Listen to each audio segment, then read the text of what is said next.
What about you? You have mentioned in the past you like select gold financiers, you like some housing finance companies, couple of those banking names as well. J&K Bank, I think so, is the one that you've mentioned. Have you allocated more money or are you sitting on the sidelines? Because it's baffling. India is the top investment idea in town, but the FII flows, they're not coming about. Yeah. No, so Nigel, you are absolutely right. I think the FPIs have pulled out a lot of money in the last month or so.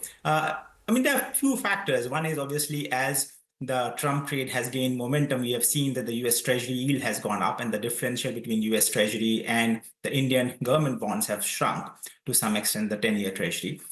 In terms of some of the names that we are talking about, I do think that there is more opportunity as the prices come down because obviously the forward return expectations go up. So we have been allocating money. We are happy allocators. As you know, we have talked about we sitting on some cash, and this is the time to deploy cash as the prices have come down. So what are you deploying this cash in? And is it more of the same, or are there new themes as well which are now coming into your price zone?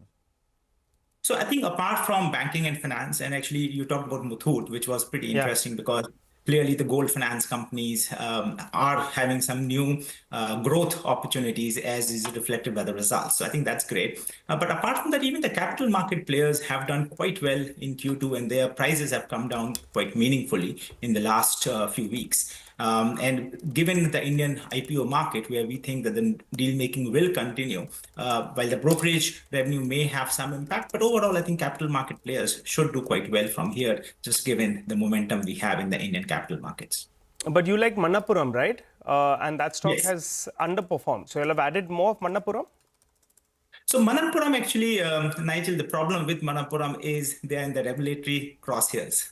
Yes. And it's a little bit uncertain. Of course, there is the news about possibly a buyout of some promoter stake from one of the private equity players. We'll see if that plays out. But right now, we are basically in the wait and watch on Manappuram. We are not actively adding in Manappuram because we don't know how long this regulatory headwind will be there for them. But we are definitely adding other banking names.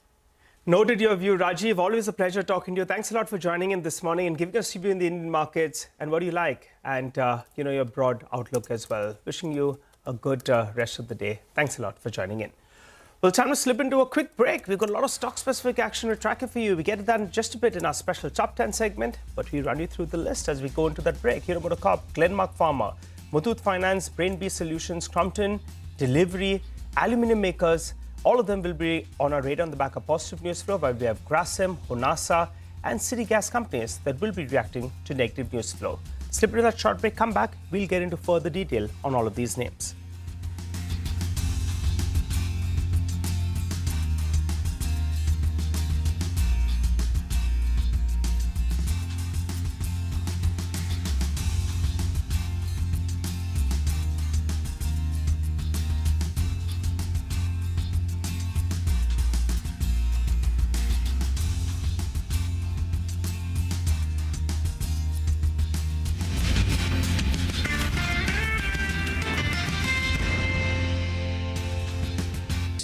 China in 1990, what kind of protectionist China were? In 2000, what was their protection levels and what they are today? Today they are opened up because they become the factory of the world.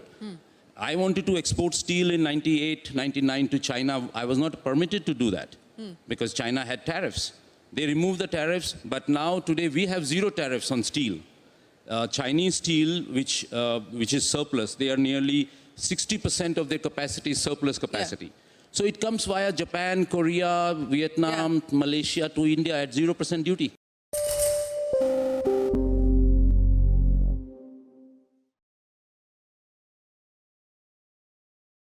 What do you think is the state of the theatrical business right now, Karan, and where do you think it's going to go? I mean, we do talk a lot about phases within this business, and you have your ups and your downs. We're probably in a cycle right now, which we've never really been in before, where the bigger films are doing bigger business than they've ever done before, and films that might not have done this business before COVID are going through the roof.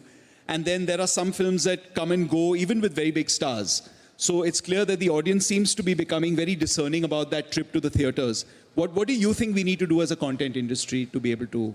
I believe we have to read the room.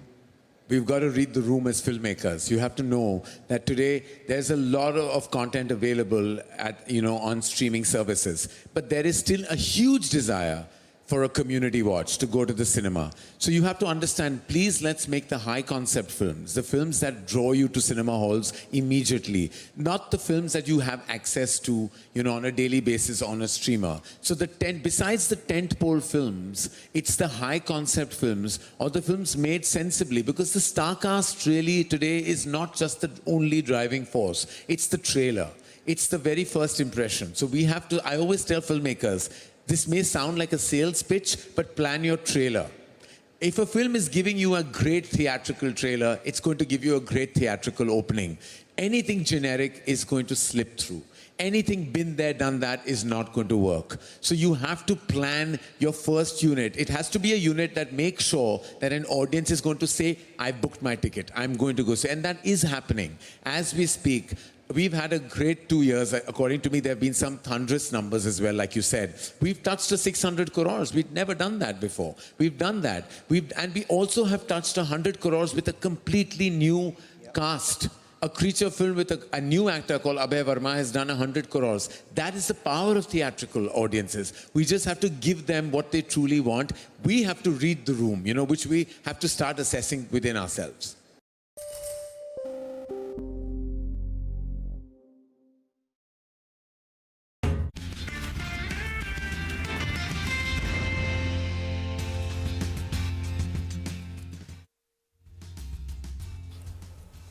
Welcome back. You're watching us here on Bazaar Morning Call. It's a truncated week, but towards the end of the result season, a lot of stocks on our radar. Our research team standing by just for that. The list of top stocks for the day. First up, we go to Sudarshan. Sudarshan, Hero MotoCorp, decent numbers. Morning, Mangalam. So Q2 FY25 earnings for Hero MotoCorp largely looks in line to slightly beat to our expectations. So the question is, what has helped the company report a healthy set of earnings? So the first is rural demand pickup. Company is a leader in the entry-level segment, and in the festive season of 32 days, company has seen double-digit growth for both urban and rural, but rural has done a little better than urban. And second, company continues to see an improvement in realization, and even from these levels, current levels, company sees a growth further in coming quarters. But at the same time, there are some concerns as well. First, company has been losing market share. Second, it lacks in the premium level segment. And third, it has very limited EV profile. But coming to the outlook given by the company looks largely positive. It says it will maintain margin in the guided range of 14 to 16%. Even for Q2 FY25, if we look, it has come at 14.5%. And second, it says it will cover all price points for EV business by latest by early next year. And it's going to launch middleweight electric vehicle motorcycles in partnership with Zero Motorcycles. And the last is PLI benefits will start coming FY26. That will also aid in profitability. So overall, it looks good. And that's the reason I'm going with green for Hero MotoCorp for today.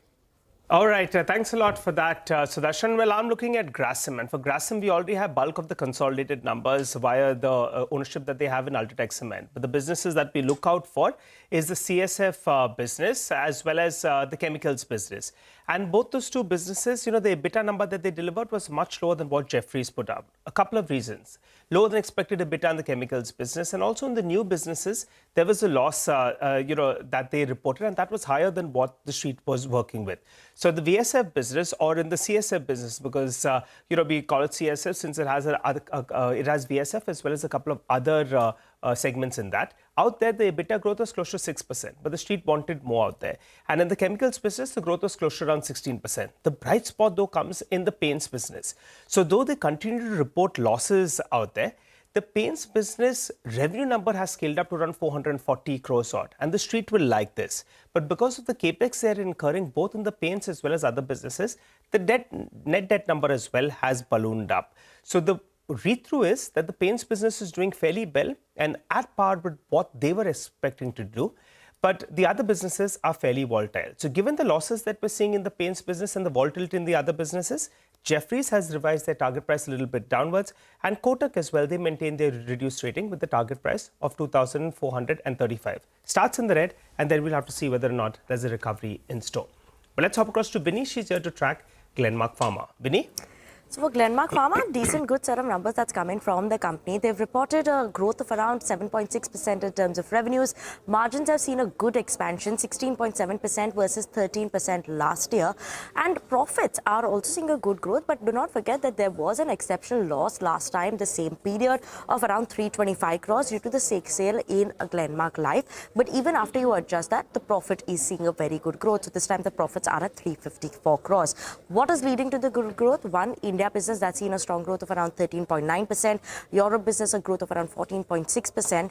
And specifically in India business, they've sustained higher growth in the cardiac as well as dermatology therapy areas, which is helping the growth momentum grow further. They're expecting that to be the growth driver going forward. So interesting move coming in from Glenmark Pharma in terms of numbers. We're expecting a green on the screen. They maintain the margin guidance of around 19% and a revenue of around 13,500 to 14,000 crores by the end of this year. Okay, all right. Vinny, thank you very much for that. Muthoot Finance is going to be in focus as well. Sudarshan is going to tell us today about what the Muthoot numbers look like. So good morning. Morning, Prashant. So as far as earnings are concerned, earnings were largely in line, but good part is company has raised FY25 loan growth guidance to 25% versus earlier guidance of 15%. Talking about the good part, first, both overall asset under management and gold asset under management have increased almost 30% year-on-year and almost 7% sequentially. NI has also seen a growth of more than 35%, and even NIM, that is net interest margin, has seen a growth both sequentially and year-on-year. But what's the bad part is the asset quality. It has sharply deteriorated. Gross NPA has increased 32 basis points and net NPA has increased 20 basis points sequentially. And also MFI business, like other companies, for Muthoot Finance also MFI business remains a pain. First, profit has come down by 37%, and second, gross NPA has increased to 3.51% versus 2.36% sequentially. So at least to start with, I'm going with green for Muthoot Finance because of the revision in the growth guidance. But people have to factor in that the revision was almost like kind of known, but it might be a little bit more than the people's expectations. Thanks a lot for that, Sudarshan. Mangalam, what about Hunasa? Numbers quite weak? Numbers quite weak. It may well be the stock of the day on the downside. And why do I say that? Because there are three reasons why the numbers are weak. One, there is underlying weakness in the consumer sentiment. Secondly, there is disruption due to the distribution model change of the company. So that distribution losses have been higher than what the company anticipated. And the third one, the mainstay of the company, which is Mamaearth, growth is slower than expectation. So you have a distribution-related challenge, consumer environment-related challenge, and your key product not doing particularly well. What is the result of that? Revenue is down by about 7%. The EBITDA, which was a profit of 40 crores same time last quarter, is now down to a loss of 31 crores.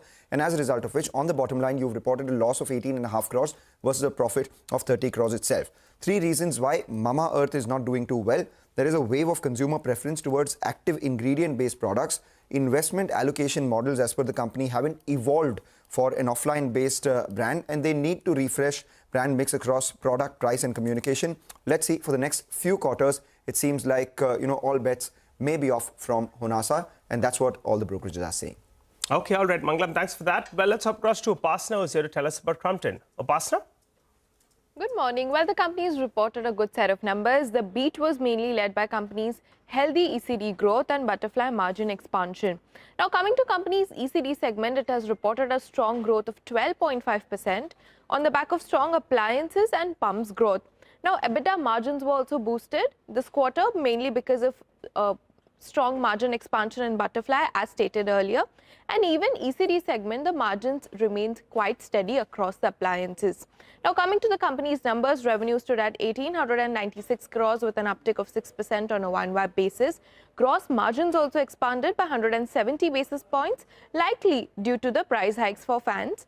And EBITDA margins stood at 10.7% with an uptick of 90 basis points, while we were working with a pole of 10%, so much above that. PAT stood at 128 crores with an uptick of 27% on a YoY basis. So all in all, good set of numbers reported by Crompton in its Q2 FY25. All right, good set coming in from Crompton. We'll hear from the management shortly on the show as well. The CFO joins in. Let's talk about delivery and First Cry. For delivery, it was a decent quarter. Revenue growth was about 12.8% year-on-year. The company reported an EBITDA gain versus an EBITDA loss, and that's a positive. The bottom line, of course, was aided by them having changed their depreciation policy last quarter. So that continues 2 quarters in a row. The company is PAT positive. EBITDA profitability is something that is fairly good. The street will take note of that. The PTL business saw revenue growth of almost 27%, and the express parcel volumes came in at around 2.5%. The other one is Brainbees, or as you call it, First Cry. That may well be the stock on the way up in today's trading session. Why is that? Because the company's turned EBITDA positive versus an EBITDA loss on the back of a 26% revenue growth. Margins are at 3%. Of course, the company's been guiding for margins to improve. The cash net profit has actually increased by about 209% at around 28 crores. And the driver for them has been the acquisition Global Beast, which is up around 55% in terms of revenue, and the EBIT has actually jumped by 156%. So good performance coming in from First Cry. Expect that stock to do extremely well today. Okay, well, we are back to talking, Mangalam, thanks very much for that. We're back to talking about city gas distribution companies, and the news is not getting any better. There is further sort of cut in allocation as far as gas supplies are concerned. Sonal is here to explain what has happened. Sonal, good morning. Good morning, Prashant. Well, it's surprising, right? This was not something which was expected by the street. It's the second month in a row when the government has gone ahead, cut allocation of domestic gas to city gas distribution companies by 20%. And this takes the APM gas availability for city gas distribution companies to around 40 to 45%. This was around 70% last month itself. Now, Jeffrey says that they expect now APM gas allocation in the middle of 2025 to be cut to nil. So there'll be no gas availability from domestic fields now. They've lowered FY26 EPS for Mahanagar Gas by 31%, IGL by 27%, Gujarat Gas by 19%, and they've also downgraded IGL and MGL from their respective ratings that are there currently. So big downgrade coming in there. JP Morgan has downgraded MGL to a neutral. Target price has been cut to 1300. Downgraded IGL to an underweight as well. And CLSA says that this could imply a 30 to 35% cut in their unit EBITDA if they do not go ahead and increase prices, which are expected to be around 10%. But considering the state elections, there's a possibility it could not be as much as 10%. So definite hit on EBITDA is something which is expected. Thanks for that, Sonal. Well, I'm looking at the aluminium producers, and I'll look at Nalco, Vedanta and Hindalco in that order. The reason is LME prices were up more than 5% on Friday. The key reason for this spike was that China announced withdrawing export tax rebate for aluminium as well as copper products effective December 2024.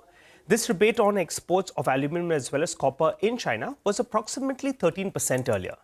Now, China's aluminium exports, they have been surging up. In this year itself, it's up more than 15% on a year-on-year basis for the first 10 months. And by the end of this year, it could very well be around 6.6 million tons.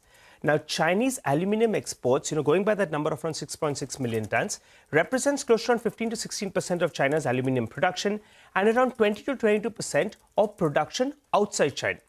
Aluminium exports from China are expected to decline from December 2024. So that's what will support LME aluminium prices as well. In this sort of a backdrop, we'll keep an eye out on Nalco as well as Vedanta as well as Hindalco in that order. Well, let's do a quick recap then of all the top stocks we just discussed for you. Let's run you through the ones with positive news flow. Hero MotoCorp, Glenmark, Muthoot, Brainbees, Crompton, Delivery, and the aluminium makers which I just spotted. We have negative news flow though on a couple of stocks. Grasim, because the standalone business was disappointing. Hunasa, Mangla mentioned, could be the stock of the day, and city gas companies as well. So that's about all the equity market action. But for the time being, let's tell you what's going on in the commodities market. Manisha Gupta joins us to help us out with just that. Morning, Manisha. Morning, Nigel. Thank you for that. Well, aluminum you just spoke about, but the China tax rebate, removing of that is, has supported other metals as well in sense of a spillover effect. So whether it is about copper, where we are looking at some support continuing into the market, it also is zinc, which has started opening on a slightly stronger note. But the other metals have continued to be under pressure. If you look at nickel, we've seen 10% of decline in past 1 month. That is trading at a 4-year lows. And then the steel prices are trading at a 2-month lows as well, with China production at 81.9 million tons for the month of October and exports at the second highest on record continue to put steel prices under pressure. But we are looking at a smart rebound also in case of gold and silver. Well, silver did put in 4th weekly decline and gold put in a worst week since 2021 June, falling by nearly 3 to 5%. But today we've started some support into that one as well. And then crude also, after declining 4% in the previous week, has seen a nearly a 1% of a jump right now. So in Asia markets right now, most of these commodities are trading in the positive. Okay, all right. Thanks a lot for that, Manisha. Well, let's focus on Crompton then. It was a good performance coming for the company in the second quarter, with revenue growth in line with the expectations led by the ECD as well as the EBITDA margins beating what the street was working with. To discuss the past quarter's numbers and how do they see the remainder of this year panning out, we're joined by Mr. Arunachalam, the CFO at Crompton Greaves. Hi, sir. Good morning, and thanks a lot for joining in. Well, overall, quarter two was in line with the street estimates, mainly led by the strong performance in the ECD segment, which is more than 75% of your mix. After a stellar summer season in quarter one, demand in ECD segment was expected to normalize in quarter two. So, which category performed well, and what's the outlook for the second half of the year? This is the fifth consecutive quarter where we have delivered a double-digit revenue growth as Crompton standalone under the Crompton 2.0 strategy that we called out about 5 quarters back. I'm also equally glad to share that against 11% standalone growth and the ECD growth of 13%, our profits have expanded by almost 30% on both standalone and consolidated levels. ECD, overall, we have seen a broad-based growth across the segments. Our fans portfolio, we continue to be decisive in our actions. As you have seen, we continue to premiumize the portfolio. Some of our premium launches that we did in last quarter, whether it be Avancer, Swirl, or for that matter, the other premium launches like Aura that we launched and Santos had excellent consumer offtake. And we also continue to see momentum in our non-ceiling fan segment. Pumps, bolstered by the solar order, we continue to grow our pumps business very strongly, and we expect the order book to be filled in as we move forward also. Our appliances portfolio, which is comprising of large domestic appliances and small domestic appliances, continue to grow at about 20% plus. So overall, a very strong growth in appliances and pumps, and a good growth in a lean season in fans, aided by price increase and premiumization, is helping us to grow the ECD portfolio at 13% for the quarter. Absolutely got that. Now, growth in the pump segment is largely driven by residential and solar. And Crompton is eyeing double-digit market share in solar pumps. Give us a timeline and current market share in that space. What is the growth potential really here?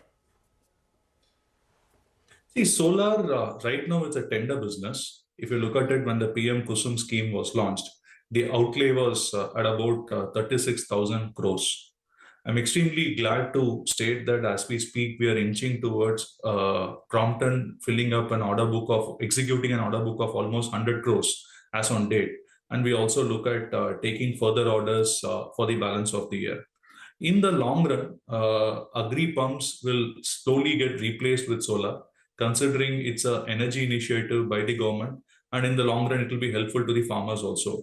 Keeping both in mind, our agri portfolio, more than solar, we said while we are a market leader in residential, we want our agri business market share also to go up significantly and move towards the residential market share. Step one towards that is getting into a double-digit market share, which we are looking at somewhere late this year, early next year, and continue to expand and make it similar to what we have in residential in the next 3 to 4 years.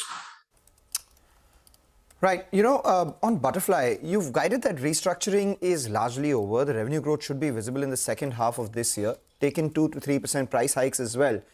What is the roadmap from here on? And what aided such significant margin expansion? How much more is on the cards? See, fundamentally, if you look at Butterfly as a business, and what we talked about earlier is we need to get the unit economics of the business right, which means the cost at which we operate under various channels needs to make commercial viability for us, and it needs to have a price parity. So during the last 2 quarters, some of those corrections have been executed. We have also taken price increases to ensure that our product commands the right pricing from the consumers for the value proposition that we are offering. Coupled with that, we have also optimized a lot of operational costs in Butterfly. What we said is in H1, our endeavor is to ensure that we get our unit economics back, and we targeted for about, say, 6 to 7% EBITDA margin. I'm glad that we could deliver close to 9% in Q2 in Butterfly. As we look at H2 onwards, prima facie objective is now to arrest the decline and then start delivering growth in Butterfly. invest behind the growth, like we have talked about in Crompton 2.0 strategy. This will be led by new product development, innovation. We are looking at a brand refresh and repositioning of Butterfly late this year, early next year, which would also help us to drive the revenue growth. And in the long run, we expect Butterfly business to deliver a double-digit revenue growth and operating leverage to kick in, which will also help us to further expand the margins. Well, sir, given the long-term revenue growth guidance of around mid-teens, from where do you see growth largely coming from? And what's the medium-term outlook? As you look at it, we don't provide guidance of a short-term view. Fundamentally, what we said is our portfolio has an opportunity to double the business over a period of 5 years. And this will be led by 2 or 3 aspects. One is our existing portfolio led by fans. We think there's a great opportunity to grow in the fans category. This will be geographical, channel, and also product segmentation via premiumization, both in indexing and BLDC.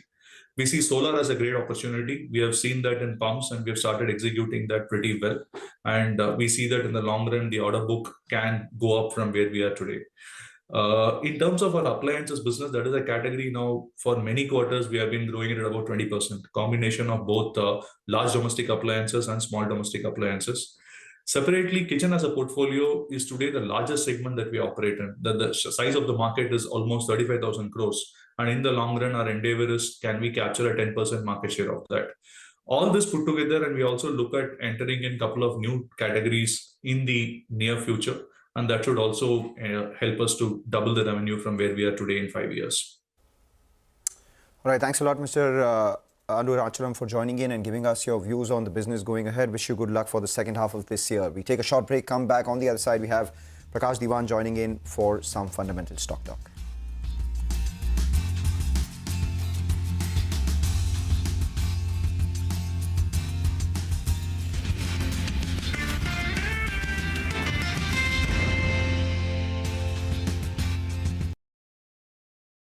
Let me ask you for your comments, wearing your former Cisco hat, on what we're likely to see happen on the infrastructure side, on the chip side, with the wars that are currently underway in the industry. How much are we likely to head into a phase of significant consolidation? Is that something that you believe is just a question of timing? It's not if, it's when.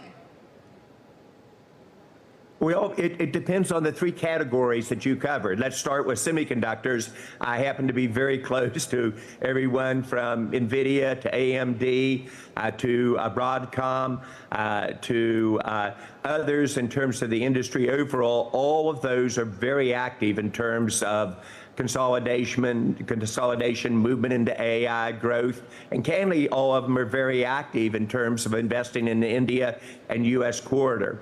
I don't think you'll necessarily see a consolidation there. I think you will see challenges to NVIDIA evolve because clearly, if you want to know how the AI is going, it's much like Cisco when Cisco was the leader in networking. If you want to know how the internet was going, just watch Cisco's growth to 60 or 70 or 80% per year. NVIDIA is the bellwether in terms of the industry, but others are going to focus on it. To your question about cybersecurity, you're right. It is set up for consolidation. I was just with a customer advisory board yesterday, interestingly enough, with Pindrop, talking about the deep fakes, and the 20 customers there said, John, we have an average of 50 cybersecurity companies in our environment. They don't talk together. That one's probably set up in terms of more of a consolidation. I hope to play a role there in terms of my startups. For people in the room, if you want to have a safe future, become an expert in AI and cybersecurity. The 2 of them will come together in terms of resolution. In terms of your big question, Shireen, I think this might be the first time ever when you go from mainframes to mini computers to PC, client servers, to the internet, to the cloud, and now to AI, where the prior generation might actually produce half the leaders in the new technology. That's not occurred before, but I think with the hundreds of billions of dollars that Microsoft and Google and Amazon and Apple and Meta are putting in, they will be a force here, and then I think you will see some of the players in the room, hopefully some of mine as well, also become a force. So for the first time, the large traditional players, maybe 2 or 3 of them will really make this transition and be in leadership roles. And again, I think it's the startups that are going to light it up. For those of you in the room, regardless of your industry, manufacturing, government, healthcare, you've got to have a AI strategy and foundation. And as investors for FDI, others, they're going to say, where are you on your AI implementation? Where are you in terms of driving your productivity at 7 to 10% a year, which I think you can with AI. 2025, some predictions. I think you'll see 2025 be the year where AI crosses the chasm. Everybody talks about it today, but if you talk to the average person in India or the average person in America, it is not affecting their day-to-day activity, either at work or otherwise. By the end of 2025, I think we will see it in a broad level at all of our, both of our countries and in all of our business.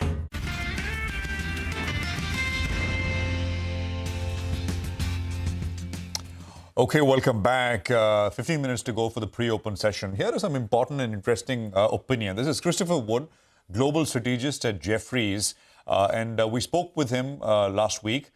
This is his thought process on what Trump may mean for U.S. assets. We'll play that soundbite out, and then we'll play out a quick soundbite on what he thinks is the connection between Elon Musk and U.S. bond yields. A very interesting opinion. Listen in. Trump's policies, many of them are inflationary in terms of moving tariffs. If he really announces these big tariff increases, that's inflationary. If he really throws out illegal immigration and cuts down on immigration, that's inflationary. Moving production to America is inflationary. So there's a lot of inflationary headwinds, which is why my structural view on Treasury bonds remains bearish. I've been of the view that Treasury bonds have entered a bear market since the Fed printed all that money in the spring of 2020. So base case, I'm expecting Treasury bonds at some point to go through 5% on the 10-year and higher, at which point it will start to hit the stock market. If he actually did cut $2 trillion from federal spending from the federal government, that would actually be very Treasury bond bullish. It would be very US dollar bullish, but it would deliver a deflationary shock to the US economy, which in the first instance would be very stock market negative, although the long-term outcome would be very positive. But the question is Elon Musk really going to be allowed to cut $2 trillion from the federal government? That's taking on a lot of vested interests. But if anybody can do it, it's Elon Musk in the Trump administration with the Republican control of Congress. You know, it's a interesting view, and I mean the first time that I heard sort of being expressed, and he sort of finished that point up by saying, and of course you heard him say, if anyone can do it, it's Elon Musk, and if he's not allowed to do it, Chris went on to say that he'll just walk out. And you know, we'll see what happens, but that's a big kind of talking point, right, globally. Prakash Diwan is with us with his thoughts on the market here and now. Prakash, good morning. Good to have you here. The market here, let's focus on that. Lots of individual sectors, stocks, etc. in focus. Let's start with the city gas companies. You heard Sonal outline the gas cut allocation once again, and I think there's one more round of downgrades, this time from JP Morgan. What's your view, Prakash? Good morning, Prashant. So, yeah, I think the news flow continues to be a bit unfavorable for all the city gas players. But, you know, what's likely to happen eventually, and we spoke about this somewhere last year, I'm not too sure in terms of timelines, but there is an anticipation that there is going to be a glut on gas. And if we manage the transportation and logistics correctly so that to the end user, there is an ability to pass on this benefit, you could probably start seeing all of these issues, all of these cuts that have been announced, the APM regime, that could probably start getting mitigated. So at that point in time, it kind of, you know, bottoms out. So I don't know when that happens, but Donald Trump has been talking about increasing gas supplies, and he will, because that's part of the overall scheme of things in terms of bringing fuel costs down there. So my sense is that you'll have to wait for the pain to kind of bottom out. And once that trough happens, you know, then you could start looking at an MGL, IGL, depending on what your call is in terms of the growth prospects. But till then, yes, it could probably be sideways, a bit soft. But you know, incrementally, any positive news in terms of supply side, you know, pricing in terms of softness of pricing could probably be a good opportunity to start buying into. But yes, right now, stay away. Let the dust settle and then probably look at it sometime later. My sense is that could probably be about 3-4 months. Right. Prakash, good morning. I'd like your thoughts on two-wheelers and what your pecking order there would be, because there was news across all the three major two-wheelers. We had, Eicher Motors' good results, among the top Nifty gainers in the previous trading session. Bajaj was also in focus because of the commentary that came in from Rajiv Bajaj at the Global Leadership Summit. And then you have Hero MotoCorp. Good numbers. They maintain their margin guidance as well. All these stocks, in fact, Hero MotoCorp and Bajaj are down about 20-25% from their highs as well. Would you revisit them? Good morning, Mangalam. So, we've been speaking about Hero being in a better position because all the bad news that would be possible was probably penciled in somewhere around in the first quarter numbers itself. There was this, whole element of adventurism that Hero had also got into in terms of wanting to launch premium bikes, compete with Bajaj, compete with Eicher. But they've gone back to their core focus, and that's entry-level bikes, affordable entry-level bikes. And I think that's in anticipation of any sort of a rural pickup in demand, because that's where they score. One very interesting thing is that the inventory at the dealerships is actually at one of the lowest levels in recent years. So that, whole thing of restocking could probably be a very big benefit. Now, whether that happens during this festive season, we'll, of course, wait for the numbers in another 10 days' time from here.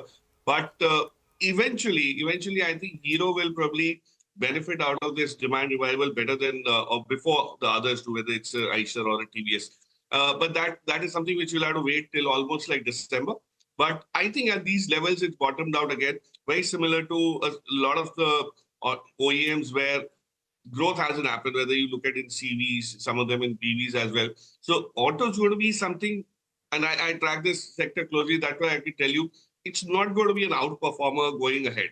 So for this 1 year, it'll probably be consolidation, a lot of reorientation in the business models, distribution patterns, and the new launches that they're talking about is something which they need to time very well. So I hope all that happens in time. But at this point in time, yeah, Hero could probably benefit a bit relatively better than Eicher and Bajaj. But I would recommend a buy in any of the two-wheeler stocks for the time. Okay, all right. Prakash, request you to stay with us. For the time being, we slip into a short break. You come back, we'll go full tilt on the technicals. Mitesh and Sudarshan are waiting for us.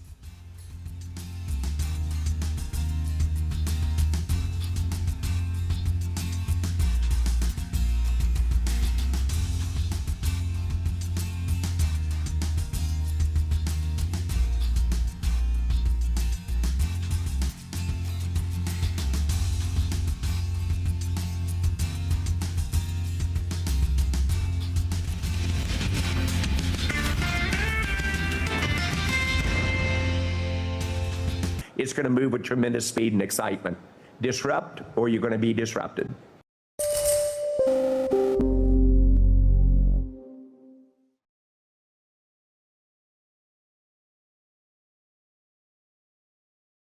You're going to have to talk to us every quarter. Yeah, absolutely. Look, I think the business has gone through a million changes in the last 10 years. I think it can handle a few more. I'm sure it can, and we look forward to having those conversations with you. But, we're talking about the relief that you felt yesterday as you rang the opening bell at the National Stock Exchange. But in the run-up to the IPO, and a lot of people, we talk about this on stage, we'll ask you all questions about, are you ready to IPO, etc. It's not an event. There's a whole journey leading up to that event. And I want you to take us through what transpired over the last year plus, just to be IPO ready. And in that last lap, where the markets turned and suddenly sentiment was not on the side of you, what was the feeling then? How much anxiety did you go through then? I'll answer the second question first. I actually, honestly, had no anxiety throughout, because all the anxiety was until you choose to go, until you know inside that you're feeling ready for it. Because being ready means that you lose anxiety over so many other things that are outside your control. That's what I wanted to prepare for, and that's what my version of the company being ready was. And once we got there, truly, that was the big moment. All the anxiety, all the butterflies were till the decision. Once we felt like, okay, I think we're ready, let's go. After that, I think it's just, wake up and do the best you can. I think we did a great job generally communicating our story in the investor roadshows. We were receptive to feedback that we got on pricing, a bunch of things. So we don't look back and think of anything that we would change about how we went about it. And that was 90% of our decision. Now, obviously, some of this timing tailwinds can be even more useful. But if you think about it, from the day we started our roadshow, the markets just kept going in a certain direction. That wasn't down. Yeah, that was down. Yeah, absolutely. So, but we just powered on. We were like, I think the company is ready. I mean, even if, let's say, things are tepid on day one, week one, I mean, it's a long run. Yeah. So luckily, I think none of us tethered our emotions at all to what that day one price is going to be, though it's a good thing, a good outcome, a great outcome in hindsight, just on day one, good aftertaste. Mm-hmm. But we know that you can't do this perfectly. So to end up on the right side of it is a good feeling.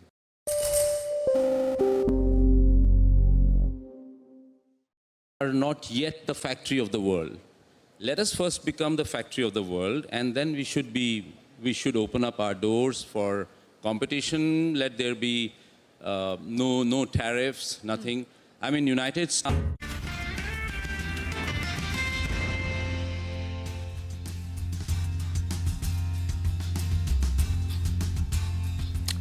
Welcome back. Well, let's get straight to the technicals then. Mitesh as well as Sudarshan are with us. Good morning, gentlemen, and thanks a lot for joining in. Mitesh, go first. A bounce is pretty much due, but the problem is the dollar index continues to remain firm. And also we have a state election outcome that lies in the balance.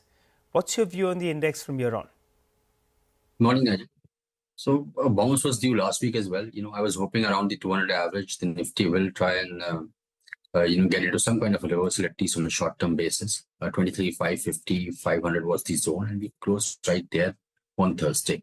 Now, I think, with today, the gift Nifty indicating a gap down, I think what will be important is to capture 23, 550 again. If we fail to do that, then I suspect we are possibly looking at a test of 23,000, and despite being oversold, the market can continue to fall if there is no sign of a reversal happening. So 23,000 is the first target in the worst case scenario, and over the weekend, this question I'm sure would have bothered a lot of people where, what are the levels on the downside which the markets could hit. And I said in the short term, my understanding is that we might head towards 22,700, 650 zone as well. So we'll look at one. If the gap gets filled today or by tomorrow maximum, which a gap down can get filled today or tomorrow by maximum, then I think we would have completed a short-term low. Otherwise, we might see levels of 23,000 and in the worst case, even 22,700. All right, 23,000 and 22,700. Let's go across to Sudarshan and try and figure out whether, he echoes the sentiment as well. Sudarshan, I remember the last week you joined in, you said that you were shorting a couple of blue chips as well because there wasn't any visible upside on the frontline indices. Has your view changed? Yeah, good morning. Unfortunately, no, because two things have happened. One, the Nifty was in a trading range and then it was breaking down. That breakdown is clearly visible. And second, the US markets had a bad day on Friday when we were closed. So we are not starting with some good, say in a good environment. Now, the only plus point is that I think we are all observing that the intensity of selling is coming down. That's the momentum of selling. The selling itself continues, but that sudden 200-300 point declines are slowly shrinking. Now, that could mean something or it may not mean anything. But given today's environment, there is no buying opportunity. The markets must pause. They must tell us that, okay, we are testing the lows and finding the lows to be holding. So that process takes time. I don't think we should be traders. Most traders should be looking to buy the Nifty today. Focus on stocks. Okay, focus on stocks. So let's focus on stocks. Gentlemen, good morning. Sudarshan, what would your picks be? It's a mix. Astral is a buying opportunity. Stop under 1,730. LTIM is a buy. Will stop under 59.20. We have two intraday shorts and they're good names. So this market is clearly not willing to reward good names now. PI Industries is an intraday short to stop above 43.50. And Adani Enterprises is also a shorting candidate. Will stop above 28.45. Okay, got that. So those are individual names. Mitesh, what would your trades be? Morning, Prashant. I have more of sell calls. Sell on MCX with a stop at 6,015 for targets of 58.30. Crompton is a sell with a stop at 376 for targets of 360. A sell on Malico. Keep a stop just above 600. Look for a target of around 572 to about 570. And the solitary buy call, which was a buy on Thursday as well, did very well, is Indian Hotels. I think still remains in a strong uptrend. So buy here with a stop at 729 for targets of 775. All right, we'll keep an eye out on Indian Hotels as well. Tomorrow's the investor day of the company, so any commentary coming in from there would be extremely crucial. Take a short break, come back, get you more on the markets. Also, we have the opening, the pre-opening, and we'll connect with Piran Engineer at CLSA from the sidelines of the CLSA conference to focus on financials. Stay tuned.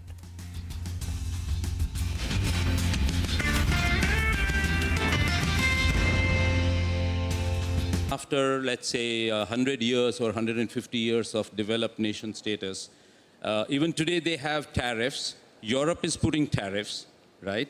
And we are saying that we should open up. Then we will kill our manufacturing here. We are not a great manufacturing country in any case. Today our GDP, manufacturing GDP is only 17% of our GDP, right? And we must get to 25-30%, what China is. But if you open up and we become liberal, then we will kill our industry. So you talked about tariffs. Donald Trump says tariffs is the favorite word that he has in the dictionary, and he has promised that he is going to go full throttle as far as tariffs are concerned. What is that going to mean? We don't know the quantum, we don't know what finally will happen, but given the threat and what he's done in his previous term, what will it mean?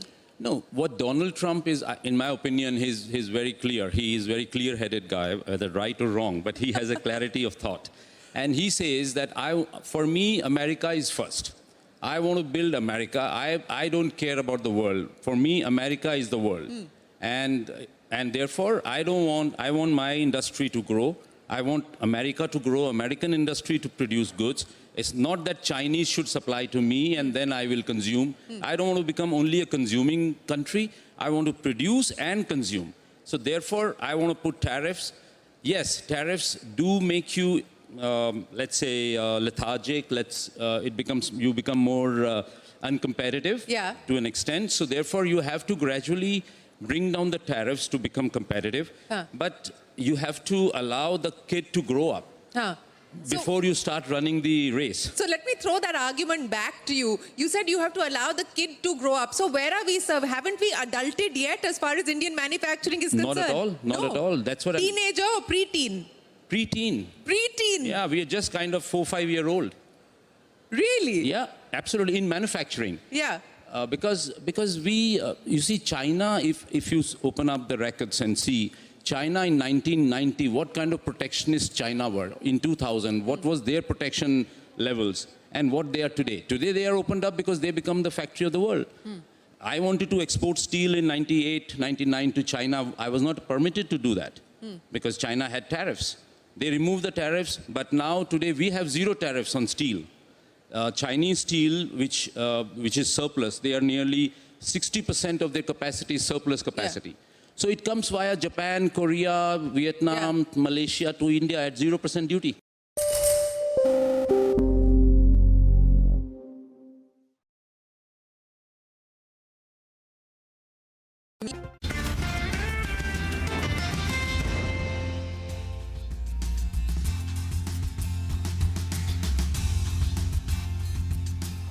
Okay, welcome back. This is Open Exchange. We're live from the CNBC-TV18 Moti Rosewal studios. As we said, we're going to play out sound bites that we got from that sort of big event on Thursday, which was celebrating 25 years of CNBC-TV18, the Global Leadership Summit. Well, on the markets panel, we had Ramesh Damani, Ramdev Agarwal and Manish Chukani weighing in on the current market fall, the reasons, the diagnosis, and of course, what ahead. Just want to play out a few sound bites and we'll just see you. India is lucky that we have a strong domestic economy and inward-facing economy anyway, so we'll be fine in the scheme of things to come. But I think the world perhaps may look a bit different. I think just after it looked different after the Berlin Wall fell, and we had 35 years of peace, prosperity, unparalleled global wealth. I'm not sure the next 35 years will be as easy for the world as the last 35 were. In terms of market returns as well, maybe? In terms of market returns, in terms of which economies do well, because what was the basic model? Singapore, Taiwan, Korea, export to the US. The US had big enough shoulders that they could carry everyone along with them, and they carried everyone along with them. But now you have a US president that doesn't want to do the basic magic that worked for the last 35 years. So I would watch Washington very closely. There's a clear challenge in the earnings not coming through. And so when does it work? Like Dr. Naranajan was saying, the demand, at the end of the speech he said, demand has to be looked into and it should be discussed. So I think what all macro managers they will do as we go forward, it will come, right policy decisions will be taken at right time. So we have to have a little more patience. Maybe the earnings growth may take another 6 months. Next step would be roaring one. So, but it will come, that much I know. If the economy grows at 7.5%, we'll get our 12, 13, 14% earnings growth. That should come through. But right now, this is the time to have patience and wait for the markets because the foreigners are losing patience. They are selling out. Little they are realizing that they can get out, but they cannot get in. That we'd had this bubble in mid and small caps particularly. And it's good that the market actually is cooled off and goes a bit sideways and allows earnings to catch up. And like they rightly said, eventually, you know, with the man and the dog example, you follow the man, not the dog. And the dog was going all over the place. But the man really here is the earnings. And earnings is what will determine where we go. And I've always said, you make money bottom up. So all the macro may do whatever. Like, for example, Uday's here, his bank wasn't even born in 1999. And see the kind of wealth creation. You could have made all the macro stories about Kargil war and sanctions on India and banking sector in trouble and so on. And you see the wealth creation. And I think this era of where the youngsters are now building what I call the next phase of India, which will be technology should be ours, the product should be ours, the brand should be ours. Historically, we've been processors. And the new India which is getting built is taking over all of these. And that's really the next leg of wealth creation. So irrespective, I think, of what the macro does, we will find enough opportunities to make money. Right, irrespective of the macros, there will be enough opportunities in the micros to make money over the next 35 years, even as the market has to, you know, settle itself with a lot of new challenges coming by in the very near future itself. Let's talk about the financials then. CLSA believes that the narrative is changing for the large banks and the focus shifts from asset quality from deposits, LDR and net interest margins itself. So to discuss the financial space in particular, a space that a lot of the investors like from the near to 1 year term for the markets as offering a space of value and perhaps some sort of support as well. Piran Engineer, who's the senior analyst at CLSA, joins in from the 27th CLSA India Forum. Thanks a lot, Piran, for joining in. You know, everyone's liking the financial space as it stands right now. However, the risk is that on the MFI space. So what are your thoughts? What are your top bets? And what could be the downside risk when it comes to asset quality? See, I think in the MFI space, so the real issue has been of over-leveraging of borrowers. The average indebtedness per borrower is up something like 50%, 45 to 50% over the last 4 years. And this is assuming a large influx of low-income borrowers over the last 4 years. So the borrowers that were there pre-COVID would have indebtedness which would be 60, 70, 80% higher today. Now, with the new risk guardrails put in place a couple of months back, you're seeing that if you're borrowing from Peter to pay Paul, that stopped. That will take some time to normalize. I would say when we've looked at past crises such as demonetization or COVID, demonetization took about 2-3 quarters to hit the peak and another 2-3 quarters or 4 quarters to fully normalize. In COVID, asset quality was a problem for 2 years. Now, the difference between those two crises and this is that in this crisis, there's no hit to the economy. There's no loss of income. So that's the good thing. But the bad thing is that, as I said, over-indebtedness or indebtedness has gone up much more than average income. If I had to venture a guess, I would say you see the peak in maybe 4Q of this year and then it starts to moderate. However, what would be the steady state credit cost? Would it be 2.5%? Unlikely. I think we've also seen a lot of center meeting discipline go away after COVID, and that really, the JLG format is what kept the credit costs low earlier. With this, what also comes is a higher cost of operations, right? Because you've got higher collections costs to do. And then lastly, on the other hand, you've had the regulator who's kept a sharp eye on what margins you're earning, what yield you're charging to the borrowers. I think when you put all of this together, the near term does look a bit bleak for microfinance. Piran, hi, good morning. You're saying it's unlikely to be 2.5, so it gets up to what level, in your opinion? This is industry-wide banking system NPAs, right? Oh, no. I was referring to credit costs in microfinance. I'm sorry. Okay. Microfinance typically, if you look at this quarter, most of the MFIs have reported at least a 5% credit cost, and it's gone as high as north of 20%. So I was just saying that in the steady state, the credit cost you would see for some of the better quality players used to be about 2.5%. I don't think we get back to those levels. Just to complete the point on MFIs, so it's not yet time to buy names like Credit Access, which arguably is the highest quality name there. Stocks halved, valuations are much lower than historical levels. You think give it time? See, I think we'll refrain from stock-specific ideas, but yes, I don't think it's the right time to buy any MFI name at the moment. Okay, all right. Hi, Piran. Good morning and good to see you in. This is Nigel on this side. Looking at some of your recommendations, and you're willing to, give the long arm to some of these names like Bandhan Bank, among others, which actually have been ranked underperformers. Could you tell us, some of these names you believe which have actually been underperformers, they could perform from here on? Well, I think, there is, if you look at this cycle versus, say, the prior cycles, a couple of names that have stood out better in microfinance are Bandhan and IndusInd. If you look at Bandhan, now let me take some numbers. Their slippages in microfinance used to be about 1,000 crores a quarter, 3 or 4 quarters ago.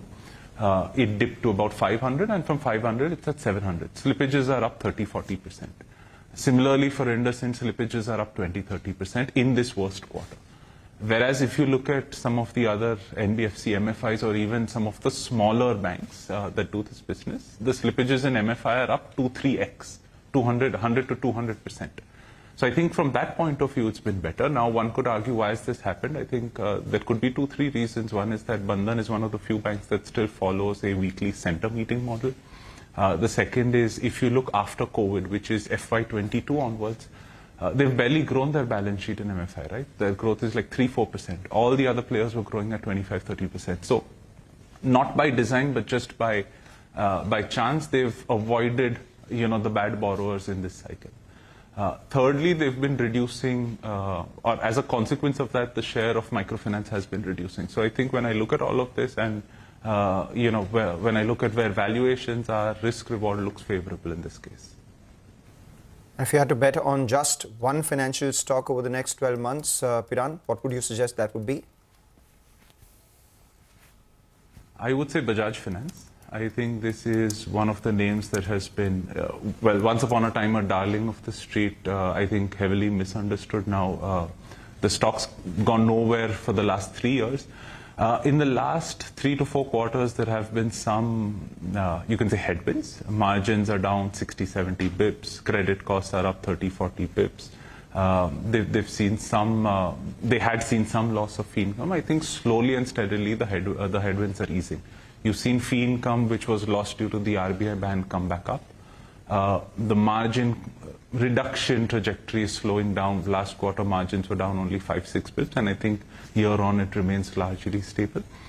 Credit costs you could see another quarter or so of elevated credit costs, post which things start to recover. I think when we put all that together, we're talking about a large cap franchise, good corporate group, good governance, giving you 25% plus, PAT, loan growth and PAT growth, and available at 19-20 times earnings. If I were to think about India, which other $50 billion plus market cap stocks are likely to give you 25% PAT CAGR? I can't think of any across sectors, right?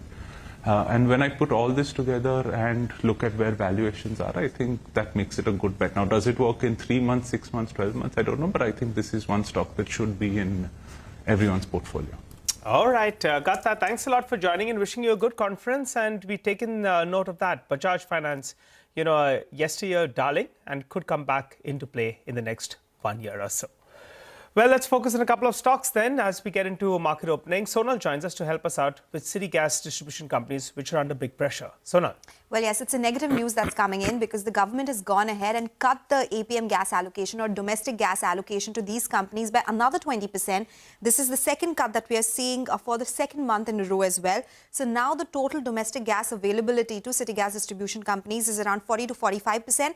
Remember, it was 65 to 70% just a month ago. And if you see it over years, it has been gradually declining. Back in FY21, it was 154%, then it reduced to 100%. FY24 was 83%, and now it's half of that at 40 to 45%. Now, what would this mean? This is mean that their sourcing will change. There'll be a lot of HPHT, spot LNG, and also gas from new fields that these companies will have to take up, which will be costlier than what they are paying right now. Currently, it's $6.50 per MMBTU is what they pay for domestic gas or APM gas. This would increase the cost of raw materials for all these companies going ahead, and 50% of the sourcing will be done at market price, which keeps on fluctuating and is right now higher than APM gas pricing. So what would this mean is that they'll have to take a price hike. Calculations suggest price hikes would be as much as 10%. And that's a steep hike. But analysts believe that because of state elections like Maharashtra, Delhi, these companies will not be able to go ahead and take these required price hikes. That would mean there will be an impact on EBITDA. On the back of this, there are a slew of downgrades which have come by. For instance, Jeffrey says that they are baking in that from next year there will be no APM gas allocation. Entirely it will be market driven. That would mean a big EBITDA cut. They've lowered the FY26 EPS estimates across all these stocks, 3 of them. And they've also downgraded Mahanagar Gas and IGL as well. And the other downgrades will come up for you on the screen. Right. Sonal, thank you very much for that. Right on time. We've got the market open coming up in just a couple of seconds. We're down 70 on the Nifty, 280 on the Sensex. So it's a start in the green and now to hold on to those gains. So there you go. Straight off the bat, 23,540. The Nifty Bank at 5220. The Sensex at 77,650. Mid-cap index starting about 0.5% higher as well. Almost immediately, there is a bit of a sell-off which is ensued. But this is very early. We'll see if there is some general lift after all the selling which has happened lately, which has come through. So blinking red and green, 20 higher, 22. So started 60, 70 higher, went into the red and back up about 30, 35 points. So 23,564 is where the Nifty is now starting at. Advanced decline is positive, although it's still very early. The Nifty heat map has come into view, and I think you've got about 18, 20 names in the red. Some are still starting up, but I think there is more up than down, at least in the first minute of the open. So 55 points higher on the Nifty. Well, a few stocks that are in focus. Muthoot Finance have gone ahead and they've upped their gold guidance to 25%, growth guidance to 25% from 15%. That was one of the stocks of the day that we mentioned earlier today in our morning chat. And the other one is the aluminium players. Nalco is firing away, Vedanta is firing away, as well as Hindalco is higher in today's trading session.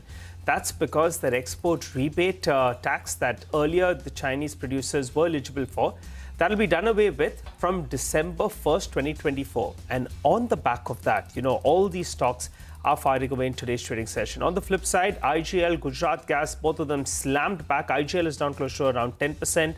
Manappuram on the flip side, well, that's down close to around 2%. But Mangalam told us earlier today, the stock to watch on the downside is Honasa. And that one, that's closed, 20% down. Mangalam, take it away. Locked in lower circuit, 3-pronged problems for Honasa, distribution-related issues, the core brand not doing too well. At the same time, the consumer sentiment on the whole is fairly weak. So for the next few quarters, maybe people would put their call on Honasa at bay, and as a result of which there is a bit of a seller's, buyer strike on Honasa or a seller's circuit. On the way up, however, we are seeing decent traction on names like Brainbees, which had reported a good set of performance as well. So Brainbees opened well. Then you have a bunch of these stocks doing fairly well. Crompton Consumer. Upasana did tell us that the results were good. We spoke to the management as well. They're speaking about a better outlook for the second half. Is among the top F&O gainers with a gain of almost 5.5%. On the back of Crompton and good performance coming in from some of their acquisitions, Butterfly for that matter, that stock too is holding with gains of about 2%. The stocks which are not doing particularly well have to be the city gas distributors. And a couple of these others as well. We have Deepak Nitrite, which is lower, Strides Pharma, Alembic Pharma down almost 2.5%, but it's largely news driven. Stocks which have decent news backing them are seeing good traction. Sudarshan also told us that Hero MotoCorp reported good numbers, fairly optimistic commentary coming in the conference call as well. That stock up around 4% on the back of good numbers that we've seen. We saw Eicher Motors be the top Nifty gainer in the previous trading session, Thursday that was, and now today we have Hero MotoCorp. So aluminum stocks, Hero MotoCorp among the top Nifty gainers, and we have the top losers in the form of city gas distributors and Honasa, which stands out with a 20% lower circuit. Absolutely. And, the market's it's unchanged. I mean, nothing on it. 1 point change after the first couple of minutes of trade. 23,540 is where we are trading at. So we are, I think, still around the 200-day moving average, almost exactly at the 200-day moving average as we begin and get going with this session. Suzlon is up 5%. I mean, Suzlon, just a complete brutal sell-off, right? I mean, the low on Wednesday was about 53. It's come back to almost 60 rupees now. So keep an eye out on that one. We mentioned Hero. Hero had sold off to about 44.60. It's come back to about 47.90 or so. So some of these names have, been sold, and how. Maybe look at HAL as well. HAL is starting about 3.5% higher. The recent low was about 3,900, back close to about 4,300 now. Nigel, of course, has been highlighting Nalco. Nalco is up, is the biggest volume-led gainer, by the way, 5.5% higher on Nalco. I think we mentioned Muthoot Finance, and you'll hear from the management in just a bit from now. Stocks up 5%, so 1864. I think the recent high was closer to about 2,100. Stock fell to about 1,750 or so. And about 1850, 1860 right now. So these are, I mean, basically reversals, turnarounds, whatever you want to call it. But we've seen a fair bit of activity and movement in the last few sessions. The big loser is, of course, the biggest volume-led loser is IGL with a 10%, I think, limit down 10%. So 365. PNB Housing got that. There was that big block which happened. It's down another 6.5 actually, 845 on PNB Housing. Akums Drug sort of just hasn't stopped falling. I remember speaking with the management early last week after results. It's a recent listing.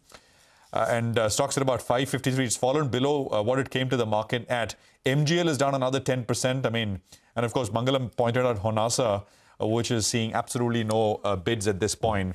We're back down about 40 points, 23,493. Just under 23,500 is where we are now trading at. Mihir Vora is with us, Chief Investment Officer at Trust Mutual Fund. Mihir, good morning. Good to have you with us here this Monday morning. It's been, tough since that top in September. Those highs in September. Frontline indices down over 10%. How have you been navigating this, and what is the advice for those who are watching, Mihir? The point is when we say, well, go buy the dip, you've got to have created cash to be able to go buy the dip. Otherwise, you're just sort of you're seeing prices fall, portfolios under pressure. And I reckon some of that is playing out as we speak. What's your sense? Good morning, Prashant. Always a pleasure. So, Prashant, I think there is cash on the sidelines because last month, again, was a record month for mutual fund inflows. And I'm assuming that the other inflows continue in the insurance, EPF, NPS space. So there is institutional cash definitely out there. If you look at the net buying numbers, they're not that large. So there is cash on the sidelines, definitely. The markets are at crucial support levels. A lot of the indices, the mid-cap, the Nifty, etc., have come very close to that 200 DMA, which typically tends to be a big support unless things are completely awry. But I don't think things are completely all right. I think what's happening is that there is a little bit of a divergence between the Nifty, which is the most popular index that is being followed, and probably the broader indices. So if you look at the Nifty, because of a lot of global sectors and some financials and IT, we have seen earnings downgrades, and obviously that did lead to a correction in the Nifty. But on the broader market fronts, the results have been more, I would say mixed rather than negative. So for the small cap indices or for the NSE 500, really we haven't seen earnings cuts. So I think maybe the Nifty is becoming a little bit more globally exposed in terms of the behavior, and the domestic, more domestic looking indices are doing quite well. You're asking what we are doing. I mean, we are quite lucky that we launched a small cap fund last month, and we are in the process of deploying. So I'm not complaining for the deployment of that fund. Right. So what sectors are you backing in the small cap? What's looking good after this fall? The same ones, Mangalam, that we discussed, the domestic themes look good. I'm still positive on premium consumption, financialization, savings, all the physical asset creation themes like, capital goods, construction, real estate, infrastructure. I don't think too much has changed, frankly speaking, as far as the themes are concerned. I think what's also happened is Indian markets obviously did very well. We are looking at the outflows that we've seen in October and November, which is huge. There's no, doubting that. I mean, there's no debating the fact. But we tend to forget the fact that June, July, August, September actually saw more inflows than the outflows that we've seen so far in October, November. So India did receive a disproportionate amount of money. Maybe it was passive funds, maybe it was the general trade, the global trade. But because we received disproportionate amount, we are probably losing that, that big of a fraud. So I don't think it's a vote against India globally. Money is being withdrawn from emerging market funds, from global funds into US-based funds, which is natural. But I think this is, a one-time knee-jerk effect that's happening because of the US election results. Because if the Democrats were in power, the status quo would have been a weak dollar, record deficits, gold, etc. going on, inflation going high.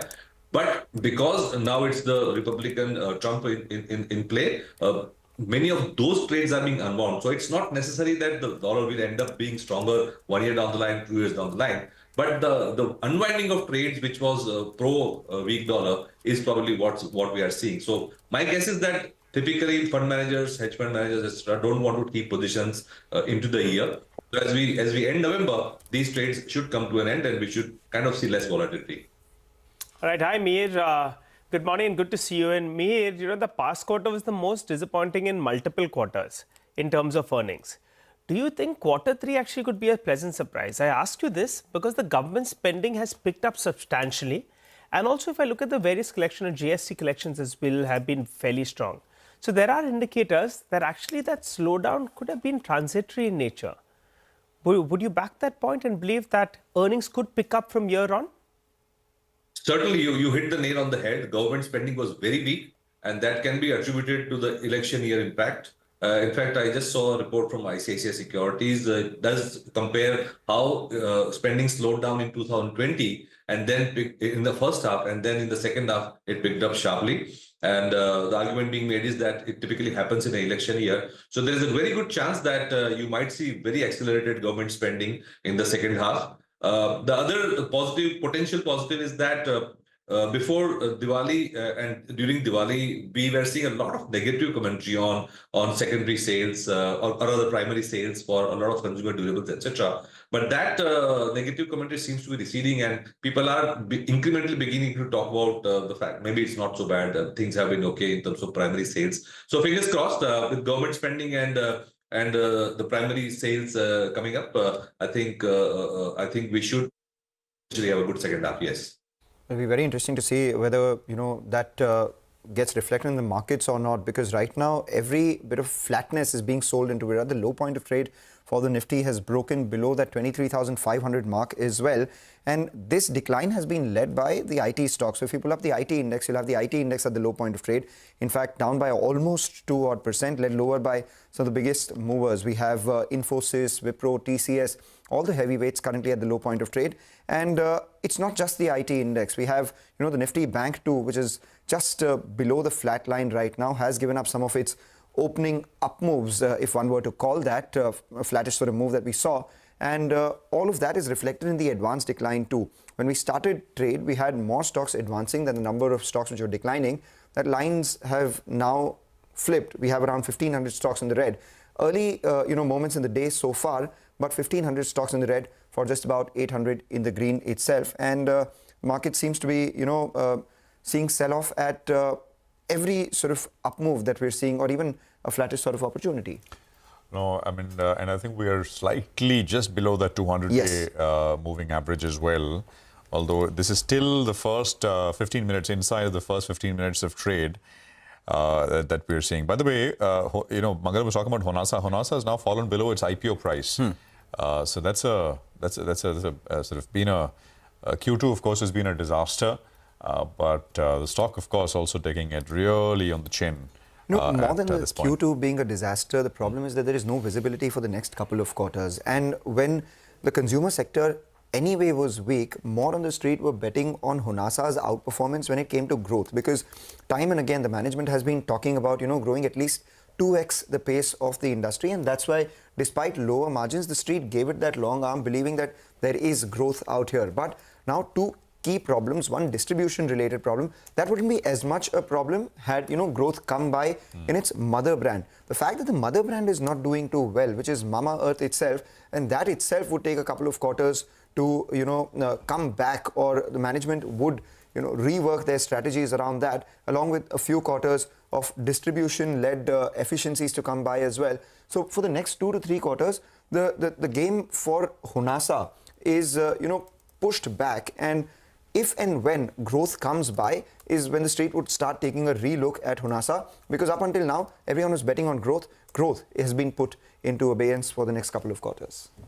Absolutely. And, we'll sort of talk more about this with Mangalam as we go along.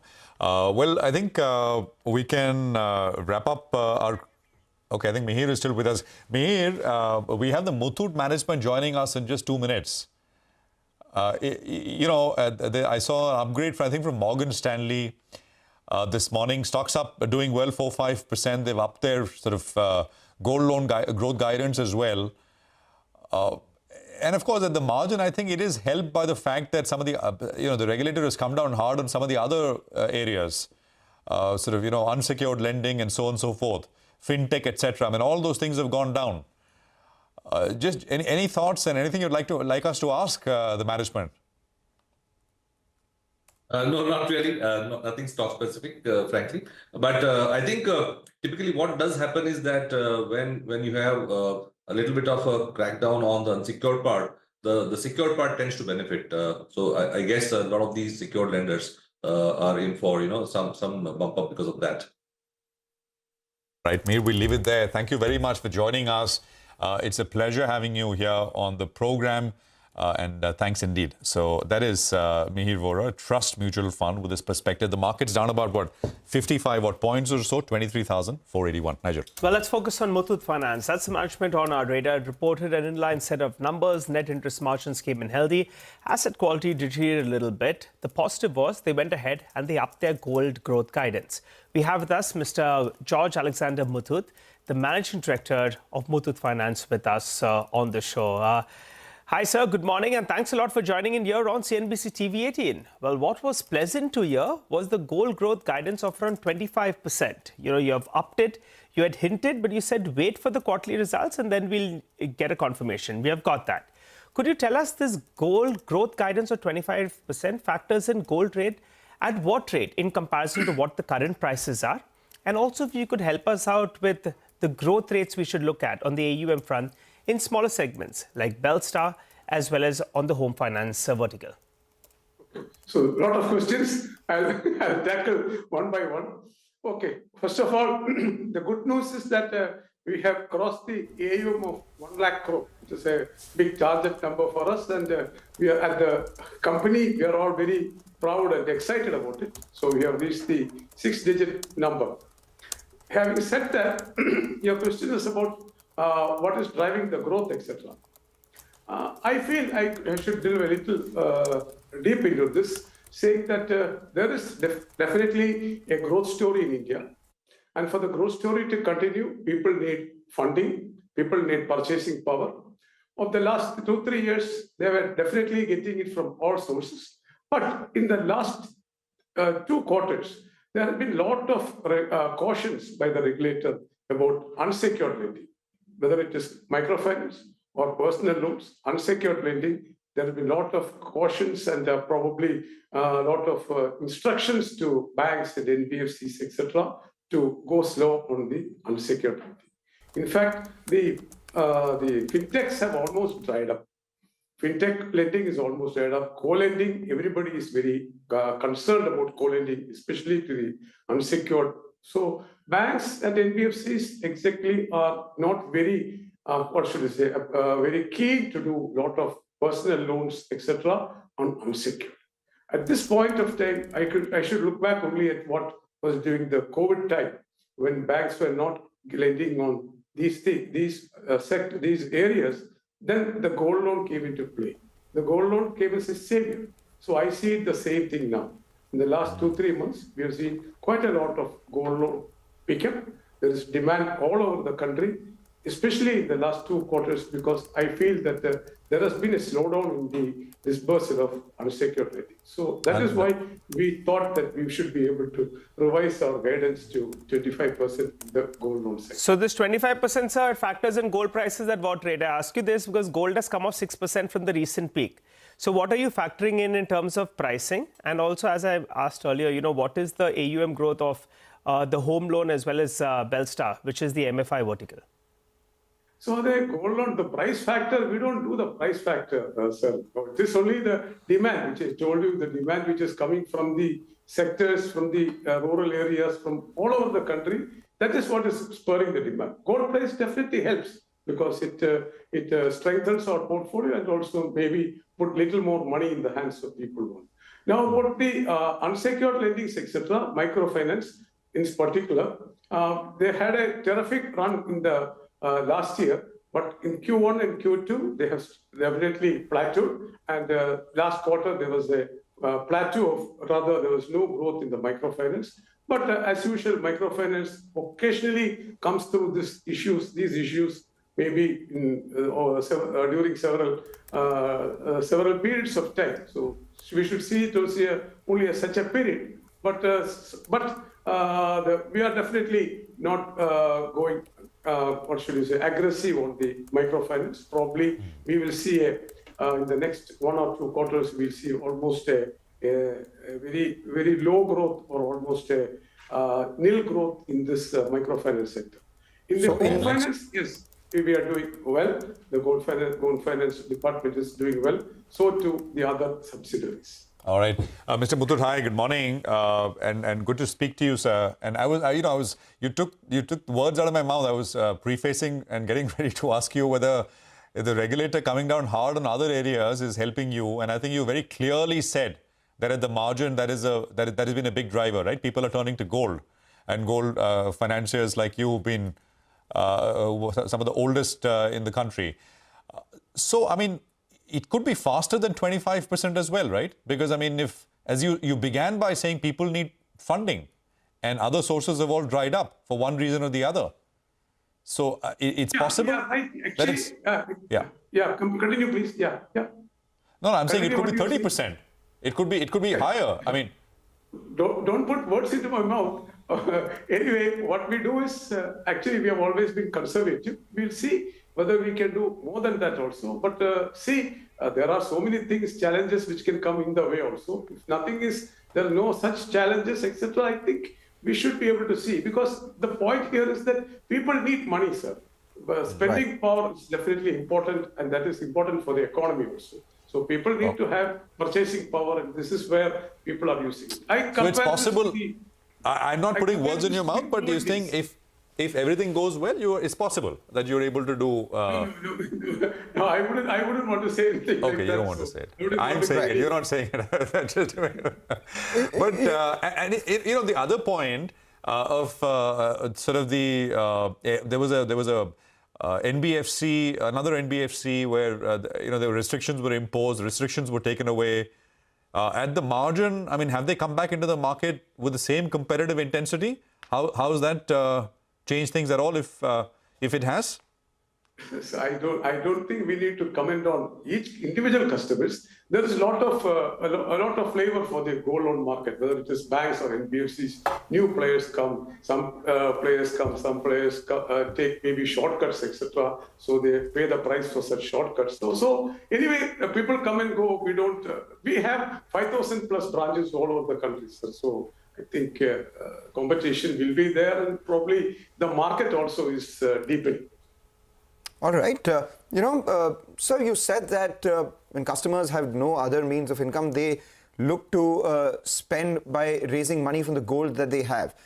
and as a result of which the growth may be higher than your 25% guidance as well.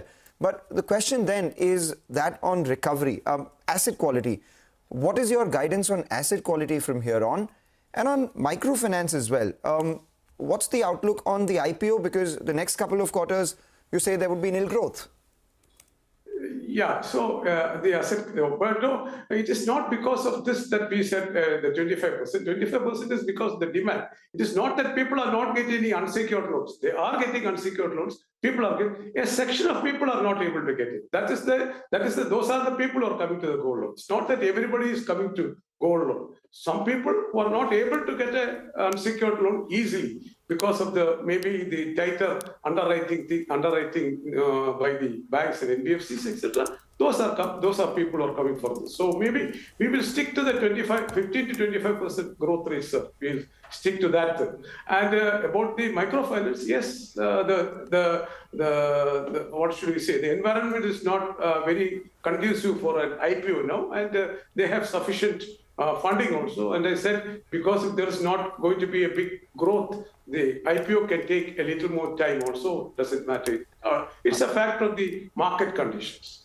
Okay, right. So the IPO happens sometime next year? Or maybe So it's a function of how the market is reacting to it. It is not something for Muthoot alone. It is for the microfinance sector as a whole. If things look up, then and funding is required, then we'll go for the IPO. Sir.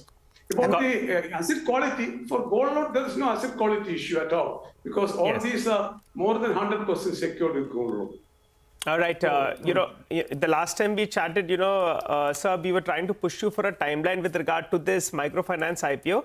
As you're clearly stating, for the time being, it's, not on your radar. Maybe it could be a story for FY26. So we'll revisit that at an appropriate time. As you're telling us, asset quality is not a big issue, but split it up for us vertical-wise. If you could give us a gross NPA, net NPA number for your core business as well as for the MFI business, because it went up a little bit. So give us a broad guidance we should work with, and if you could specify which vertical you're talking about. So I'll come to the gold loan sector. First, the gold loan, the NPA is about 4.3% or so. Yes. But it is 100%, 110% secured with gold. Why we are again carrying it in our books is just to help the customers. I can easily auction the gold, but when I auction the gold, there is so much of excess money, I'll have to start refunding it to the customers. In fact, I'm doing very injustice to the customers by auctioning. So we are trying our best to ask the customers to pay something, pay some interest, and still carry it in our books. So even though I'm carrying it in the books, we are fully in the money. So in that sense, we are more a service to the customers than maybe a little questions from people like you about the NPA. But NPA doesn't translate into a loan.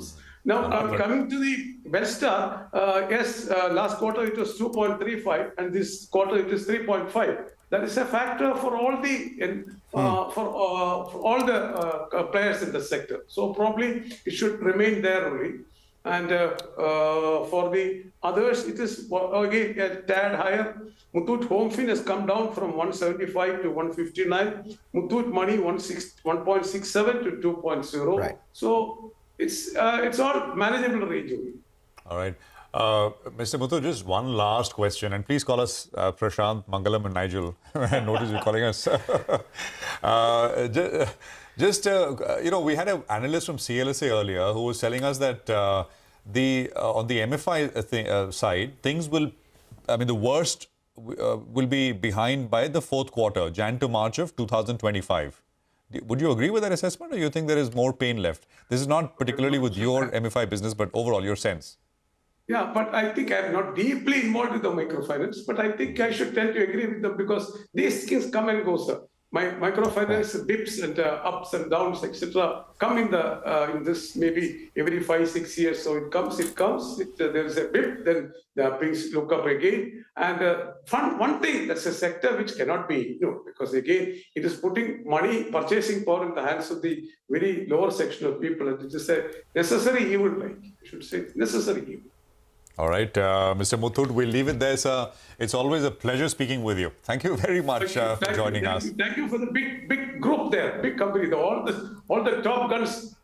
And we would have loved. I'm really impressed. And if you were there, it would have glittered like gold. and we missed you there, sir. But Please buy some gold and keep with you. It is good. Sorry, what is that? He's saying buy some gold. Some and of your keep it with savings you. in gold. We will. And by the way, we'll look forward to having you here in December. We have our annual Business Leadership Awards. So hope we can chat then at that event. Thank you very much. Thank you for joining us. Thank you. Well, we'll slip into a quick commercial break here.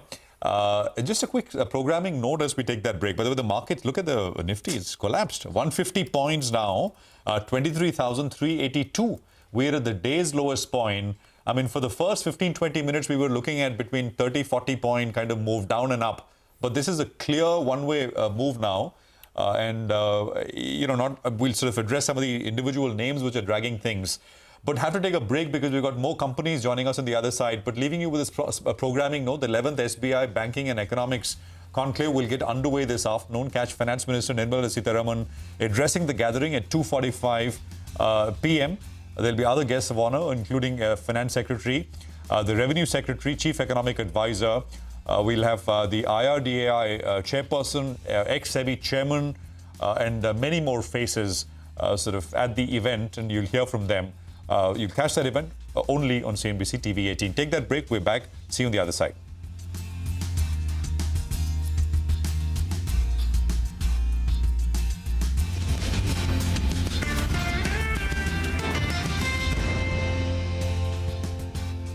Over the next 5 years, by 2030, you talked about how very few players are actually investing. There's a private capex challenge. How much is JSW across the group going to be investing in India? How much will you invest outside of India? In terms of numbers? Yes. So, it's not very easy, but given the demand visibility. Yeah, so we have made a very ballpark number that between now and 2030-31, fiscal 30-31, we would be investing close to $70 billion in India and maybe $2 billion outside India.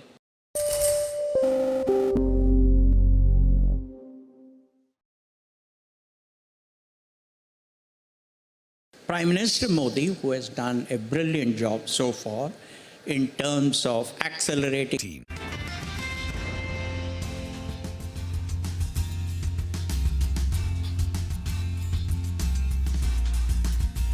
Well, it's a hot knife through butter. That's exactly what the market is right now. 170 points on the Nifty, 23,350, now comfortably below the 200-day moving average. The mid-cap index has it worse. And we were talking about how the IT stocks have not been doing well, right? Look at Wipro, down almost 4%. LTI, Mindtree, these are Nifty stocks that we're talking about, down about 4.5%. Infosys itself down 3%.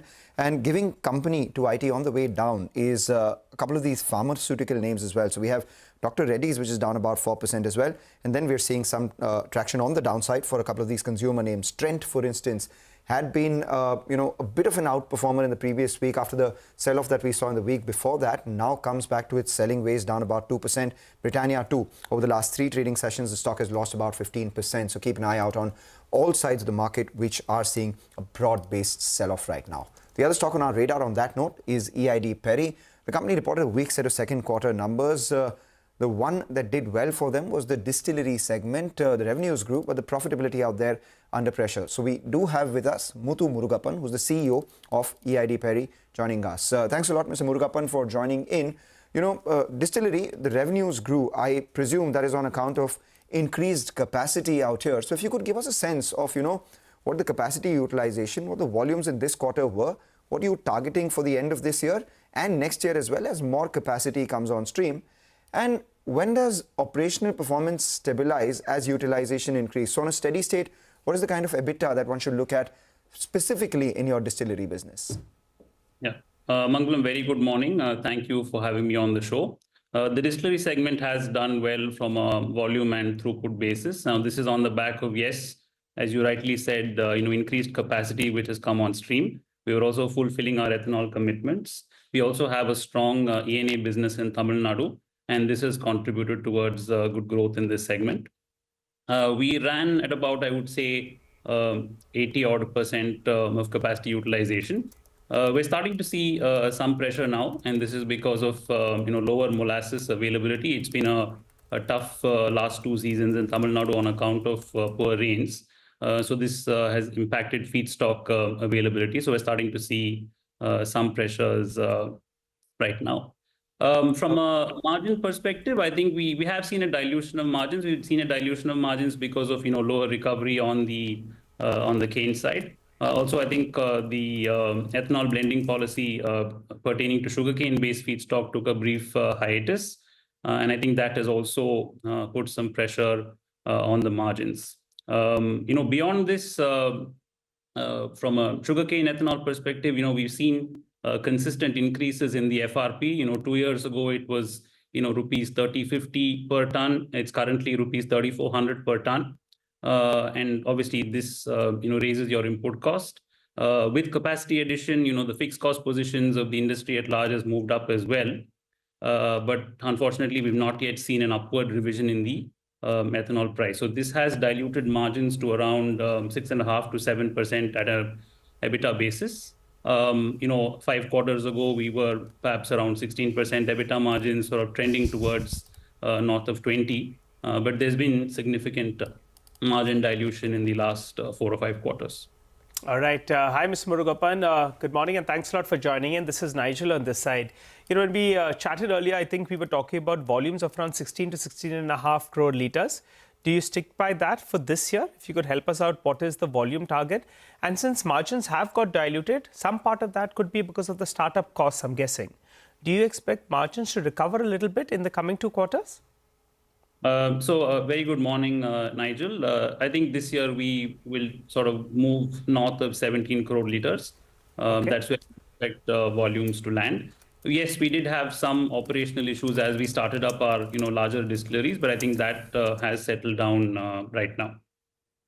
So profitability will pick up then in comparison to Q2, right? I think the real lever, Nigel, as I had mentioned a few minutes ago, is the upward revision in price, because you've got cane costs which have moved up significantly, and also a fixed cost position which has moved up.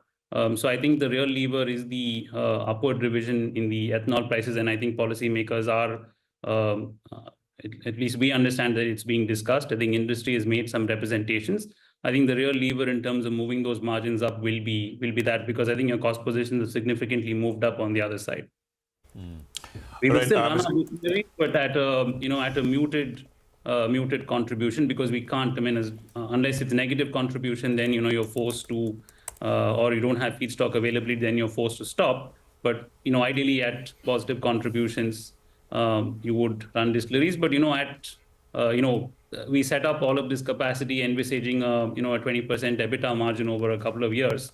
But when you're down to 6-7%, then that significantly delays your paybacks and all of your return metrics. Mr. Murugapan, good morning. In the con call, you mentioned that white premium, the difference between the price of raw sugar and refined sugar, that is going to come off.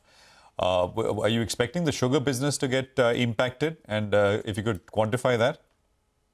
So Prashant, that's pertaining to the sugar refinery. It's in an SEZ in Kakinada, so that's an all-export refinery. So it largely imports raw sugar, refines, and puts refined sugar back into the global market. Yes, the white premiums have come off, and that has dropped the spreads. And white premiums have largely come off because there's been more supply put into the global market from parts of Europe and parts of Asia. So we are seeing a challenging H2 on the refinery business. Perhaps we see spreads now normalizing around the sort of May timeframe. But I think H2 will be a challenging period for the refinery business. All right, H2 will be challenging for the refinery business as well. Muthu, amidst all of this, the growth driver for the company on a very slow base, small base, would be your consumer division, your CPG business. If you could tell us, what does it stand at right now in terms of a revenue run rate? Where do you expect it to be? And operationally as well, what are the steady state margins? By when do you expect to break even here? So Mangalam, the CPG business is about 450 crores, a healthy growth of, I think, close to 70% sort of H1 to H1, largely on account of launch of the staples line, which is really dal, rice, pulses, and millets. So this is obviously a segment we are betting on. We've got a multi-decadal view on this business. I think the current run rates will I would say they will continue and perhaps even move northwards of this for the rest of the year. We will continue to invest and grow this business going forward. Do you have any aspirational target here in terms of how big do you want it to be as a proportion of your overall sales, and by when does it break even since you're investing? So yes, there are certain internal aspirations, and I will sort of refrain from any guidance here. But I think what we're aspiring to exit the decade with is a substantially larger business, a couple of X of where it is right now, and a high single-digit EBITDA margin, high single-digit percentage EBITDA margin. All right, very quickly, Mr. Murugappan, before we let you go, if you could help us out with, if in case there's an ethanol price revision, what would your expectations be?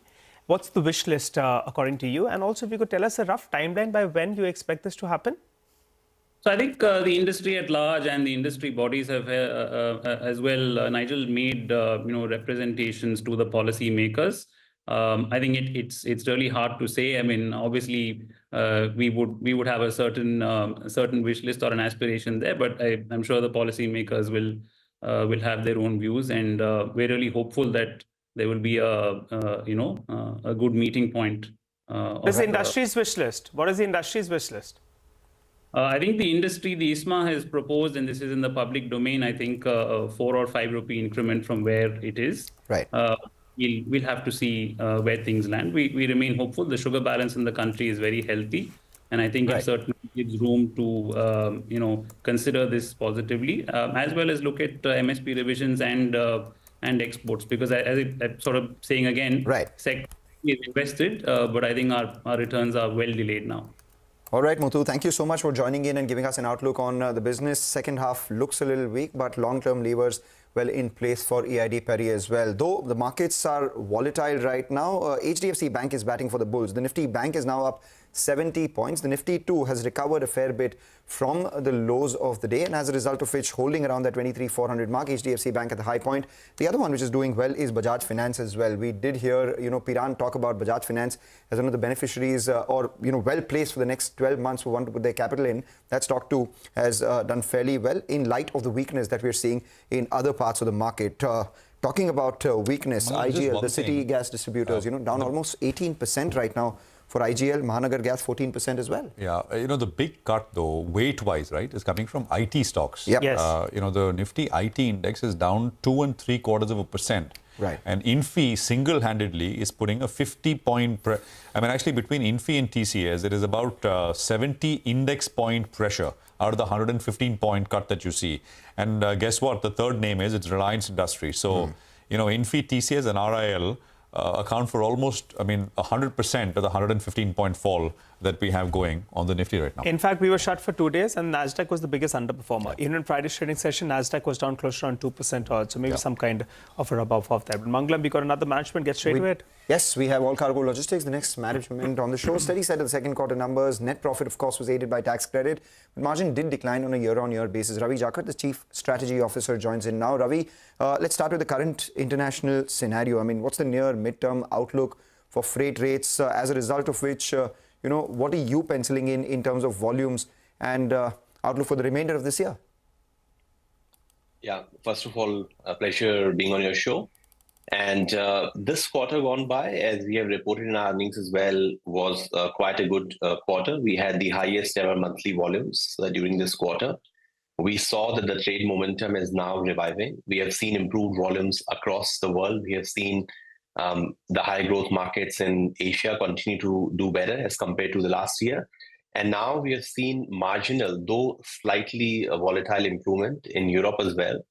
We believe that the changing geopolitical landscape could potentially have an impact there. And if the geopolitical tensions were to be de-escalated over the coming 6 months, that could potentially revive the European economy, particularly since with the rate cuts, inflation has already been in control in Europe, and there's a greater disposable income which is available in the hands of the consumer.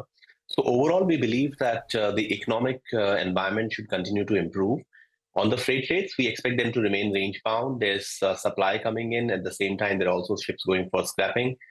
There's chances of de-escalation of tension, which means that the supply constraints could go away, but at the same time, that would also be coupled with economic revival. So these are balances in place with which we believe that freight rate should remain range bound. But what we are particularly happy is that across all the businesses, our strategies have been playing out, and we are happy with the performance of the quarter gone by. So let's talk about a couple of details then. One, what were the average freight rates in the third quarter? How do they compare with H1? And secondly, what's your target LCL volume for the full year? Yeah, so speaking on the international business, freight rates in our business is largely a pass-through, and therefore it does not really make much impact. What makes an impact is how well our containers are utilized. And the container utilization was marginally improved during this quarter on the back of better volumes, and which is why if you look at our international business, which is represented by EQ Worldwide, we have seen on an year-on-year basis, there's almost a 57% improvement in EBITDA for the quarter. And that's largely the international business excluding India. And that's been driven by improved utilization. So we believe that if we can continue to see a positive momentum in volume and we can improve the utilization, we can reduce the transshipment, which is all an outcome of improved volumes, we should continue to see improved margins in terms of gross profit per unit of volume that we handle. Gross profit as a percentage of revenue is a bit of a misnomer in our business, considering that a large part of ocean freight rates are largely a pass-through. And volumes, what are you targeting, the LCL volume? For the second quarter, they were up, around 4%? So about 5%. Yeah, so if you look at the volumes, about LCL is about 5% up, FCL is about 7% up, air freight is about 13% up. That's on the international business side. And before I dive into domestic, let me conclude here. I believe that we would continue to outperform the trade market growth by about 3 to 4%. And we have seen that in the last year, it was negative and we were kind of holding flat. Now that the market has become flat to 1%, we have seen 4 to 5% growth. Long-term average for LCL growth is about 6% for the last 8 to 10 years. And we believe that we could do 3 to 4% over that. So that's a delta that we have always been guiding towards. And we believe we remain confident that we would continue to outperform the market growth. But the market growth itself could be volatile, ranging from a couple of percent growth to, recovering back to 6% normal growth as the economic situation improves. All right. 2 quick points before we let you go. One, expected growth in contract logistics. You've gotten a bunch of new clients and you've increased your revenue per client in that business as well. And that's reflecting 46% growth in your overall revenue in contract logistics in the second quarter, with margins at around 5%. Where does this number settle for both margins as well as growth? Yeah, so I think, contract logistics business has significant opportunities to multiply. And you have seen over the last 2 quarters, there's been a sequential growth quarter on quarter of a significant proportion. Year on year, like you rightly pointed out, it's almost 46% growth in revenue. This is on the back of 2 things. One, we are very successfully expanding into new domains. What used to be a chemical contract logistics business a few years ago, now chemical is just about 35%. The largest segment for us is now e-commerce. And we are rapidly expanding into quick commerce business, which is more than 10x in the last 3 years for us. This is managing their inventory, warehouses, and even some dark stores. And that's a business which we believe would continue to have positive momentum. We also had non-restriction on chemical transport, which went away during the quarter gone by. So that's another set of opportunities.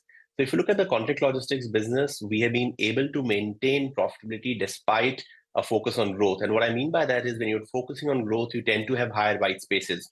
Historically, what used to be about 4-5% a couple of years ago, we are now at a double-digit white space. But that is something which allows us to, invest in capacity and grow the business rapidly. We would continue to have that approach for the next couple of years as we see immense opportunities in this business across e-commerce as well as other domains like auto and engineering, which have also done very well for us. And on the chemical logistics, we continue to remain the market leaders and we will maintain that position strongly. So overall, a very promising opportunity on the contract logistics business. And express logistics, which is the other domestic business also, like you would have noticed, we had the highest ever business in the month of October, and we are seeing strong momentum in that as well on the back of improved service levels at Gati. So does it turn EBIT positive in the remainder of these 2 quarters?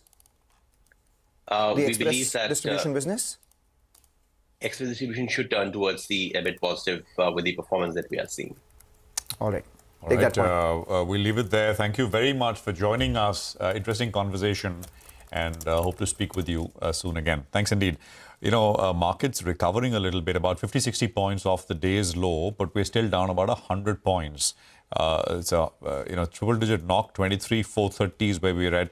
And the point is, I mean, so many single stock accidents in that sense, with all the city gas distribution companies down, all of them down. I mean, at least IGL and MGL down over 10%. Gujarat Gas down 5.5%. GSPL is down sharply. And many more. Honasa is down 20%. The Tega, which is down about 10.5%. I'm not sure if there were numbers here with this one. But that is a large cut on decent-sized volumes. Usually it doesn't figure with large volumes, but it is coming up now.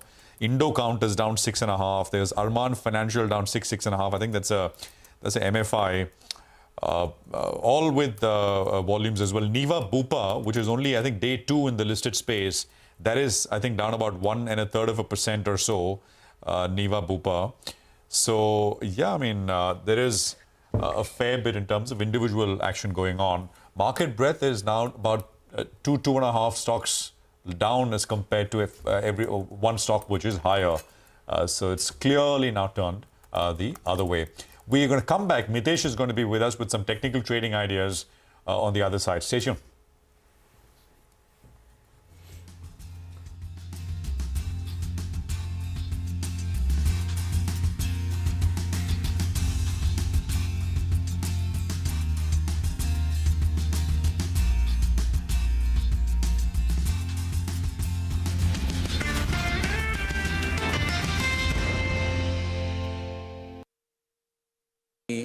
All of that, may want to look at whether we need more of managers in the government rather than administrators.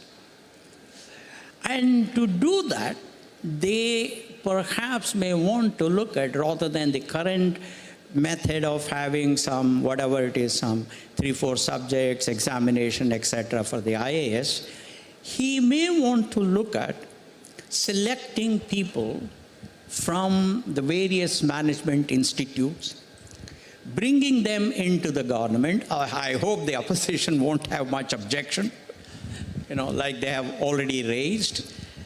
Bring them into the government. First, get them trained at Mussoorie on decision-making under uncertainty, on facing the competition, on creating competitive advantages, on being open-minded to learn from people who have performed better than us, on strategic thinking, on simulation, on workflow management, on project management, and other management techniques. The second thing that we may want to do, because we have, I often used to tell at Infosys, the reward for winning the semi-final is to get to play a tougher game, which is the final. Therefore, the fact that India has tasted success, the fact that India under Prime Minister Modi has done a good job so far, what that really means is this: we, the Indian citizens, must be in a position to play an even tougher game, a more difficult game, a game that will gladden the heart of every Indian. And to do that, one of the things that we may want to look at is, instead of becoming general administrators, we may want these management trainees that are trained at Mussoorie to be allotted to specific functions in the public governance system: agriculture, defense, and manufacturing, infrastructure, whatever it is.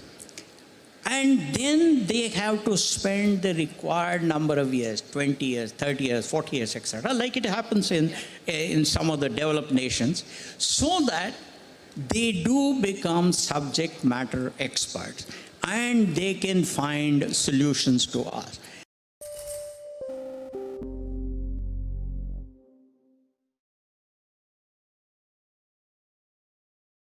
The second thing is what I learned from Mahatma Gandhi, that is leadership by example.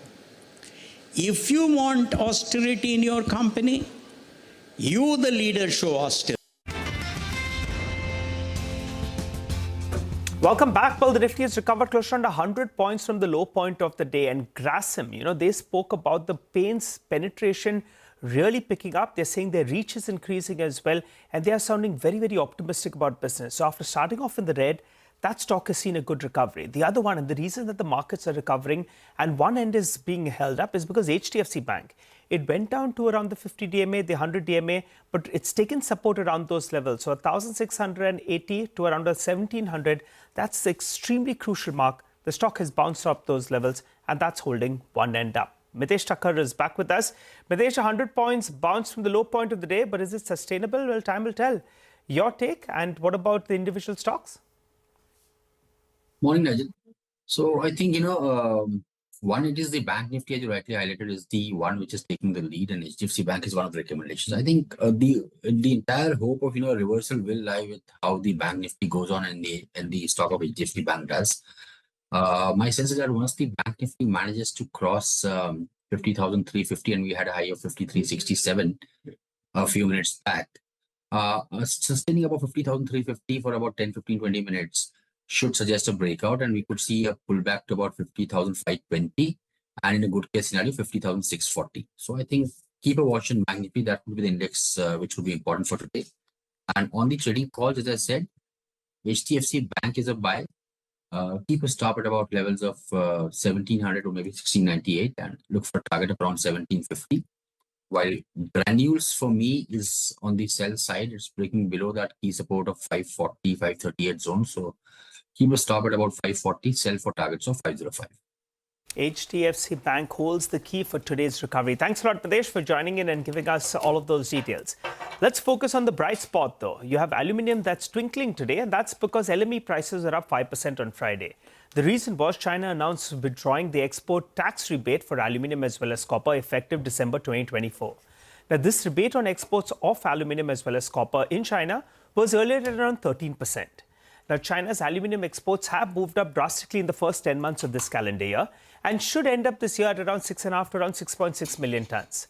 Now, Chinese aluminium exports, they represent close to around 15% of China's aluminium production and close to around 20 to 22% of the production outside China. Aluminium exports from China are expected to decline from December 2024, and that's what in turn could support aluminium prices. So owing to the surge that you've seen in aluminium prices, we have Nalco, which is the biggest gainer, followed by Vedanta as well as Hindalco, the bright spot, so to call it, in an otherwise wobbly market. Tell you what, we'll slip into a short break, though. On the other side, our special segment is the economy. Lata will be in conversation with Ashish Gupta of Axis AMC on his latest report on domestic mutual fund inflows may no longer be sufficient to keep stocks elevated. Stay with us.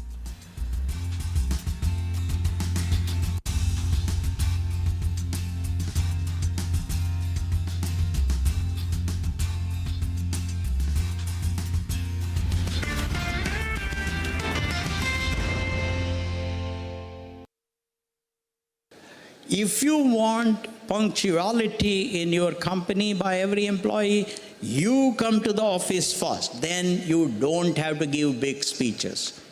So I think I can go on and on the issue of leadership, by example, but I think we in the corporate world must embrace leadership by example.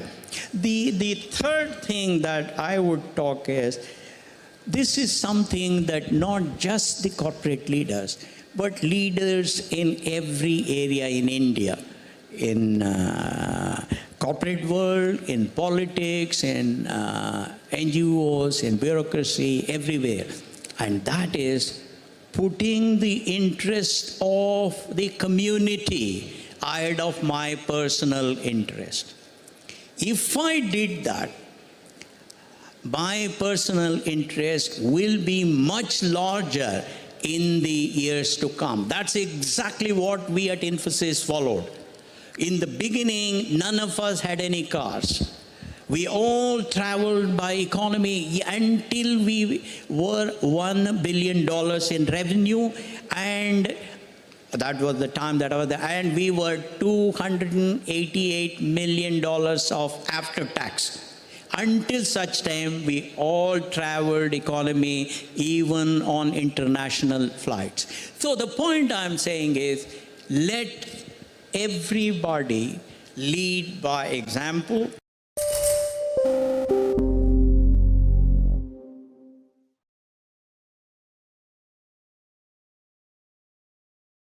I want to talk about the big transformative idea that's quite literally shaking up the world. Donald Trump and the impact and implications according to you. I think pretty transformative, Donald Trump, and has changed the perspective of how we're going to run the world as we go forward, or how he is going to run the world as we go forward.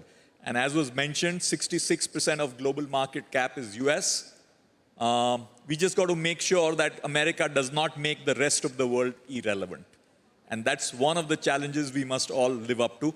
Therefore, however small our market share, we need to grow it much faster than what we have in the past. And Shireen, as you think about transformation, I think if you look at America's power, it is essentially three things. One is military, second is finance, and third is creativity. And if you look at these three important things, which gives the Trump power to the United States, let's ask ourselves each a question about how India has got to transform for the future. So I'm literally taking on from where you have said. So let's look at military power. Okay. It's the most powerful defense power in the world, which is United States. And if you look at India on a relative basis, if India has to transform, our percentage of spending on defense as a percentage of our GDP is not growing.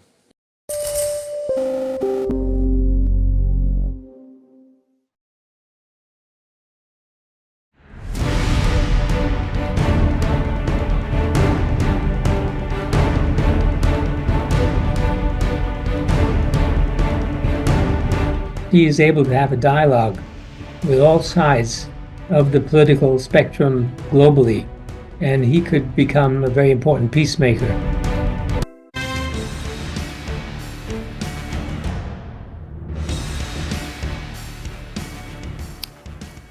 Hello and welcome. Today on It's the Economy, we discuss an interesting report by Ashish Gupta, the CIO, Chief Investment Officer at Axis Mutual Fund.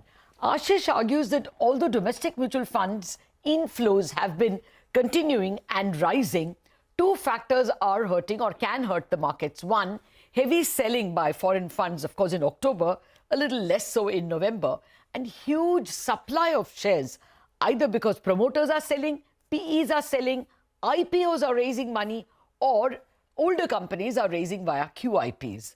In fact, in the second half of the current year, that is starting October, the number of IPOs lined up are 3 times the number of IPOs in the first half, says Ashish, looking at draft filings.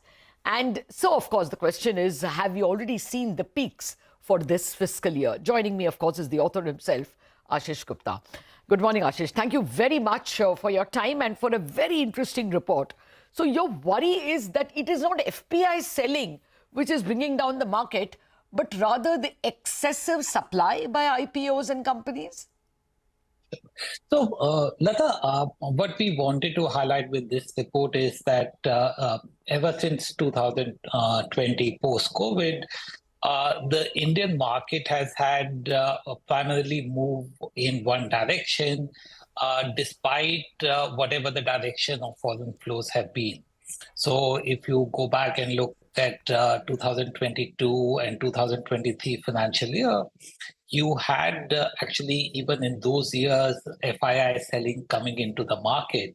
And if I recollect correctly, in 2022, there was $18-19 billion of foreign selling, but the market actually continued its uptrend.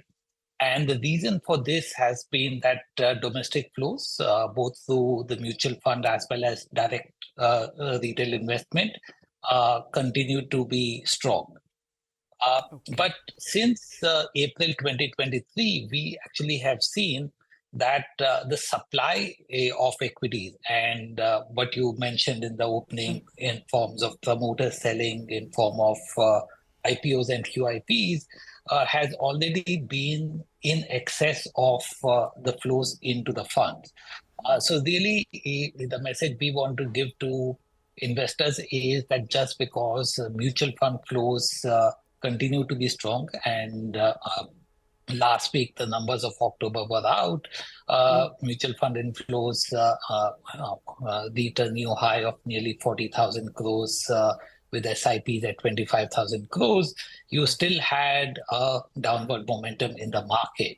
And the reason has been that in the past 18 months, nearly 40% of the supply of paper in form of IPOs and QIPs was actually being subscribed by foreign investors. Right? Okay.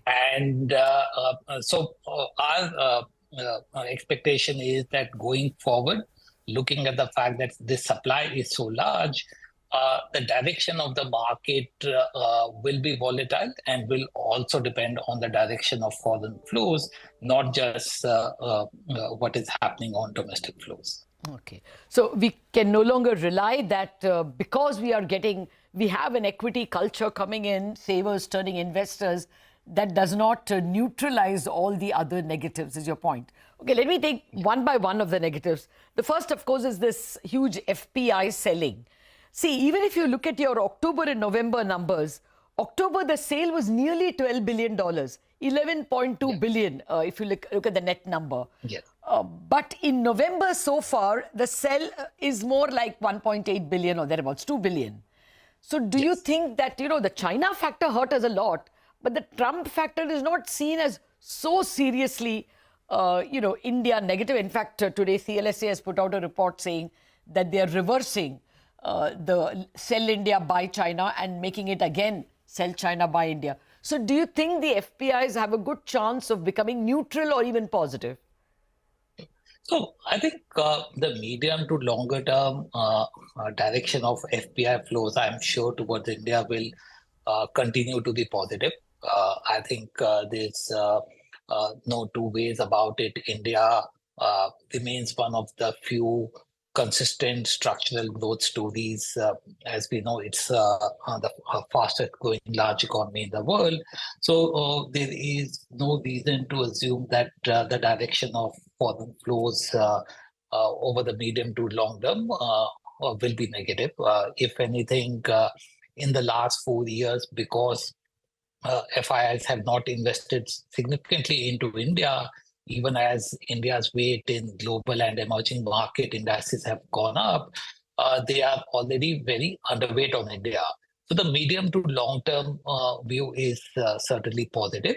Of course, that does not mean that week to week or month to month you cannot see volatility in FII flows. And frankly, more than the China factor, I believe what was visible in October was outflows from emerging markets, also because the US bond yield went up nearly 75 basis points, right?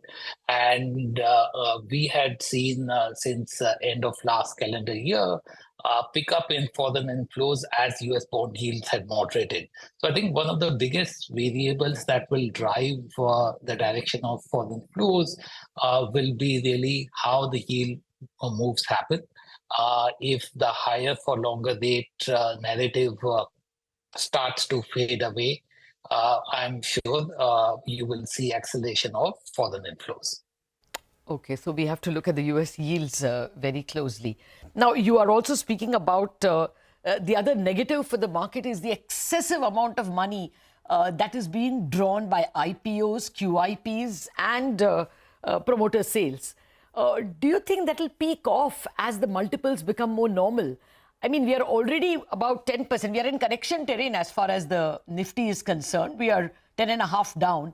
And mid-caps, we are down nearly 12% from the September highs. So won't the sales by IPO and QIP guys lessen? So certainly we have seen some correction. But again, if you see roughly the market is where it was in July, right?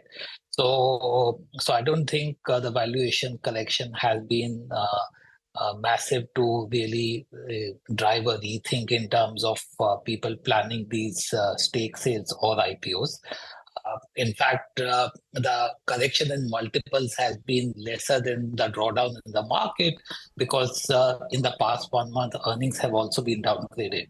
So if you look at the PE multiples, they have not contracted by 10 to 12%. I believe in the coming 6 months, really that is the time period we have visibility on supply. In addition to the IPOs and QIPs, even on stake sales, you will actually see a pickup because when there's an IPO, all the pre-IPO investors get logged in for the period of time. And given that even last year there was a big acceleration in IPOs compared to 2023, you will actually see more lock-in expiries happening and that supply coming to the market. So I believe at least over the next 6 months, the visibility we have is that there will be between in the second half of this year, somewhere between 3.5 to 4.5 lakh crores of primary plus secondary supply of equity. Oh, that's a lot of money. And no mutual fund inflow is that big, even if it continues. But you also end your note on a positive note that probably the private capex cycle is picking up. Are you confident that all the equity raising, IPO plus QIP is leading to a private capex cycle? Certainly, I think we are seeing in terms of IPO, again, the IPOs have two parts to it. Part of the IPO is also secondary stake, so offer for sale. But if we net that out, still over the last 18 months, about $25 billion of primary capital has been raised by corporate India. And we are seeing this being raised in sectors like power, real estate, autos, and these companies certainly have the investment plans. And again, you would have seen the order book numbers that many of the capital good companies have indicated. So we are continuing to see a positive momentum in private sector capex. Of course, even the government capex after the pre-election lull has started to pick up in the last 2-3 months. So we continue to be positive on the capex cycle. Okay. I never have enough time with you. I have to pay attention to the debt and the banking sector as well. We saw this huge influx of FPI debt into India because of the index inclusion. That seems to have petered out. And now US yields have also risen. So two things. Do you think the yield rally is over? Now we are going to see Indian yields also kind of at higher levels. And therefore, does that make life easier for banks? Because they saw a lot of competition with people raising corporate CPs and, bonds. Now, do banks get a little more elbow room because there isn't so much competition from the bond market? So I think for banks, the bigger challenge has not been in terms of the credit demand. I think in the last 12 months for banks, the challenge has been in terms of really the deposits and liquidity. And there as well, I think in the last few months, we have seen some easing in the liquidity environment. Of course, RBI has also moved to a neutral territory in terms of their stance on liquidity. And I think that is the most important really driver for bank in terms of growth, the amount of liquidity and amount of deposits that are available to them. I don't think in India we have a challenge in terms of really credit demand. As such, whatever slowdown we have seen in the last 9 months in bank credit is either because of lack of liquidity or because of regulatory actions. So do you think the deposit craze is over? Are deposit rates peaked off? So I think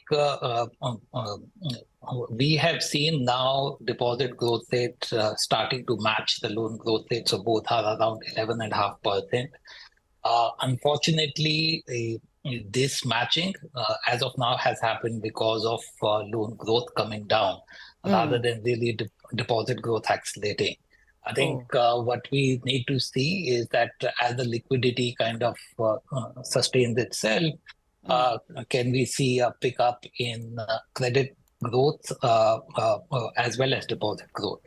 So I think we need to see that still to happen. I think the central bank actions will be quite important to watch in that regard. Okay.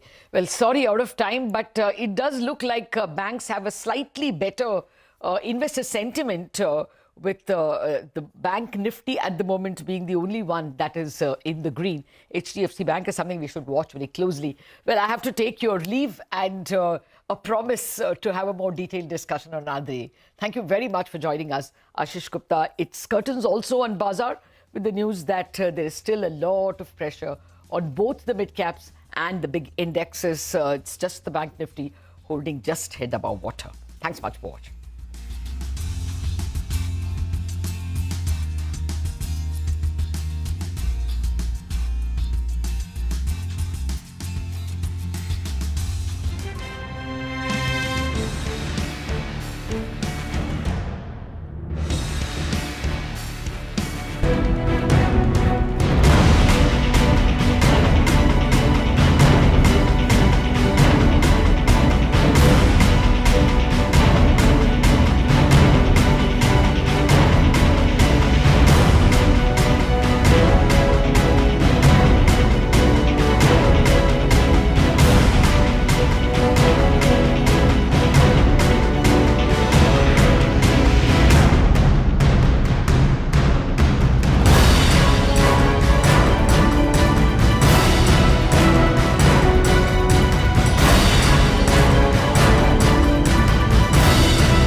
President-elect Donald Trump has not wasted any time in putting together his cabinet. The immediate focus seems to be the crackdown on illegal immigration, deportation and addressing the China threat. Let's begin with Marco Rubio, who according to 3 US publications is likely to be picked for Secretary of State. Now, Rubio is a senator from Florida and is of Latin American origin. He's someone who has pushed for a tough and muscular foreign policy on China specifically, also on Iran and Cuba. He's also someone who had unsuccessfully challenged Trump's presidency in 2016.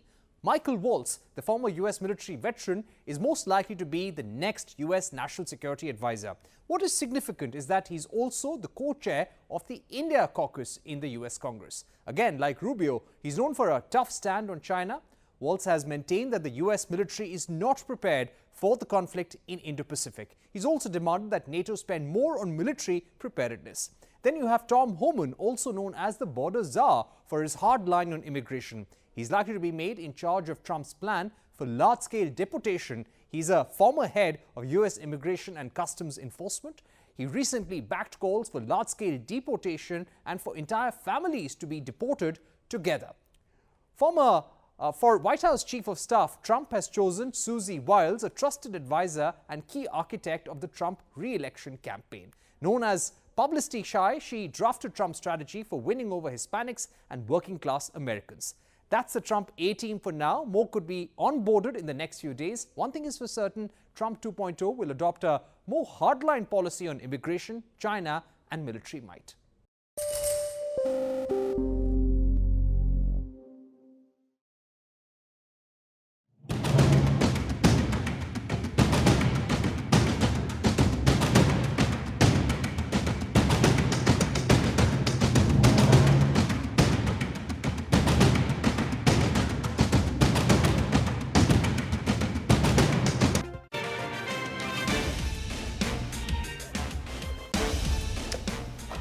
NASA Consumer hits a 20% lower circuit after second quarter numbers disappoint the street. The company reported a loss-making second quarter with revenue and EBITDA declining Mamaearth also grows slower than expected. The stock has fallen below its issue price of 324 rupees.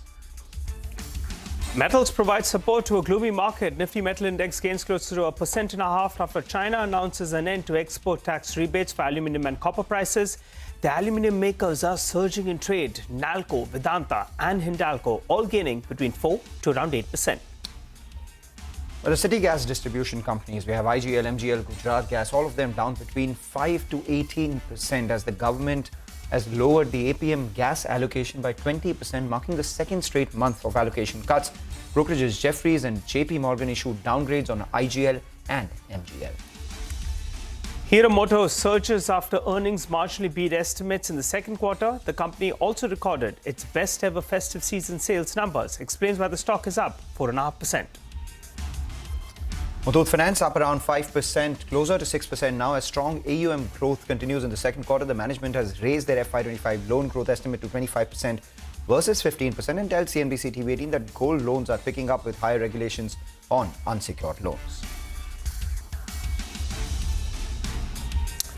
Hello and welcome to Chartbusters. I'm Nigel and with me is Mangalam. We don't have much luck today in terms of a bounce back. The Nifty is still down 130 points. The good news, though, is we have come off close to around 50 points from the low point of the day. But we've got a couple of managements with us, so let's get straight to the first one. Glenmark Pharma, they reported a profit of around 350 crores. They recorded a loss in the second quarter of the previous fiscal. The revenue is up close to 7.5%. They've given their margin guidance as well for the way ahead. To understand more about the way ahead, we are joined by Mr. V.S. Mani, the company's executive director and the global CFO of the company. Hi, Mr. Mani. Good morning and thanks a lot for joining in. Well, let's focus on 2 points first. Your margins in the first half of the year were a little south of around 18%. But for the year, you're guiding for margins of around 19%, which means the second half of the year margins will be better. Tell us the factors that will drive this margin, a better margin in the second half of the year, point number one. And on the US sales, well, it's been more or less flattish or a little bit gloomy out there. And now we have a new president-elect in the United States as well. But you believe growth will come back? Yeah, so thanks for the question. So first and foremost, I think the first half we had a good set of numbers. While the sales grew at about 7% plus, our margins have been closer to about 18%.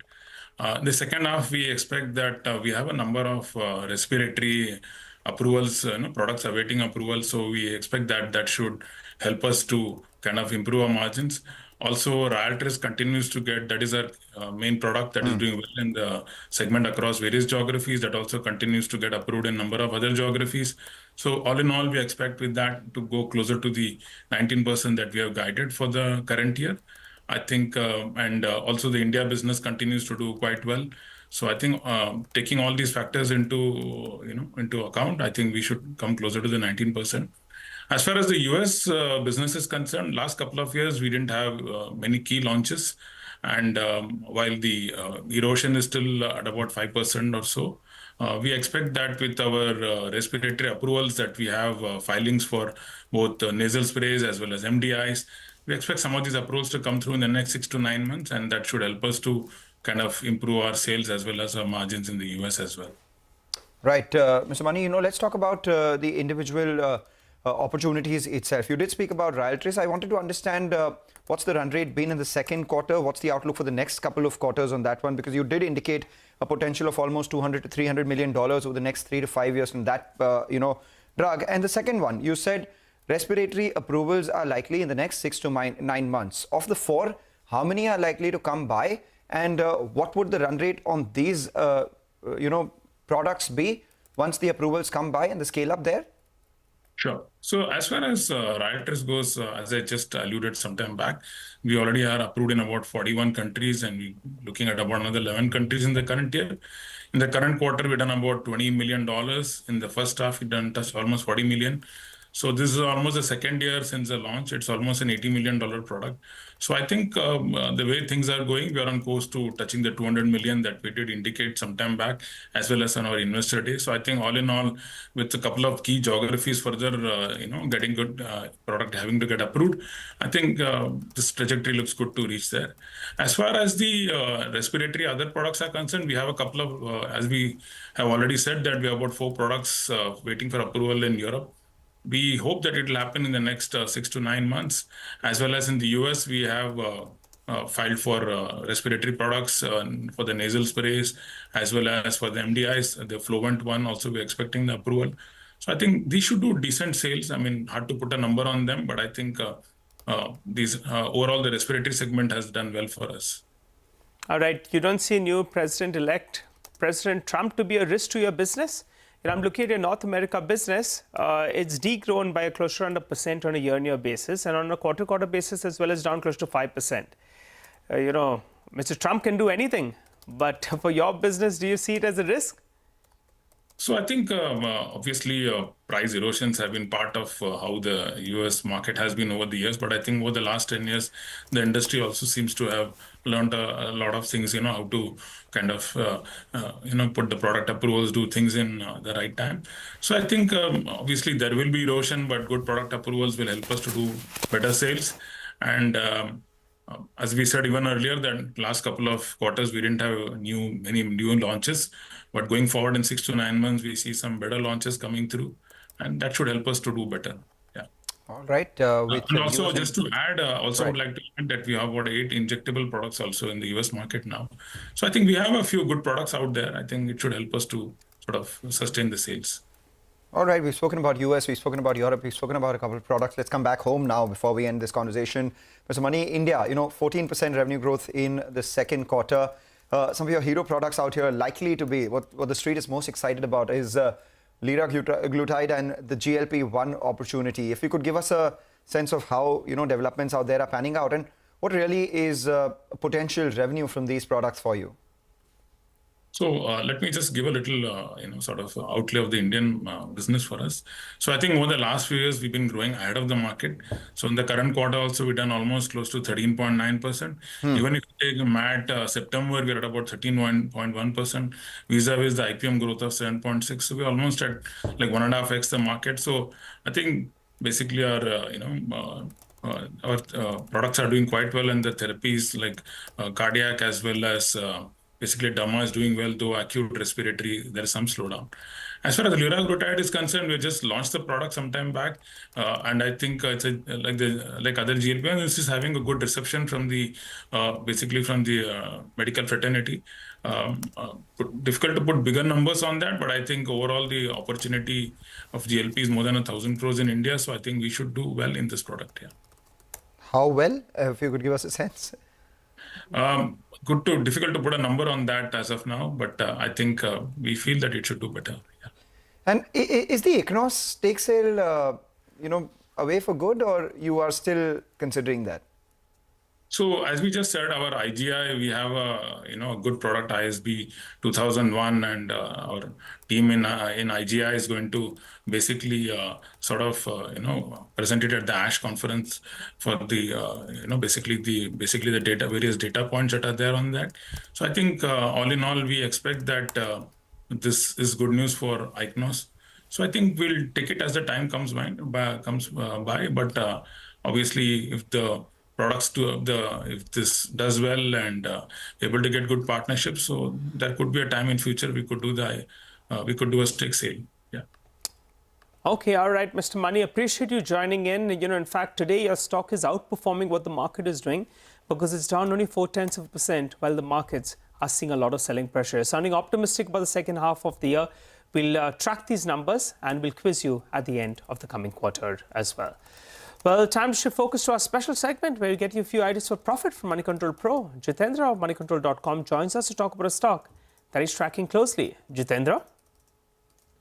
Hi, thanks. Power Grid, despite subdued performance in Q2, is well positioned for long-term growth through strategic expansion in India's T&D sector. While during Q2, revenue growth remained flat on a year-on-year basis and EBITDA saw a marginal 2.1% decline due to reduced capitalization and stringent O&M norms set by CRC. The company managed to sustain net profit growth of modest growth of 0.3% increase. This was obviously bolstered by a significant 116% rise in other income and of course dividends from the subsidiaries and cash reserves it has.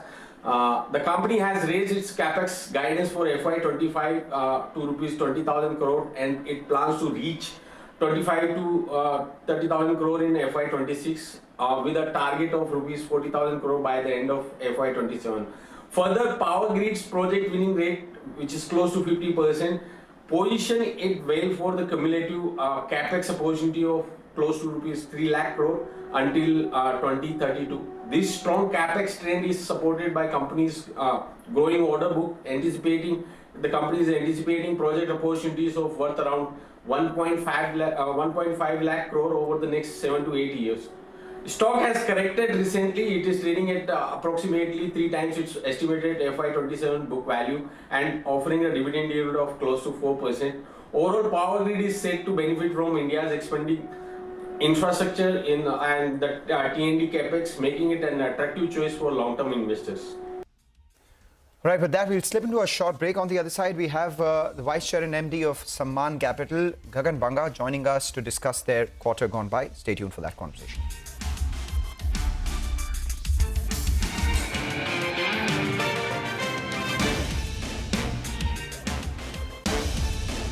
I want to talk about the big transformative idea that's quite literally shaking up the world. Donald Trump and the impact and implications according to you.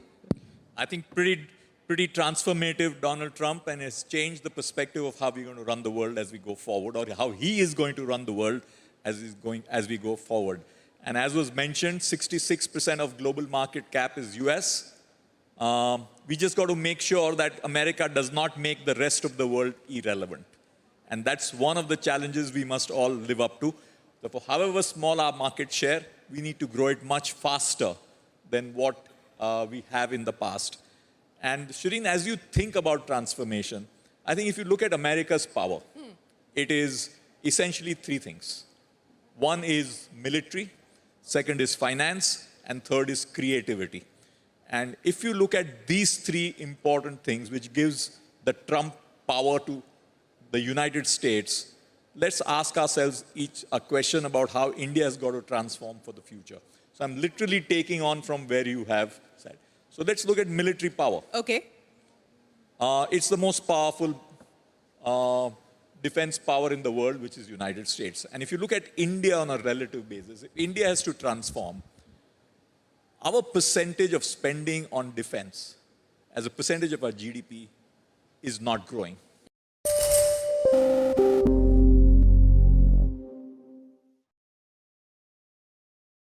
The second thing is what I learned from Mahatma Gandhi, that is leadership by example. If you want austerity in your company, you, the leader, show austerity. If you want punctuality in your company by every employee, you come to the office first. Then you don't have to give big speeches. So I think I can go on and on the issue of leadership by example, but I think we in the corporate world must embrace leadership by example. The third thing that I would talk is, this is something that not just the corporate leaders, but leaders in every area in India, in corporate world, in politics, in NGOs, in bureaucracy, everywhere. And that is putting the interest of the community ahead of my personal interest. If I did that, my personal interest will be much larger in the years to come. That's exactly what we at Infosys followed. In the beginning, none of us had any cars. We all traveled by economy until we were $1 billion in revenue, and that was the time that I was there, and we were $288 million.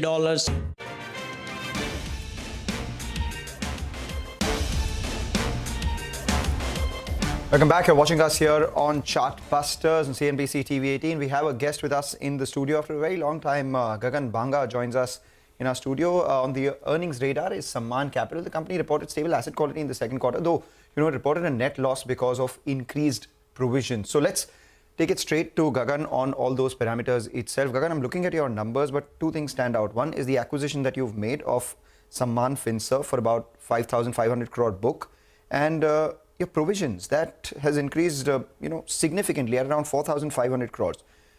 What explains this, and what are the pain points out here? If you could explain, why the provisions were so much higher, and the loan book as well.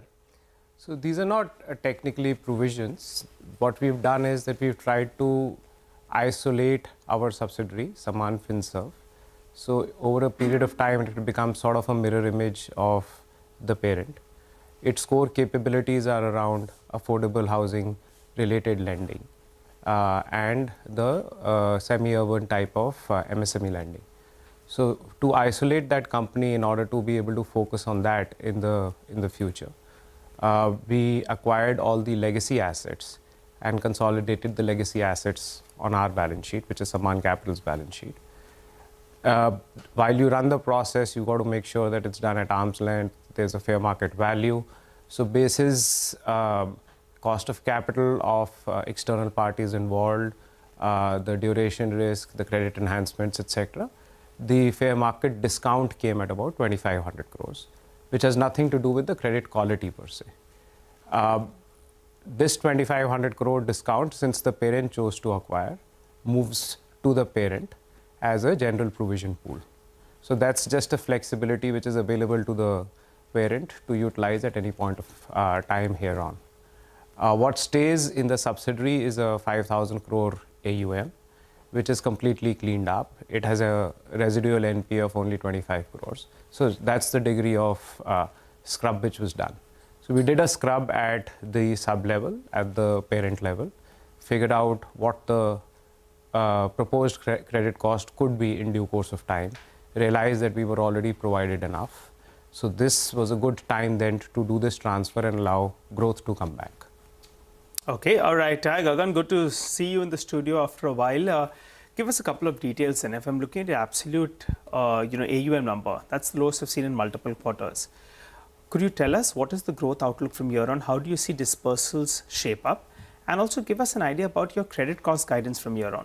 Sure. So as we were going through this whole, so to say, internal restructuring, yes, we also chose to use the same time. You can't be doing non-operating stuff every quarter. So we chose the same time to utilize some of our provisions, which we had built over a period of time, and do a cleanup in terms of sales to ARCs, write-off of assets, etc. So that has resulted in a net 3,000 crore reduction in the AUM. What we've also been talking about is that the business should be viewed in two different buckets. One is the legacy book rundown, which we had started the year with 38,000 crore stock. Within the financial year, we've been able to run it down by as much as 8,000 crores. Just in the last quarter, we had cash collections of about 3,100 crores. So that rundown process is going about very, very smoothly. And now with so much of a provision buffer available to us, I believe we can also accelerate this process quite meaningfully. We are looking at another 10,000 crore reduction in the book in the next 12 months. So that's the speed with which we should be able to run this down. And the idea is that by end of fiscal 27, this is a single-digit contributor in terms of the overall AUM. Right. Just a couple of questions then before we wrap this conversation. You've given us the credit cost guidance of 80 to 100 basis points. What gives you the optimism out here at a time when everyone else is talking about, some sort of pain point in asset quality? And you did speak about you having run down the legacy book. All things considered, what is the AUM that one should look at over the next couple of years? We will be looking at an AUM of, by the end of next year, 75,000 crores. And the year after that, we should be looking at something around 90,000 crores of consolidated AUM, which includes the AUM of the subsidiary. So that's the broad guidance that I can give you. Our typical credit cost over the last few years has been in the range of 125 to 145 basis points. But we are also now sitting on imputed provisions of about 10,000 crores. On a legacy book of 30,000 crores, that's already like 30% provided. How much more do I need to provide? So in that sense, the 80 to 100 basis points guidance is given more for incremental business. As we do step up our affordable housing piece, that's the type of a credit cost which is expected from there. And would you look to, at some point monetize your affordable housing book? Because it's currently 5,000 crore. You say it's clean, but, would that give you an opportunity to perhaps at some point look to and unlock value here? Give us a timeline and give us what the AUM should look like of this. And the price as well. So first, on your part that I claim it's clean that it's got NPAs of only 25 crores, zero overdue assets. Anything which was even 1 day past due has been provided for. So can't be cleaner than that as a starting block on a starting basis. We've got to first ramp up the disbursals. The company so far has been sitting on disbursals of 250 crores a month, more from an incubation perspective. That should rise to 500 crores a month by March. And sometime in the second half of next year, we should reach a run rate of 1,000 crores. That's probably the more appropriate time.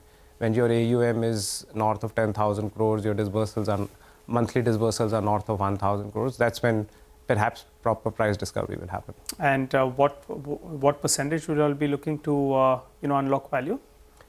We're not looking at it from a capitalization perspective. The company is extremely well capitalized. Today it's running on a debt equity of 1:1. So it'll be trying to get a valuation. Yeah, it'll be strategic capital. And when it's strategic capital, it depends on whether they want 26 or they want control or whatever. We do appreciate the fact that this will require a partner. And we, at that point in time, should be open to any configuration. And the rough valuation would be 1 times AUM? 1 time AUM. All right. Okay, all right, Gagan. Appreciate you you joining in. We'll hold you to these numbers for the time being. The street appears it's looking through the past quarter. Looking ahead explains why the stock has recovered from the day's low, currently up close to around 3%. Well, on that note, though, we'll have to slip into a short break. A small programming note, though, as we do that. 11th SBI Banking and Economics will get underway this afternoon. Cash Finance Minister Nirmala Sitharaman addressing the gathering at 2:45 p.m. today. Other guests include the Finance Secretary, Mr. Nagaraju, the Revenue Secretary, Mr. Malhotra. You have Chief Economic Advisor, Mr. Nageshwaran, and IRDA's Mr. Panda, and ex-SEBI Chairman, Mr. Damodaran. All of them join them later on. Catch this exclusive coverage of the event only on CNBC-TV18.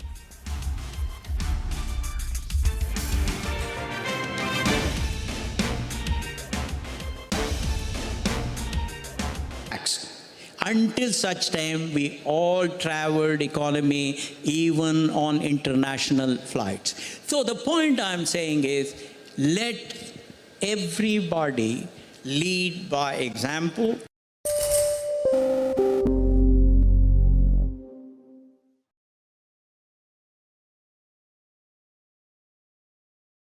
Prime Minister Modi, who has done a brilliant job so far, in terms of accelerating our economy, all of that, may want to look at whether we need more of managers in the government rather than administrators. And to do that, they perhaps may want to look at, rather than the current method of having some, whatever it is, some 3-4 subjects, examination, etc. for the IAS, he may want to look at selecting people from the various management institutes, bringing them into the government. I hope the opposition won't have much objection, like they have already raised. Bring them into the government. First, get them trained at Mussoorie on decision-making under uncertainty, on facing the competition, on creating competitive advantages, on being open-minded to learn from people who have performed better than us, on strategic thinking, on simulation, on workflow management, on project management and other management techniques. The second thing that we may want to do, because we have, I often used to tell at Infosys, The reward for winning the semi-final is to get to play a tougher game, which is the final. Therefore, the fact that India has tasted success, the fact that India under Prime Minister Modi has done a good job so far, what that really means is this: we, the Indian citizens, must be in a position to play an even tougher game, a more difficult game, a game that will gladden the heart of every Indian. And to do that, one of the things that we may want to look at is, instead of becoming general administrators, we may want these management trainees that are trained at Mussoorie to be allotted to specific functions in the public governance system: agriculture, defense and manufacturing, infrastructure, whatever it is. And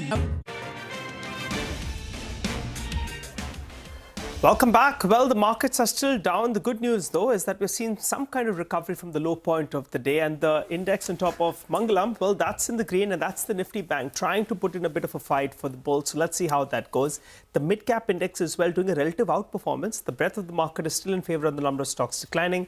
But the mid-cap index is also trying to make it into the green. So let's see how that goes. But on that note, we'll wrap up on this edition of Chartbusters. The team of Trading Hours is waiting for you on the other side.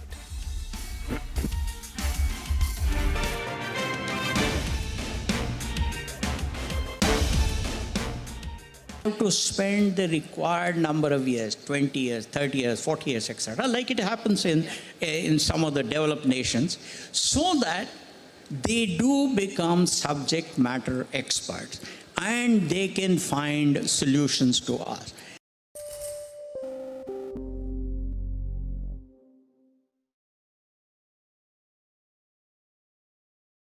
Are not yet the factory of the world.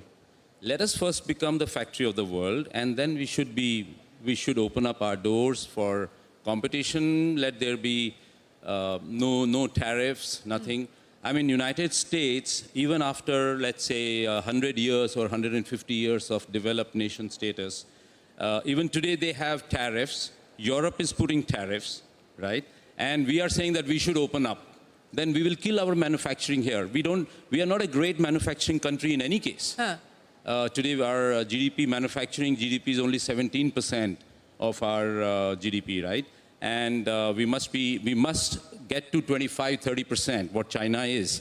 But if you open up and we become liberal, then we will kill our industry. So you talked about tariffs. Donald Trump says tariffs is the favorite word that he has in the dictionary, and he has promised that he is going to go full throttle as far as tariffs are concerned. What is that going to mean? We don't know the quantum, we don't know what finally will happen, but given the threat and what he's done in his previous term, what will it mean? No, what Donald Trump is, in my opinion, he's very clear. He is a very clear-headed guy, whether right or wrong, but he has a clarity of thought. And he says that for me, America is first. I want to build America. I don't care about the world. For me, America is the world. And therefore, I want my industry to grow. I want America to grow, American industry to produce goods. It's not that Chinese should supply to me and then I will consume. I don't want to become only a consuming country. I want to produce and consume. So therefore, I want to put tariffs. Yes, tariffs do make you let's say lethargic. You become more uncompetitive to an extent. So therefore, you have to gradually bring down the tariffs to become competitive.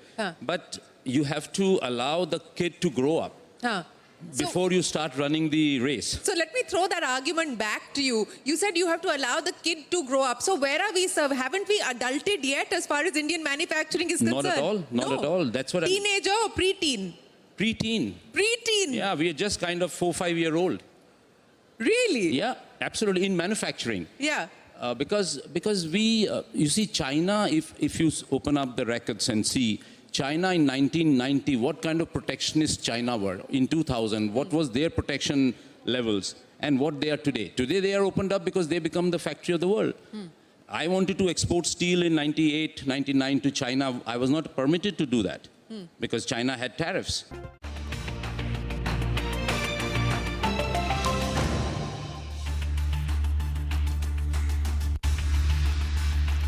Hello and welcome to Trading Hour. I'm Sonal Putra and joining me today is Vinny Motiwala. Vinny, good morning.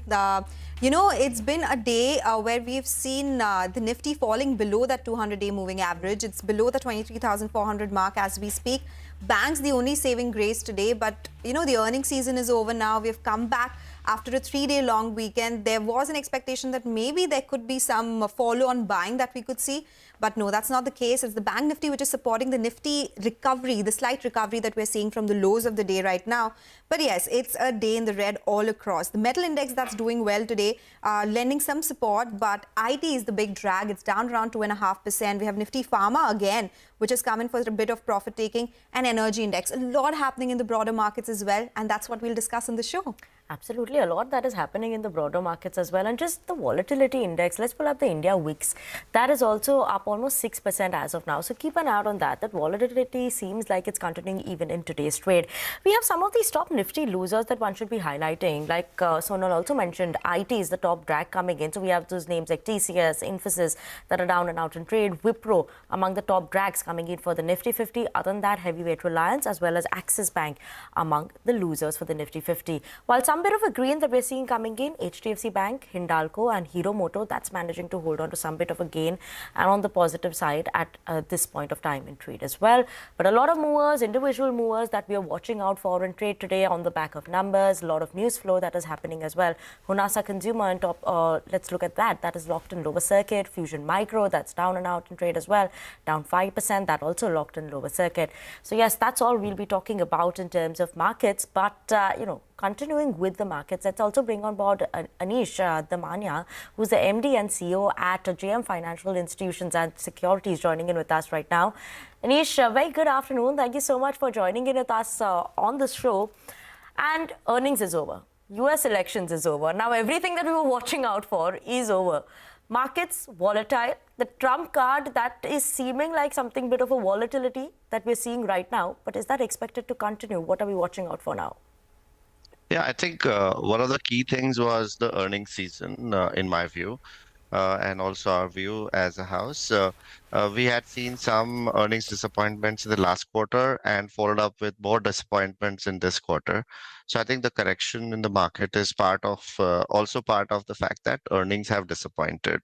There are several reasons for that, but among those which could be prominent is slowdown in consumption. And that could be led by many factors, including lower government spending.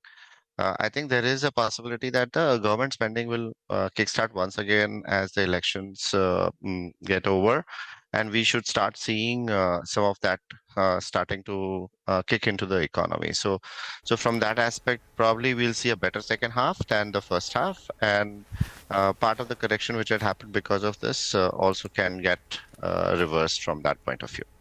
Okay. Anish, good morning. Good to have you on the channel after a long time. But, now that we are talking about maybe some recovery in government spending that would come by in the second half, something that we saw in 2020 as well, right? After the elections were done. Which are some of the sectors which will be in focus? Because there has been a drawdown across segments this time. It's not been good, or I would say largely stable for any of them. So which sectors do you think could be in focus, somewhere that you see some comfort coming up?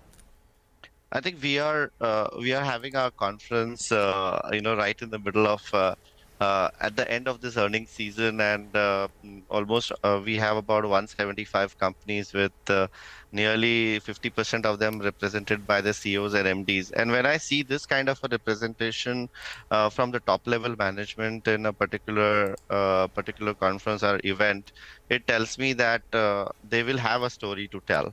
And I guess that story could be a lot more positive than what we have seen so far.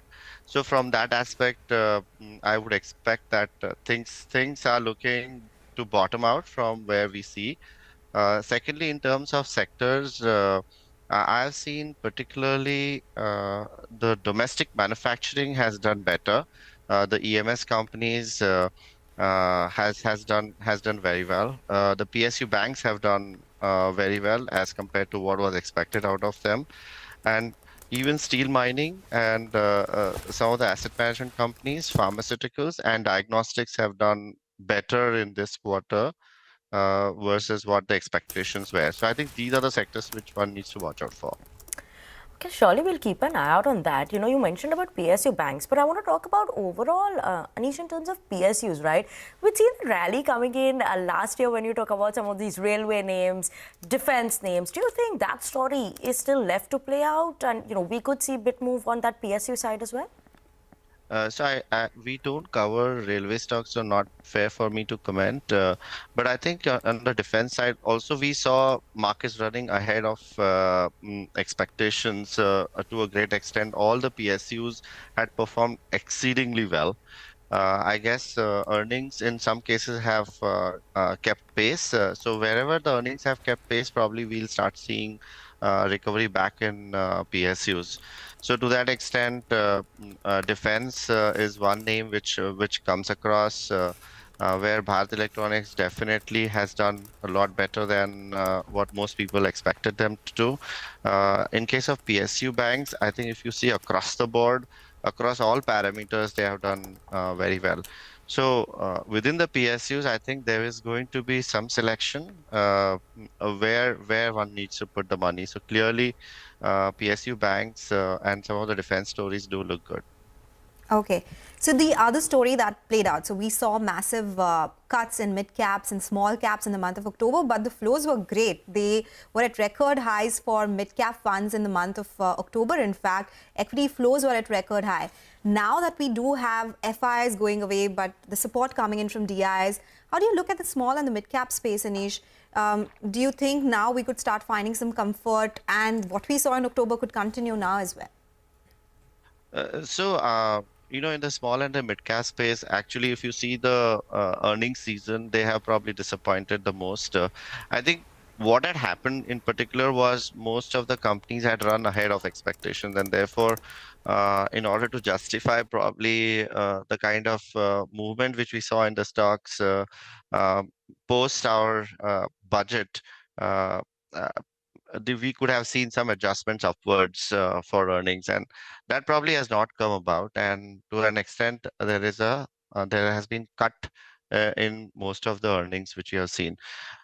We feel that most of the cuts are behind us, and if the spending comes back, I think we are going to see even the small and mid caps do a little better. Okay. Hoping to see them do better going forward. But just one last word in terms of, obviously, we've seen the recent fall coming in the markets. What are we watching out for in terms of, you know, do you think FIIs will now start coming back? Do you think this is what they were waiting for to enter India at this right time when they're seeing a bit of a correction? I think it's still undecided if you were to look at it. We are still not seeing flows to an extent ebbing. There is a small ebb, but the outflows were very large a month back. We are seeing some ebbing, but we still need to see some more time before we can tell what's really happening there.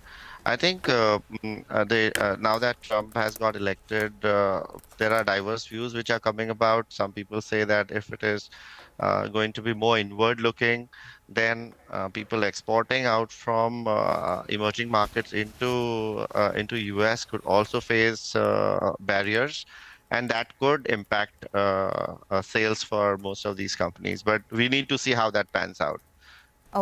Okay, yes, there's a lot that we need to see, but we are in a wait and watch mode, and we'll get some updates coming in from your conference as well, Anish. So looking forward to that. Thank you so much for joining in today with your insights and the market outlook as well. We'll do one thing, we'll slip into a short break now, and as we do that, we'll take a look at the highlights of CNBC-TV18's grand 25-year celebrations at the Global Leadership Summit, from thought-provoking panels featuring industry stalwarts like Piyush Goyal and N.R. Narayana Murthy to inspiring discussions on shaping the future.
tariffs, but now today we have zero tariffs on steel. Chinese steel, which is surplus, they are nearly 60% of their capacity is surplus capacity. Yeah. So it comes via Japan, Korea, Vietnam, Malaysia to India at 0% duty.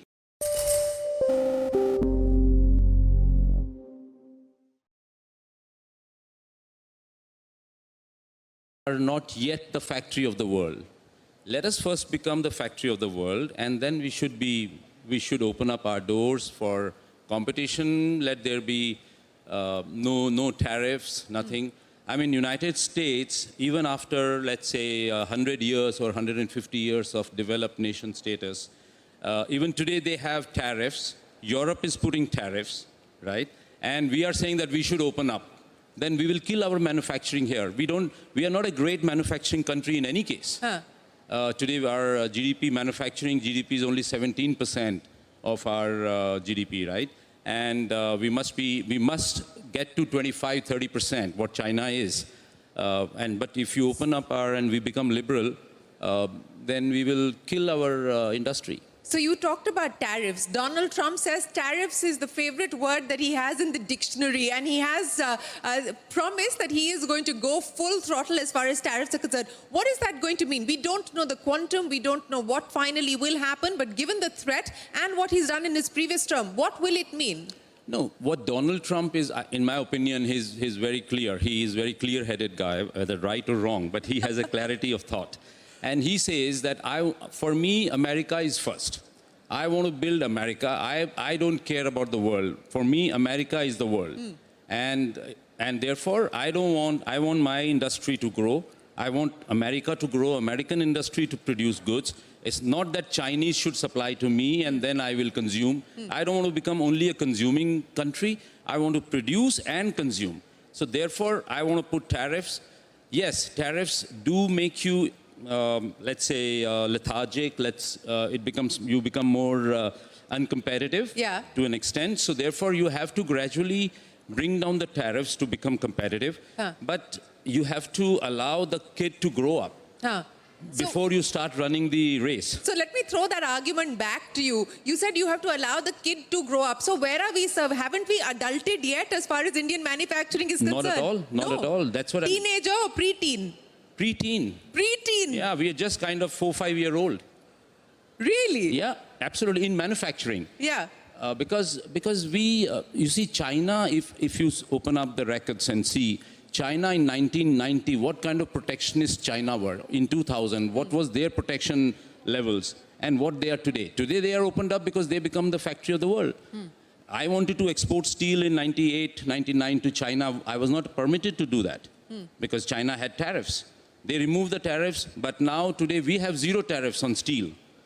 Chinese steel, which is surplus, they are nearly 60% of their capacity is surplus capacity.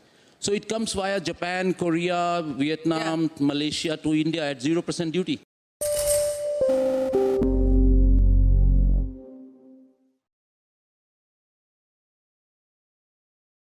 Let me ask you for your comments wearing your former Cisco hat on what we're likely to see.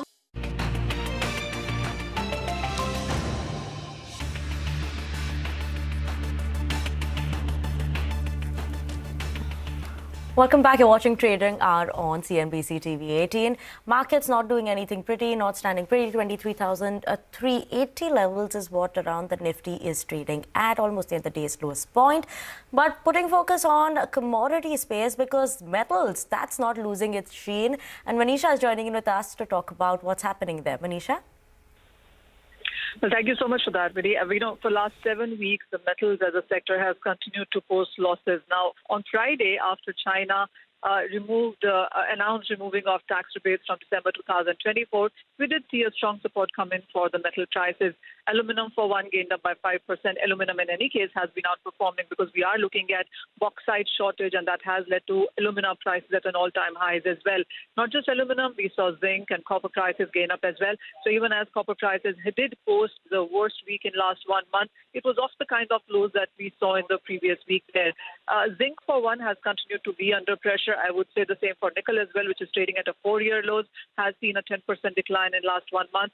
Steel is trading at a 2-month lows as well because China is producing more steel and the exports from China are the second highest on record. So even as China does seem to be making some steps in sense of ensuring that the demand is improved and you do see higher prices for many of these metals, we haven't seen a sustainable reaction in most of them. So even as aluminum prices did gain 5% on Friday, we haven't seen a follow-up buying coming in for the markets at this point in time. What the street will watch out for, of course, is the dollar index, which seems to be looking at a pause right now, but still holding around that one-year highs. It is going to be about the U.S. Fed meeting in the month of December, where the chances of a rate cut now have declined from 80% to less than 60% as well.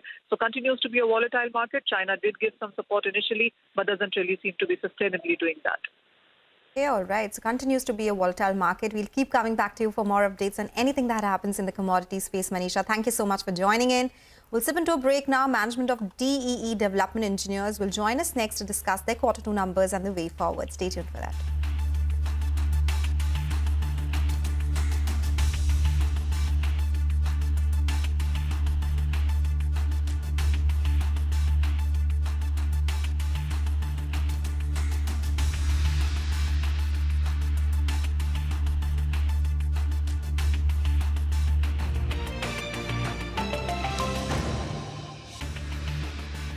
The infrastructure side, on the chip side, with the wars that are currently underway in the industry, how much are we likely to head into a phase of significant consolidation? Is that something that you believe is just a question of timing? It's not if, it's when. Well, it depends on the three categories that you covered. Let's start with semiconductors. I happen to be very close to everyone from NVIDIA to AMD to Broadcom to others in terms of the industry overall. All of those are very active in terms of consolidation, movement into AI growth, and candidly, all of them are very active in terms of investing in the India and U.S. corridor. I don't think you'll necessarily see a consolidation there. I think you will see challenges to NVIDIA evolve because clearly, if you want to know how the AI is going, it's much like Cisco when Cisco was the leader in networking. If you want to know how the internet was going, just watch Cisco's growth to 60 or 70 or 80% per year. NVIDIA is the bellwether in terms of the industry, but others are going to focus on it. To your question about cybersecurity, you're right. It is set up for consolidation. I was just with a customer advisory board yesterday, interestingly enough, with Pindrop, talking about the deep fakes, and the 20 customers there said, John, we have an average of 50 cybersecurity companies in our environment. They don't talk together. That one's probably set up in terms of more of a consolidation. I hope to play a role there in terms of my startups. For people in the room, if you want to have a safe future, become an expert in AI and cybersecurity. The two of them will come together in terms of resolution. In terms of your big question, Shireen, I think this might be the first time ever when you go from mainframes to mini computers to PC, client servers, to the internet, to the cloud, and now to AI, where the prior generation might actually produce half the leaders in the new technology. That's not occurred before, but I think with the hundreds of billions of dollars that Microsoft and Google and Amazon and Apple and Meta are putting in, they will be a force here, and then I think you will see some of the players in the room, hopefully some of mine as well, also become a force. So for the first time, the large traditional players, maybe 2 or 3 of them will really make this transition and be in leadership roles. And again, I think it's the startups that are going to light it up. For those of you in the room, regardless of your industry, manufacturing, government, healthcare, you've got to have a AI strategy and foundation. And as investors for FDI others, they're going to say, where are you on your AI implementation? Where are you in terms of driving your productivity at 7 to 10% a year, which I think you can with AI. 2025, some predictions. I think you'll see 2025 be the year where AI crosses the chasm. Everybody talks about it today, but if you talk to the average person in India or the average person in America, it is not affecting their day-to-day activity, either at work or otherwise. By the end of 2025, I think we will see it in a broad level at all of our, both of our countries and in all of our business and personal lives. It's going to move with tremendous speed and excitement. Disrupt, or you're going to be disrupted.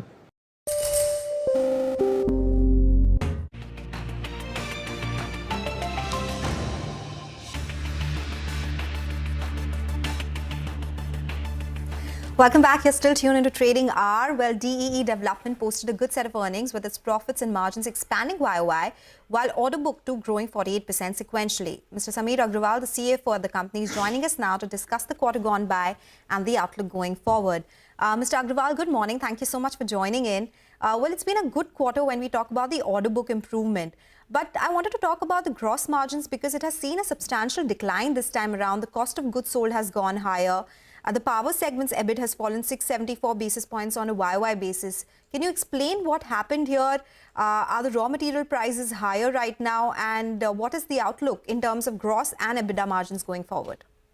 So very good morning. Thank you.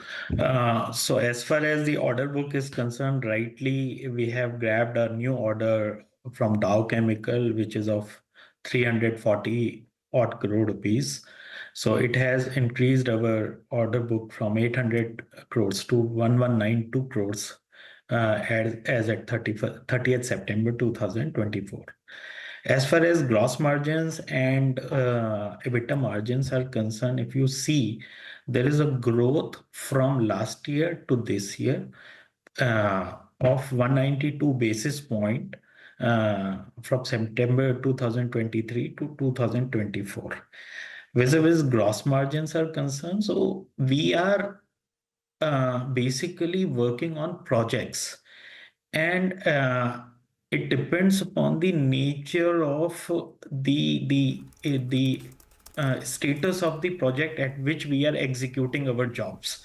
So gross margins, if you see on quarter, there may be a change, but broadly, if we see on year basis, that always remain constant, and that has been remain constant over a last 10 to 15 years.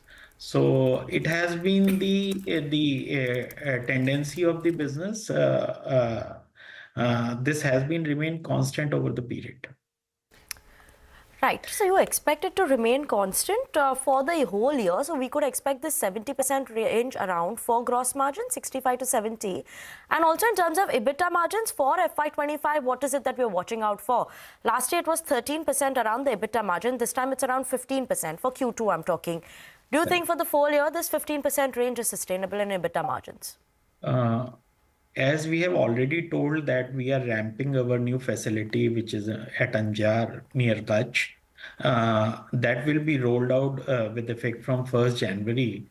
And we are transferring our oil and gas sector business from our present Pioneer unit at Palwal to that facility, which shall bring down our lot of logistics cost as well as some operational efficiencies. And at the same time, since the capacities have been increased, therefore there would be huge amount of saving in terms of allocation of fixed costs. So all these 3-4 factors will definitely increase our EBITDA margins from 15% to anywhere around 20% or more. And as far as gross margins are concerned, they will also improve a little bit, but they will remain constant. So there would be a good amount of increase in EBITDA margins going forward. About this 20% mark? Yes. By when would that happen? So, ma'am, currently we are at transition phase. We have got delay of 6 months due to disruptions of rains to ramp up our Anjar facility. And from the next quarter, we shall be getting better and better. And once we will start getting the orders from power sector, that will give us a good amount of boost to enhance our EBITDA. Okay. You know, this is about margins, and you would think that will be around 20% levels in next 18 to 24 months. Is that a fair assumption? Yes. Okay. So your cash conversion cycle, it has, I would say it has seen or stretched a bit, 213 days in quarter 2 versus around 162 days that you saw in the previous quarter and 172 days that you saw in quarter 1. What has led to that, and where do you stand in terms of working capital cycle? So as you know, ma'am, it is an inherent nature of our business since we are dealing in projects and we have a hedging philosophy of procuring the material the moment we get the orders. And since the order book has increased, therefore we have to procure the material at that point of time, and that is why our working capital cycle has gone a bit increased by number of days, and it will come down to the normal level the moment we will start our executing the jobs.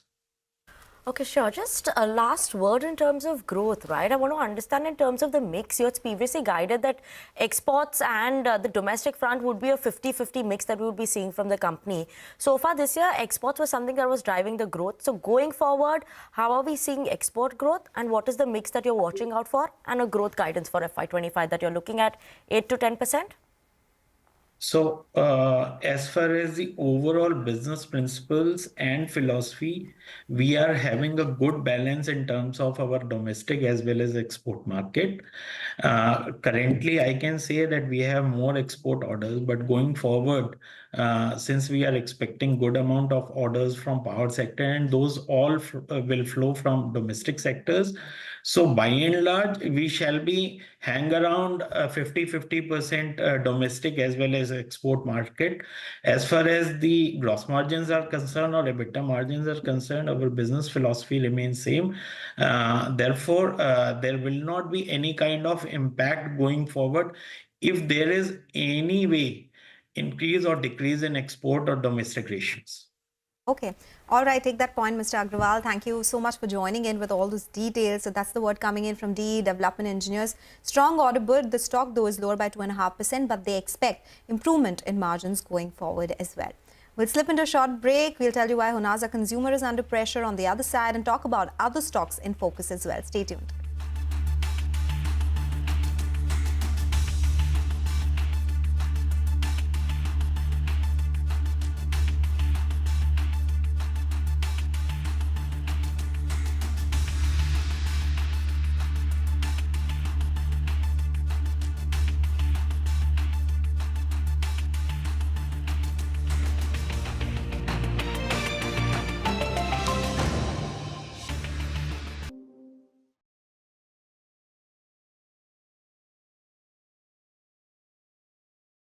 What do you think is the state of the theatrical business right now, Karan, and where do you think it's going to go? I mean, we do talk a lot about phases within this business, and you have your ups and your downs. We're probably in a cycle right now, which we've never really been in before, where the bigger films are doing bigger business than they've ever done before, and films that might not have done this business before COVID are going through the roof.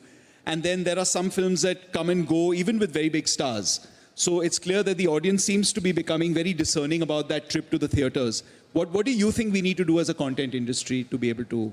I believe we have to read the room. We've got to read the room as filmmakers. You have to know that today there's a lot of content available at, on streaming services, but there is still a huge desire for a community watch to go to the cinema. So you have to understand, please let's make the high concept films, the films that draw you to cinema halls immediately, not the films that you have access to, on a daily basis on a streamer. So besides the tentpole films, it's the high concept films or the films made sensibly, because the star cast really today is not just the only driving force, it's the trailer. It's the very first impression. So we have to, I always tell filmmakers, this may sound like a sales pitch, but plan your trailer. If a film is giving you a great theatrical trailer, it's going to give you a great theatrical opening. Anything generic is going to slip through. Anything been there, done that is not going to work. So you have to plan your first unit. It has to be a unit that makes sure that an audience is going to say, I booked my ticket, I'm going to go see. And that is happening. As we speak, we've had a great 2 years. According to me, there have been some thunderous numbers as well, like you said. We've touched the 600 crores. We've never done that before. We've done that. And we also have touched 100 crores with a completely new cast. A creature film with a new actor called Abhay Verma has done 100 crores. That is the power of theatrical audiences. We just have to give them what they truly want. We have to read the room, which we have to start assessing within ourselves.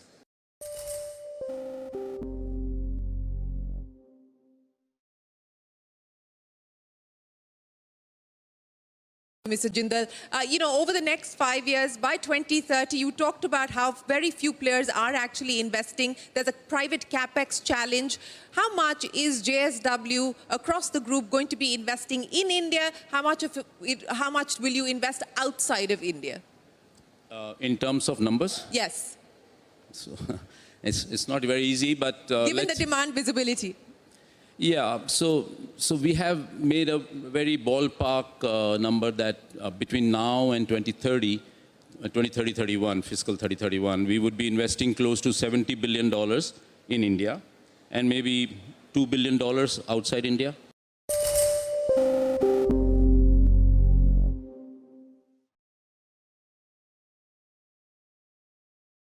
Today, the automobile industry, and same for Wipro, the IT industry is going through a lot of disruptions. AI is the biggest disruption, and in EVs, the technology is a major issue. Nobody knows where we will finally go. You've often said that this is a moment of reckoning for the automobile industry. The battle is between the established mainstream auto players and how they embrace the new technology, and the startups, or upstarts, as you call them. So who's winning, and what's going to define who wins this battle? And who lasts for the next 75 years? So there are three terminologies here. There is startup, then there is a word which I like to call most of them, which is upstart, and then us.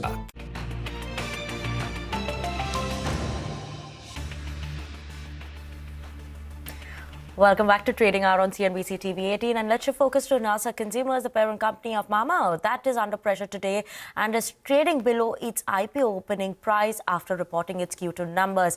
Mangalam is joining with us to give us more details on why we're seeing a pressure coming in on Honasa Consumers today. Mangalam? Well, a lower circuit and pending sell orders on Honasa Consumers, so literally no glow for Mamaearth. If you look at the stock price as well, below its IPO issue price of 324 rupees. Remember, around same time last year, the company had listed. From its 52-week high, the stock is down 45%. Today itself is down 20%. Why exactly is the stock seeing such a sell-off? If you look at, the issue price, 324, today's low is close to 297. The reasons are a couple. One, there is underlying consumer sentiment weakness. The company has reported a revenue decline in that, posted an EBITDA loss, and posted a net loss as well. What is it that they are attributing this weakness to? They're attributing this to, one, the disruption that they are seeing due to the distribution model change. They had accounted for 50 crore in sales loss, and that's become about 70 crores. Mamaearth itself, their mother brand, is growing slower than expectations. Remember, Mamaearth accounts for nearly 70% of their sales. So as a result of which, if you look at the reported numbers, revenue came in at 461 crores, EBITDA loss of 31 crores, and net loss of 18.5 crores versus a profit of 29 crores as well. The way forward is something that we'll look at. If you look at the gross margins as well, the ad spends as a percentage of sales, there were supposed to be margin levers, but ad spends as a percentage of sales have actually increased largely because sales haven't kept up. And secondly, gross margins too have remained stable itself. What is it that the reason the company attributes as a reason to, weakness in Mamaearth? Even as other brands are growing 30% and they are targeting double-digit EBITDA in FY26 for Dermaco, the first part is that there is a wave of ingredient-based products as against natural products. So that is something that these guys are speaking about. If you look at any of the beauty stores and beauty products, you'll have, niacinamide, hyaluronic acids, etc., as against just natural products that are, being sought after. The investment allocation models have not evolved for offline-based brands as well. So as a result of which, they are looking at that too. And the third most important reason that comes up for you, they need to refresh brand mix across product, price, and communication, basically reset that business. For the distribution-related issues as well, the management believes that offtake scale-up of new distributors could take up to 2 to 3 more quarters. So that's something we'll most definitely keep an eye out on. So 2 problems for Mamaearth. So their core business not doing extremely well, even as their current reach has increased. The offtake optimization would take about 2 to 3 quarters at a time when Street was paying premium to Mamaearth despite lower margins was on account of its growth outperformance. But for the next couple of quarters, that growth outperformance has been kept in abeyance, which keeps brokerages unhappy as well. Maybe a lot of them will review the calls afresh once either of the two distribution-related issues or Mamaearth-related issues show signs of improvement. Okay, all right, we'll watch out for that. So that's Mamaearth logged in lower circuit. And I'm also watching out for city gas distribution companies. These stocks are under severe pressure today. MGL, IGL, Gujarat Gas. And the news is that the government has gone ahead and they've cut gas allocation to these city gas distribution companies by 20%. And this is the second cut that has come in 2 months in a row itself. Now, the allocation stands at around 40 to 45%, which was at around 70% in the month of October. APM gas allocation has been continuously reducing. Now, remember, it was around 154% in FY21, fell down to levels of 100% in FY22. FY24 was 83%, and now it's half of that at 40 to 45%. What does it mean? It means that gas sourcing to these companies, it will have to be a mix of market-linked gas. There's HPHT, there's spot LNG, there's gas from newer fields, which is priced at a premium. Currently, they get APM gas at $6.50 per MMBTU, but the other gas sourcing is at a higher price. And that is what would lead to higher raw material pricing for these city gas distribution companies. And now at least 50% of their sourcing would come from market-linked price. This is the fear. If their raw material sourcing is higher, they'll have to go ahead and increase prices. How much? Around 10% is what the calculation suggests would be the price hike. And that's quite steep, to be very honest. If they do not do it, that would mean a margin hit for these companies, and analysts believe that they might not be able to take the entire 10% because of the state elections that are coming by. In Maharashtra, there's Delhi as well. On the back of this, Jefferies has gone ahead and they've cut EPS estimates. They bake in fact, no APM allocation in the calendar year 2025. That would mean all of it will be market linked. They have lowered their EPS estimates. They have downgraded Mahanagar Gas to an underperform. They have downgraded IGL to an underperform as well. JP Morgan has also downgraded both these stocks. They have cut target price as well for MGL to 1,300 rupees, for IGL to 343 rupees a share. And CLSA says that if they do not take any price hikes, that would mean there's a cut in EBITDA of around 30 to 35%. Now, that's a big cut, and that is what the street is fearing, the policy uncertainty, Vinny, and that's the reason we are seeing that big cut on the stock price as well. Okay, absolutely. Surely we'll be keeping an eye out on all these names. But time for a short break. But after the break, we'll bring on board Vinity Saraf from Vinity Organics to talk to us about their Q2 performance. So don't go anywhere.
The champions, right?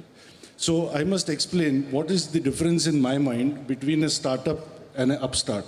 In my mind, startups are those who have a build strategy. They build technology, they build brands, they build products, they build consumer experiences, they build employee satisfaction, they build a strong top line, but they also build a strong bottom line. Upstarts are those who don't have a build strategy. They have a burn strategy. They burn technology, i.e. their batteries. They burn brands by reducing price every month. They burn products in their factory, in the truck, at the dealership, on the road. They burn employee relationships with 50% attrition. They burn consumer relationship with poor service. This is burn strategy. So this is upstart versus startup. Now, as far as startups and champions are concerned, they are the same actually. The only difference between a company like Wipro and Bajaj or a so-called startup is that we are startups with a story, because we've been around for long enough to have built a story. I just told you a little bit about my story. Rishad just told you a little bit about Wipro's story. So a legacy company, I mean, they try to imply that legacy means old, you know. And the point is... Sound very good, does it, Rishad? No, but there are some startups which are also not born yesterday. They are 5, 10, 15, 20 years old themselves. तो ठीक है यार, हम लोग बुजुर्ग हो गए, लेकिन तुम्हारा बचपन कब तक चलेगा, you know? So you can't keep calling yourself a startup forever. So a legacy company is nothing but a startup with a story. And frankly, the best of both worlds happens when companies like ours dedicate 10 to 20% of their resources, in my opinion, to have a startup within itself. The Freedom CNG motorcycle, the Chetak electric scooter, the e-three-wheeler, electric three-wheeler we are making, this is nothing but a startup within a legacy company, and this is how you carry your company from your present activities into the future. So that's my definition of upstart, startup and champions. But if you give me another 30 seconds, I want to share with you what Piyush Bhai once told me in this regard, because these startup wale are very kind of intimidating because they are from the IITs and the IIMs and all that. हम लोग तो ऐसे मतलब backyard में पड़े हुए लोग हैं. And they say that they put ice cubes in their water to drink. Yeah, like we have oats for breakfast, but that's a different story. But I will share with you a quote that Piyush Bhai told me in this regard, and this is what I would like to say to these upstarts. And the quote is like this: फर्क बहुत है आपके और हमारे तालीम में. फर्क बहुत है आपके और हमारे तालीम में. आपने उस्तादों से सीखा है, हमने हालातों से.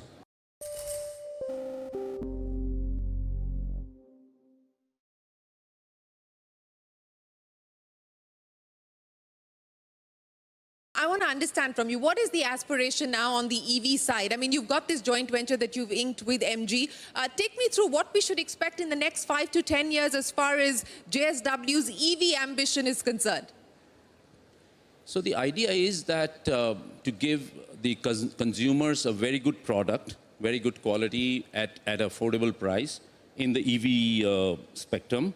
And I believe that JSW can do it extremely well. Okay, so that's the proposition, but what does the roadmap look like? What are the numbers that you're targeting? Numbers is in next 5.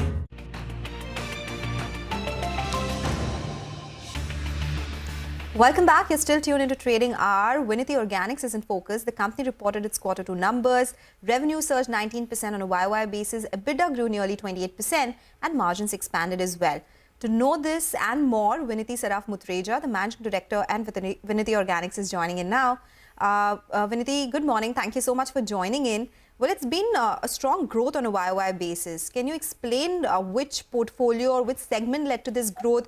Was it export-led? What has been the pricing improvement and volume improvement as well?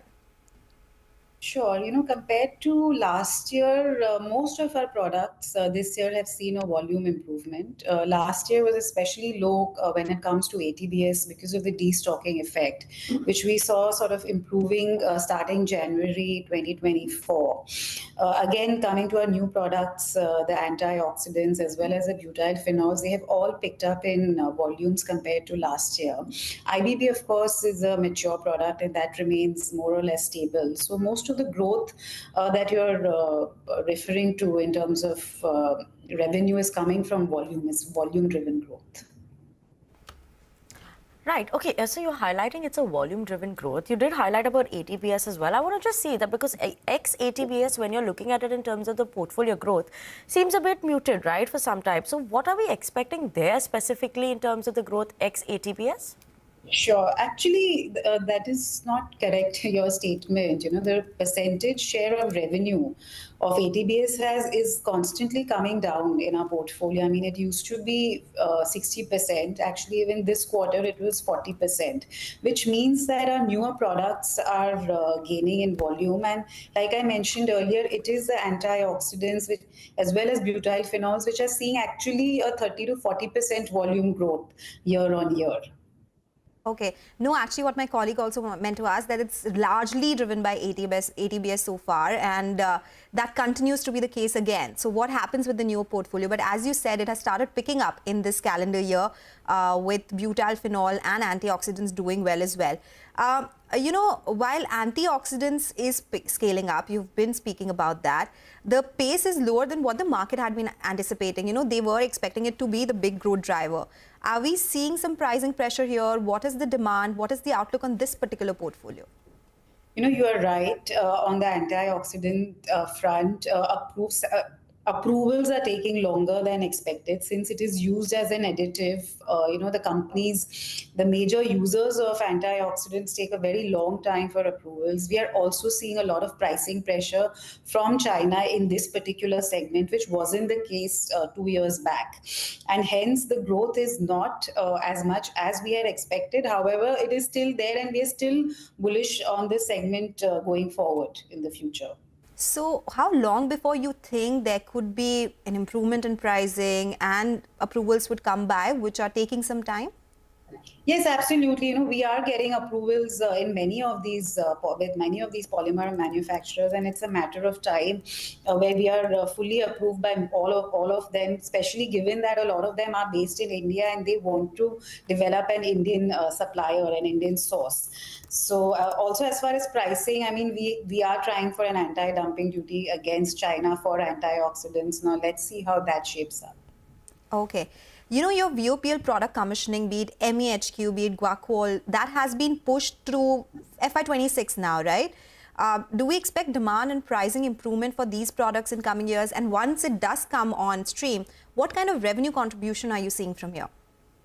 Well, that entire product portfolio of Viral Organics, which is the subsidiary, the total revenue potential is 500 crores, which includes 5 products, MEHQ, Guaiacol, Anazole, tertiary amyl alcohol, as well as PTAP, of which the MEHQ and Guaiacol section has been commissioned a few months back, actually. There we are, you know, in the product sampling phase, as well as the plant testing and commissioning phase. Okay. All right. You know, you had given a guidance of around 20% CAGR in terms of revenues with EBITDA margins of 25%. Are you on track to achieve that? Or now that you're seeing volume improvement, you can actually see an upside risk to that? No, I would still maintain, and even given our Q2 numbers, 20% growth in revenue with a 20% growth in EBITDA as well as net profit, which would amount to about 26% or 27% of EBITDA margin. And this is what I think we will achieve in FY25 as well as hopefully in FY26. You know, just a last word, Vinity, in terms of the next phase of growth and investments and capex, where is that post-commissioning of ongoing projects? What are we looking at in terms of that, as well as new product launches? When are we expecting those by? So even the ATBS new line is expected to come on stream in a few months. Along with that, the other products in Viral Organics will take another 6 months to get commissioned. We are also adding more products to the antioxidant portfolio. And we will be making further downstream products from the existing products that we are making.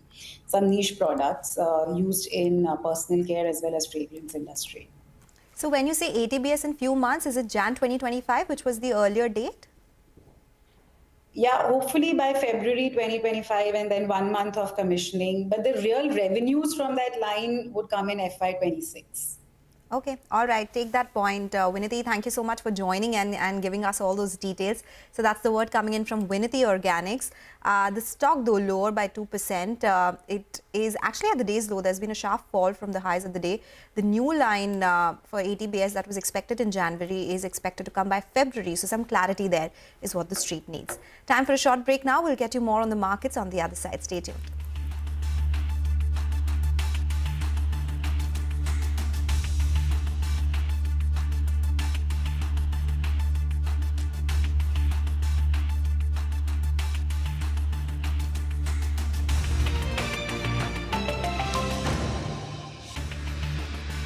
The idea is to produce 1 million cars and 1 million sell cars in the next 5 years. next 5 to 7 years. Yeah, by 2030, let's say 1 million cars should be on the road of JSW, whether it is MG or not MG, but under the JSW umbrella.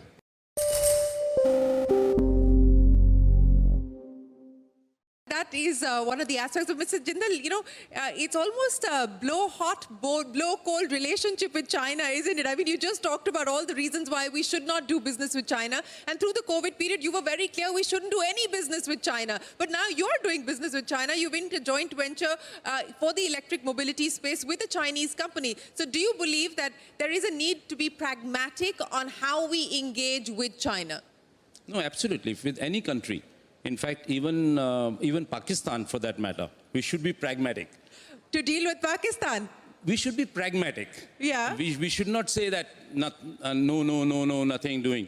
So when I said we should not do business with China, when Galwan happened, because I was very clear that we cannot deal with an enemy state. Pakistan, for that matter, is an enemy state. Yeah. But still, if we work properly, you know, with a control mechanism, we should open up and do business, because with Pakistan, even with Pakistan, okay, because a very poor neighbor will always hurt us. So therefore, we should think we should have a long term. But this is not a foreign policy discussion that we are having.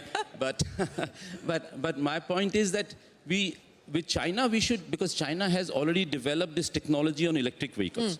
Today, 60% of their new car sales are electric or new energy. India, we have 2%. And this is the way forward. We import all our fuel for the cars. All petroleum products are imported. 85–90% is imported. So it's in our interest that we transition ourselves to a technology which is domestic, which is local technology, local. So bring the technology in from China, but manufacture in India. Exactly, absolutely. Because technology exists in China. We must develop it over time in India, but we must bring the technology and develop the products in India.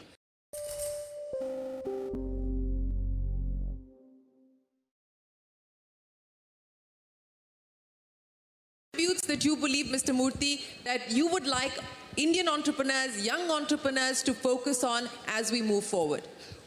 Well, first of all, let me say that the entrepreneurs of today are so much smarter than I ever was. I mean, look, the gentleman, Harsha from Swiggy, he says he will deliver food in 10 minutes in this environment where I took 1 hour and 25 minutes to come from Santa Cruz West to this place. He is a magician. He is a magician. He is a remarkable guy. Therefore, we must all salute him. We must salute him not because he may be able to do or he may not be. That's not the issue. Even to have such an audacious vision, even to have such an audacious aspiration, target, that itself is fantastic.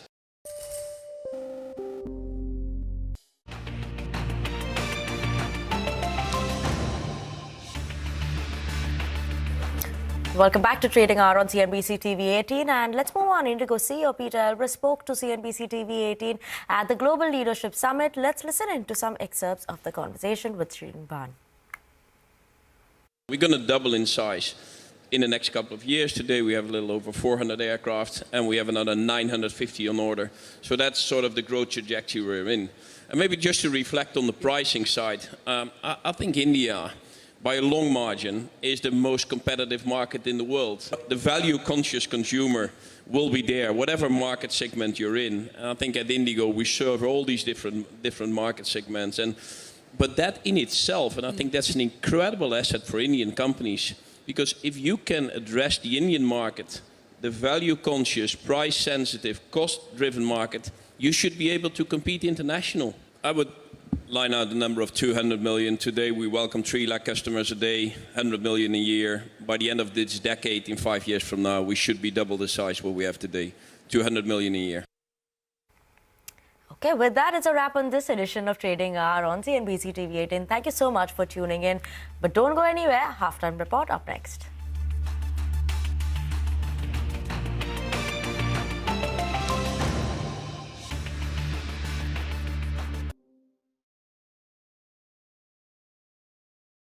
But let's talk a little bit about the journey to the IPO and to listing day itself. The last few days looked quite difficult, didn't they? Oh, Shreen, thank you for having me. Indeed, I think we're now taking all a sigh of relief that the stock is up, 10 to 12%. But it's not been easy.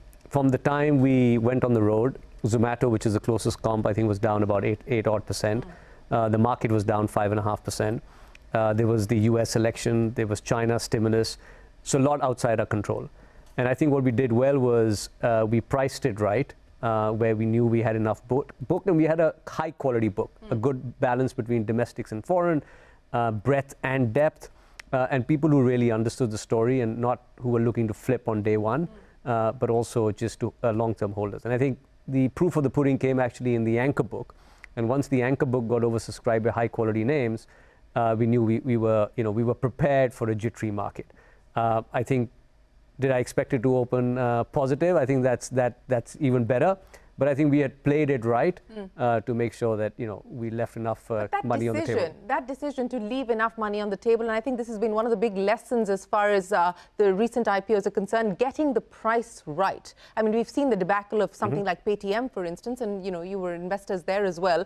That decision to get the price right, to put enough on the table, how hard is that conversation with founders? How hard was that conversation with Harsha?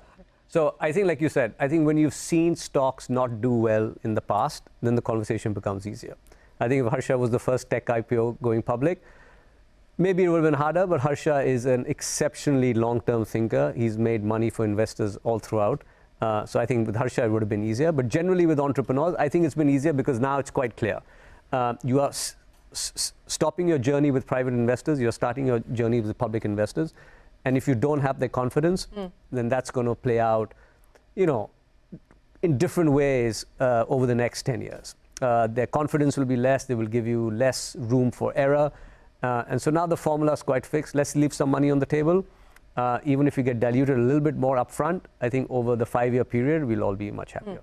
Well, let's talk about Swiggy and your confidence in the bet that you've decided to make, and you didn't participate in the OFS.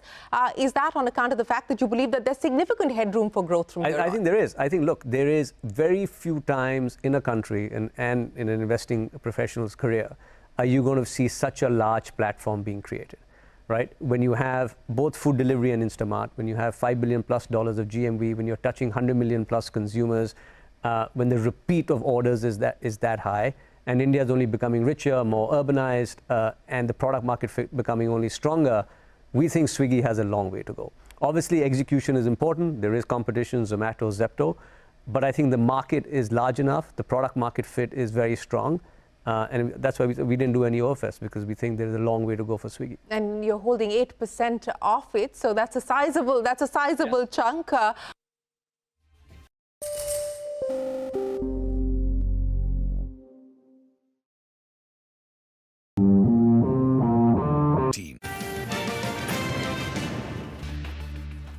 Stocks slip further after a weak session in the US on Friday. IT and energy are the big drags, even as metals and consumer durables eke out some gains.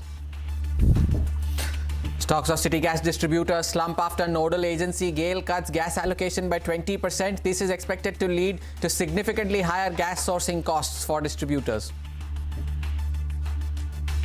The Honasa consumer stock slips below its IPO price after a decline in sales leads to losses in the September quarter.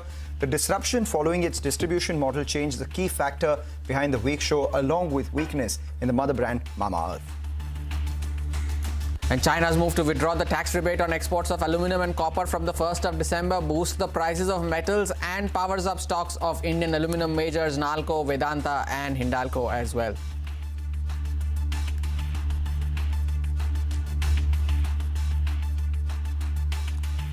Good afternoon, you're watching Halftime Report here on CNBC-TV18. I'm Hormuz Fatakia, with me is Mangalam Malu in what has been a very volatile start to another truncated week that lies in front of us. The Nifty now recovering from the lows of the day, but the question is, will that recovery sustain? And every small recovery has been sold into so far as we speak. Nearing levels of 23,450 now is the index. The leading the way down is the IT index, and the Nifty Bank is the one that is holding on to some bit of support report and aiding some recovery for the index. Mangalam, good afternoon. Good afternoon. Good afternoon.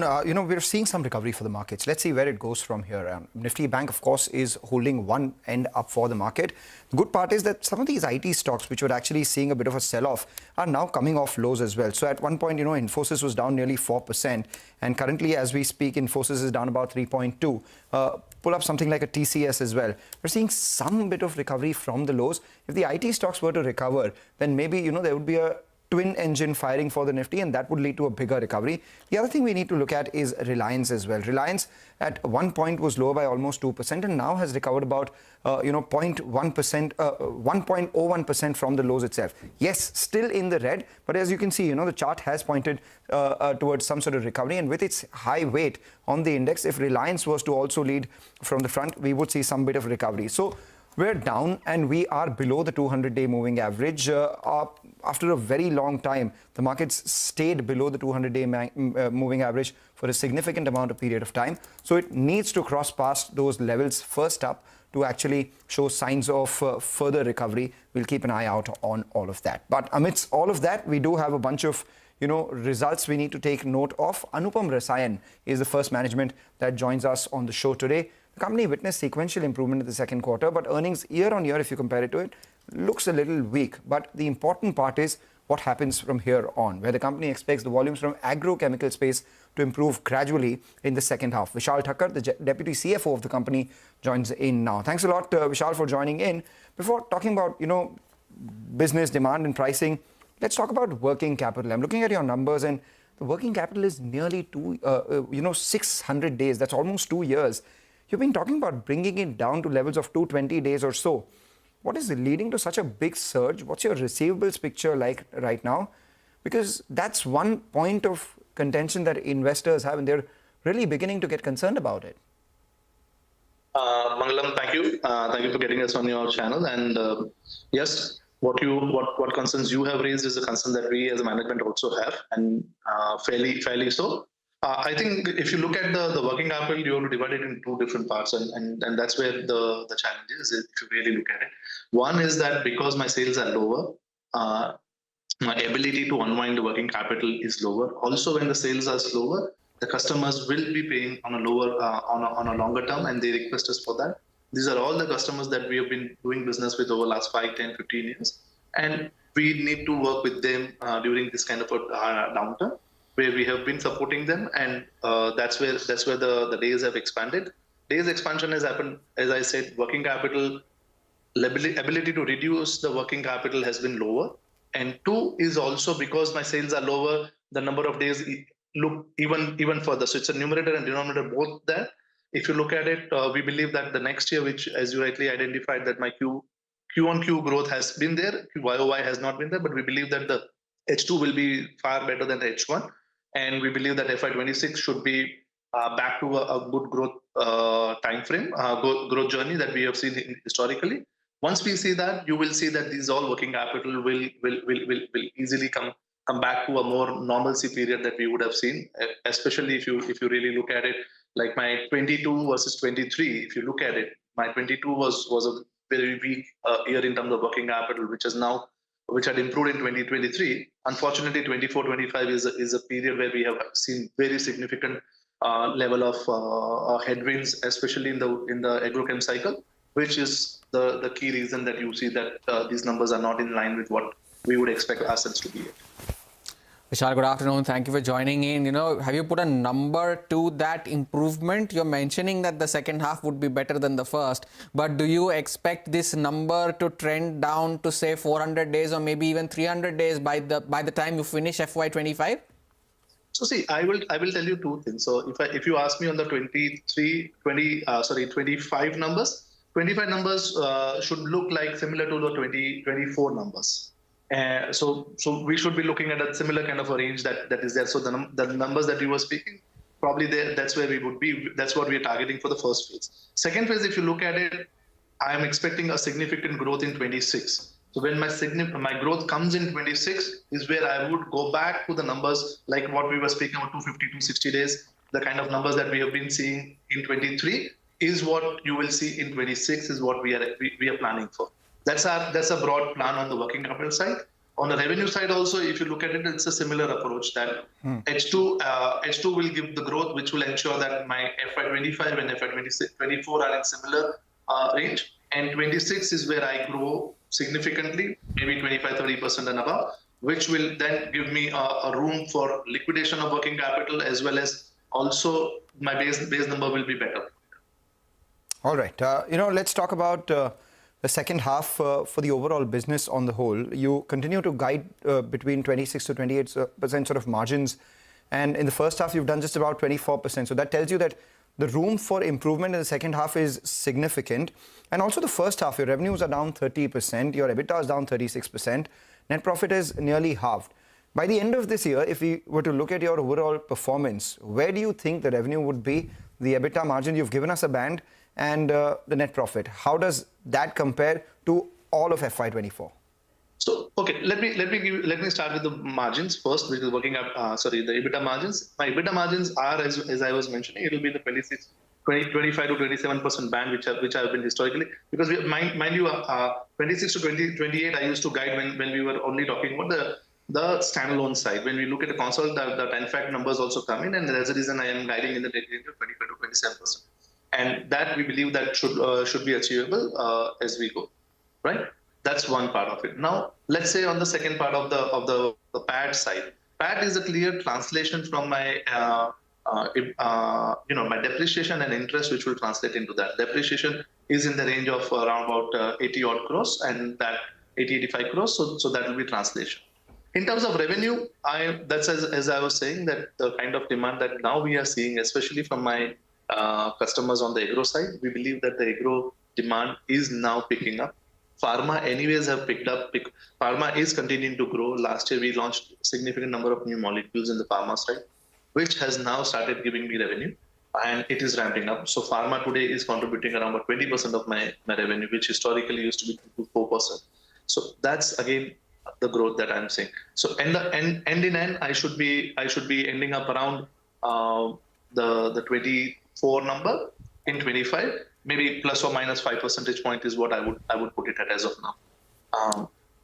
Right. Very quickly, Vishal, due to paucity of time, just squeezing in one last question. Your LOIs have been increasing significantly, but are they converting to revenues? Because for FY22, you were at 2,600, FY23 was 1,000. How much have you added via LOIs in FY25? And what's the conversion timeline, if you could share that with us as well?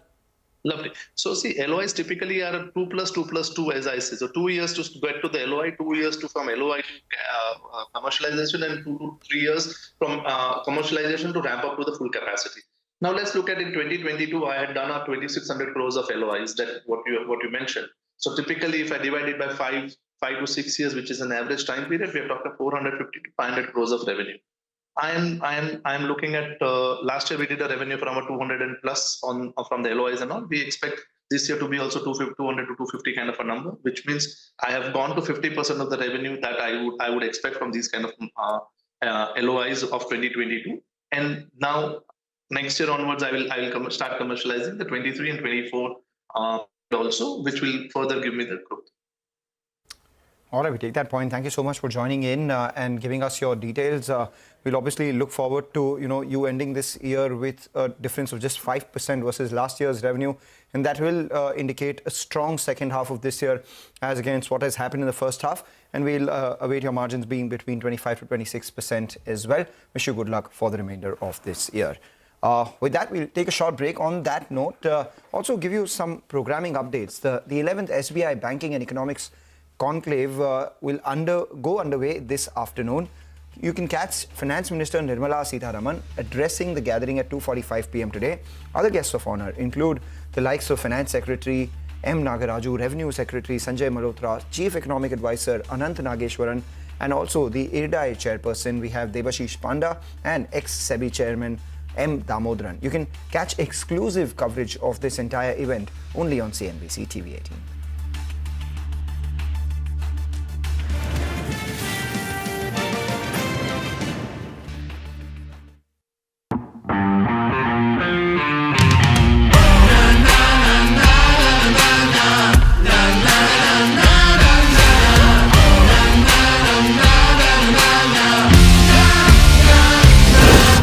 Make informed decisions with comprehensive analysis on the go. Strengthen your portfolio with real-time market updates on the go. Create effective strategies with insightful expert opinions on the go. Grow on the go with CNBC-TV18, now streaming live 24/7 on YouTube.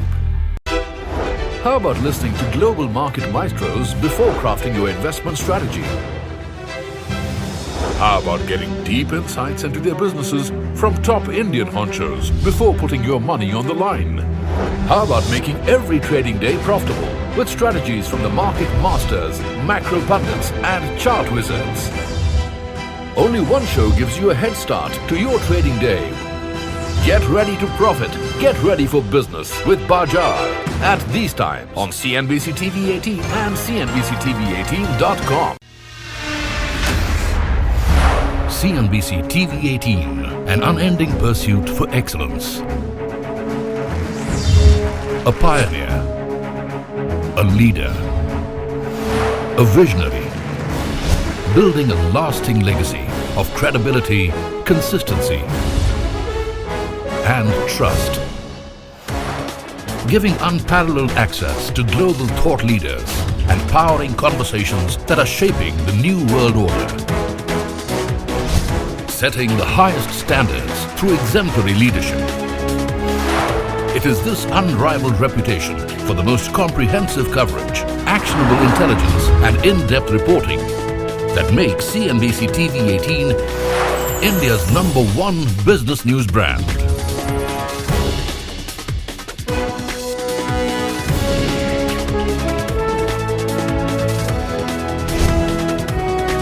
Foreseeing change, growth, and transformation for over a quarter of a century. Trendsetters crafting innovative content formats.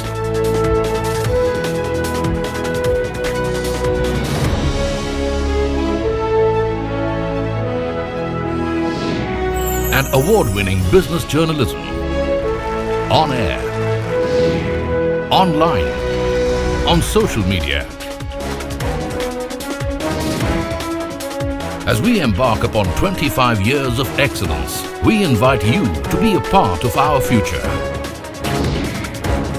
CNBC-TV18, your trusted partner and investment ally. What does it take to build India's largest startup platform? It takes a journey of starting out as an unknown and ending up as unforgettable. It takes more than 2 decades of celebrating the most influential and influencing the most celebrated entrepreneurs. From chronicling the stories of India's startup universe to becoming a success story in itself, as India's longest running show on startups and entrepreneurship. Celebrating 21 action-packed years of building India's biggest startup community. Young Turks at 21. Only on CNBC-TV18 and CNBC-TV18.com.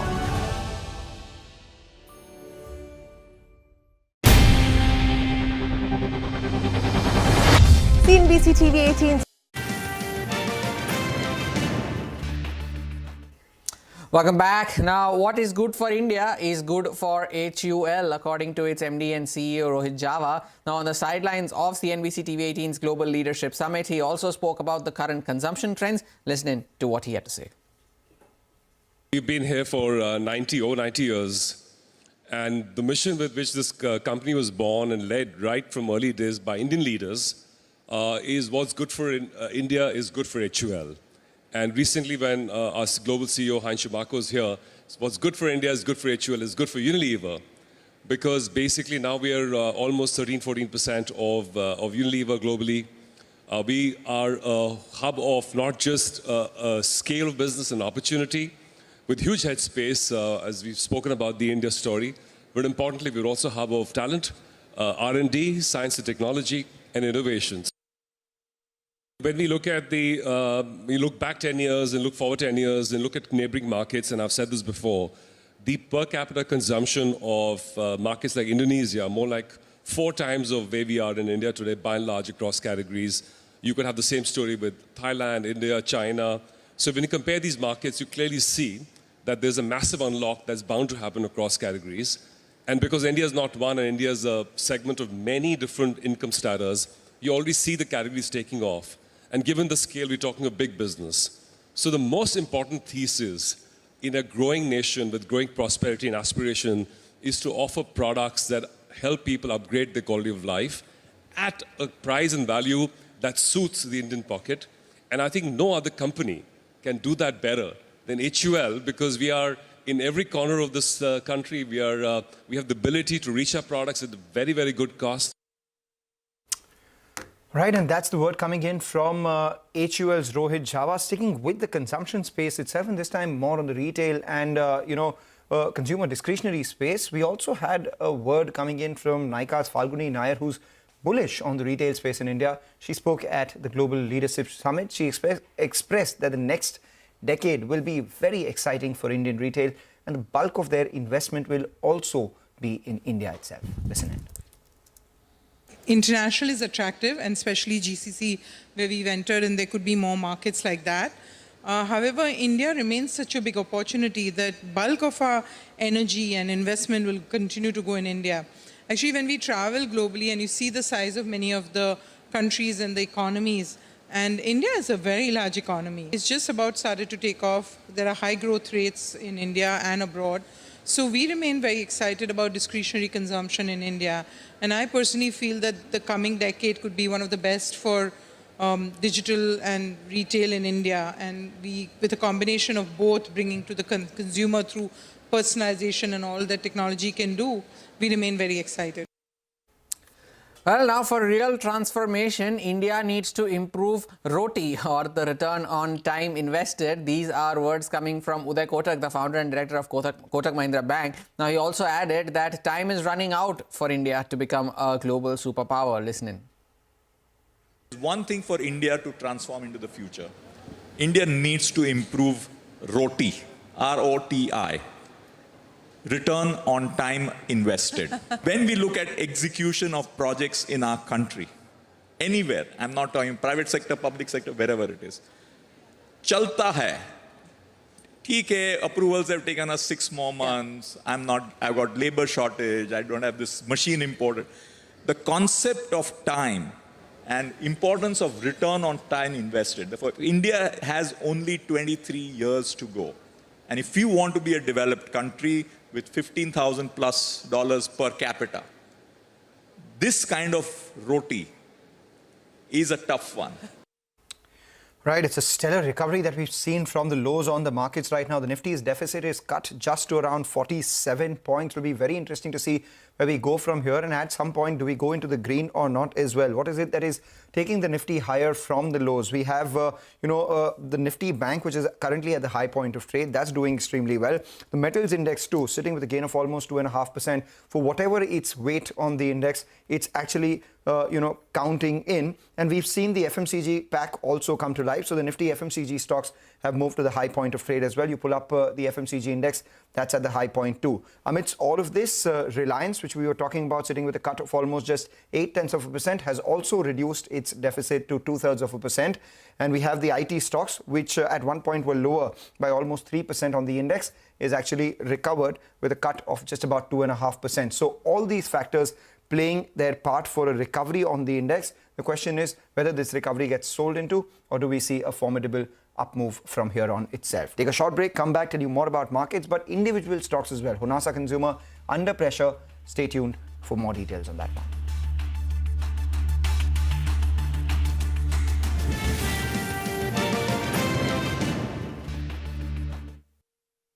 And award-winning news show, India Business Hour, drops first on YouTube. So get the first access to the most influential architects of policies and politics, the key newsmakers of the day. Discover the big themes as we decode the business of markets, macros and more. Be the first to go to the heart of all the top stories that drive the day's agenda. Catch the award-winning India Business Hour live every night on YouTube with me, Shireen Bhatt. India Business Hour live on YouTube at CNBC-TV18 weeknights at 7 p.m. I want to talk about the big transformative idea that's quite literally shaking up the world. Donald Trump and the impact and implications according to you. I think pretty transformative, Donald Trump, and has changed the perspective of how we're going to run the world as we go forward, or how he is going to run the world as we go forward. And as was mentioned, 66% of global market cap is US. We just got to make sure that America does not make the rest of the world irrelevant. And that's one of the challenges we must all live up to. Therefore, however small our market share, we need to grow it much faster than what we have in the past. And Shireen, as you think about transformation, I think if you look at America's power, it is essentially three things. One is military, second is finance, and third is creativity. And if you look at these three important things, which gives the Trump power to the United States, let's ask ourselves each a question about how India has got to transform for the future. So I'm literally taking on from where you have said. So let's look at military power. Okay. It's the most powerful defense power in the world, which is United States. And if you look at India on a relative basis, if India has to transform, our percentage of spending on defense as a percentage of our GDP is not growing.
Welcome back. Very strong recovery for the Nifty, now heading towards levels of 23,500, and the broader markets too are seeing recovery from the lows of the day. The mid-cap index has already turned green, while the small-cap index is all set to turn positive for the trading session as well. Pull up Nalco though, that stock continues to move from strength to strength. That stock is now up 12% as we speak. Benefits from the recent move announced on from China, and that stock is also reflecting on the move seen in stocks like Hindalco and Vedanta. But the stock that is not doing well though, even in a recovering market, is Honasa Consumer, that is parent company of Mamaearth, and that is under pressure and is now below its IPO price after its second quarter results. Mangalam is here with the details. Well, if you look at Honasa's, stock price, it is down 20% and locked at lower circuit with pending sell orders as well. So fair to say there is no glow for Mamaearth this time around. If you look at the stock price as well, it is below its issue price. And if you look at, the entire stock price move from its highs post-listing. Remember, same time around last year was when we saw the listing of Mamaearth. From its 52-week high, the stock is nearly half, 45% decline after a 20% fall today as well. For those, I jog their memory, the issue price was around 324 rupees itself. What was it that led to the weakness this time around? Let's go across with the numbers itself. There was a revenue decline, EBITDA decline, as well as the net profit loss. And that was on account of two engines of the company that failed to propel this time around. One, there was disruption due to distribution model change. Remember, the company had called that out in the previous quarter itself, but this time around the number was slightly higher than what the company had anticipated. Secondly, and the bigger reason, is Mamaearth itself, the mother brand, is growing slower than expectations. So as a result of which, if you look at the reported numbers for Mamaearth, the revenues are down by almost 7%. The EBITDA from a gain of 40 crores has gone into a loss of 31 crores. And on the bottom line, the company is reporting an 18 crore loss versus a profit of 29 crores. And that has impacted some of their other parameters as well. One of the levers for margin improvement would be ad spends as a percentage of sales, but decline in revenue meant that the ad spends also have increased by almost 500 basis points as a percentage of sales, and gross margins have stayed stable at around 68-69% itself. Their other brands grew by about 30%, in the first half of this year, and they are targeting improvement out there, but other brands just account for 30% of their overall sales. The problem is Mamaearth itself. What is it that is causing the worry for Mamaearth? Now, if you go to any of your beauty stores or speak to anyone who buys a lot of these beauty products, they would know that the wave of consumer preference has moved towards active ingredient-based products and not just natural products. So you have products with niacinamide, hyaluronic acid, peptide, etc. selling on the market. So that's against the positioning of Mamaearth itself. Secondly, the company needs investment allocation which haven't evolved for offline-based brands. So that is something that needs a bit of a reset. And the third most important thing that we need to watch out for is the brand mix across product, price, and communication. So basically, it's time for a bit of a reset. How much time will this and the other thing take? The management says that as far as the distribution is concerned, offtake scale-up of new distributors would take 2 to 3 more quarters as well. Now, this at a time when the street was paying a premium for growth for Mamaearth, which was over and above the industry. At least 2x as promised by Varun Alagh has not come by, and now the street is resetting its expectations until the company goes ahead and does better on either of the two fronts, which is improved distribution offtake or comes up with a strategy for Mamaearth itself. Until that happens, maybe all bets are off, and that's what brokerages are saying, and that explains the weakness in Mamaearth. What will be interesting to see is whether this weakness sustains until there is improvement or not. Will be interesting to see as well, right? We'll keep an eye out on that. Mangalam, thanks a lot for that update. A 20% circuit for Honasa Consumer on the lower side, of course, with pending sell orders, as Mangalam was highlighting. Time for a short break. Up next, we connect with Aditya Soman, the Senior Research Analyst at CLSA, to focus on the consumer sector second quarter performance. Stay tuned. We'll be back on the other side.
Welcome back to Halftime Report. Now, CLSA's recent report indicates that the second quarter of the financial year saw the biggest earnings misses in recent memory. Now, adding to that is higher inflation in some commodities and deflation in others also caused havoc. Now, to discuss this and more, we have Aditya Soman, the Senior Research Analyst at CLSA from the 27th CLSA India Forum. Aditya, good afternoon. Thank you so much for joining in. What do you make of this second quarter performance, right? Particularly from the consumption-oriented theme, a lot of these companies talking about pressures that have come in when it comes to volume growth as well.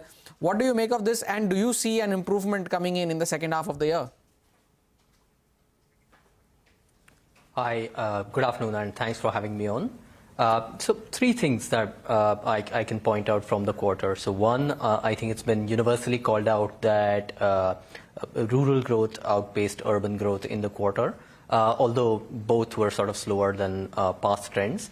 Now, the point I'll make here, though, is if you disaggregate urban growth, look at sort of metro cities and non-metro cities, it's very clear that the metro cities is where we are seeing a much sharper deceleration. In fact, non-metro urban India continues to grow faster than rural India.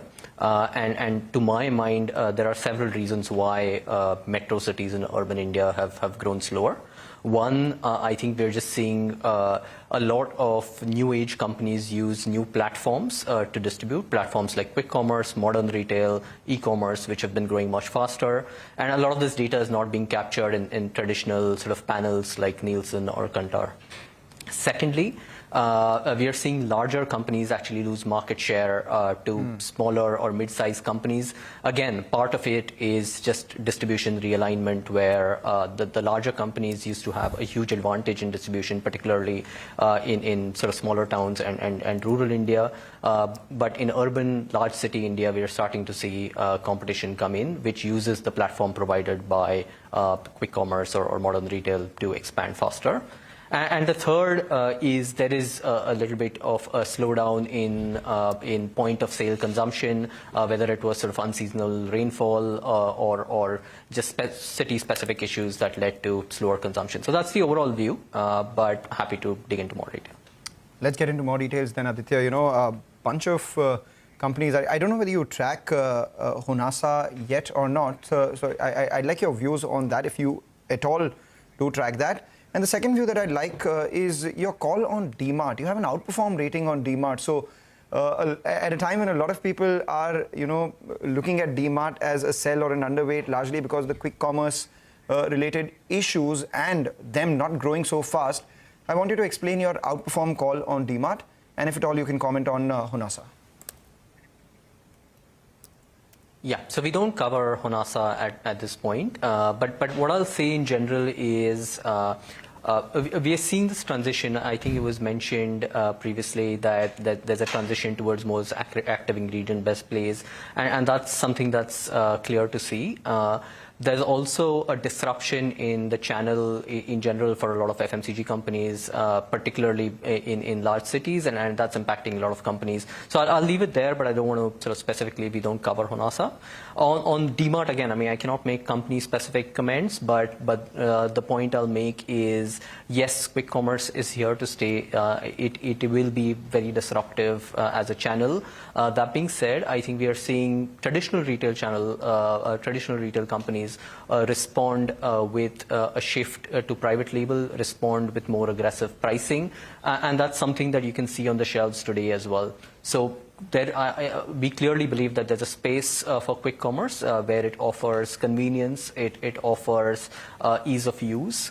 However, when you think of large carts, large SKUs, I think there's still a place for traditional modern retail to exist and even thrive. The important point here is from a cost perspective, a lot of these traditional players still have an upper edge on cost. And over time, we might see this get disrupted. But for now, we are seeing that the cost advantage that the traditional players has persists. What about paints, Aditya? There has been so much chatter going on about the sector as a whole, isn't it? The market leader is saying that there are challenges when it comes to demand.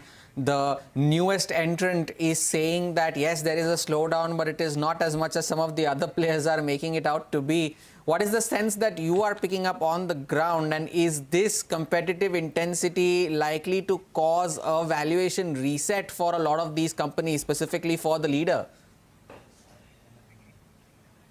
Absolutely.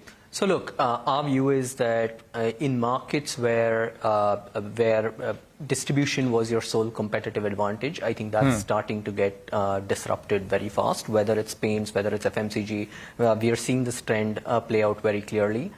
In paints, our concerns are very specific, that we've got a few new entrants. There's obviously one very large new entrant, and there's several that have been around for a few quarters or years. And the environment is likely to get murkier before it gets better, in a sense that when you have new entrants making such large capital outlays, it's unlikely that they're just going to fade away without making any sort of impact on the market. And we're starting to see that, whether it's in offering higher rebates for dealers. I think that was something that was called out in the recent quarter. Whether it's seeking out those same dealers in different formats, whether it's improving their ROI through better working capital.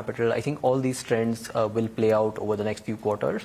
Now, the concern is that some companies made disproportionate ROI, and that ROI might get disrupted, at least in the short term.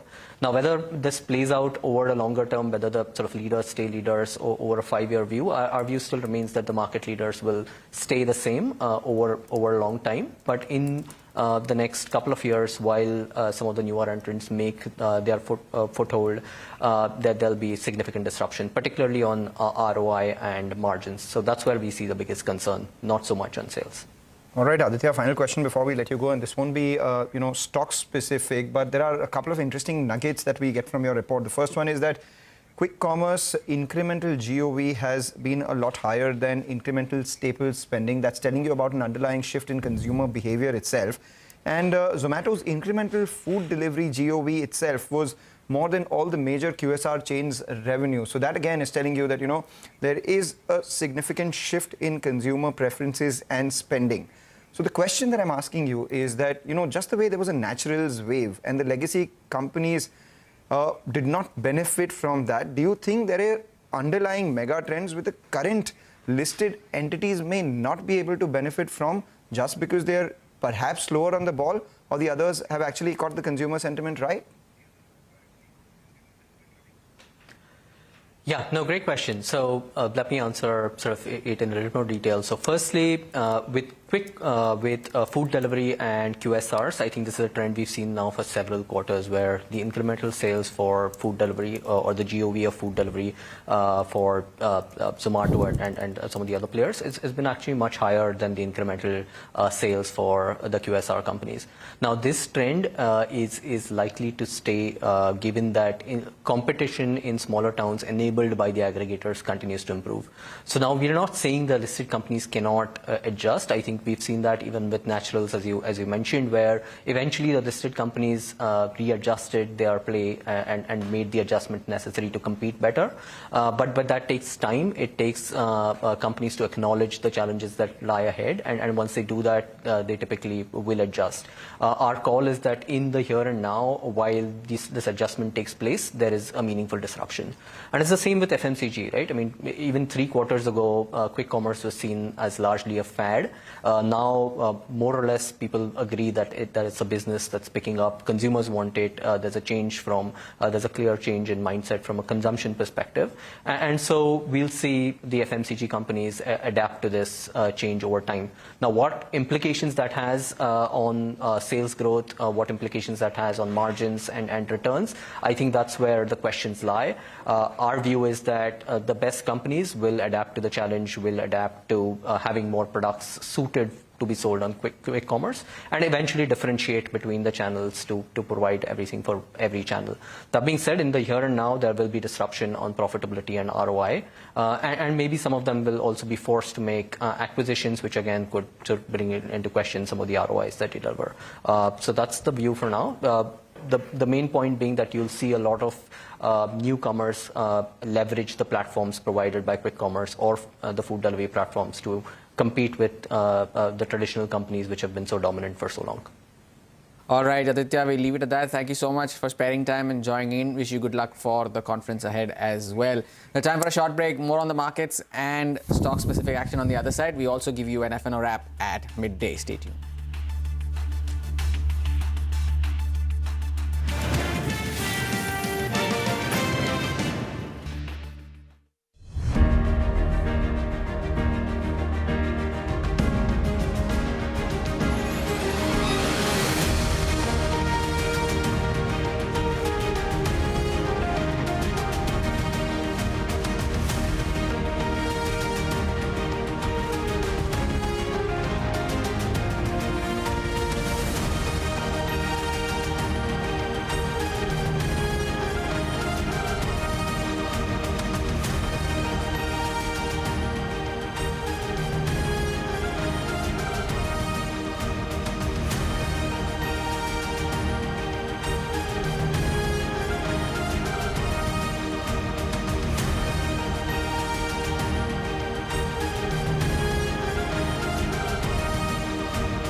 I want to talk about the big transformative idea that's quite literally shaking up the world. Donald Trump and the impact and implications according to you.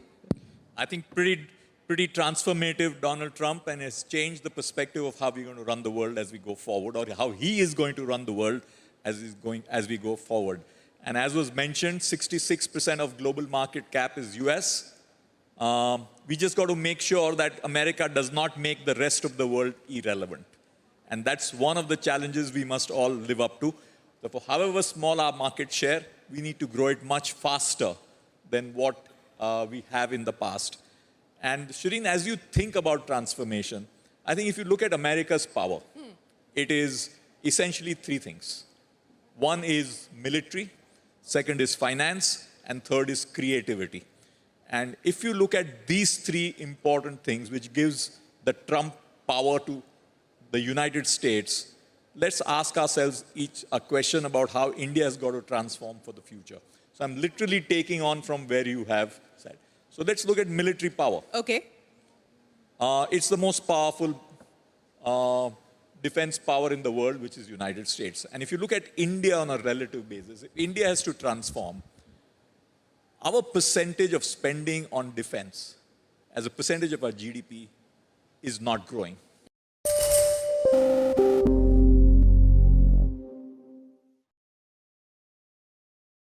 The second thing is what I learned from Mahatma Gandhi, that is leadership by example. If you want austerity in your company, you, the leader, show austerity. If you want punctuality in your company by every employee, you come to the office first. Then you don't have to give big speeches. So I think I can go on and on the issue of leadership by example, but I think we in the corporate world must embrace leadership by example. The third thing that I would talk is, this is something that not just the corporate leaders, but leaders in every area in India, in corporate world, in politics, in NGOs, in bureaucracy, everywhere. And that is putting the interest of the community ahead of my personal interest. If I did that, my personal interest will be much larger in the years to come. That's exactly what we at Infosys followed. In the beginning, none of us had any cars.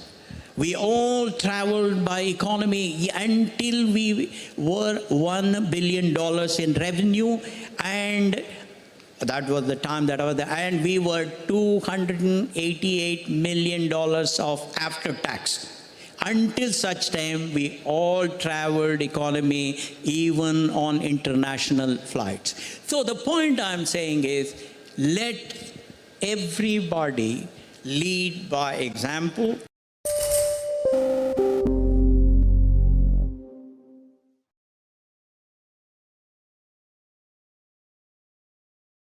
Prime Minister Modi, who has done a brilliant job so far in terms of accelerating our economy, all of that, may want to look at whether we need more of managers in the government rather than administrators.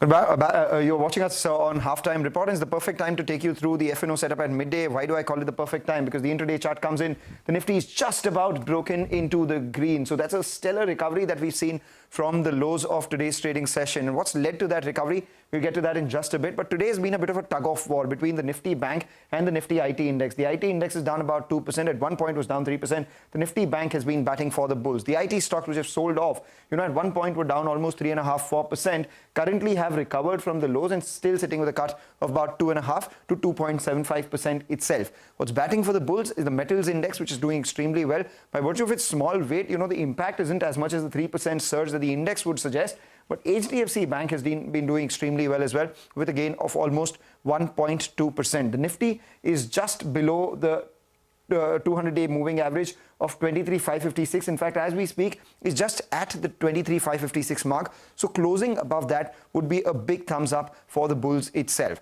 What also will be monitored is whether the Nifty considerably stays above that 200-day moving average, and whether we see any short covering in these call writers as well. So 23,500 call writers have been fairly active. 55 lakh shares open, none of them seeing short covering, but more so the 23,400 call writers, they've been fairly active as well. And the premium out here has seen a big increase in just the last few minutes. So the Nifty stays above that 200-day moving average. Maybe these call writers will have to cover their positions, and we can brace ourselves for a bit of an up move in the second half of trade today. The 23,400 put writers fairly active, again telling you 23,350 or levels closer to today's low would be extremely crucial as a support. What are the stocks saying? Massive short build up on all these city gas distribution space. So this is one pack which is not doing well or not showing signs of recovery despite the overall recovery in the market. And then we have the metals, which is doing extremely well. So a lot of long positions added on Nalco itself, up about 12% for that stock. Almost a 200-point recovery from the lows of the day. Mangalam, thanks a lot for that. We'll see if that sustains going into the second half of the session as well. Time for a short break. More on the markets and specific stocks on the other side. Steve.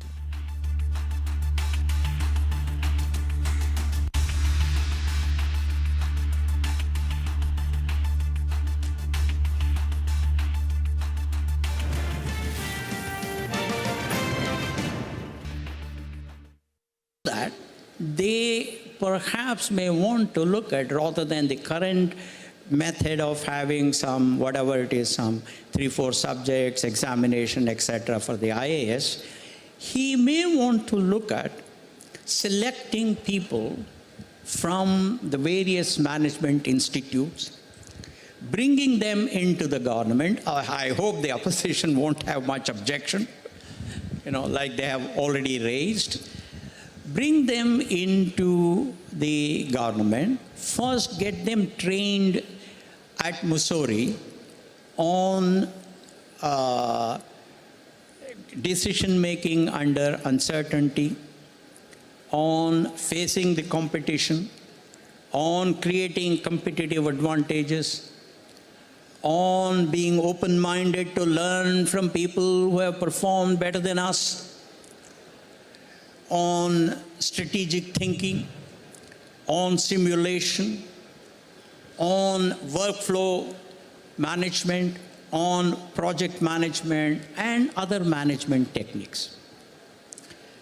The second thing that we may want to do, because we have, I often used to tell at Infosys, the reward for winning the semi-final is to get to play a tougher game, which is the final.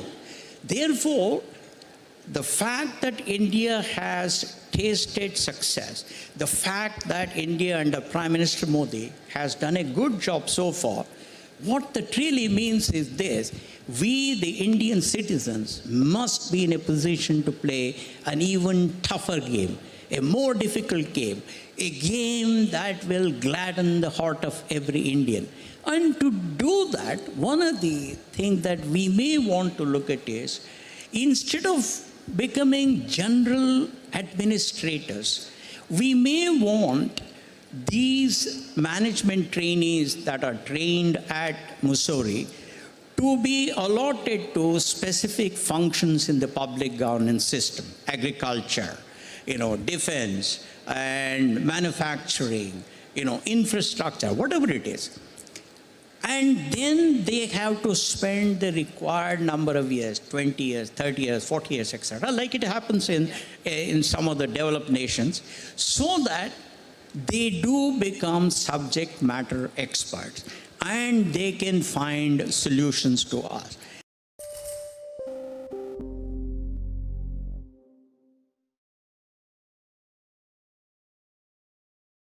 Are not yet the factory of the world. Let us first become the factory of the world, and then we should open up our doors for competition. Let there be no tariffs, nothing. I mean, United States, even after, let's say, 100 years or 150 years of developed nation status, even today they have tariffs. Europe is putting tariffs, right? And we are saying that we should open up. Then we will kill our manufacturing here. We are not a great manufacturing country in any case. Today, our manufacturing GDP is only 17% of our GDP, right? And we must get to 25–30%, what China is. But if you open up and we become liberal, then we will kill our industry. So you talked about tariffs. Donald Trump says tariffs is the favorite word that he has in the dictionary, and he has promised that he is going to go full throttle as far as tariffs are concerned. What is that going to mean? We don't know the quantum, we don't know what finally will happen, but given the threat and what he's done in his previous term, what will it mean? No, what Donald Trump is, in my opinion, he's very clear. He is very clear. Welcome back. You're watching us here on Halftime Report. Just pull up the intraday chart of the Nifty and you'd see that recoveries are slightly iffy right now. We're down by about 42 points. So every time we make an attempt towards the flat line, it's a good thing that we're attempting recovery from the lows, but at the same time, from the 200-day moving average, which was earlier a support, we're seeing some resistance. So the Nifty briefly crossed that 23,556 mark, and from there itself, it's seen a cut of almost 35–40 points, and that reflects in the kind of cut that we're seeing from the flat line on the Nifty itself. What is it that is, trading lower? It's more of the same, actually. We see, some weakness in the IT pack, but Britannia is one of those extremely volatile stocks. If you look at the intraday chart of Britannia, you would see that, most of today's trading session, it's been between red and green, saw an open in the gap down with a recovery from the lows. Thereafter, it was flat, tried another recovery, and that recovery has been sold into as well. What's interesting, however, is that the mid-cap index continues to do well, and alongside that, we have the Nifty Bank, which holds around that 50,350 mark. So to that extent, the second half of trade will be extremely crucial, and more so will be the advanced decline lines that come up for you on the screen as we take your leave on this edition of Halftime Report. Take a short break, come back. On the other side, we have Business Lunch taking all the market action ahead.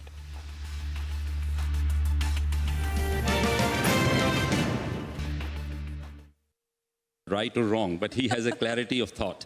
And he says that for me, America is first. I want to build America. I don't care about the world. For me, America is the world. And therefore, I want my industry to grow.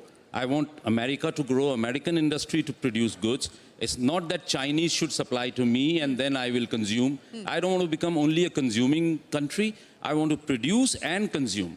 So therefore, I want to put tariffs. Yes, tariffs do make you, let's say, lethargic. You become more uncompetitive to an extent. So therefore, you have to gradually bring down the tariffs to become competitive. But you have to allow the kid to grow up before you start running the race. So let me throw that argument back to you. You said you have to allow the kid to grow up. So where are we, sir? Haven't we adulted yet as far as Indian manufacturing is concerned? Not at all. Not at all. That's what Teenager or preteen? Preteen. Preteen? Yeah, we are just kind of 4–5-year-old. Really? Yeah, absolutely. In manufacturing. Yeah.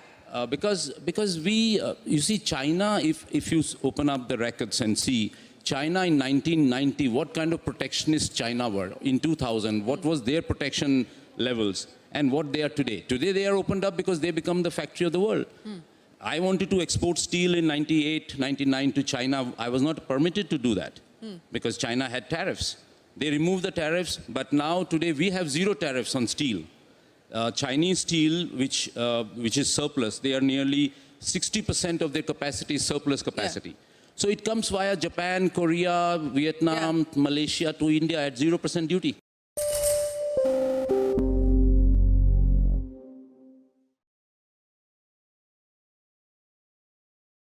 Are not yet the factory of the world.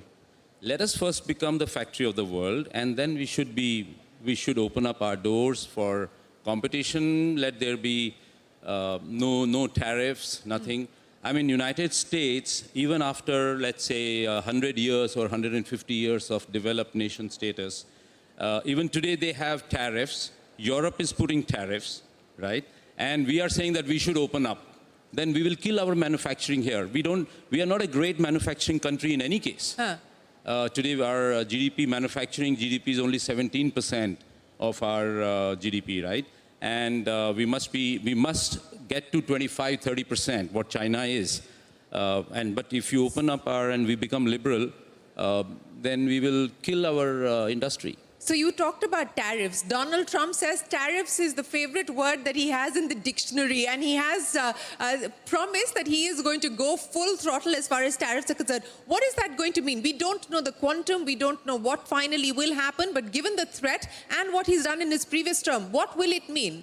No, what Donald Trump is, in my opinion, he's very clear. He is a very clear-headed guy, whether right or wrong, but he has a clarity of thought. And he says that for me, America is first. I want to build America. I don't care about the world. For me, America is the world.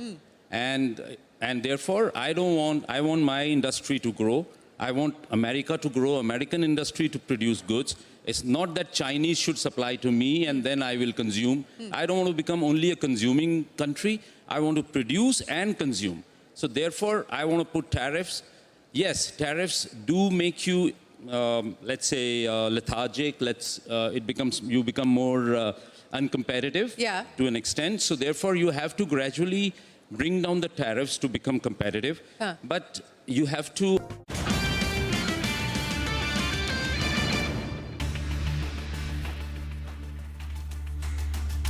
The market recovers from the day's low, led by metals and the auto sector. IT, energy remain key drags.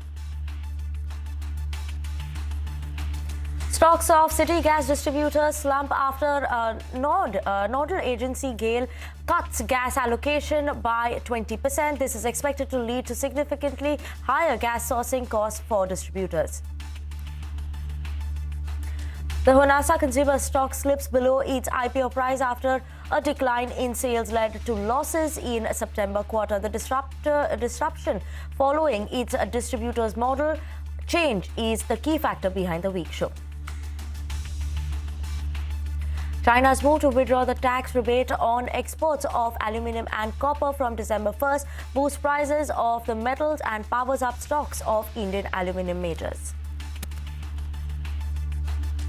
Grab 4 measures implemented in New Delhi as air quality deteriorates to severe category. Flight and aviation service hit as a blanket of smog affects visibility. Construction projects have been halted while the government has urged offices to maintain 50% workforce policy.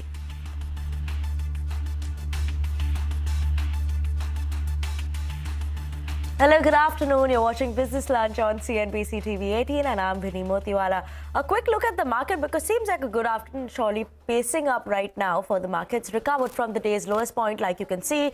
We're seeing as of now, it was in the green. Slight bit of a fall again, and as of now, Nifty is seeing a decline of almost 0.1% in trade. Nifty Bank, let's pull that up because that's holding on to some bit of a green at one point of time. It's seen a sharp run up. As of now, a Nifty Bank also seems like is holding on to that positive side, so keeping an eye out on the Nifty Bank, holding on to gains of 0.4%. Mid and small cap, that seems like a bit of an outperformance was coming in from the mid and small cap. And as of now, Nifty mid cap holding on to 0.2% of gain. Small cap also holding on to some bit of a negative bias, flip-flopping between the red and the green. A lot of movers in trade on the individual front. We have metals obviously leading the pack in terms of sectors, while IT, the top laggard in terms of a top sectoral loser. And HDFC Bank, M&M, Hindalco, L&T, SBI among top gainers, while Infosys, TCS, Wipro among top losers coming in for the Nifty 50. But that's how we are looking at in terms of the markets as of now, a bit of a recovery. But what is also in focus, and let's begin the show by talking about the city gas distributors, IGL, MGL, Gujarat Gas. These stocks are seeing a bit of a pressure coming in. And what has happened is that the government has lowered the APM gas allocation for the second straight month. What does this mean for these companies? Why are we seeing this fall coming in? Sonal is joining in with us to talk to us about that. Good afternoon, Sonal. Well, yes, it's a big cut that we're seeing across the city gas distribution space. It is the second month in a row that the government has gone ahead. They've cut APM gas allocation by 20% for these companies. Now, what does that mean? In terms of allocation, it has been cut to around 40 to 45% versus 70% levels that we had seen earlier. Now, APM is the domestic gas, which is the administered price mechanism, which was around 154% back in FY21. Then it came down to levels of 100%, then FY23 at 90%, and now it's at 40 to 45%. That means in their gas sourcing now, they will have to use other gases, HPHT, there is spot LNG, there is gas from new fields, which is priced at a level higher than the APM gas pricing, which is at $6.50 per MMBTU right now. That would mean the raw material prices for these companies would go higher, because now 50% of their gas sourcing will have to come in at market-linked prices, which would be higher than APM gas, which was capped at $6.50. Now, what would this mean? The companies will have to go ahead and do price hikes in order to maintain their margins. How much price hike is needed? Around 10% according to calculations. Now, that's a steep price hike. Will these companies be able to take such a steep price hike? Maybe not, because analysts believe that there are a lot of state elections which will limit their ability to increase prices going forward. This will impact their margins, and that's why this big cut that we are seeing. In fact, Jefferies goes on to say that they bake in no APM gas allocation by calendar year 2025, and that would be a big dampener. They have lowered their EPS estimates for all these three stocks by anywhere between 19 to 31%. They have cut the targets and ratings as well on Mahanagar Gas and IGL. JP Morgan has downgraded MGL and IGL. It has cut target prices on both, for MGL to 1300, for IGL to 343 rupees a share. And CLSA says that if they do not go ahead and take any price hikes, that would mean an EBITDA impact of 30 to 35% or 45% in fact in some cases. That would be a big hit definitely. And that uncertainty over policy, what happens next, is something which is leading to that pressure on the stocks today. Okay, thank you so much for that, Sonal. But to discuss gas allocation cuts further, A.K. Tiwari, member of the Petroleum and Natural Gas Regulator, PNGRB, will be joining us today at 1:45 p.m. So don't go anywhere and stay tuned in for that conversation. But let's move on. And Honasa Consumer, that's another stock that's in focus today. It's locked in lower circuit. Numbers didn't seem that exciting. It's below that IPO price, opening price as well. Now, what impacted the numbers of the company? Let's go across to Mangalam, who's here to give us those details. Well, if you look at Honasa's, stock price, it is down 20% and locked at lower circuit with pending sell orders as well. So fair to say there is no glow for Mamaearth this time around. If you look at the stock price as well, it is below its issue price. And if you look at, the entire stock price move from its highs post-listing. Remember, same time around last year was when we saw the listing of Mamaearth. From its 52-week high, the stock is nearly half, 45% decline after a 20% fall today as well. For those, I jog their memory, the issue price was around 324 rupees itself. What was it that led to the weakness this time around? Let's go across to the numbers itself. There was a revenue decline, EBITDA decline, as well as the net profit loss. And that was on account of two engines of the company that failed to propel this time around. One, there was disruption due to distribution model change. Remember, the company had called that out in the previous quarter itself, but this time around the number was slightly higher than what the company had anticipated. Secondly, and the bigger reason, is Mamaearth itself, the mother brand, is growing slower than expectations. So as a result of which, if you look at the reported numbers for Mamaearth, the revenues are down by almost 7%. The EBITDA from a gain of 40 crores has gone into a loss of 31 crores. And on the bottom line, the company is reporting an 18 crore loss versus a profit of 29 crores. And that has impacted some of their other parameters as well. One of the levers for margin improvement would be ad spends as a percentage of sales, but decline in revenue meant that the ad spends also have increased by almost 500 basis points as a percentage of sales, and gross margins have stayed stable at around 68-69% itself. Their other brands grew by about 30%, in the first half of this year, and they are targeting improvement out there, but other brands just account for 30% of their overall sales. The problem is Mamaearth itself. What is it that is causing the worry for Mamaearth? Now, if you go to any of your beauty stores or speak to anyone who buys a lot of these beauty products, you know, they would know that the wave of consumer preference has moved towards active ingredient-based products and not just natural products. So you have products with niacinamide, hyaluronic acid, peptide, etc. selling on the market. So that's against the positioning of Mamaearth itself. Secondly, the company needs investment allocation which haven't evolved for offline-based brands. So that is something that needs a bit of a reset. And the third most important thing that we need to watch out for is the brand mix across product, price, and communication. So basically, it's time for a bit of a reset. How much time will this and the other thing take? You know, the management says that as far as the distribution is concerned, offtake scale-up of new distributors would take 2 to 3 more quarters as well. Now, this at a time when the street was paying a premium for growth for Mamaearth, which was over and above, you know, the industry. At least 2x as promised by Varun Alagh has not come by, and now the street is resetting its expectations until the company goes ahead and does better on either of the two fronts, which is improved distribution offtake or comes up with a strategy for Mamaearth itself. Until that happens, maybe all bets are off, and that's what brokerages are saying, and that explains the weakness in Mamaearth. What will be interesting to see is whether this weakness sustains until there is improvement or not.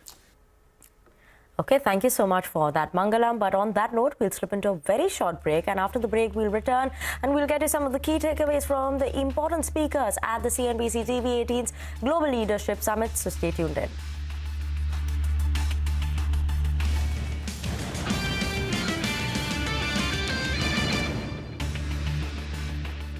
To grow up.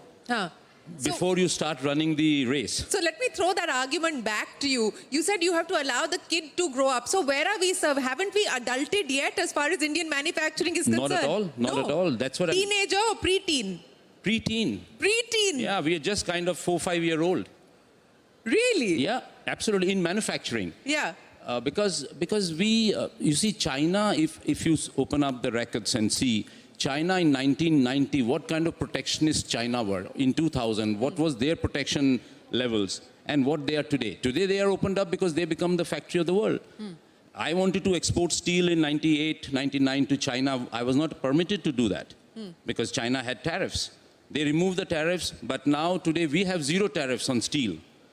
Chinese steel, which is surplus, they are nearly 60% of their capacity is surplus capacity. Yeah. So it comes via Japan, Korea, Vietnam, Malaysia to India at 0% duty.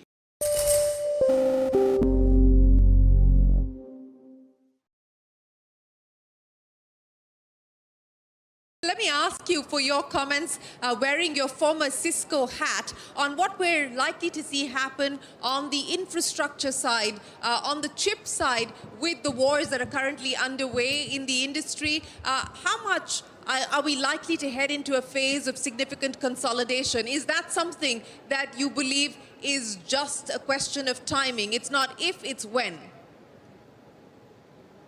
Well, it depends on the 3 categories that you covered. Let's start with semiconductors. I happen to be very close to everyone from NVIDIA to AMD to Broadcom to others in terms of the industry overall. All of those are very active in terms of consolidation, movement into AI growth, and candidly, all of them are very active in terms of investing in the India and U.S. corridor. I don't think you'll necessarily see a consolidation there. I think you will see challenges to NVIDIA evolve because clearly, if you want to know how the AI is going, it's much like Cisco when Cisco was the leader in networking. If you want to know how the internet was going, just watch Cisco's growth to 60 or 70 or 80% per year. NVIDIA is the bellwether in terms of the industry, but others are going to focus on it. To your question about cybersecurity, you're right. It is set up for consolidation. I was just with a customer advisory board yesterday, interestingly enough, with Pindrop, talking about the deep fakes, and the 20 customers there said, John, we have an average of 50 cybersecurity companies in our environment. They don't talk together. That one's probably set up in terms of more of a consolidation. I hope to play a role there in terms of my startups. For people in the room, if you want to have a safe future, become an expert in AI and cybersecurity. The 2 of them will come together in terms of resolution. In terms of your big question, Shireen, I think this might be the first time ever when you go from mainframes to mini computers to PC, client servers, to the internet, to the cloud, and now to AI, where the prior generation might actually produce half the leaders in the new technology. That's not occurred before, but I think with the hundreds of billions of dollars that Microsoft and Google and Amazon and Apple and Meta are putting in, they will be a force here, and then I think you will see some of the players in the room, hopefully some of mine as well.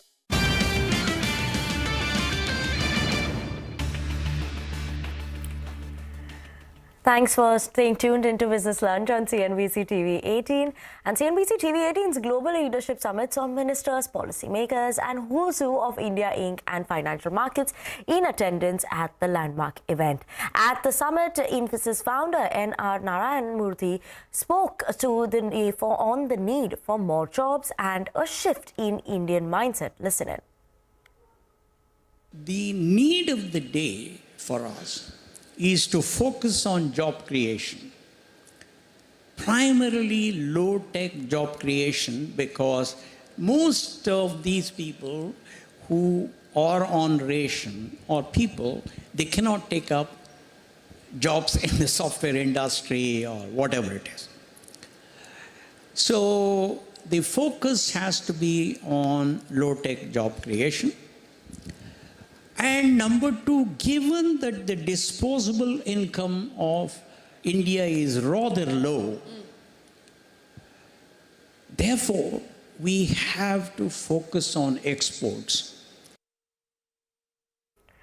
And more from the summit, Swiggy CEO Sri Harsha Majety spoke about how meeting consumer expectations was one of the top priorities for the company. He also discussed the challenges he faced as a founder. Listen in.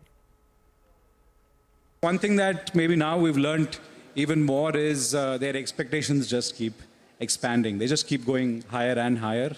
And now we're starting to look at consumers wanting things in 10 minutes, but now it's also wanting a lot more things in 10 minutes and maybe even like wanting their food in 10 minutes. So consumer expectations just tend to keep expanding. And that's the one constant. Almost everything that can fit in a reasonably sized vehicle near you will be shipped in 10 minutes. Should be shipped. I mean, I don't know about 10 minutes. I think we will see some iterations on the operating model that you can't get millions of things in 10 minutes. My challenge as a founder, building in all of these businesses, super competitive, can be cutthroat sometimes.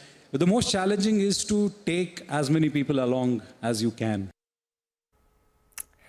And Kapil Makhija, who's the MD and CEO at Unicommerce eSolutions, says that the IPO gave them validation to build a SaaS company that's a SaaS company for the India ecosystem, make it a large-scale company as well. Listen in to what more he had to say. It was a great validation that you can build a SaaS company in India for Indian ecosystem and actually grow this to a large scale. In fact, our vision is to become a one-stop shop for e-commerce enablement. And in line with that, we've also recently acquired just this week a company called Shipway, which also gives us capabilities across the entire e-commerce value chain. So beyond just order, inventory management, warehouse management, we can now do courier aggregation, marketing automation. So it becomes a one-stop shop solution for all e-commerce brands and sellers. And at the summit, the founder of Cred, Kunal Shah, also discussed startups and new wave of wealth sharing as these startups go public. Take a listen. While we see all these startups listing, the one unique thing that is different than what it was before, for the first time, we see wealth sharing happening at the scale that last time we saw this was Infosys, where employees made a lot of money, but now we are entering a time where a large percentage of employees of these companies that are getting listed are getting wealthy. And for the first time, we are moving away from just pay me salary and be happy, and to moving into the stock. And that's going to create a new wave, in my view, because I've never seen a lot of people from startup joining these big companies, but I'm seeing a wave of all the execs now moving to this side, because now everybody has tasted the blood of stocks. Okay, on that note, it's time for a short break, and on the other side of the break, we'll get you all the updates as the national capital chokes under a thick blanket of smog.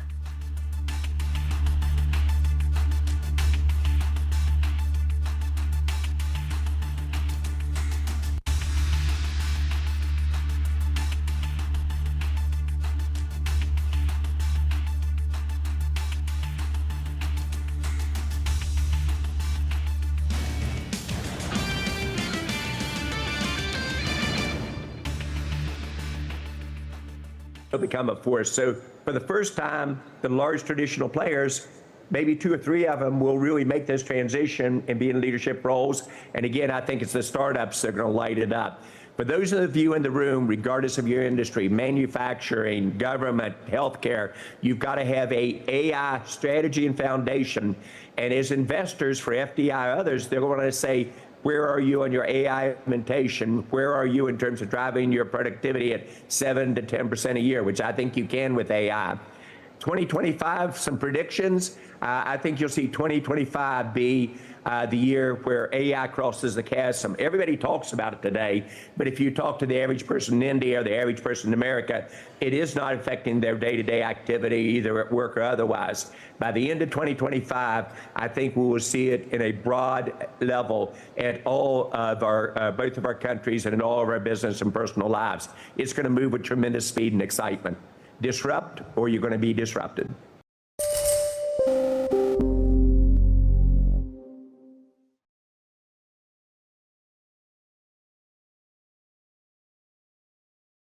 What do you think is the state of the theatrical business right now, Karan, and where do you think it's going to go? I mean, we do talk a lot about phases within this business, and you have your ups and your downs. We're probably in a cycle right now, which we've never really been in before, where the bigger films are doing bigger business than they've ever done before, and films that might not have done this business before COVID are going through the roof. And then there are some films that come and go, even with very big stars. So it's clear that the audience seems to be becoming very discerning about that trip to the theaters. What do you think we need to do as a content industry to be able to? I believe we have to read the room. We've got to read the room as filmmakers. You have to know that today there's a lot of content available at, on streaming services, but there is still a huge desire for a community watch, to go to the cinema. So you have to understand, please let's make the high concept films, the films that draw you to cinema halls immediately, not the films that you have access to, on a daily basis on a streamer. So besides the tentpole films, it's the high concept films or the films made sensibly, because the star cast really today is not just the only driving force, it's the trailer. It's the very first impression. So we have to, I always tell filmmakers, this may sound like a sales pitch, but plan your trailer. If a film is giving you a great theatrical trailer, it's going to give you a great theatrical opening. Anything generic is going to slip through. Anything been there, done that is not going to work. So you have to plan your first unit. It has to be a unit that makes sure that an audience is going to say, I booked my ticket, I'm going to go see. And that is happening. As we speak, we've had a great 2 years. According to me, there have been some thunderous numbers as well, like you said. We've touched the 600 crores. We'd never done that before. We've done that. And we also have touched 100 crores with a completely new cast. A creature film with a new actor called Abhay Verma has done 100 crores. That is the power of theatrical audiences. We just have to give them what they truly want. We have to read the room, which we have to start assessing within ourselves.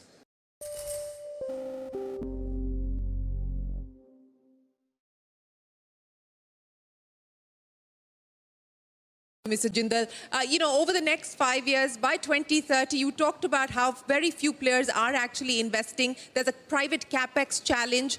How much is JSW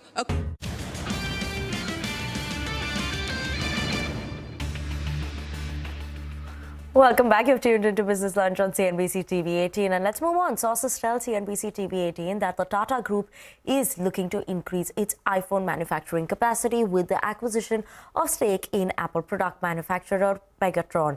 Ashmit is joining in with us with more details on this front. Ashmit, good afternoon. And what is the latest update on this? Well, you put it there appropriately. Tata Electronics looking to expand its footprint, especially as far as Apple products, especially as far as iPhone manufacturing in India is concerned. Bear in mind, in October of 2023 is when Tata Electronics had acquired Wistron and its Hosur facility responsible for manufacturing of Apple products. Now, we understand that Tata Electronics has inched closer and is on the verge of clocking a deal with Pegatron for taking over its facility, at least a majority stake of its facility as far as Chennai is concerned. We understand that the talks is in the neighborhood for a 60% stake change of hands from Pegatron to Tata. The concern that has been cited by Pegatron is that it is finding difficult to operate here as far as the Indian market is concerned on thin margins with labor issues, and on the back of that is looking for a local partner. Tata Electronics stepping happening in there. Pegatron, of course, just to benefit of our viewers, has over 10,000 employees responsible for manufacturing over 5 million iPhone units per year. So that's a large plant that we're discussing. So clearly, Tata Electronics expanding its footprint. Okay, Ashmit, just stay on with us. That's the update coming in on the Apple and Tata Electronics front. But there's a bit of a setback that's come in for Zydus Life as well, right? The Supreme Court has actually refused to grant them this interim relief that was there for the breast cancer drug. Could you update us more on that front? Well, just for the benefit of our viewers, to give them some context, Zydus is locked in a dispute with the Swiss firm F. Hoffmann La Roche. The argument appears to be, the concern raised by the Swiss firm essentially is that there's a patent infringement for a breast cancer drug. The allegation is that there's a biosimilar that has been introduced by Zydus. Now, this dispute was ongoing before the Delhi High Court. Importantly, just a few days back, the Delhi High Court had passed an order, had granted an injunction restraining Zydus from either manufacturing or sale of this cancer drug. It is in appeal to that Delhi High Court order that Zydus had moved the apex court. However, after brief hearings this morning, we find that the Supreme Court has decided to grant no relief from that Delhi High Court injunction. That injunction continues to be in force. There is a restraint on Zydus from manufacturing and sale of that breast cancer drug, despite Zydus claiming that this will benefit a vast number of millions of women in India. On the back of that, Supreme Court sending this matter to the Delhi High Court for final adjudication. Back to you. Okay, Ashmit, thank you so much for that update coming in there. But let's move on and to some more news coming in from the national capital. Now, the region continues to choke under pressure because severe air pollution forcing the government's air quality control team to enforce strict measures with effect from today. Abhimanyu has been tracking this and he has more updates on that front. Abhimanyu? The air quality index in the national capital has already reached severe plus levels. It has crossed 440, which has prompted the Centre for Air Quality Management in Delhi NCR to invoke the stage 4 of the graded response action plan. Decreased visibility in the national capital has prompted delays in air and rail transport. Around 28 trains have been delayed and 8 flights have been diverted. It remains to be seen whether any further action would also be initiated by the state governments as well as the central government to ensure that pollution levels are reduced in near future. However, stage 4 of GRAP would imply that there is a complete ban on all construction and demolition activities in Delhi NCR. Also, the Delhi government had earlier ordered physical closure of schools for classes 1st to 5th and had advised companies to allow their employees to work from home. It had also staggered timings for government employees to ensure minimum rush on the roads. Apart from that, the entry of trucks into Delhi NCR has also been curtailed, and only trucks carrying essential items would be allowed to enter the national capital. Also, there is a curb on the plying of BS3 petrol vehicles and BS4 diesel vehicles till further orders. Okay, thank you so much for that update there. But let's move on to some national update more on that front. The northeastern state of Manipur is on a boil again. Violence has broken out in Imphal Valley after bodies of women and children were recovered recently. Mobs have targeted the residences of many legislators, including the Chief Minister N. Biren Singh, and meanwhile the National People's Party with 7 lawmakers has withdrawn its support to the BJP-led state government on the security front. The centre is likely to send more troops to control the worsening law and order situation in Manipur.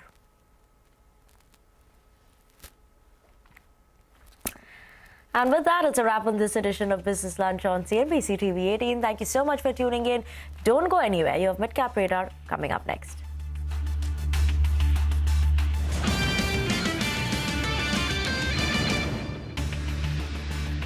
Be investing in India, how much will you invest outside of India? In terms of numbers? Yes. So, it's not very easy, but given the demand visibility. Yeah, so we have made a very ballpark number that between now and 2030-31, fiscal 30-31, we would be investing close to $70 billion in India and maybe $2 billion outside India.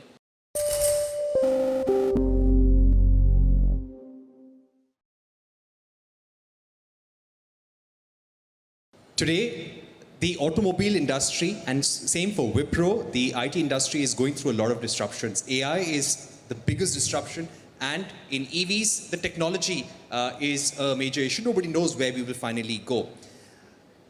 You've often said that this is a moment of reckoning for the automobile industry. The battle is between the established mainstream auto players and how they embrace the new technology, and the startups, or upstarts, as you call them. So who's winning, and what's going to define who wins this battle? And who lasts for the next 75 years? So there are three terminologies here. There is startup, then there is a word which I like to call most of them, which is upstart, and then us, the winners or the champions, right? So I must explain what is the difference in my mind between a startup and an upstart. In my mind, startups are those who have a build strategy. They build technology, they build brands, they build products, they build consumer experiences, they build employee satisfaction, they build a strong top line, but they also build a strong bottom line. Upstarts are those who don't have a build strategy. They have a burn strategy. They burn technology, i.e. their batteries. They burn brands by reducing price every month. They burn products in their factory, in the truck, at the dealership, on the road. They burn employee relationships with 50% attrition. They burn consumer relationship with poor service. This is burn strategy. So this is upstart versus startup. Now, as far as startups and champions are concerned, they are the same actually. The only difference between a company like Wipro and Bajaj or a so-called startup is that we are startups with a story, because we've been around for long enough to have built a story. I just told you a little bit about my story. Rishad just told you a little bit about Wipro's story. So a legacy company, I mean, they try to imply that legacy means old, you know. And the point is... Sounds very good, does it, Rishad? No, but there are some startups which are also not born yesterday. They are 5, 10, 15, 20 years old themselves. तो ठीक है यार, हम लोग बुजुर्ग हो गए, लेकिन तुम्हारा बचपन कब तक चलेगा, you know? So you can't keep calling yourself a startup forever. So a legacy company is nothing but a startup with a story. And frankly, the best of both worlds happens when companies like ours dedicate 10 to 20% of their resources, in my opinion, to have a startup within itself. The Freedom CNG motorcycle, the Chetak electric scooter, the E-3-wheeler, electric 3-wheeler we are making, this is nothing but a startup within a legacy company, and this is how you carry your company from your present activities into the future. So that's my definition of upstart, startup and champions. But if you give me another 30 seconds, I want to share with you what Piyush Bhai once told me in this regard, because these startup wale are very kind of intimidating because they are from the IITs and the IIMs and all that.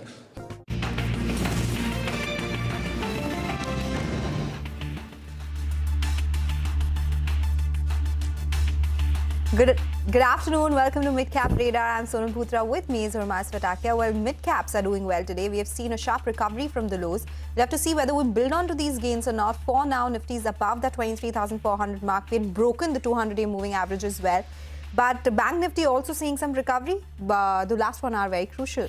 It's a tug of war, right, between the banks and the IT index as of now, and some very important levels to watch out for. A close above the 200 DMA is going to be extremely important for the Nifty, so we'll keep an eye out on the last couple of hours. But let's take a look at the top headlines that we are tracking on the show this afternoon. Stocks slip in a volatile start, but the market recovers from the day's low, led by metals and the auto sector. IT and energy remain the key drags. Stocks of city gas distributors slump after nodal agency GAIL cuts gas allocation by 20%. This is expected to lead to significantly higher gas sourcing costs for distributors. Honasa Consumer is locked in a 20% lower circuit, and it's now slipped below its IPO price after a decline in sales led to losses in the September quarter. The disruption following its distribution model change is a key factor behind the weak show. Crompton grieves consumer, surges in trade after reporting strong Q2 numbers. EBITDA margins boosted by improvement in Butterfly and steady margins in the ECD segment.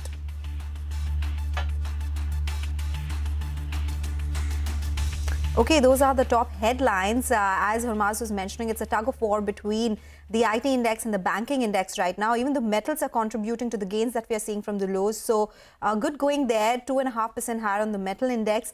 There is a recovery that we are seeing on the Nifty that is sold off a little bit.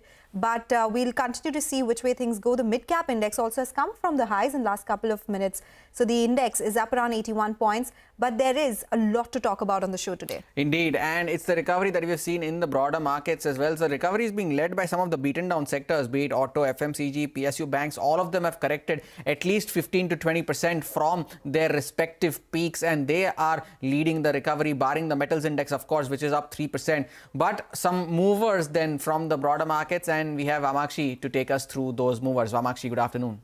Well, good afternoon, Hormaz. Lots of stock-specific action in the trading session today. Let's first look at some of the top losers. The obvious ones are IGL as well as Gujarat Gas on account of the government lowering the APM gas allocation. Both of these stocks are down and out in trade today. Honasa is another one that is reacting to a weak set of Q2 numbers and has fallen below its IPO price. Nugent Software is another one, down nearly 13%. And in fact, it has dropped the most in the last 3 years. And this fall is coming on the back of strong volumes as well.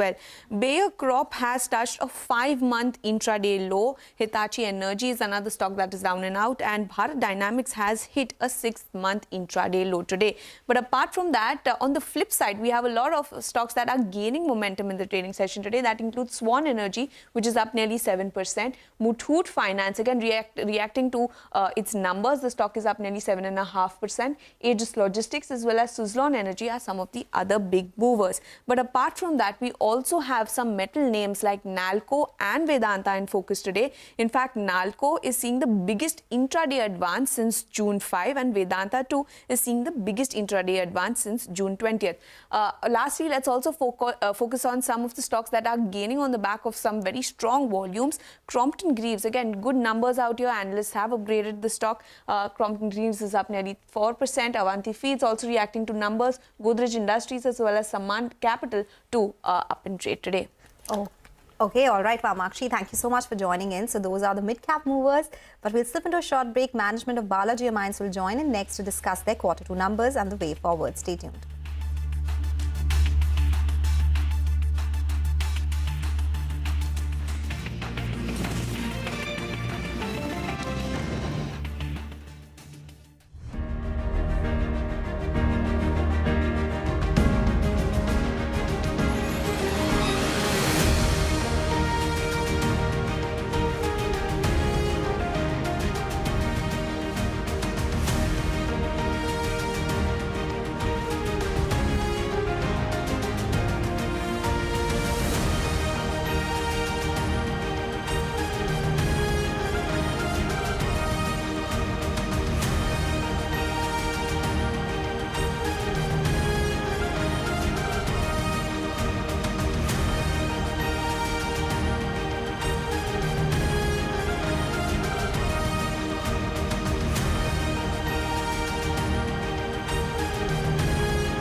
Backyard में पड़े हुए लोग हैं.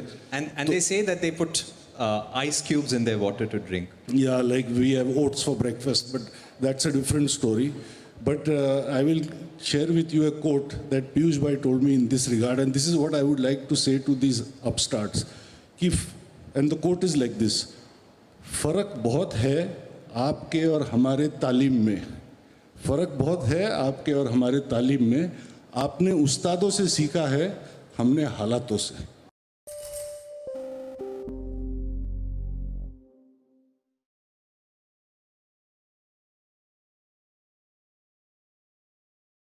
I want to understand from you, what is the aspiration now on the EV side? I mean, you've got this joint venture that you've inked with MG. Take me through what we should expect in the next 5 to 10 years as far as JSW's EV ambition is concerned.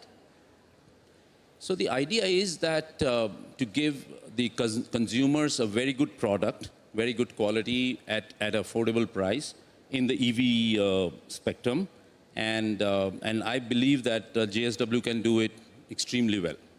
Okay, so that's the proposition, but what does the roadmap look like? What are the numbers that you're targeting? Numbers is in next 5 years, I would like to, idea is to produce 1 million cars. And 1 million cars in the next 5 years? Next 5 to 7 years, yeah. By 2030, let's say, 1 million cars should be on the road of JSW, whether it is MG or not MG, but under the JSW umbrella.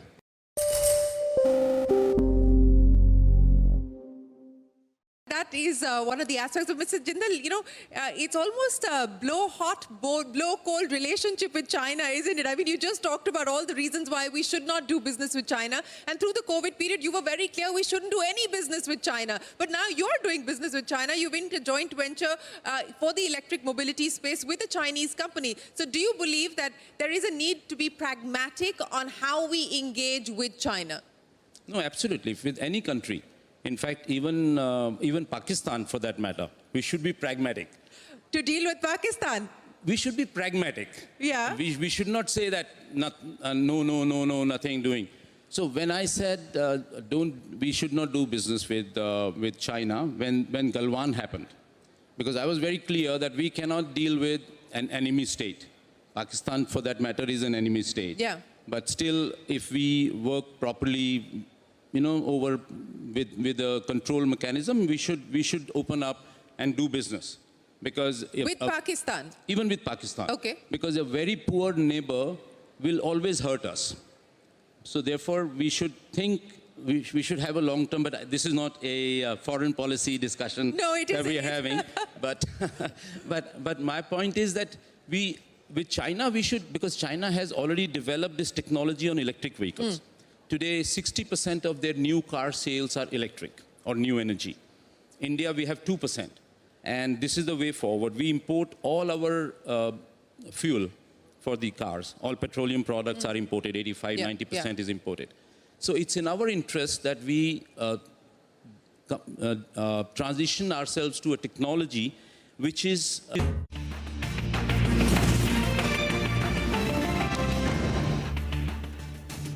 Welcome back. You're still tuned into Midcap Radar. Balaji Amines posted a good set of Q2 earnings with margins expanding and EBITDA to growing 14% on a YOY basis. We are now joined by D. Ram Reddy, the Managing Director at Balaji Amines. Mr. Reddy, good afternoon. Thank you so much for joining in. You know, volumes have declined in Q2 by 6%, but first half volumes have been flat. Can you give us a guidance of what will FY25 look like in terms of volumes? Are you seeing pricing increase as well, which has come back across segments? See, if you see the volume growth, there's about 6 to 7% growth on the standalone basis. And even the EBITDAs also have been improved year-on-year basis. If you see the EBITDAs were about 16%, now it is 19 plus. And we aim by the end of the year, the volume growth should be around 10 to 12%. And even EBITDA should be between 18 to 22%. And prices were down for the earlier quarters. Now we expect the coming quarters the prices should improve, whereby you will see the revenue growth as well as in the volume growth and even the bottom line growth also. So, Mr. Reddy, good afternoon. Thank you for joining in. With all that you just mentioned that you're expecting a better second half, do you stick to your FY25 revenue guidance of around 2,000 crores and for FY26 as well, since you mentioned that you will be 3,000 crores in FY26 with a 24% margin? Do you stick to that number since the first half you have done only 730? If the prices improves, definitely we will go that. But with the current pricing, I can say the standalone basis it will be 13 to 1400 crores. On the consolidated basis, it may go to around 18 to 1900 basis. Okay, so if pricing increases, then it will be 2,000 crore rupees, otherwise 1,800 to 1,900 crore rupees. This despite the fact that methylamines plant has been commissioned this year itself, Mr. Reddy. And what happens to FY26? Yeah, see, methylamines, we have come with a big capacity. It is just commissioned. We cannot take it into the account immediately. It may take some time to come to the optimum levels of the capacity utilization. We have increased from the current 48,000 metric tons per annum to 88,000 tons. We are absorbing the 100%, that is for 48 to 88,000, it will take some time. So we can say in the coming years, what I said in the 26, 27, definitely considering these capacities, you see, we have many plants on table with very good capacities. We are just waiting for the time, the improvement in the market. The moment the market improves, we are ready with all the capacities. Definitely we will go across this 3,000 crores, what we said earlier.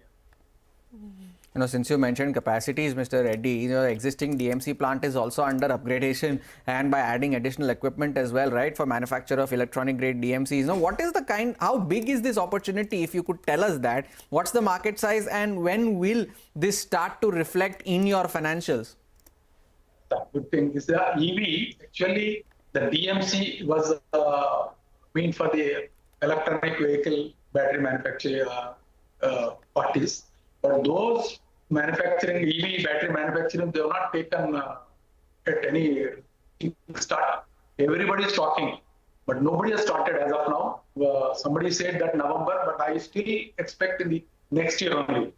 The moment they start, we are ready with our raw material manufacturing. We are waiting for the EV battery manufacturers to start.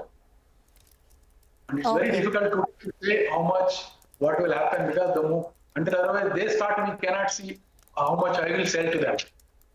Okay. So what is the total capex, Mr. Reddy? Your press release talks about a lot more chemicals, a lot more expansion plans that you have in place. What is the capex you'll be putting in? How will you be funding it? What is the generic asset turnover on such investments? See, in the parent company, in Balaji Mines, we'll be doing about 250 crores for the manufacturing of these after methylamine, the dimethyl ether and propylene glycol pharma grade and also N-methyl morpholine. For these, all these things around 250 crores we are doing, which we will be doing from the internal accruals. And in the subsidiary end, because you have seen whatever the downstream because of the subsidiary is not doing well, for that we have done remedy. Existing plant, we are doing the modifications for manufacturing of some valued products like data, and piperagine. Along with that, we have planned 750 crores investment in that subsidiary, that is Balaji Specialty Chemicals, where we are going with the cyanide-based products, which are all first time in the country, second in the country, which may come a year's time. From now, you can take 1 year's time to commence those products in the subsidiary. And that's the reason I am confident that 3,400 crores on consolidated basis from the 26-27, we are assuming that these expansion will come into the commencement of the cyanide-based products. And what will the total, how will you be funding this, Mr. Reddy? So you said internal accruals, yeah. Mostly internal accruals, maybe end of the expansion out of 750 crores, maybe 250 crores, we may need some borrowing from the banks.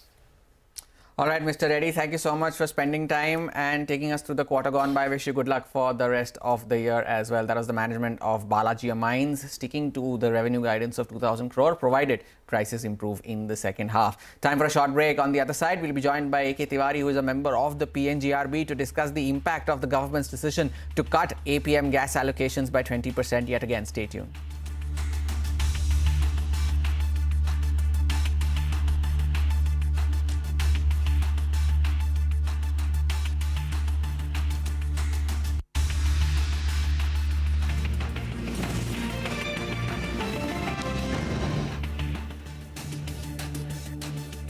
Prime Minister Modi, who has done a brilliant job so far in terms of accelerating our economy, all of that, may want to look at whether we need more of managers in the government rather than administrators.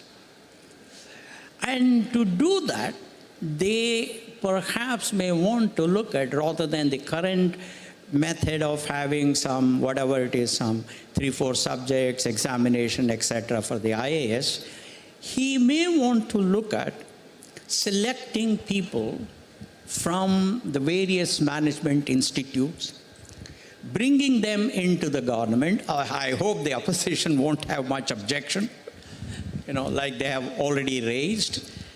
bring them into the government, first get them trained at Mussoorie on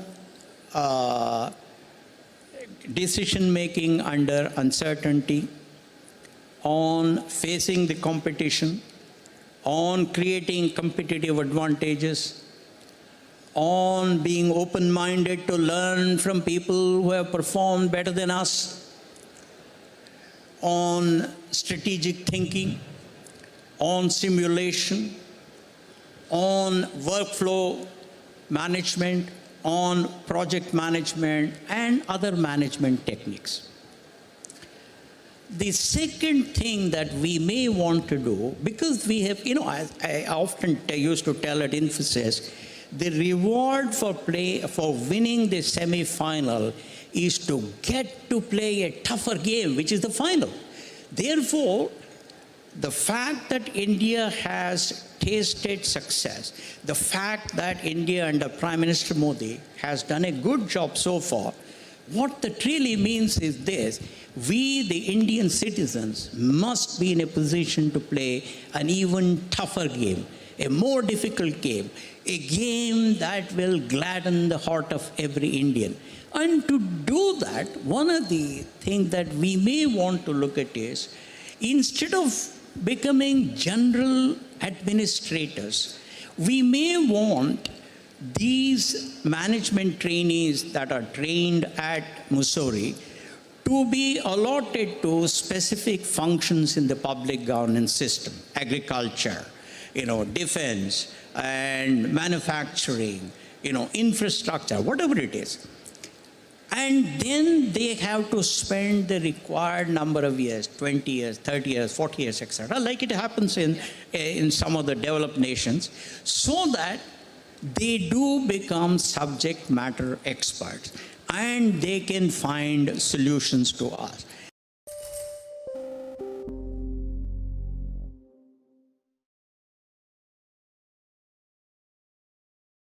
Are not yet the factory of the world. Let us first become the factory of the world, and then we should open up our doors for competition. Let there be no tariffs, nothing.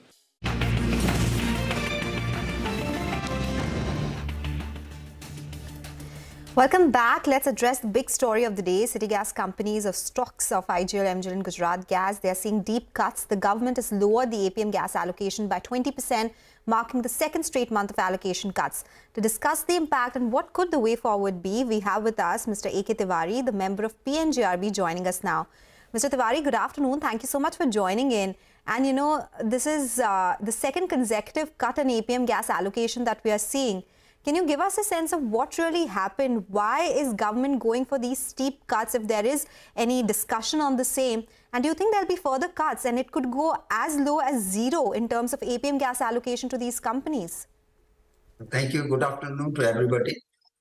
First of all, I would like to say that this APM allocation, particularly APM domestic allocation, is being done by the MOPNG, but the two or three reasons are there. Number one, the domestic production, APM domestic production are not increasing, number one. Number two, we have authorized 307 geographical areas where the PNG and CNG consumptions and their penetration are increasing. So these are the two major reasons. Besides the prioritizing the other allocation by the government, this way the cut is there, and this will be the reality, because whenever the consumption will increase in all the geographical areas, these APM which are limited in production, so these will come in days to come.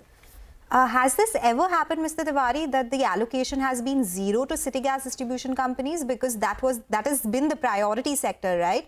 Do you think that's also a possibility? No, it has not been zero, because where the PNG connections are there, 100%, 105% allocation is there. It is only cut in the CNG. So that I would like to say one thing, that we have authorized 307 geographical areas, and these 300 geographical areas can be bifurcated into the 4 categories. Matured, where the more than 90% of the PNG connections, and CNG obviously is there, and pipeline inch kilometer has been completed. So these are the mature GAs, which are around 100 in numbers. There are the geographical areas which are developing, means around 58 geographical areas. We can assume that around 50% of the PNG and 50% of the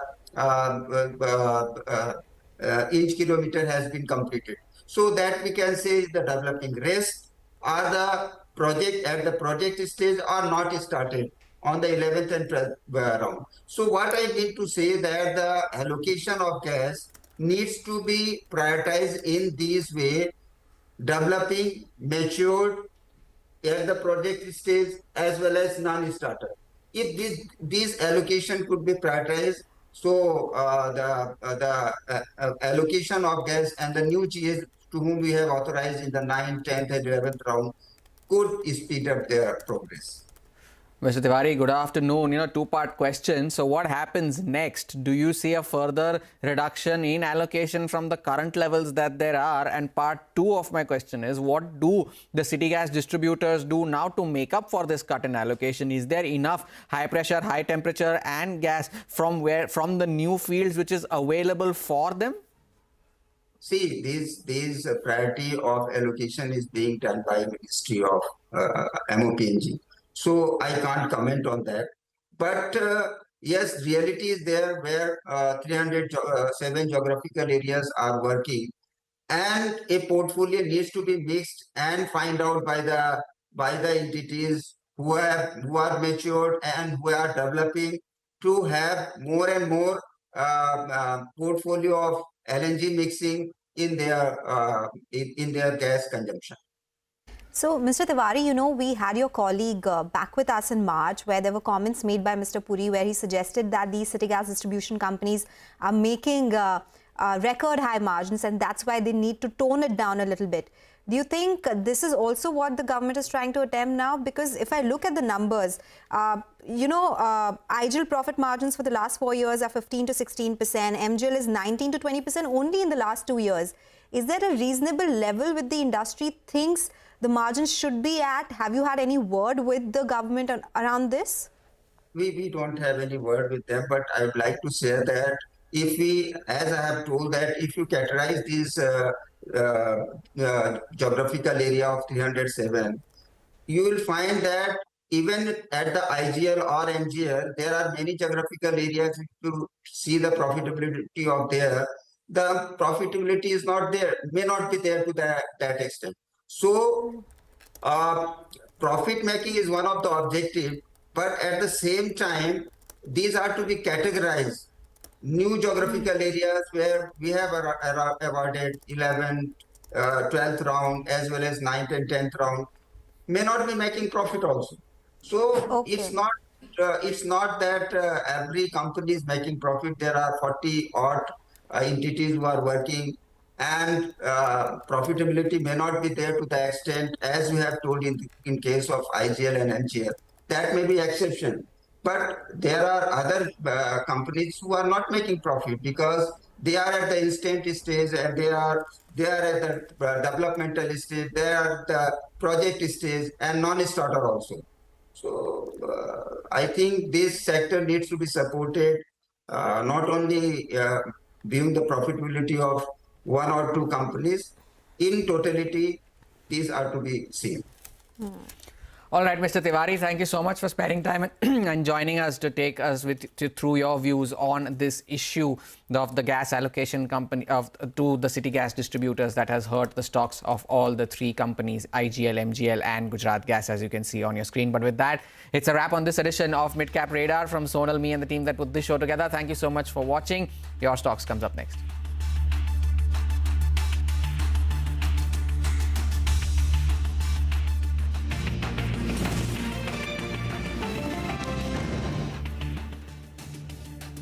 States, even after, let's say, 100 years or 150 years of developed nation status, even today they have tariffs. Europe is putting tariffs, right? And we are saying that we should open up. Then we will kill our manufacturing here. We are not a great manufacturing country in any case. Today, our GDP, manufacturing GDP is only 17% of our GDP, right? And we must get to 25-30%, what China is. But if you open up and we become liberal, then we will kill our industry. So you talked about tariffs. Donald Trump says tariffs is the favorite word that he has in the dictionary, and he has promised that he is going to go full throttle as far as tariffs are concerned. What is that going to mean? We don't know the quantum, we don't know what finally will happen, but given the threat and what he's done in his previous term, what will it mean? No, what Donald Trump is, in my opinion, he's very clear. He is a very clear-headed guy, whether right or wrong, but he has a clarity of thought. And he says that for me, America is first. I want to build America. I don't care about the world. For me, America is the world. And therefore, I want my industry to grow. I want America to grow, American industry to produce goods. It's not that Chinese should supply to me and then I will consume. I don't want to become only a consuming country. I want to produce and consume. So therefore, I want to put tariffs. Yes, tariffs do make you let's say lethargic. You become more uncompetitive to an extent. So therefore, you have to gradually bring down the tariffs to become competitive.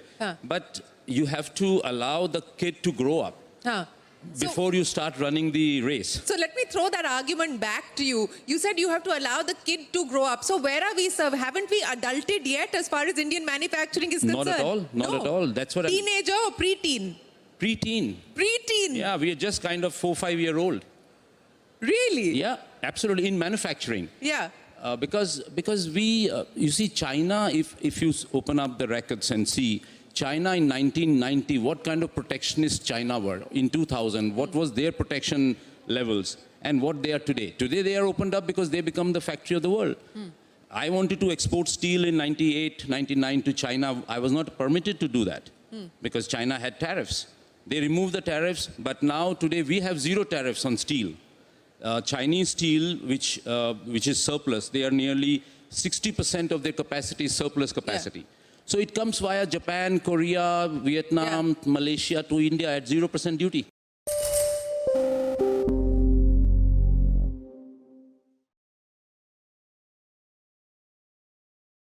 Are not yet the factory of the world. Let us first become the factory of the world, and then we should open up our doors for competition. Let there be no tariffs, nothing. I mean, United States, even after, let's say, 100 years or 150 years of developed nation status, even today they have tariffs. Europe is putting tariffs, right? And we are saying that we should open up. Then we will kill our manufacturing here.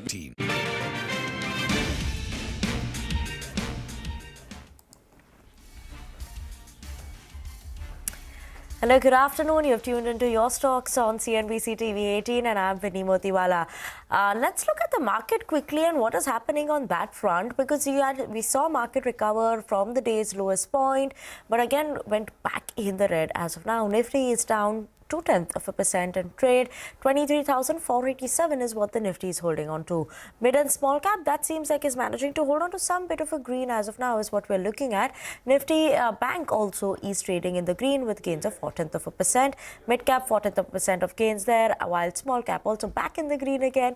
0.3% of gain that we're seeing coming in for the broader market specifically coming in. So now the last hour of trading session is something that we'll be keeping an eye out on and where the Nifty is headed, but recovered from the day's lowest point. But this is a show where we will be solving all your stock-related queries, and to solve those queries, we'll have Ashish Kayal joining with us from Wave Strategies Advisors, and Asta Jain of Hem Securities also joining in with us to answer all those queries. Very good afternoon, Asta, as well as Ashish, for joining in with us on the show. And, let me start with the first query for today. We have Rajiv Jain, who's writing to us from Patna.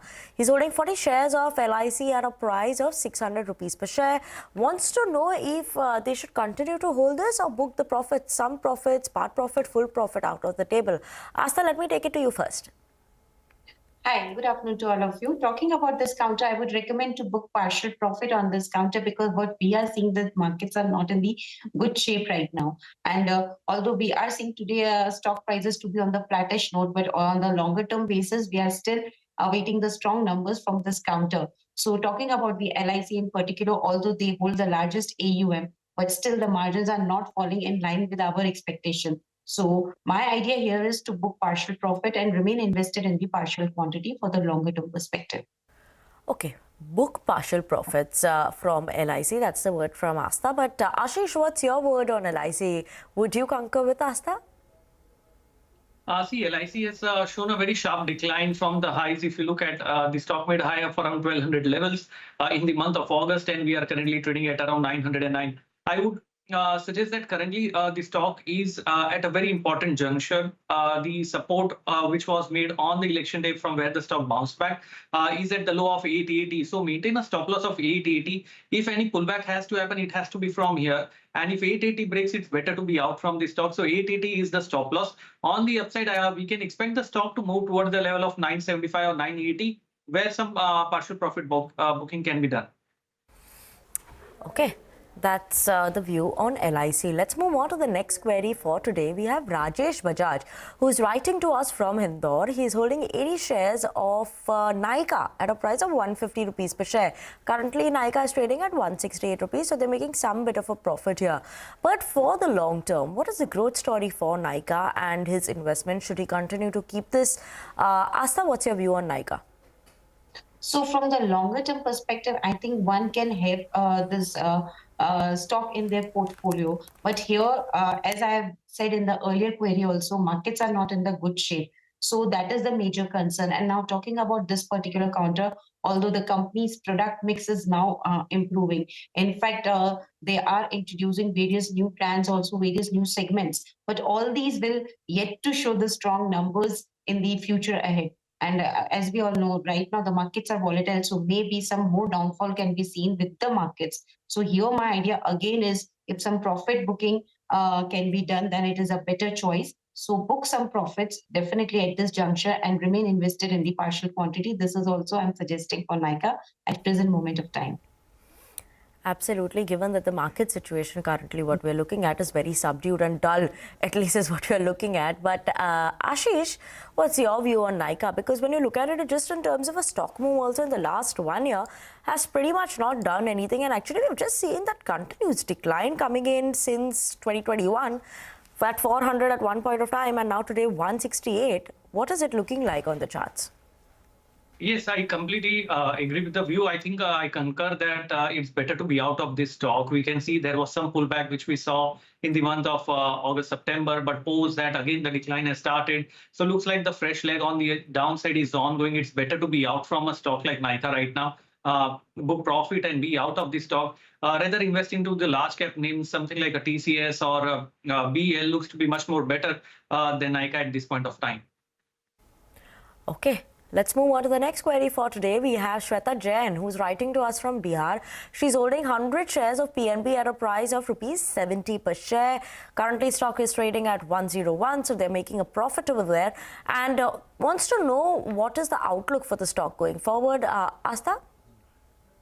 So outlook for PNB is positive from our side. Although what we are seeing right now across the board that PSU banks are delivering, we are seeing that, the bottom lines are not showing that much of a strength. Maybe the higher provisions which these banks are doing can be one of the reasons. But going ahead, I think maybe not in the coming 3 months, maybe in the 6 months or 9 months down the line, we can start seeing some sort of improvement in their NIMs as well. So I think it is a good long-term story to bat upon, and that's why we are positive on this counter. Recommending a hold on this counter with the initial price target which we are setting for this counter is somewhere at around 112 to 115 odd levels. Okay, so you're expecting some improvement in terms of numbers also coming in from PNB going forward and the NIMs. But hold is the recommendation coming in from Asta on PNB. Ashish, what is your view on PNB? Last 6 months, we've seen a correction also coming in for the stock. So, would you say someone should look to average or just continue to hold it? No, I would say it's better to hold it because we have seen a constant decline, lower high, lower low formation. There is absolutely no respite as of now. So I would recommend to continue to hold, do not average now. Let us see if the stock can manage to break back about that 108 levels, which was made a week back. If 108 is taken out, then we can see some kind of a smart recovery on the upside towards 120 or 125 levels. At this level, continue to hold the stock, maintain a stop loss of around 94 on the downside, and 108 if taken out, then start averaging out the stock. Okay, keep an eye on those levels over there for PNB. Let's move on for the next query for today. We have Rahul Saxena, who's writing to us from Pune. Holding 80 shares of ONGC at a price of 80 rupees per share. Wants to know if he should book his profits out now or maybe continue to hold it. As of now, stock trading at 250 rupees per share. Asta, how is the fundamentals looking for ONGC? Is it an attractive bet to continue to hold for the long term or maybe just book out profits now? So talking about ONGC, I think it's better to book some profits. And right now, thankfully, all the viewers, in all the queries, they have mentioned their cost price is below the current market price. So that is some sort of giving us a breather also, because the kind of market situation we are seeing right now, it's a highly volatile. Now, talking about discounter, definitely the operations will already get started from the KG basin. And I think that will really help in ramping up the production going ahead. So in the longer term, these all stocks are looking to be very good bet. But what happens in the shorter duration is that we are seeing, tempering of the stock prices. So again, idea here is if the view is just a long term where the time horizon can be above 6 to 9 months period, then remain invested. Otherwise, book some profits also, because again, I'm repeating, markets are not in a very good shape. So I think it's better to take out some profit and one can again enter into the stock at the lower prices. Okay, and Ashish, your view on ONGC? See, ONGC has constantly declined after touching the high of 340 levels, and we can clearly see it's now trading at 250. There has been a lot of sell-off that we have already seen, but there is some slowdown in momentum is what we can make out. The good part is the buy price, I think, is around 80, which is decent enough. I would recommend book partial profit at the current levels. And then for the remaining positions, maintain a stop loss of around 238 levels, because 238 is below the pivot and what we saw as the low which was formed in the month of June. So 238 can be an important support level for this stock. Maintain that as a stop loss and book partial profits at current levels. Okay, Ashish, thank you so much for that view there. But that was the last query for today. So Asta as well as Ashish, thank you so much for joining in with us and solving all our viewers' stock-related queries. But on that note, it's a goodbye from myself as well as the team who put this show together. A small programming note as we bid you all goodbye. The 11th SBI Banking and Economic Conclave will get underway this afternoon. Catch Finance Minister Nirmala Sitharaman addressing the gathering at 2:45 p.m. today. Other guests of honor include Finance Secretary M. Nagaraju, Revenue Secretary Sanjay Malhotra, Chief Economic Advisor Anant Nageshwaran, RDAI's Debashish Panda, and ex-SEBI Chairman, who we have them M. Damodaran. So catch them all on an exclusive conversation at the event only on CNBC TV18.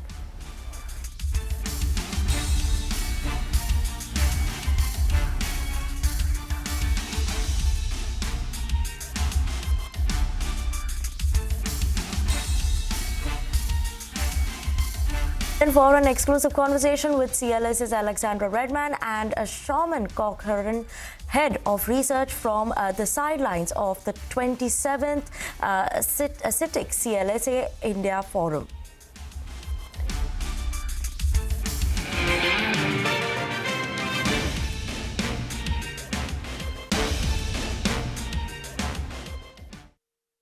Great manufacturing country in any case.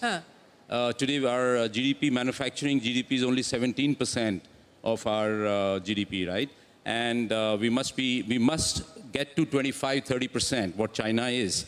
But if you open up and we become liberal, then we will kill our industry. So you talked about tariffs. Donald Trump says tariffs is the favorite word that he has in the dictionary, and he has promised that he is going to go full throttle as far as tariffs are concerned. What is that going to mean? We don't know the quantum, we don't know what finally will happen, but given the threat and what he's done in his previous term, what will it mean? No, what Donald Trump is, in my opinion, he's very clear. He is a very clear-headed guy, whether right or wrong, but he has a clarity of thought. And he says that, for me, America is first. I want to build America. I don't care about the world. For me, America is the world. And therefore, I want my industry to grow. I want America to grow, American industry to produce goods. It's not that Chinese should supply to me and then I will consume. I don't want to become only a consuming country. I want to produce and consume. So therefore, I want to put tariffs. Yes, tariffs do make you, let's say, lethargic. You become more uncompetitive to an extent. So therefore, you have to gradually bring down the tariffs to become competitive. But you have to allow the kid to grow up before you start running the race. So let me throw that argument back to you. You said you have to allow the kid to grow up. So where are we, sir? Haven't we adulted yet as far as Indian manufacturing is concerned? Not at all. Not at all. That's what Teenager or preteen? Preteen. Preteen? Yeah, we are just kind of 4-5-year-old. Really? Yeah, absolutely. In manufacturing. Yeah. Because we, you see, China, if you open up the records and see, China in 1990, what kind of protectionist China were? In 2000, what was their protection levels? And what they are today? Today they are opened up because they become the factory of the world. I wanted to export steel in 98, 99 to China. I was not permitted to do that because China had tariffs. They removed the tariffs, but now today we have 0 tariffs on steel. Chinese steel, which is surplus, they are nearly 60% of their capacity is surplus capacity. Yeah. So it comes via Japan, Korea, Vietnam, Malaysia to India at 0% duty.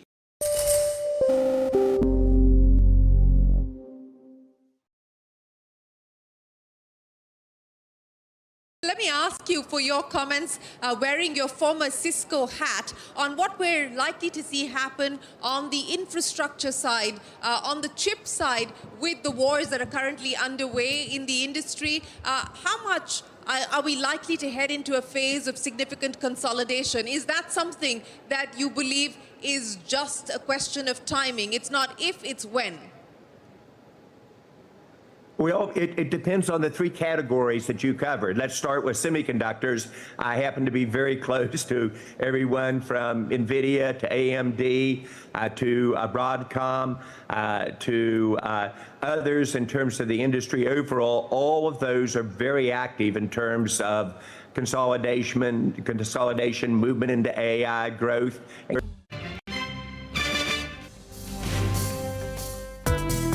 We have Taiwan index that is down almost 0.5% on trade. 4th of June low to the all-time high. That only comes in at about 23,189. Second month in a row when the government has gone ahead, cut allocation of domestic gas to city gas distribution companies. At 23,540, the Nifty Bank at 5220, the Sensex at 77,650. Last month again was a record month for mutual fund inflows, and I'm assuming that the other inflows continue in the insurance, EPF, NPS space. Number of respiratory approvals, products awaiting approval. So we expect that should help us to kind of improve our margins. IT is the big drag. It's down around 2.5%. We have Nifty Pharma again, which has come in for a bit of profit taking. From its 52-week high, the stock is nearly half, 45% decline after a 20% fall today as well. Air quality index in the national capital has already reached severe plus levels. It has crossed 440. Stocks slip in a volatile start, but the market recovers from the day's low, led by metals and the auto sector. IT and energy remain the key drags. Sharpest strategies, top market trends, unmatched perspectives, the trading day's most comprehensive roundup. Stay ahead with NSE Closing Bell, broadcasting live from the CNBC-TV18 Motilal Oswal studios in Mumbai.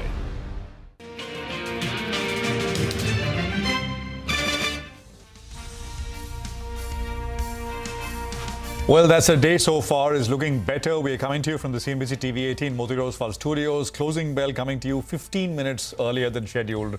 I'm Prashant. With me, my colleagues Nigel and Mangalam. Guys, hi, good afternoon. Good afternoon. 15 minutes earlier than scheduled, and the market recovery hasn't been too bad either. It's interesting that, market has recovered from the lows, but at higher levels, it is facing some sort of supply. So it's, what do you say, the recovery not as early as one would have expected, not earlier than scheduled as compared to closing bell. Well, and I think it's heartening to see at least the mid-cap index is trading in the green, right? Mildly so, but it shows you that there is some kind of bottom fishing out there, because we talk about the index being down 10-11%. But stocks have fallen 25, 30, 35, 40%. And some of them, well, they needed to correct. But there are various good quality names as well out there that have corrected 30%. So in that case, I think there is some bottom fishing taking place. Well, let's hope the fishing continues and, you know, the fish Otherwise, they hit the bottom. A lot of fish out there. Well, let's ask someone about the big sort of, you know, key top-of-mind topics now. We have Alexander Redman, who's the Chief Equity Strategist at CLSA, joining us on the program. And Alexander is someone who's made sort of, you know, big country weight change calls. The last big call, of course, was moving some of the allocations to China. And in a note which he's put out in the last 72 hours, he's reversed that. He's essentially saying that they've cut their overweight in China, and they're increasing their overweight in India back to its 20% level. Alexander, good to have you with us here from the sidelines of the conference. Prashant this side. So, you know, the question will be, why are you sort of doing that now? But the bigger question for our audience, right, is this big phase of FII selling that we've seen, foreign selling that we've seen in India, are we at the fag end of it? So why don't you answer that question in the context of FII selling? Right. Okay. Thank you very much for having me today. So look, the paradox here is that you've seen about $14 billion worth of foreign investor selling since the end of September. I think initially the motivation for that was to participate in the rally that you've seen in China. That initiated with the PBOC stimulus, which kicked off towards the end of September, and caught a lot of foreign investors unawares. I mean, they were sitting on relatively underexposed positions on China, and so used large liquid names in markets like India and Korea to liquidate positions and participate in the China rally. So what we've had now is about 14 billion net foreign selling since the end of September. But the paradox here, of course, is that in meetings that I've had with investors over the course of this year, this is precisely the opportunity that foreign investors have been looking for to actually build up their exposure to Indian equities, where there's been a relatively high degree of frustration that the market has continued to outperform through much of this year, and they've been nursing large underweight positions. So I see ultimately the 12% sell-off is probably sufficient to begin to encourage foreign investors to start to participate in Indian equities again.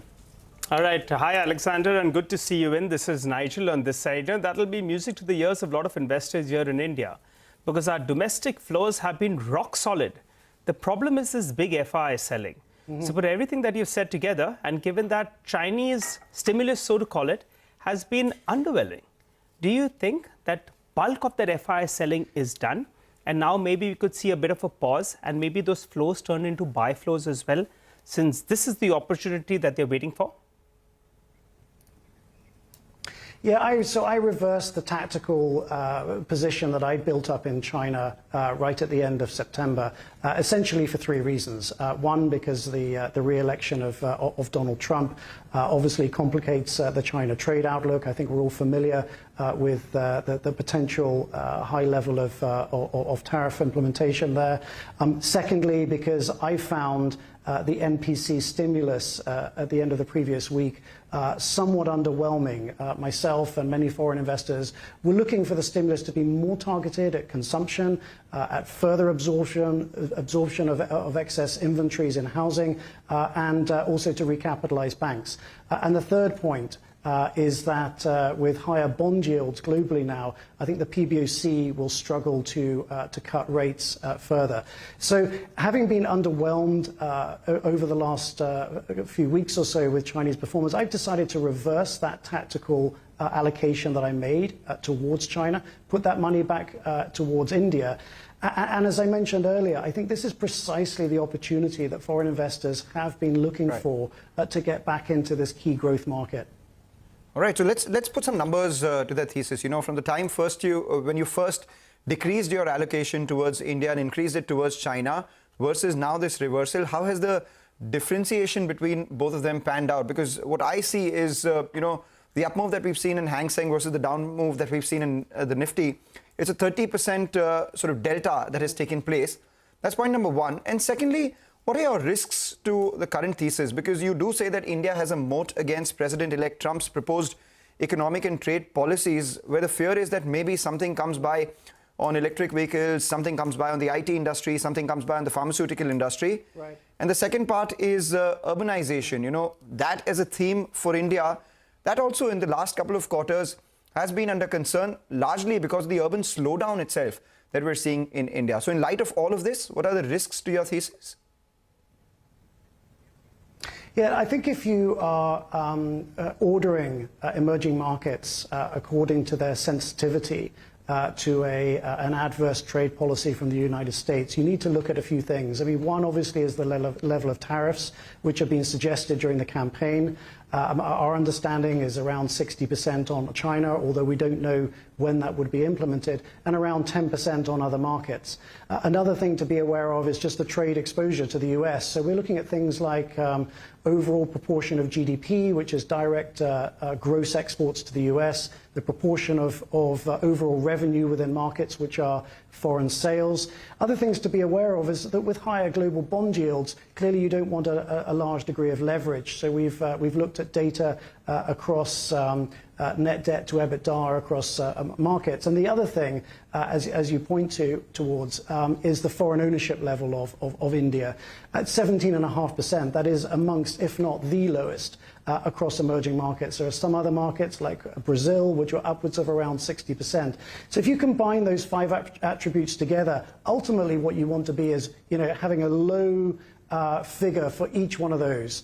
And India, on all of those measures, actually comes out as amongst the least sensitive to a negative trade environment. China, much towards the top.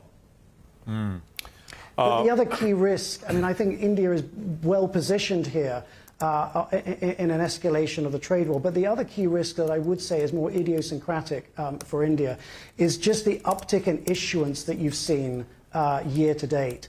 Now, if you express this as a percentage of market cap, what you've had in the last 4 cycles is when total primary and secondary issuance has hit about 1.5% of market cap, that's when the secondary market has begun to roll over. So that's the tipping point where Indian equities typically get saturated with primary flow. The key risk at the moment is that we are approaching that same tipping point. And so I would expect the momentum of Indian equities in absolute year-on-year terms to begin to slow down in sympathy with that. But ultimately, this is a relative call, and I still think India is capable of outperforming China at this point. Okay, that's an interesting point. You're saying cumulative 12-month equity issuance in India has hit 1.5% of market capitalization, and historically that has been a bit of a tipping point, right? Equity issuance, supply swamps the market. Yeah, so if you look at the if you look at the absolute numbers, they're obviously sky high. We've hit about $66 billion worth now of cumulative issuance in the last 12 months. But you do have to control for the fact that Indian market cap has gone up so much over the previous decades. And when you control for that market cap, you find that 1.5% has been the tipping point in the last 4 cycles, and we're revisiting that level now. I have a couple of questions here, Alexander. Going back to this sort of India versus China argument, some estimates suggest, and this is again global houses, that about 95% of money which went into China is already left China, and this is it's gone out. It was whatever hot money, whatever, but it is gone out. But that has not meant that that money's come back to India. Otherwise, markets here would have looked very different. Clearly, right? First, would you agree with that? Do you have any way to measure that? Yeah, have you looked at the figures? My understanding is that number may be a little bit overdone. In conversations that I've been having with large foreign institutional investors that participated in the China rally and built up exposure, they typically went from a relatively aggressive underweight stance to around benchmark. Very few have gone to an overweight position on China. Subsequent to that, they've basically held that position, maybe eroded marginally, but I certainly wouldn't think that they have fully rotated that allocation back out of China yet. Okay. Now, is there one more source of competition for flows, and that is the US? Alexander, because, I mean, you know, in the US, you've got a situation where it's an interplay between an economy which is seemingly picking up pace and a central bank which is willing to cut rates, right? And we can debate about the pace, but I mean, very much on the cutting path. I mean, it's a golden combination. So just your sense, what that will mean. This is an issue that will affect all emerging markets to a greater or lesser extent. You know, if you look historically, there is a very striking relationship between net foreign purchases of EM equities and our year-on-year performance momentum. So ultimately, you know, the fortunes of EM equities are very much dictated by the appetite of large global crossover funds. If that money is then repatriated back towards the United States, we will feel that across all emerging markets, but some will feel it more than others. And this is where I return to the point of foreign ownership. You know, for India, it almost acts like a moat, having that 17.5% very low ratio of foreign ownership. And of course, what we've seen recently is the SIPs inflows here in India are breaking all-time records. The last month just went above $3 billion net inflows. That more than compensates for the FII exodus at the moment. But US assets, in your opinion, through 25, maybe beyond, will be a big source of competition for foreign money, for global equity money. You would agree with that? Or you think, I mean, US equities themselves are too stretched? I mean, US is about 65-66% global equity market cap. I mean, can it go a lot higher? Many would say probably no. Just wanted your thoughts there. Yeah, there are multiple indicators that we look at to call the relative fortunes of emerging versus developed markets. And unfortunately, in the last few weeks, they've begun to change for the worst. I mean, one I think that viewers are probably quite familiar with is the inverse relationship to the dollar.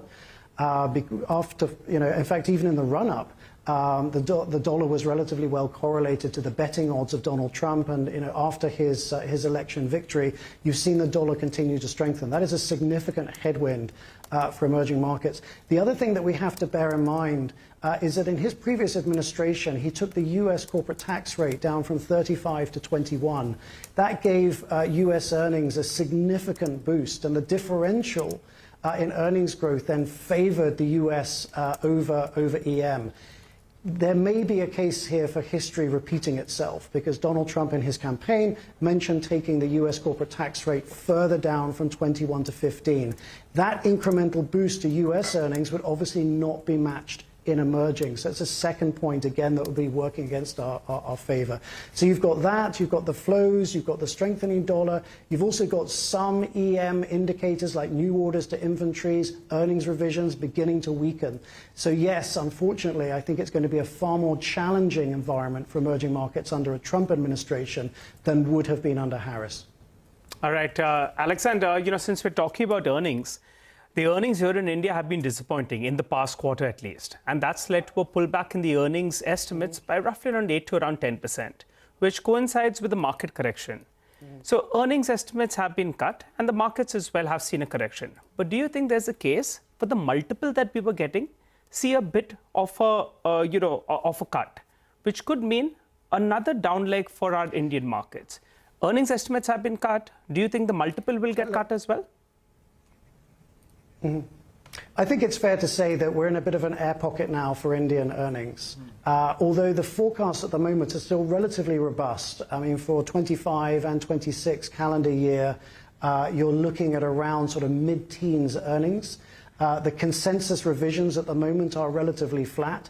And of course, the one attractive part of analyzing Indian earnings, for at least for me, is the very strong relationship with GDP. This is one of the very few emerging markets where that relationship holds true. In most economies, there's a particularly strong mismatch between GDP and earnings in terms of how the sector representation works. For India, there's a pretty good fit. And so we've worked out that there's a very tight fit if you go back over about the last 20 years on quarterly earnings versus quarterly nominal GDP deviation from trend. The R squared is about 60%. And given our current economic projections for India, we're actually quite comfortable with the outlook for earnings. So I see this air pocket for earnings as being relatively temporary. And trying to time that might, frankly, be hostage to fortune. To your second point on valuations, you've already seen some of the overall aggregate numbers begin to soften to a somewhat more palatable level. I mean, if I was to characterize the reluctance year to date of foreign investors to engage in India, it's literally three things: valuation, valuation, valuation. That's it. And so those numbers beginning to come down a bit makes the whole story a bit more palatable. You've seen the price book multiple come down from about 4 times to 3.5. You've seen the cyclically adjusted multiple come down from 38 to 33. These are still high numbers, but India has always been expensive, but it makes it just a little bit more acceptable to start to accumulate at these levels. Right. You know, you're making a case for India, but at the same time, you're making a relative case for India while talking about things getting a little murkier for the emerging market space on the whole. So if you could, before we let you go, give us an absolute projection that you have in terms of return expectations from the US, from EMs, and in EMs, India and China. Yes, I mean, I've looked at the way that I come up with an absolute return forecast for India is I map the market. If I use MSCI India, so I can do likewise comparisons across emerging markets in dollar terms. I map it against underlying explanatory variables. So I look at things like US ISM, Indian money supply growth, Indian industrial production growth, and the rupee dollar rate to project forward my absolute return forecast for India. And actually, going into next year on our current projections at the moment, we're looking at sort of low double digits upside for India in dollar terms. But that's the critical thing here, is dollar terms. India has recently become a poster child of FX stability within emerging markets. And after the re-election of Donald Trump, you've seen the rupee hold firm significantly better than EM peers. So therefore, on a dollar-for-dollar basis, I do believe that that's a significant advantage for this market versus others. Right, Alexander, we'll leave it there. A great conversation this afternoon. Appreciate you joining us, and we'll touch base in 2025 again. We must, as we map out what happens for market, in terms of tariffs, trade, and of course markets there. And you got the index, which is down again, 100 plus points lower, 23,420. It's not being able to sustain, sharp recoveries, but then getting sold into. We take a break first on this edition of Closing Bell, but we've got one more conversation from the CLSA, from the sidelines of the CLSA conference. We have the head of research at CLSA Global joining us with more. Stay with us.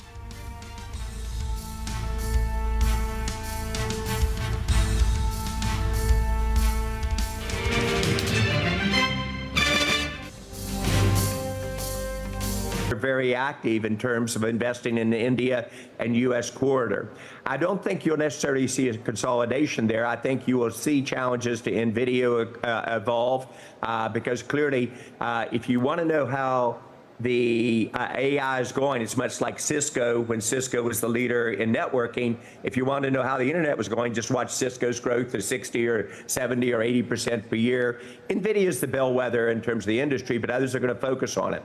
To your question about cybersecurity, you're right. It is set up for consolidation. I was just with a customer advisory board yesterday, interestingly enough, with Pindrop, talking about the deep fakes, and the 20 customers there said, John, we have an average of 50 cybersecurity companies in our environment. They don't talk together. That one's probably set up in terms of more of a consolidation. I hope to play a role there in terms of my startups. For people in the room, if you want to have a safe future, become an expert in AI and cybersecurity. The two of them will come together in terms of resolution.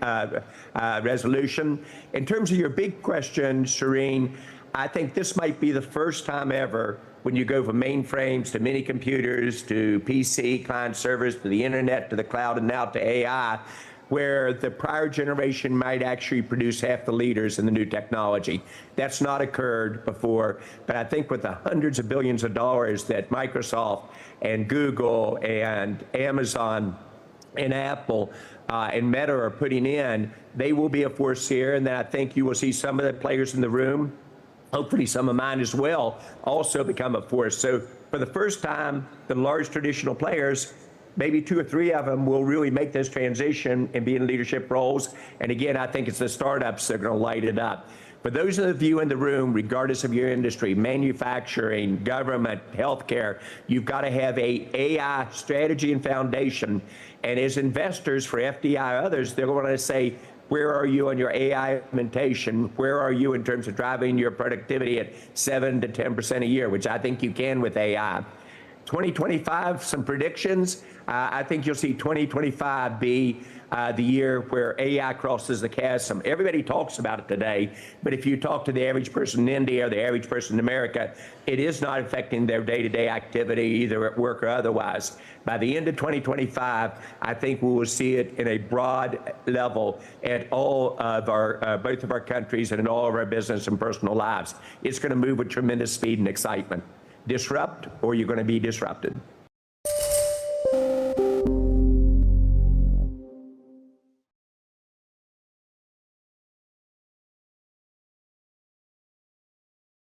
What do you think is the state of the theatrical business right now, Karan, and where do you think it's going to go? I mean, we do talk a lot about phases within this business, and you have your ups and your downs. We're probably in a cycle right now, which we've never really been in before, where the bigger films are doing bigger business than they've ever done before, and films that might not have done this business before COVID are going through the roof.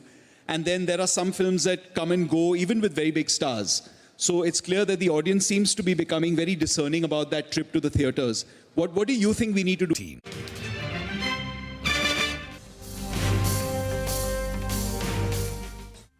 Welcome back. As promised, let's get straight to the conversation with Sean Cochran, the head of research at CLSA, who joins us on the show. Hi, Sean. Thanks a lot for joining in, and good to see you in. Well, we were just speaking to Alexander, who said that that tactical switch has moved back in favor of India, and that's heartening to hear. We just hope that the flows follow as well. Yep. In terms of India, if you could tell us the top themes that you all are bullish on. We have seen a lot of correction, on that. Everyone was bullish on the financials and banking space, but that sector has pulled back quite a bit. There is some kind of spice building up now in the metal space as well. Which is the top theme that you all prefer? Yeah, so for India, I think the key thing is actually what Alex was referring to earlier, which is that return of the international investor appetite is the thing that we think is going to be the most interesting, in that investors have been reluctant to chase the story. There's been local conviction that the demand is absolutely there, and as a result, I think it's the shift in the ownership over time that's going to be the major change in the way the market's trading. So in that case, from the numbers that you've seen so far, we've been talking about how there was earnings disappointment in the second quarter. Where do you see more room for upgrades from here on, and where is still possibility of a downgrade from current levels as well? Yeah, so I think when it comes to the internal market structure of India, what we'd suggest is that the sectors that are more export-oriented and externally oriented are the ones that are going to face the greatest risk, in that there's a generalised slowdown that we see coming from global markets. And the only real upside from a global perspective would be that obviously the US is looking to provide some more fiscal support to its market, and therefore some relative resilience compared to global demand. On the domestic front, what we'd suggest is the banking sector certainly has got some challenges around the change in the interest rate environment, and when we look at local demand, we'd say the consumption sector looks relatively resilient. The other area that we have high conviction is around the consumer electronics space, where India has a niche that's breaking out in terms of its ability to deliver into global demand. Got it. Sean, are there any global themes which will play out in India as well? I mean, they always do, and much faster now, and there's much more globalized kind of a world. What's your sense? I mean, a lot of talk about renewables, a lot of large conglomerates building out renewables capacity here in India. I'm sure some are at your conference presenting as well. Let's talk about 2 or 3 themes.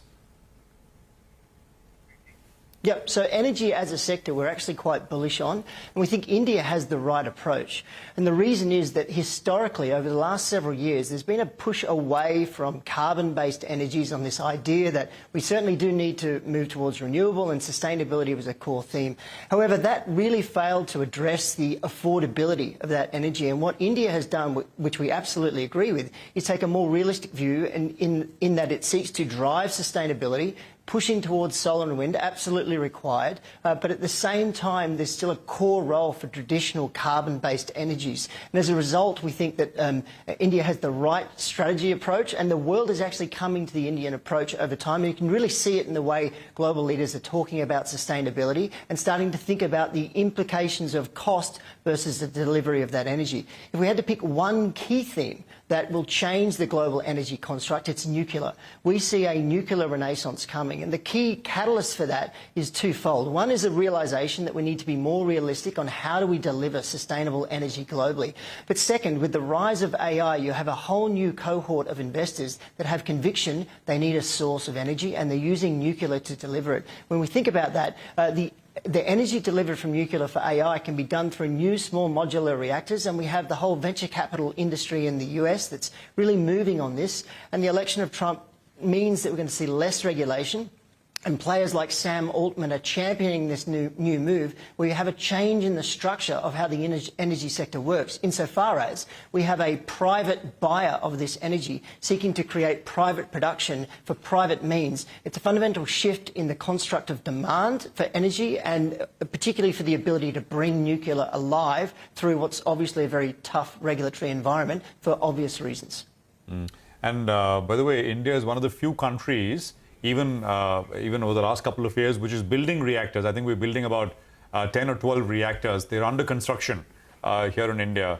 So that's a global theme. I mean, and sort of find plays on that theme here in India as well. That would be the way to go.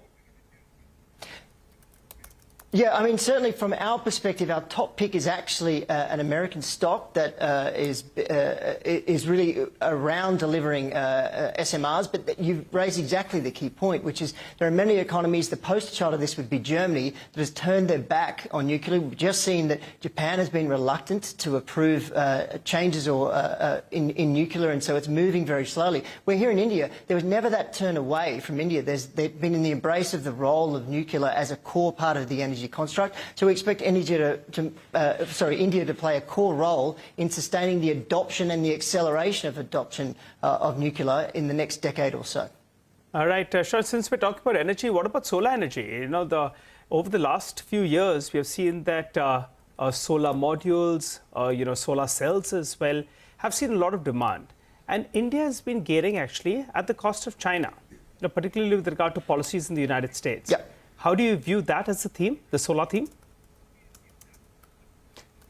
Yeah, so the commitment to solar will not go away, and solar is really, like many manufacturing-oriented businesses, you must continue to deliver scale to enjoy the economics or the benefits of scale through cost, and that will continue. Governments around the world are not going to turn away from solar, and India is absolutely going to continue to gain share. When you see this geopolitical shift, there's obviously an opportunity for India to step in where there might be some reluctance to buy Chinese product from a global perspective. From the solar perspective, the only challenge that solar will face is it has new competition in terms of clean energy coming from nuclear, but that will not reverse the position of global governments. It just means that the traditional carbon-based sources of energy remain crucial, but will lose share over time.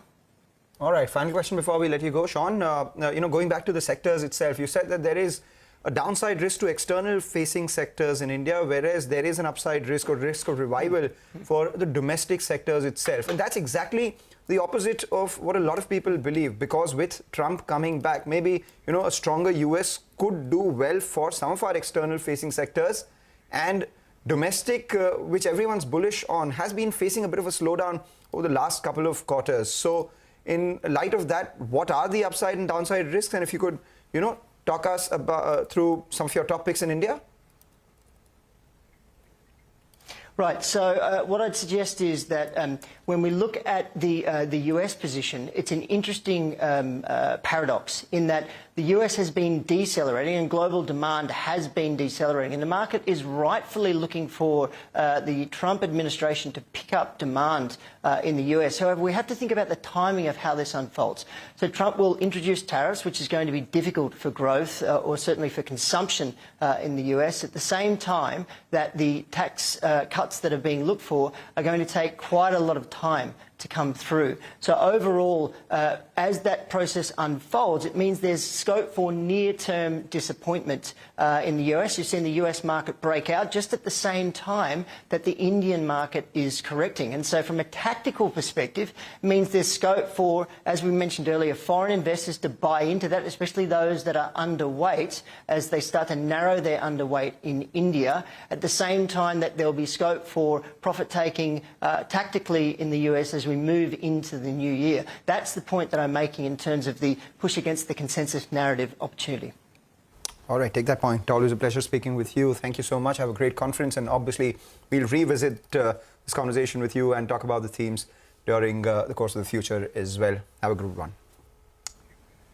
Let's talk about the market itself. The Nifty is down about 74 points. Ho-hum sort of trade, not very different from what we had seen at the start of the show, but a lot of individual stocks picking up pace now. Brainbees Solutions, good numbers had come by. Stock opened with a fair amount of gain and now currently sitting with a gain of almost 7%. A lot of these stocks which had actually seen a bit of a decline are now picking up. So we have something like Suzlon, which is up 5%. Zaggle Prepaid has done extremely well. In the consumption space itself, Varun Beverages has been a growth outlier when it comes to all the companies that have reported their numbers. Now that the numbers have settled, everyone's looked at all those numbers. Varun Beverages, after that 7,500 crore QIP announcement as well, continues to find favor with investors. That stock is up around 5%. How should you position yourself in this last hour of trade? Mitesh Thakkar joins in with closing strategies. Mitesh, good afternoon. Good afternoon, Mangalam. So, I was talking about this in the morning that it will be Bank Nifty and HDFC Bank on which all the hopes I've placed, and we haven't seen a reversal in either of them, but at least they are not falling as much. HDFC Bank, in fact, made a high of around 1719, and 1720 is my pivot on the upside. I think once it crosses that, you might see more strength, but till then, I think this is a market which still remains slightly on the weaker side. Once we see a reversal happening on the Bank Nifty or HDFC Bank, I think then we might see a pullback, right? Because day by day, hour by hour on the hourly, the 2-hourly charts, we are getting more oversold. So one of these days we should get a strong reversal. I haven't got here long yet, but as I said, I think a reversal on HDFC Bank about 1720 or the Bank Nifty. If it starts trading above 50,400 levels again, then I think there should be some kind of a strong move on the upside. Till then, I think we'll wait on the index. But yeah, we are not shorting. In case if somebody short, we are advising to book majority of the position and trail the stop loss to very tight levels. Got it. Okay. All right. Not advising to short, and we're due for a bounce. Hopefully that day comes soon, Mitesh. What about individual stocks? What are we looking at? That's right, Nigel. Even on Thursday, I was waiting for a bounce back. Nothing happened, so we just went home empty-handed. I think a couple of times, as long as you can protect your wicket, you're okay. Try to pad it up, go the Dravid way, Lakshman way, and then when you get the loose delivery, smack it out of the park. We'll wait for that day, though. Tell us the individual stocks. What are you looking at? I was just talking to a friend of mine, and, you used a batsman analogy. I was saying that you just have to play the Bumrahs over, carefully. The rest one you can take. On this stock, I have a buy on MFSL. That's a stock which has turned positive. It's looking...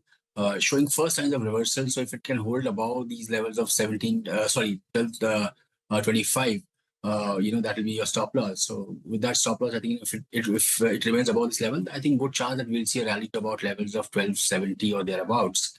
And we'll take one short call as well because it makes sense to have some short till we get a proper reversal. So I would suggest a short on Emphasis BFL, keep a stop at about levels of 28.10 for targets of around 2700. That's Emphasis. And the other one was, the long call was on Max Financial. If you can pull the stock up, please. Yes. Just for our viewers. So 1232 is where the stock is. It's about, I think, 3% higher right now. MFSL. There you go. That's the one that Mitesh is a long on, and emphasis is the short. Mitesh, thanks very much, and we'll speak again soon. Let's shift our focus to, of course, the space which is, the so-called accident of the day once again. That city gas distribution companies, deep cuts between 15 and 20% in some cases. Sonal is here to just revisit with what's going on here. Sonal, take it away. Well, yes, it's a big cut that we're seeing across the city gas distribution space. It is the second month in a row that the government has gone ahead. They've cut APM gas allocation by 20% for these companies. Now, what does that mean? In terms of allocation, it has been cut to around 40 to 45% versus 70% levels that we had seen earlier. Now, APM is the domestic gas, which is the administered price mechanism, which was around 154% back in FY21. Then it came down to levels of 100%, then FY23 at 90%, and now it's at 40 to 45%. That means in their gas sourcing now, they will have to use other gases, HPHT, there is spot LNG, there is gas from new fields, which is priced at a level higher than the APM gas pricing, which is at $6.50 per MMBTU right now. That would mean the raw material prices for these companies would go higher, because now 50% of their gas sourcing will have to come in at market-linked prices, which would be higher than APM gas, which was capped at $6.50. Now, what would this mean? The companies will have to go ahead and do price hikes in order to maintain their margins. How much price hike is needed? Around 10% according to calculations. Now, that's a steep price hike. Will these companies be able to take such a steep price hike? Maybe not, because analysts believe that there are a lot of state elections which will limit their ability to increase prices going forward. This will impact their margins, and that's why this big cut that we are seeing. In fact, Jefferies goes on to say that they bake in no APM gas allocation by calendar year 2025, and that would be a big dampener. They have lowered their EPS estimates for all these three stocks by anywhere between 19 to 31%. They have cut the targets and ratings as well on Mahanagar Gas and IGL. JP Morgan has downgraded MGL and IGL. It has cut target prices on both, for MGL to 1300, for IGL to 343 rupees a share. And CLSA says that if they do not go ahead and take any price hikes, that would mean an EBITDA impact of 30 to 35% or 45% in fact in some cases. That would be a big hit definitely. And that uncertainty over policy, what happens next, is something which is leading to that pressure on the stocks today. Okay, all right. Thanks a lot for that. So now, well, for the time being, we'll slip into a short break. Come back, we'll get some fundamental analysis going. Deepan Mehta of Lexar Equities as well as Ronak Konkar of PPFAS Mutual Fund are waiting for us on the other side.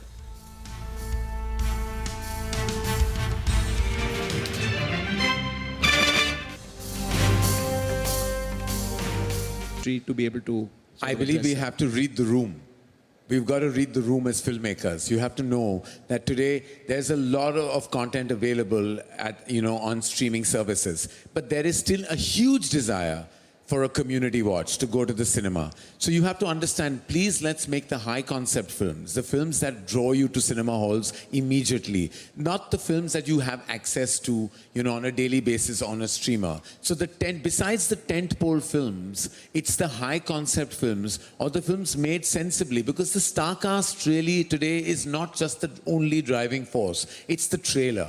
It's the very first impression. So we have to, I always tell filmmakers, this may sound like a sales pitch, but plan your trailer. If a film is giving you a great theatrical trailer, it's going to give you a great theatrical opening. Anything generic is going to slip through.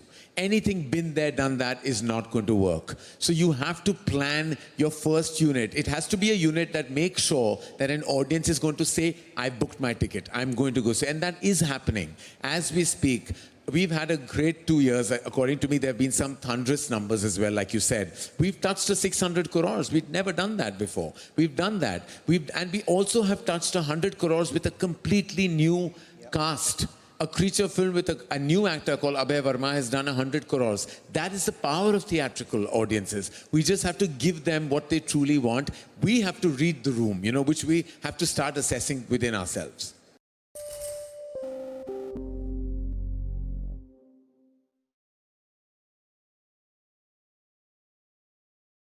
Mr. Jindal, over the next 5 years, by 2030, you talked about how very few players are actually investing. There's a private capex challenge.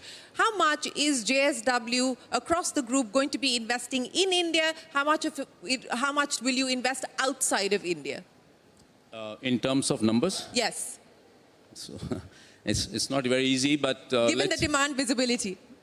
Yeah, so we have made a very ballpark number that between now and 2030-31, fiscal 30-31, we would be investing close to $70 billion in India and maybe $2 billion outside India.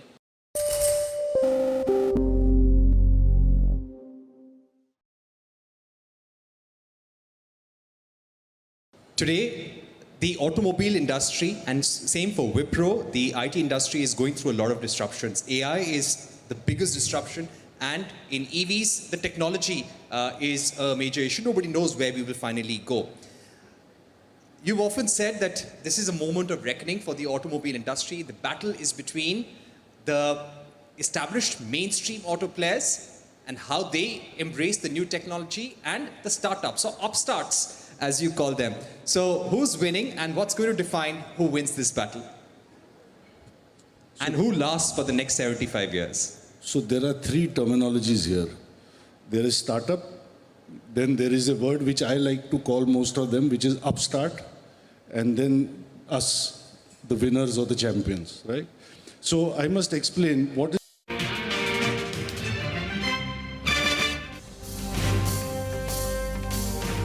Well, the bulls are not going home without a fight. Just take a look at HUL.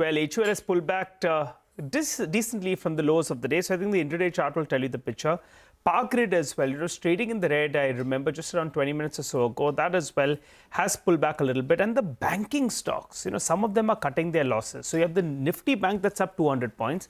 But banks like ICICI Bank, they're cutting their losses in the last few minutes. And that's a large weight on the index. And when that happens, it obviously helps the Nifty Bank as well build on to those gains. So for the time being, the Nifty Bank continues to defend the 200 EMA, which is music to the ears of the bulls. But the stock that's getting clonked back today is Honasa. The parent of Mamaearth is down close to around 20% in the first 5 minutes itself.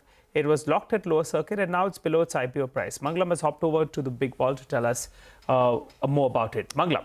Well, if you look at Honasa, the key thesis of growth for the company was one, Mamaearth doing well, along with other brands leading the growth. And the second part was from online, it was going to be an offline distribution company. But this time around, seems like both those key themes have been sputtering right now. Why do I say that? Because if you look at the stock price move as well, that tells you that growth has been coming down from 45% decline from the 52-week high, a 20% decline today. The stock is below its issue price of 324 itself. Remember, similar time last year was when the issue did come by on the markets itself. If you look at the numbers, right, the revenue for the company has declined. The EBITDA has turned into a loss.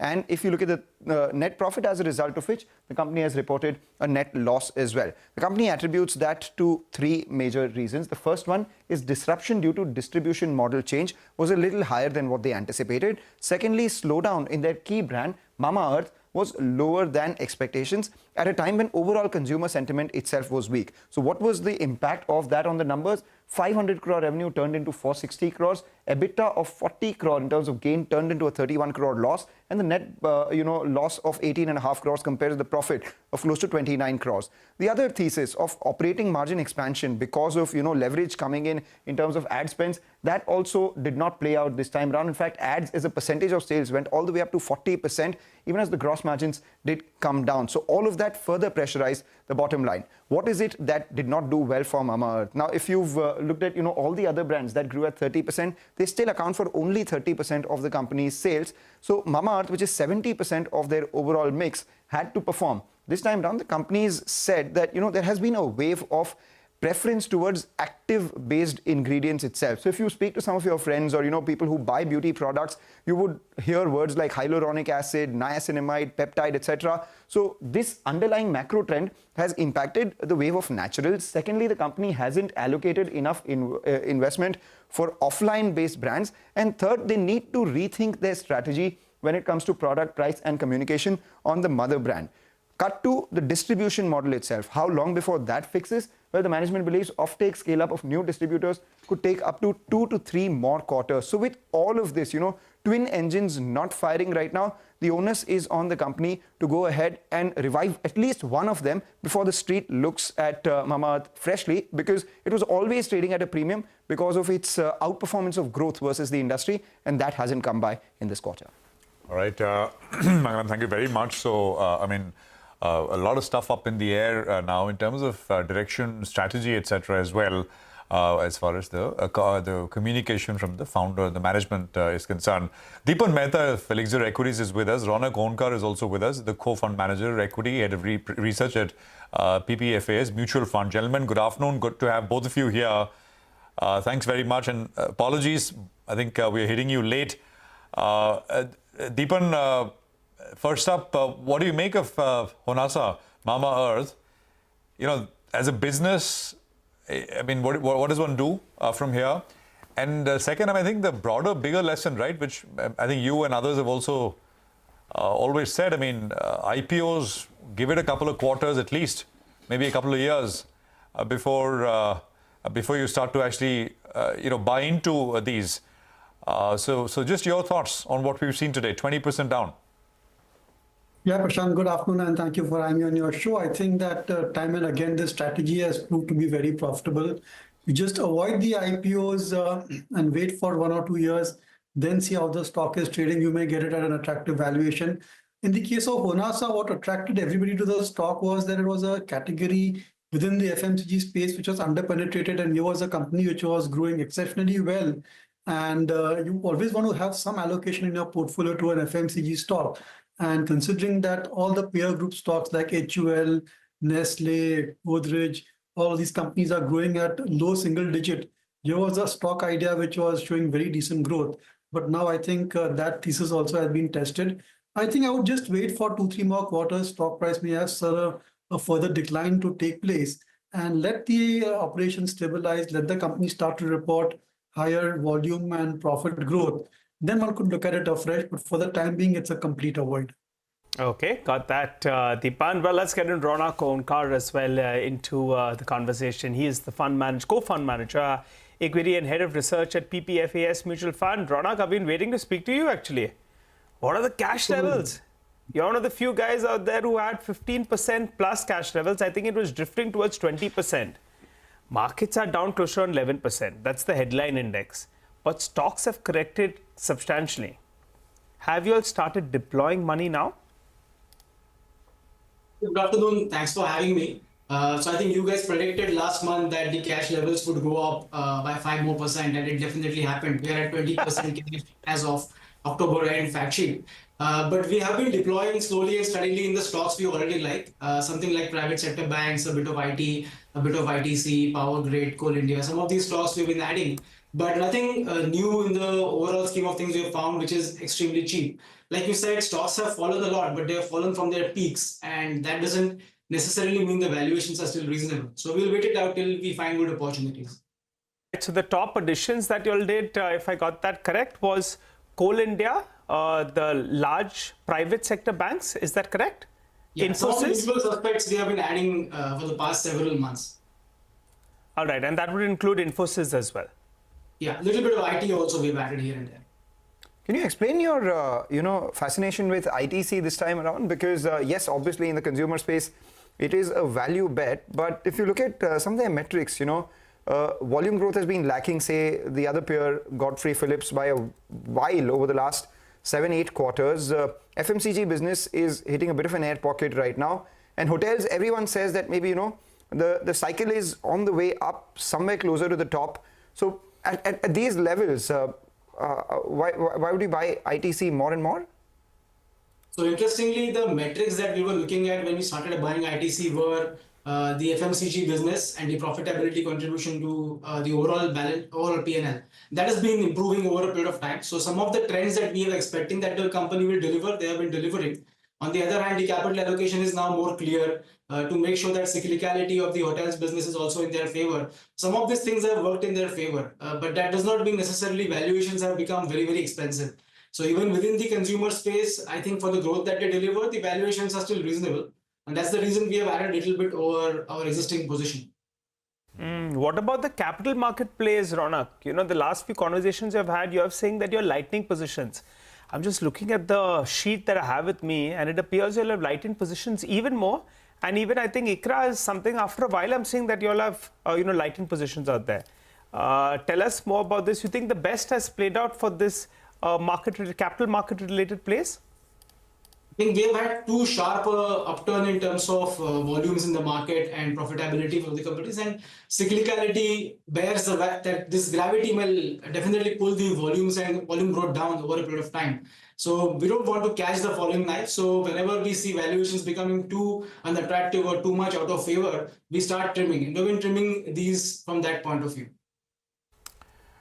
Since we're talking specifics, Ronak, Reliance, any thoughts? And the other one I wanted to ask is Indigo. We had the Indigo new CEO with us at our event on Thursday. They're talking about, doubling the business over the next couple of years. Just your thoughts on these two? We don't own these stocks, so don't want to comment about individual companies we don't own. But interesting companies, we always track them. Okay. Deepan, same question to you. Reliance and Indigo? Yeah, first to disclose that we are investing in Indigo and very positive on that business. I think attractively valued given its position in the industry. And there have been certain short-term challenges in terms of a lot of planes being grounded, and that has increased the cost of operation. But I think that should gradually ease, and with lower oil prices and also travels, kind of holding up the traffic as such. So I think the prospects are pretty good, but you should expect a lot of volatility in the earnings as far as Indigo is concerned. And Reliance, I think we need triggers. I've said time and again how they are going to unlock the value in the retail and the Reliance Jio business. That's the key question. Is it going to become a holding company, or are they going to split the company? I think that will determine the future for Reliance Industries. And a split may easily entail a 10-15% up move, but a pure IPO with Reliance becoming a holding company means a lot more disappointment for Reliance shareholders, and this underperformance may continue for some more time as well then. I just want to highlight two names in the solar space. Vari Energy is popped up to the high point of the day. It's up 7%, 8% now. And Premier Energies is up 12%. And by the way, they are the number 2 and number 3 largest volume-led gainers right now. Humongous volumes on both these names, with 8 and 12% gains coming through. All right, we'll keep an eye out on that. Deepan, I'll come back to you with this question, but first to Ronak. Ronak, do you think HUL has everything priced in already when it comes to the slowdown in the consumer sector? And from here on, with the weakness that we're seeing in some of the other players like Mamaearth, etc., it's likely to get better from here on? I mean, we heard, again, at the Global Leadership Summit from the Global Growth Officer of Unilever, SE, and also Rohit Java, who said that, going forward, maybe the building blocks that they're putting in place would be better for Hindustan Unilever. So again, we don't own this stock, so don't want to comment too specifically, but consumer goods companies are extremely competitive in nature. Even if you see the larger ones and even D2C brands coming up, and the ease of access to market now in terms of having the entire platforms ready to just launch your product, I think some of these things will definitely be challenging unless the existing brands, the incumbent brands, also use these techniques to reach out to the younger audiences over a period of time. So I think it's a long-term question where we have been tracking these companies for a long time. We love the cash flow profile, but haven't been buying them because the valuations have always been so attractive, so unattractive and unreasonable for us. So we thought only 1 or 2 plays in consumer made sense to us. That's why we own only one ITC. I don't know about Prashant and Nigel, but I've been reading a lot about hyaluronic acid, niacinamide, and peptide, and all those, ingredient-based products, which HUL is also coming by. They've admitted that they missed the naturals wave, but they don't want to miss out on this active ingredients base right now. So their beauty and personal care, they've, also segregated the segments. It's beauty and wellness and home and personal care right now. So with active focus on that, it will be very interesting to see if this category, which is growing extremely fast, grows faster for By the way, all those names sound like a chemistry class. And that was... all you have to do is go into the dressing room of maybe your wife or your daughter. You will find all these names at the rack. There are sunscreens which have SPFs, peptides, etc., moisturizers which have hyaluronic acid. Mangalam said you go into the dressing room and he stopped. I was thinking Prashant is in the spot. But anyway, let's get on to the metal stocks. But before we do that, Ronak, you all have played a couple of these special situations. Namely NMDC, if I remember correctly, you all had played it very, very early on. You all played NMDC Steel, NMDC Limited. And I'm looking, as per your last disclosure, I think you'll have completely exited NMDC Limited as well. It's been a very, very good run for y'all in this special situation. Any other special situation that we should be looking at that you all are currently playing? Nothing at the scale at which NMDC was there, and it was an interesting opportunity. And the whole idea behind playing these cyclicals this way is that your downside risks are limited, but the upside is unknown. So we took the chance when the NMDC got demerged. But yeah, you will see it in the fact sheet if any new situations come up and we participate in them. All right, Ranak, thanks a lot for joining in and giving us your take on how you'll are placed. And thanks a lot, Deepan, as well, for joining in today. For the time being, we'll slip into a short break. You come back, we'll get you some buy and sell calls for a reverse trade in the next couple of days.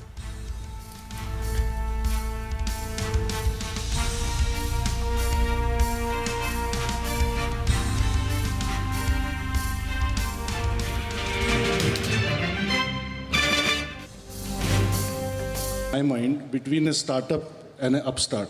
In my mind, startups are those who have a build strategy. They build technology, they build brands, they build products, they build consumer experiences, they build employee satisfaction, they build a strong top line, but they also build a strong bottom line. Upstarts are those who don't have a build strategy. They have a burn strategy. They burn technology, i.e. their batteries. They burn brands by reducing price every month. They burn products in their factory, in the truck, at the dealership, on the road. They burn employee relationships with 50% attrition. They burn consumer relationship with poor service. This is burn strategy. So this is upstart versus startup. Now, as far as startups and champions are concerned, they are the same actually. The only difference between a company like Wipro and Bajaj or a so-called startup is that we are startups with a story because we've been around for long enough to have built a story. I just told you a little bit about my story. Rishad just told you a little bit about Wipro's story. So a legacy company, I mean, they try to imply that legacy means old, you know. And the point is... Sounds very good, does it, Rishad? No, but there are some startups which are also not born yesterday. They are 5, 10, 15, 20 years old themselves. तो ठीक है यार, हम लोग बुजुर्ग हो गए, लेकिन तुम्हारा बचपन कब तक चलेगा, you know? So you can't keep calling yourself a startup forever. So a legacy company is nothing but a startup with a story. And frankly, the best of both worlds happens when companies like ours dedicate 10 to 20% of their resources, in my opinion, to have a startup within itself. The Freedom CNG motorcycle, the Chetak electric scooter, the E-3-wheeler, electric 3-wheeler we are making, this is nothing but 100th year of India's independence, we would see a well-developed India, which all of us can be proud of, and which our younger generations deserve, because India's aspirations have, if anything, progressed and progressed steadily, but I would think a bit slowly. So there's reason for us to contemplate as to how we can make this aspiration, a generational aspiration, a reality. So in that context, there are a few things that I'd like to share with you all on how we see from the government's point of view on what are the kind of things that we can do and how we, from the government again, hoping to build this path so that it becomes easy for all of us to work together and achieve what is an aspiration today, but as a reality by 2047. I'll only repeat some of the fundamental facts which all of us are quite familiar with, but more to set a tone and background for what I want to share with you. 2013-14, we saw India in the 10th position, 10th largest economy. Post that, we grew rapidly, and by 21-22, we've reached the 5th position. Hopefully, in the next few years, we will be reaching the 3rd position. And banks, of course, play a very crucial role in helping the country move forward and not in the usual pace. We have to move forward comprehensively, touching every sector of our economy so that we can achieve the goal that we are hoping to reach. It's important also equally to recognize, as the chairman himself said, CMD himself said, that Indian banks have recovered and recovered to give a message to the world that it is possible if only professionalism and high moral ethics are maintained in our banking structure, that even if we were in very distressed situation, the twin balance sheet problem has been referred to by Mr. Sethi. From that, in a very systematic fashion, with the policy of the government, banks were able to come out, companies were able to come out, the economy started feeling the relief of the stress being taken out of the banks. And they All right, interesting commentary coming in from the Finance Minister at the SBI Economics and Banking Conclave. Of course, our colleagues are listening into it and will alert us for any important developments or any important insight that comes in from the Honorable Finance Minister itself. Meanwhile, for the markets, 60-point downtick, mid-cap index holding mildly in the green. The Nifty Bank has done extremely well with a gain of almost 250-odd points. So good time to get in the tomorrow trade from Mitesh. Mitesh, would you fancy your chances taking a long trade today for a sellout trade tomorrow? See, again, as I said, we haven't got a sign of reversal as yet. I think the bank Nifty is picking up again. So there's a positive sign. So on stock specific basis, yes, the index we haven't, still started going long. Though as I advise, I think, we'll already suggested people to cut their short exposure and wait for some kind of a reversal sign of pivot to be crossed on the upside. So I think we'll take the stock route. PEL is a BTST for me with a stop at about 1040. Look for a target of 1065, 1068 for tomorrow. And the other one is Hero Motors. It had a positive news flow. It opened with a gap up, has come down, but is now at the intraday moving average support areas. So Hero Motors is a BTST. Keep a stop at about levels of 47 and 30, or maybe 47.28, and look for a target of around 47.75 to about 47.80. Mitesh said time to cut some shots. I think the bulls will be happy to hear that. It's like it's a turning wicket, and the Australians only had Warner on one side. So if you played him out, the other end could get a little bit easier, provided Tim May was not playing. So it appears we're getting to that stage where the other end, at least there'll be some loose deliveries, and maybe the bulls can make a bit of a comeback. Got that, Mitesh. Thanks a lot for that.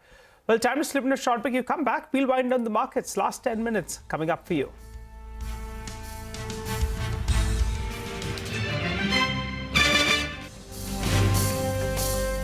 Legacy company, and this is how you carry your company from your present activities into the future.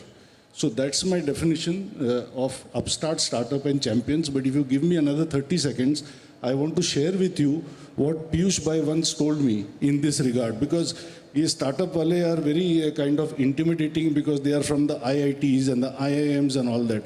हम लोग तो ऐसे मतलब backyard में पड़े हुए लोग हैं. And they say that they put ice cubes in their water to drink. Yeah, like we have oats for breakfast, but that's a different story. But I will share with you a quote that Piyush Bhai told me in this regard, and this is what I would like to say to these upstarts. And the quote is like this: फर्क बहुत है आपके और हमारे तालीम में.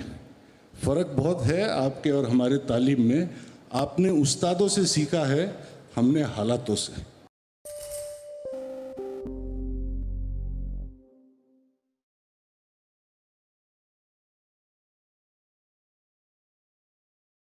I want to understand from you, what is the aspiration now on the EV side? I mean, you've got this joint venture that you've inked with MG. Take me through what we should expect in the next 5 to 10 years as far as JSW's EV ambition is concerned. So the idea is that to give the consumers a very good product, very good quality at affordable price in the EV spectrum. And I believe that JSW can do it extremely well. Okay, so that's the proposition, but what does the roadmap look like? What are the numbers that you're targeting? Numbers is in next 5 years, I would like to, idea is to produce 1 million cars. And 1 million cars in the next 5 years? Next 5 to 7 years, yeah. By 2030, let's say, 1 million cars should be on the road of JSW, whether it is MG or not MG, but under the JSW umbrella.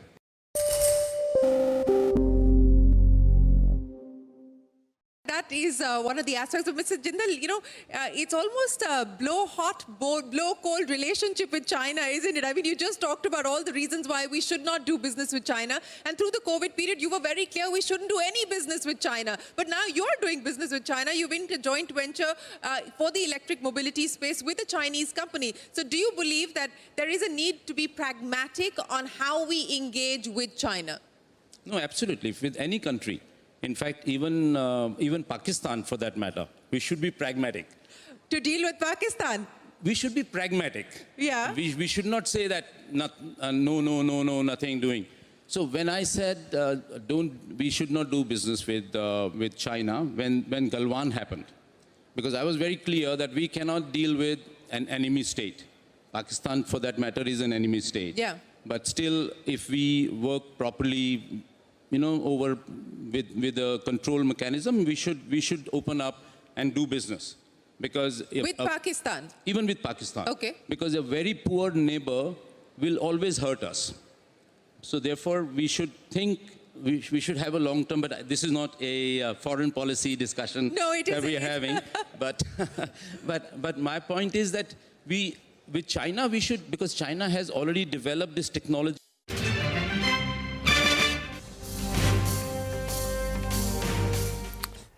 Welcome back. Oracle Financial is a stock that slipped in the last few minutes. It's moved to the low point of the day, so keep an eye out on that one. On the flip side, though, from the broader markets, you've seen quite a few stocks that are bumped up. Infra has been doing well. There's a bit of a shortage we've been mentioning with regard to chrome ore globally, so that's one stock that is benefiting out of that. Avalon Tech, it's been one of the big winners. I remember post its results, it did well. Today, it's building on to those gains as well. And Godrej Industries as well. That's another stock that's moved up. I think, Mangalam, you briefly mentioned Varun Beverages. Yeah. That one as well, you know, it was up already, I think, 2-3% odd. That as well has seen a bit of spurt. So the headline index is under pressure, but stocks doing a thing of their own. Absolutely. And, you know, you look at Kalyan Jewellers as well. That stock was up around 2.5% as well. Most of the spike coming in just the last few minutes. Stovecraft is doing well. Cross, KROSS, recent listing up around 16%. And a space that you track very closely, Nigel, cement space. We have JK Lakshmi, which has suddenly spiked. It's off 6% from the lows currently to the high point of trade for that stock as well.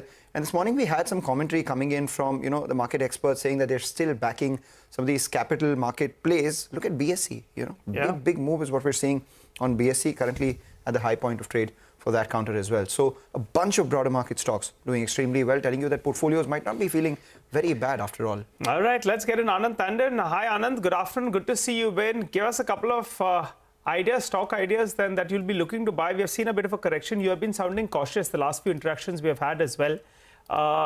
Any of those stocks that you would prefer at current levels? Well, I think there is still, I would wait to see correction turning around before you start to buy. I think there is potential for further downside from where we are. While the indices have fallen and some of the stocks have reacted, but don't forget, most of them have actually doubled over the last 2-3 years, if not in shorter periods. So it's not as if a 10% correction or a 15% correction accommodates the valuation.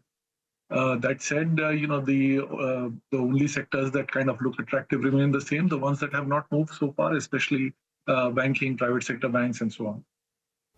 All right. So in banking, are you backing the private sector banks? Are you looking at also some of the NBFCs, or you want to stay away from that given the stress that everyone's talking about in the microfinance lending space? Well, NBFCs are not my favorite. The basic issue remains even today the fact that your deposit growth still has to be larger.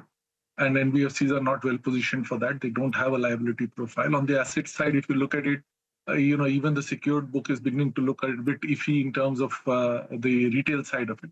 And the industrial side is not showing a great pickup, though some of the numbers are beginning to look better. So NBFCs don't participate on that. They are largely on the consumer side. And both the secured and unsecured book on the consumer side is not particularly in the pinkest of health. So no, I think liability is what I would be looking for. Banks are best positioned. What do you make of the Honasa situation, Anand? Have you given it any thought? Well, you know, it's just think about it. HLL is not run by fools, right? So if there was one category which was really large and which could do very well and could give you the kind of growth, why would they not go into it? And it's not only Unilever, right? It is almost all the other players. So yes, there is somebody who can grow very quickly, very in one niche for some time. can it continue forever like that? That is a question that I've always, had. And the answer is clearly now visible in terms of the performance. So, whether you attribute it to distribution or whatever else, the reality is that finally there are only a few segments which are going to be able to show that kind of stupendous growth, and that too for short periods. Otherwise, it's not going to last. So valuations has to correct to a sensible level. Expectations in terms of earnings and top line has to correct, and only after that some of these companies can be attractive as investments.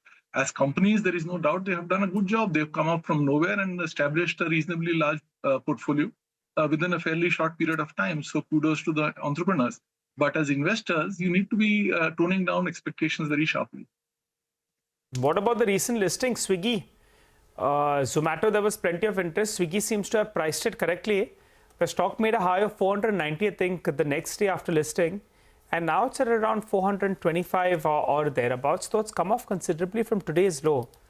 Your view on it? Because the industry clearly has a lot of tailwinds. We're getting lazier, so we'll use their services. So good for us. But is it good for shareholders as well? So, again, think about it. You can use their services, and for the moment, they are, able to grow into new areas. But as you move out of the larger cities, the number of people who are willing to pay a premium for delivery is not going to be high. So their numbers there will have to slow down. Costs will go up. Even here, even in the major cities, you may not feel the pinch when you're paying 15 rupees a pop. But if you were to try and increase that, you will find that there is going to be a lot of resistance. Already you find that Swiggy partners, for example, are expecting to be tipped. That's not a culture in India, that we don't necessarily tip everybody who comes. You expect the companies to pay for their services, and you are being charged whatever the company thinks is required to be charged. So unless there is a dramatic change, and that may be possible, but I think habits take a long time to change. I think you would again expect to see some slowdown coming through. It may happen that you're not particularly careful right now about the usage of capital, but overall, I think these are all services which will slow down fairly slowly. Right now, it is attractive only because the next in line, the bigger brother is priced at humongous levels. So therefore, it looks relatively cheap. So on a relative basis, yes, but on an absolute basis, I still have my reservations.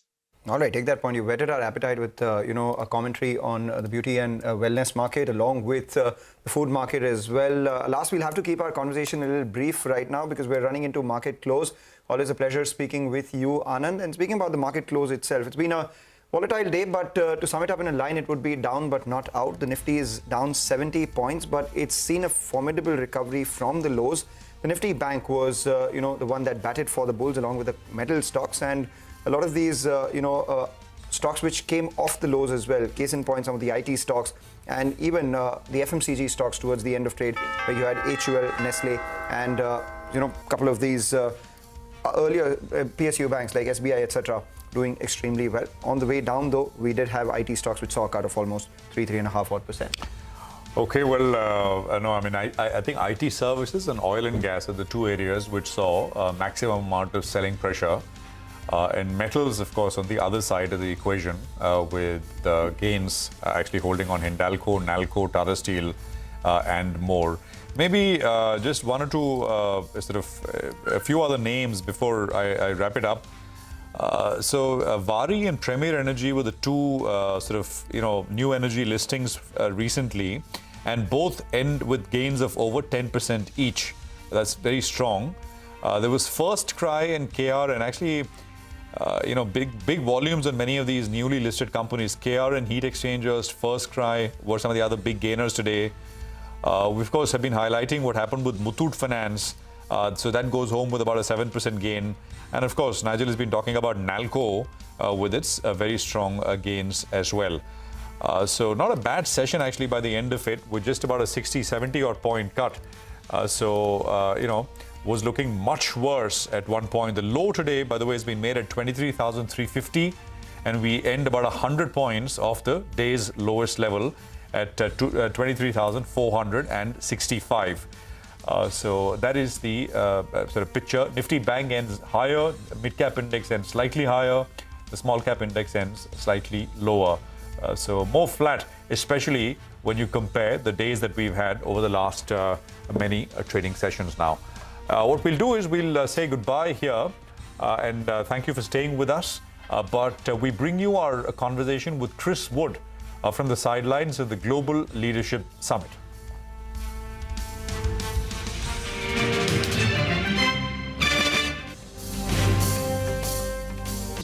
Today, 60% of their new car sales are electric or new energy.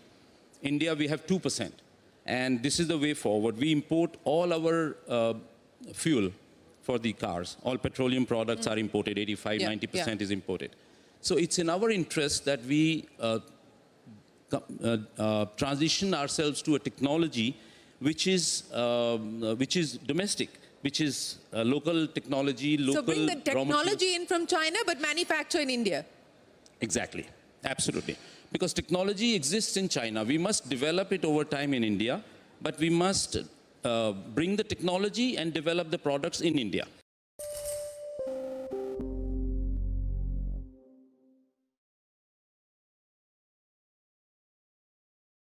That you believe, Mr. Murthy, that you would like Indian entrepreneurs, young entrepreneurs to focus on as we move forward?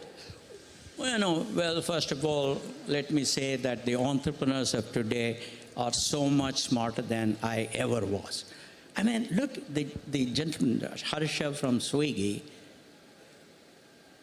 he says he will deliver food in 10 minutes in this environment where I took an hour and 25 minutes to come from Santa Cruz West to this place.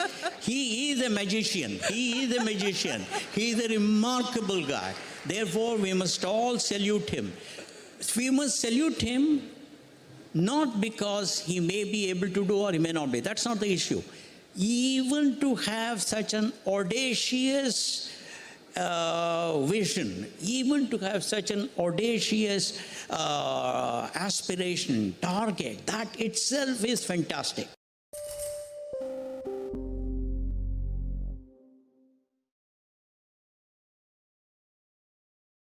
But let's talk a little bit about the journey to the IPO and to listing day itself. The last few days looked quite difficult, didn't they? Oh, Shreen, thank you for having me. Indeed, I think we're now taking all a sigh of relief that the stock is up, 10 to 12%. But it's not been easy. From the time we went on the road, Zomato, which is the closest comp, I think was down about 8 odd percent. The market was down 5.5%. There was the US election, there was China stimulus, so a lot outside our control. And I think what we did well was we priced it right, where we knew we had enough book, and we had a high quality book, a good balance between domestics and foreign, breadth and depth, and people who really understood the story and not who were looking to flip on day one, but also just to long-term holders. And I think the proof of the pudding came actually in the anchor book. And once the anchor book got oversubscribed by high quality names, we knew we were prepared for a jittery market. I think, did I expect it to open positive? I think that's even better. But I think we had played it right to make sure that we left enough money on the table. That decision to leave enough money on the table, and I think this has been one of the big lessons as far as the recent IPOs are concerned, getting the price right. I mean, we've seen the debacle of something like Paytm, for instance, and you were investors there as well. That decision to get the price right, to put enough on the table, how hard is that conversation with founders? How hard was that conversation with Harsha? So I think, like you said, I think when you've seen stocks not do well in the past, then the conversation becomes easier. I think if Harsha was the first tech IPO going public, maybe it would have been harder, but Harsha is an exceptionally long-term thinker. He's made money for investors all throughout. So I think with Harsha, it would have been easier. But generally with entrepreneurs, I think it's been easier because now it's quite clear. You are stopping your journey with private investors, you're starting your journey with public investors. And if you don't have their confidence, then that's going to play out, in different ways over the next 10 years. Their confidence will be less. They will give you less room for error. And so now the formula is quite fixed. Let's leave some money on the table. Even if you get diluted a little bit more upfront, I think.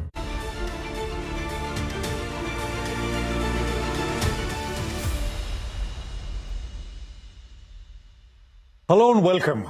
This is a very special day and a very special week as we celebrate 25 years of CNBC-TV18.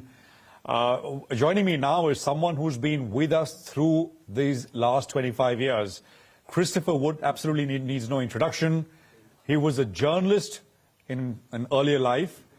He's a strategist, he's a global equity strategist, and he's also, I dare say, a rock star strategist, someone who actually says it as he sees it, and he doesn't mince words. Chris, it's great to have you with us here. Great to see you, Prashad. I'm honoured to be on doing this anniversary for CNBC after 25 years, and I've much enjoyed my interaction with the channel during this period, monitoring India's direction of travel. And it's culminated this year with, I have to say, an amazingly bullish crescendo. No, absolutely, Chris. You know, and I think this is such a great time to speak with you, because a lot of questions here in India about what the US elections and the outcome really means for emerging markets and India specifically. So let me put that to you straight up, and then we can follow up on some of these individual points. What do you make of it, Chris? Well, personally, I don't think for India per se it makes a huge difference. Obviously, for the world, it makes an enormous difference. But for India, I still think India is on track for 6 to 8% real GDP growth, 10 to 12% nominal GDP growth under the current, in the next 5 years of the forthcoming Trump administration. But in the near term, the election of Donald Trump has created a negative headwind for emerging markets because it's reactivated a strong dollar. I'm not surprised to see that. My base case was that if Donald Trump won the election, most particularly in a convincing fashion, the likely initial market outcome would be a rising US stock market, a rising US dollar, and a sell-off in the Treasury bond market, which is what's happened. So to that extent, it's made it harder it's reduced the room for maneuver for Asian central banks, emerging central banks to cut rates. But the Indian equity story is not predicated on the RBI about to do a lot of rate cuts. So I don't think it's a big negative for India per se. In the US, I mean, the core interplay, Chris, seems to be a stock market and an economy which is picking up pace, if anything, and a central bank which is inclined to keep cutting. I mean, if Mr. Trump has its way, interest rates would be far lower. In any case, I mean, the guidance is that rates will go down quite a bit. I mean, that is a powerful combination for the largest equity market, largest economy in the world. Do you think money will keep going into US assets into 2025 as well? Well, it's likely that US equities remain well bid going into the inauguration because Trump's administration promises first, the key positive is extension of the corporate tax cuts. The second big positive equity investors are looking at is the expectation there's going to be aggressive deregulation policies. That's why you've seen a big rally in the financial stocks. And there's also hope that energy prices will decline, most particularly as the expectation is that Donald Trump's going to move quickly to try and address this Ukraine issue because he's made pretty clear he doesn't want to keep funding it. So all these are sort of near-term equity positive. In the medium term, though, which I would define as, going into the middle to the second half of 2025, the medium-term issue is what happens to the bond market, because rising bond yields in the US do have the potential at least to derail equities at some point. The other issue for the US stock market is not a macro issue, it's a bottom-up issue, but it's very important because the US stock market is dominated by these big US tech stocks. And the risk for these stocks is at some point the market starts to question the amount of money they are spending investing in AI, because that is going to cut back their free cash flow generation. No, absolutely. And we will have to track these events. So let's just finish the US points, and we'll come to India in just a bit, Chris, in some more detail. So, you said a few things. Let me first ask you. You wrote in one of your earlier reports when the election was still before the elections actually, that Mr. Trump, if elected, will end, some conflicts, maybe at least one of the two big conflicts. Do you still believe that? Well, if you like Trump or loathe him, I think we have to admit he has a track record of trying to do what he says he's going to do. So basically, he's been pretty clear that he wants to end the Ukraine conflict. So I think we should assume that he will try and do something to address this issue pretty quickly. He's already had a telephone call with the Ukrainian leader. He's been describing the Ukrainian leader as the best salesman in the world. So that suggests he's focusing on the amount of money the US is sending to Ukraine. So I think he will be trying to end this conflict. But in the Middle East, I think the situation is much less clear. One of the things you have, and we've spoken about this as well, you've said, Mr. Trump has said, his policy as far as energy is concerned is drill, baby, drill. Should we expect sustained lower oil prices from where we are? Although I have to say, it's not as if oil prices have shot up despite, some of the highest levels of conflicts over the last couple of years. Right. So basically, oil's been in this trading range of $70 to $90. And so the base case is we stay in that range. But there is a risk, there is a potential positive for the markets that we go below that range. The one thing about the drill, baby, drill is the question is, geologically, I've heard arguments in recent years that a lot of the shale energy has peaked.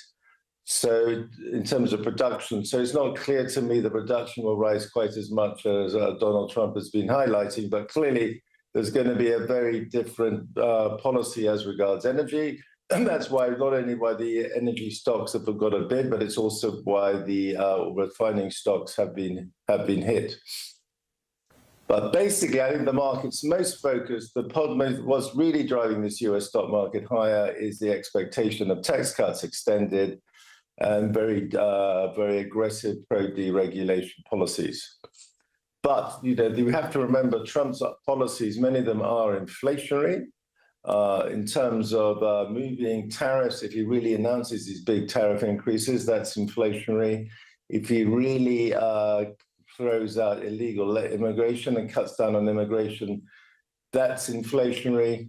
Moving production to America is inflationary. So there's a lot of inflationary headwinds, which is why my structural view on Treasury bonds remains bearish. I've been of the view that Treasury bonds have entered a bear market since the Fed printed all that money in the spring of 2020. So base case, I'm expecting Treasury bonds at some point to go through 5% on the 10-year and higher, at which point it will start to hit the stock market.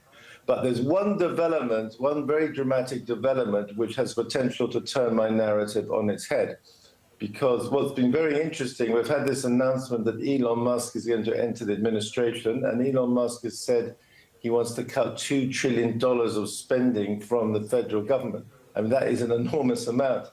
If he actually did cut $2 trillion from federal spending from the federal government, that would actually be very Treasury bond bullish.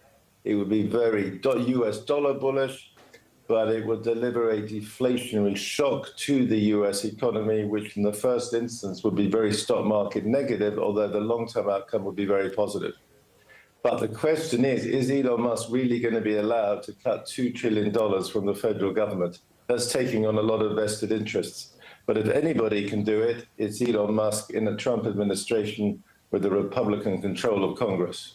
In your assessment, what's the probability he actually does it? Well, no, it's not my base case, but I'm just saying we have to keep an eye on this. Because we know what we know about Elon Musk. Elon Musk will do it if he's allowed to do it. If he's not allowed to do it, he'll walk out. That would be my base case.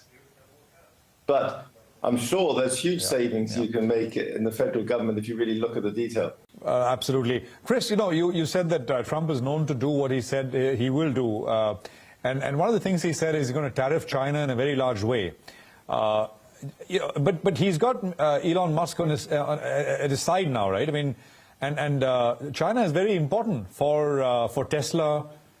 And you think, we'll see very high tariffs against China, or this will be different as policies, although I think he's campaigned on 60% tariffs, etc. But it's going to be much lower, maybe a little even softer as compared to Trump 1.0. Well, I have to say I'm a little bit skeptical that Donald Trump's really going to put 60% tariffs on China. If he does, it's going to increase the cost of goods for many Americans. But I believe this is all part of a negotiation tactic. If you listen to what Donald Trump actually says on the tariffs during the presidential campaign, his basic line of argument is that he wants to threaten to raise tariffs to such an extent that overseas companies will be given an overwhelming incentive to move production to the US. So while he will raise tariffs, whether it's 60%, I personally doubt. But I think my view is if I'm in Beijing, if I'm the Chinese leadership, I would have opted to have Donald Trump in the White House, not the Democrats, because under the Democrats, policy would have been status quo. And status quo, as regards US-China relations, is an ongoing deterioration. And the policy which China most dislikes coming out of Washington isn't actually the tariffs, it's this very aggressive policy to seek to deprive China of access to advanced semiconductors. That's what the Chinese really don't like.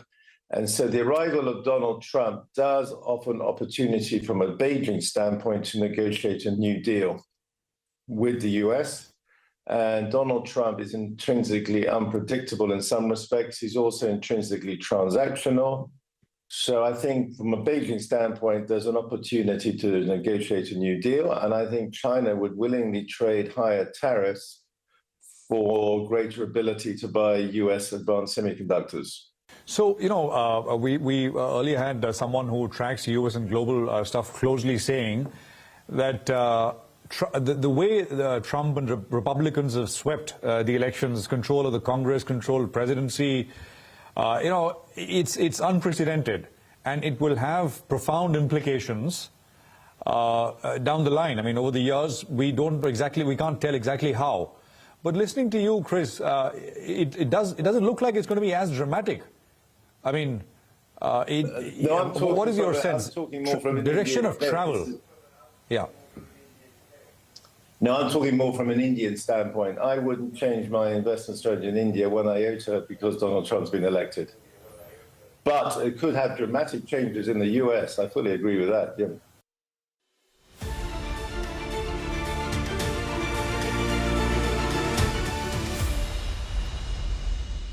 Period, we'll all be much happier. Well, let's talk about Swiggy and your confidence in the bet that you've decided to make, and you didn't participate in the OFS. Is that on account of the fact that you believe that there's significant headroom for growth from here on? I think there is. I think, look, there is very few times in a country and in an investing professional's career are you going to see such a large platform being created, right? When you have both food delivery and Instamart, when you have $5 billion+ of GMV, when you're touching 100 million+ consumers, when the repeat of orders is that high, and India is only becoming richer, more urbanized, and the product market fit becoming only stronger, we think Swiggy has a long way to go. Obviously, execution is important. There is competition, Zomato, Zepto, but I think the market is large enough. The product market fit is very strong, and that's why we didn't do any OFS, because we think there is a long way to go for Swiggy. And you're holding 8% off it, so that's a sizable chunk.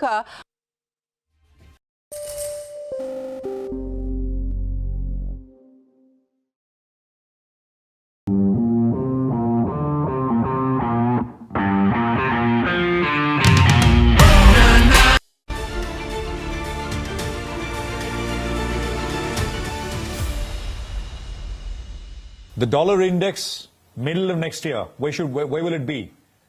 S&P 500, where will we be? We're at 6,000 now. And give us a sense on the 10-year US Treasury yield as well. My view is firmly that I personally think this dollar strength is short term. My base case on Donald Trump is the dollar strength is short term, but I think it can run into the inauguration. On the stock market, I think a key issue, which I'm not really the expert on, but it is this issue of there's this bottom-up issue of the hyperscalers, and if the market starts to protest at the amount of money they're spending on AI capex. I think the AI capex investment boom continues next year, which is why I still have NVIDIA in my global equity portfolio.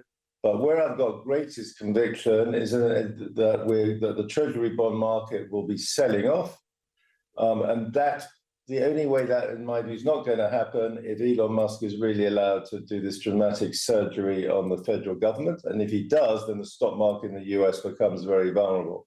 In a world where the $2 trillion of spending is cut from the federal government, we're going to get a deflationary shock in the US, and that will definitely cause people to invest in equities elsewhere. But as I say, that is not my Now let's come to case. India. That is not my view. Absolutely. Absolutely. Here in India, foreigners have been continuous sellers. One of the biggest sell-offs that we've seen. I mean, in the last couple of months or so. Are we near the end of it, Tris? What's the sense you get? Yeah, personally, I think we're having a healthy correction in India, which has been led by the small caps, which I think is healthy. We've had, based on the latest data I've seen, we still have these huge domestic flows coming into the Indian market. And what's happened is we've had rising supply of equities because companies have been taking advantage of the high valuations to raise capital. And so we're having a natural correction caused by the indigestion of the supply. But I think it's all really quite healthy. The good news about the foreigners selling is the foreigners have the ability to buy on any sharper correction. But the really interesting point about Indian equity market this year has been these ongoing domestic inflows. No, absolutely. It's been quite remarkable. Although at the margin, Chris, some are starting to say that maybe demand also is coming off after 3-4 years, even at the premium end. Consumption is starting to slow down. And it doesn't look like, looking at consumer price inflation numbers in India, that a rate cut is around the corner. I mean, at least not till February of 2025. So, no, are we at that point where we... Sorry, go on. Sorry? No, I don't think the RBI is in any hurry to cut rates. Go on, Chris. But we have had a bit of a cyclical slowdown. Last quarter, we had earnings downgrades. So we do see a bit of a cyclical slowdown in India, but I don't believe it's anything dramatic. I think it's all quite healthy. The RBI had some preemptive tightening this year in terms of monitoring banks' loan deposit ratios. So I just think there's been some healthy preemptive action by the Reserve Bank of India in the recent past, which hopefully prolongs the credit cycle. Absolutely. Got that. So India still in your global portfolio. Where the emerging markets, I think the Indian story is on sort of automatic. Where there's been dramatic change, a pretty dramatic change in the last 2 months in emerging market context is in China. That's where people have been focused, emerging market investors in the last 3 months, because of this change of policy in Beijing. We had a big rally triggered by the change of policy late September with the Chinese stocks have corrected a bit, but my base case is that the Chinese market has put in a bottom, and it seems like the Chinese government is focused on stabilizing the property market and supporting the stock market. So they're basically targeting asset prices. So it seems like the property market in China is bottom for now. Got it. So within your portfolio, where does India stand? Is it one of the favorite markets? It had been for a long time. No, my green fair long only portfolio, Asia ex Japan, 25 stocks. I'm still, massively in India, and that's a structural view.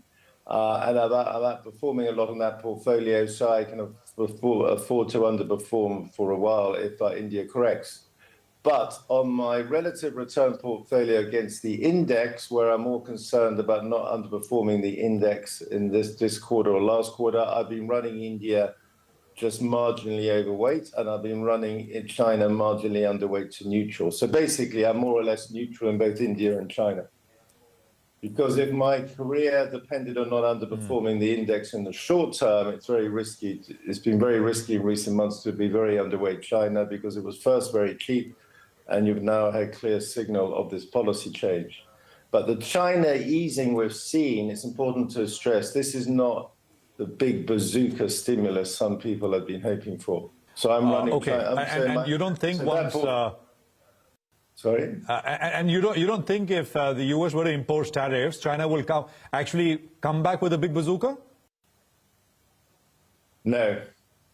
No, the Chinese... But what I would be investing in with new money in China isn't the exports, as they've clearly got the tariff risk. It's the consumption plays, because the consumption's been very weak. So there's potential for the consumption to improve from a very low base if I'm right that the property market is stabilizing. If I'm wrong and the property market is not stabilizing, China will remain in a then I'm just plain wrong. But in the months of October and so far this month, there's been a significant pickup in residential property activity, and basically we're running at half the level of peak transactions in China. So it seems to me that we may be running at a level of natural upgrading demand, and we've had significant declines in prices in China, the major cities, up to 40% or more decline in prices from the peak. So we've had a major price adjustment in China. Absolutely. So just to summarize for our viewers here in India, Chris, it's a cyclical slowdown, a little bit of a pullback. The broad uptrend in India and Indian equities should last for many years. Is that the message you'd want to leave us with? Yes, so my view is investing in India via the installment schemes on a monthly basis remains a very sensible way to continue. Which I think is how a lot of people are investing in the Indian mutual funds on these installment schemes. And that seems to me a very sensible way to proceed. And I would continue to do that. And I should also add in the long run, Chris, I'm increasingly, just one more point, I'm increasingly constructive on the Indian currency. In my view, the rupee will be depreciating much less going forward than has been the case historically. Historically, one tended to assume annual 6% depreciation in the rupee against the dollar. In my view, that will no longer be the case going forward. Just to finish that point, at the margin, any particular reason? Well, I just think the basic Indian macro story is improved. You could see it outcome in a few years where India is running current account surpluses. And I think that vulnerability to imported oil is gradually reducing. I just think that the Indian story is the quality of the Indian story is improving. Plus, long run, I remain, unless Elon Musk is allowed to do this surgery on the federal government, the long-term outlook for the dollar is bearish because of this dramatic fiscal deterioration we've been seeing in recent years. And one reason why the US economies remain so resilient is incredibly strong federal government spending. 60% of the jobs generated in the US in the last 12 months on the payroll data were from government-related sectors. So this government spending has been driving the economy in the short term, but it's creating this huge fiscal deterioration. And I think one clear reason the Federal Reserve is now cutting rates, but one reason it can't acknowledge in public, is because it needs to get the cost of debt servicing down, and more of the US government is funded by short-term treasury bills. So the duration of government debt has shortened dramatically, and basically Fed cutting rates reduces the interest cost. That's one reason they're cutting rates, but obviously they can't admit that in public. Chris, it's always such a pleasure sort of listening to you and learning from you. Thank you very much for taking out the time. And I know you had to make a bit of a extra effort for this one. We really appreciate it. Thank you very much, Chris. Thank you, Chandan. Have a good birthday. And send me that old green fear you mentioned. I will. 1999. I will send it across to you. Thank you again, Chris. Thank you. Okay, thank you.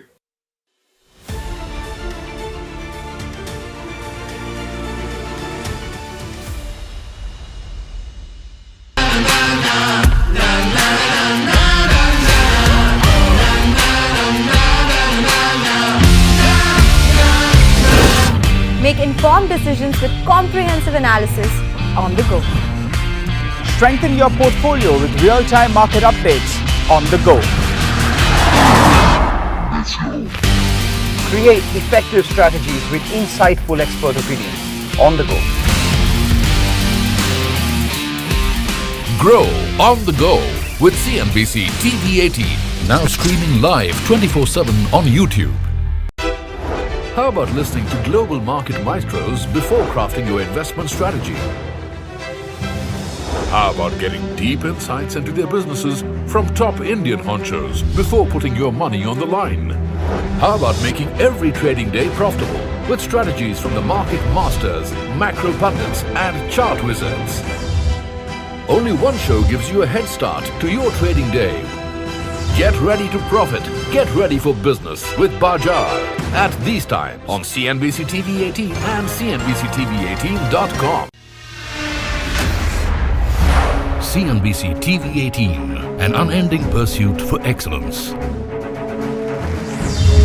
A pioneer, a leader, a visionary, building a lasting legacy of credibility, consistency, and trust.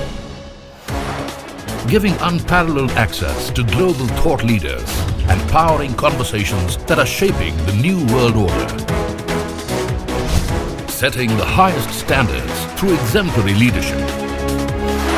It is this unrivaled reputation for the most comprehensive coverage, actionable intelligence, and in-depth reporting that makes CNBC-TV18 India's #1 business news brand.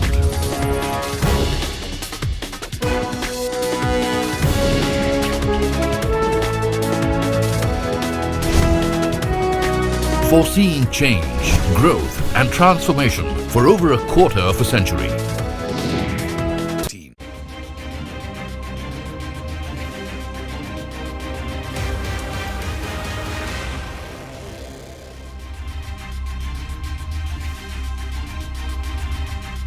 Hello and welcome to Business 360. I'm Archana Solanki. Here are the headlines we're tracking this evening. Sensex and Nifty fall for the 7th straight day. Broader markets fare better than the blue chips. Banks and metals do well, but IT stocks fall the most.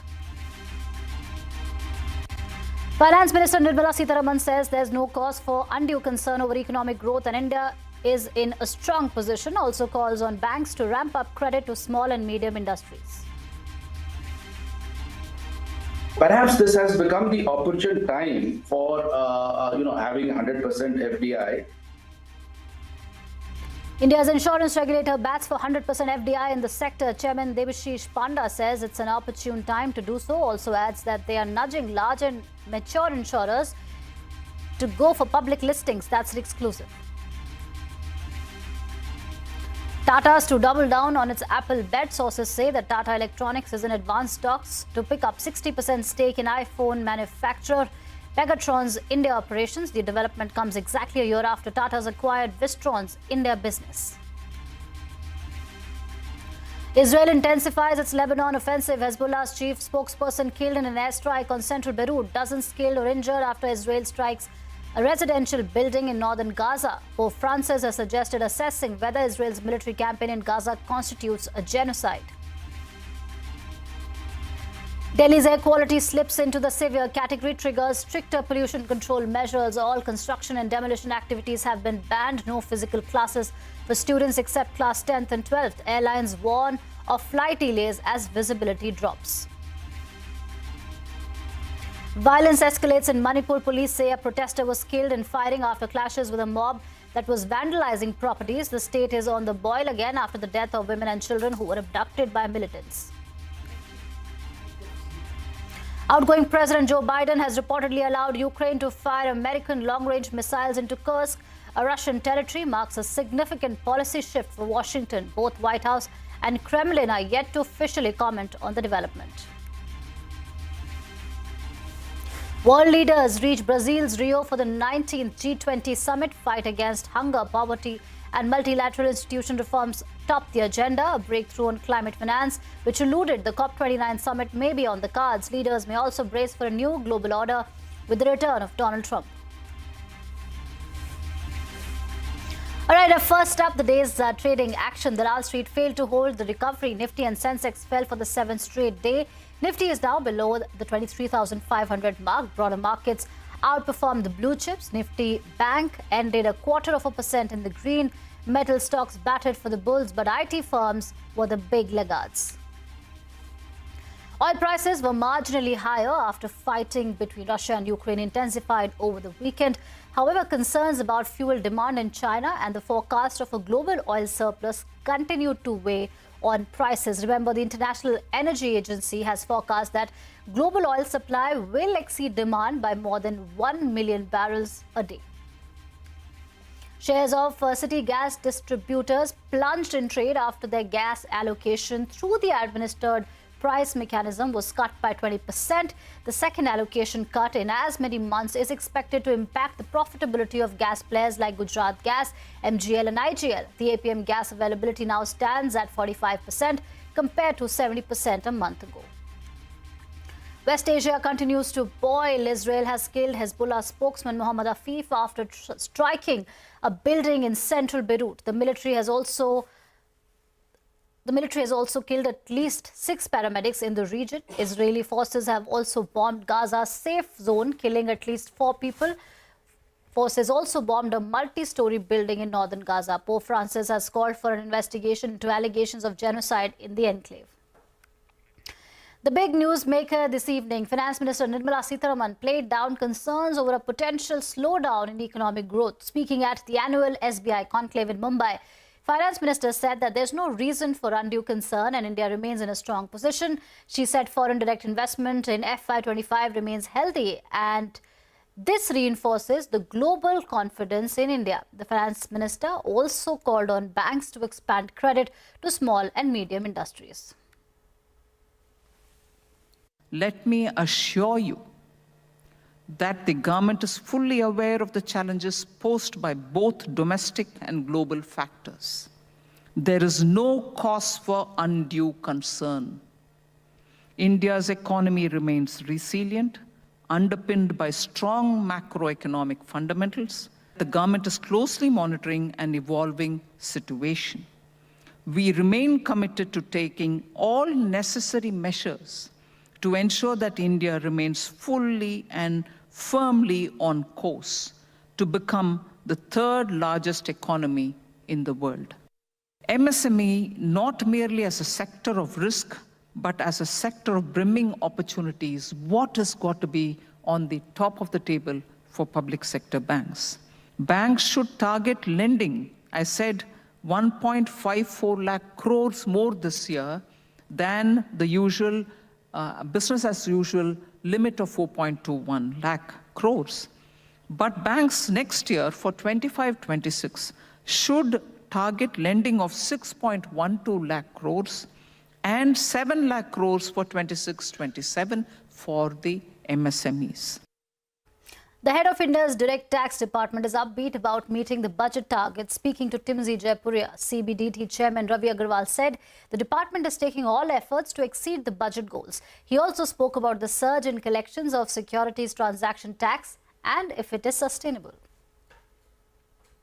We are very, very positive about the present trends in the budget collection and as reflected from the present trends, I am very hopeful and I am in fact very sure that we would not only achieve the budget targets but we would take all steps to exceed it. So when we talk about the collections, STT is the outlier. Every time we are seeing STT collections rising to almost double. Do you think that is a silver lining for the tax department to actually see how the recent changes that were made in securities tax collections, in the capital gains tax collections, is that something that is helping the department to come up with some new strategies or is hopeful that these current rates will continue on these two planks? You see, these are reflective. STT higher, it's about 89% now increase. But this is reflective of the overall economic scenario in the country. So this is a reflection of that. And of course, tax is the component. It's basically a derivative, I would say. Once the economic activity goes up, that is reflected in the, you see, earnings, corporate earnings, and then also the share market also reflects that. So it's all a reflective of the economic trends and the economic progress in the country. So naturally, if that's an offshoot and if the economic progress is more, then corresponding taxes would also increase across the board, be it STT or corporate tax or a non-corporate tax. Chairman of Insurance Regulator RDA believes this is the opportune moment for India to allow 100% FDI in the insurance sector. Speaking to Yash Jain at the CNBC-TV18 Global Leadership Summit, Debashish Panda said a lot of foreign interest is waiting to enter the Indian insurance market. If we depend only on the domestic resources, then the crowding out effect will play out. So therefore, we have to perhaps look at FDI also. And if 100% FDI is allowed along with the growth capital or the required capital, it will also bring in global expertise. It will bring in, capacity, technology. So all of that will definitely bound to happen. So perhaps this has become the opportune time for, having 100% FDI. So what will help potentially to the 100% is that it will play out in the sense now the players will come with 100% FDI. They can plan their business independently. They can decide on their growth plan. They can decide what kind of business they want to write. They can infuse the capital very promptly and easily because they don't need to depend upon their domestic partner. So all of this will also be a concomitant benefit which will accrue. And therefore, we need to perhaps think about. But however, I'm sure that the government will take a decision on this at the appropriate time. Chairperson, sir, you've been doing a lot of roadshows overseas as well. When you speak to a lot of these foreign investors and insurance companies, what do they have to say? A couple of things that they have to say in terms of what could 100% FDI give it to them, which let's say a 74% didn't. No, that's what I just mentioned. They can plan their businesses independently. So you don't need to search for a domestic partner who would match their expectations. Then they would decide what will be the growth plan. They would bring in the capital as per their own plan and design. So all of that flexibility will come in, and they will be able to, grow the manner in which they intend to grow. So, so that will help by allowing 100% FDI. Honasa Consumer fell 20% to slip below its IPO price. This after the firm reported a decline in sales which led to a loss in the September quarter. The company reported a consolidated net loss of 19 crore rupees versus a profit after tax of 29 crore rupees in the same period last year. The weak Q2 performance was due to a one-time inventory correction amid a shift in its distribution model. Revenue from operations stood at 462 crore rupees, which was down 7% compared to the 496 crore rupees it saw last year. Tatas are planning to double down on its Apple bet. We learned from sources that Tata Electronics is in advanced talks to pick up 60% stake in iPhone manufacturer Pegatron's India operations. Ashmit Kumar is here with the details. Ashmit, what are you picking up? Well, you put it there appropriately. Tata Electronics looking to expand its footprint, especially as far as Apple products, especially as far as iPhone manufacturing in India is concerned. Bear in mind, in October of 2023 is when Tata Electronics had acquired Wistron and its Hosur facility responsible for manufacturing of Apple products. Now, we understand that Tata Electronics has inched closer and is on the verge of clocking a deal with Pegatron for taking over its facility, at least a majority stake of its facility as far as Chennai is concerned. We understand that the talks is in the neighborhood for a 60% stake change of hands from Pegatron to Tata.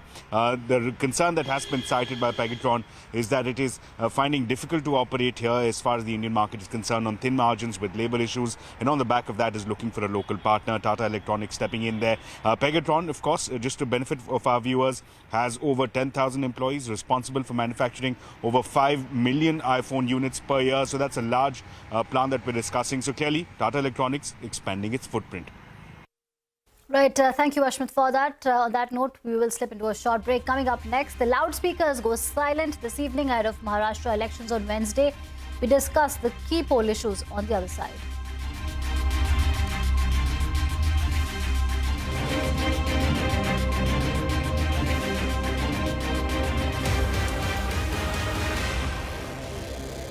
Letters, crafting innovative content formats.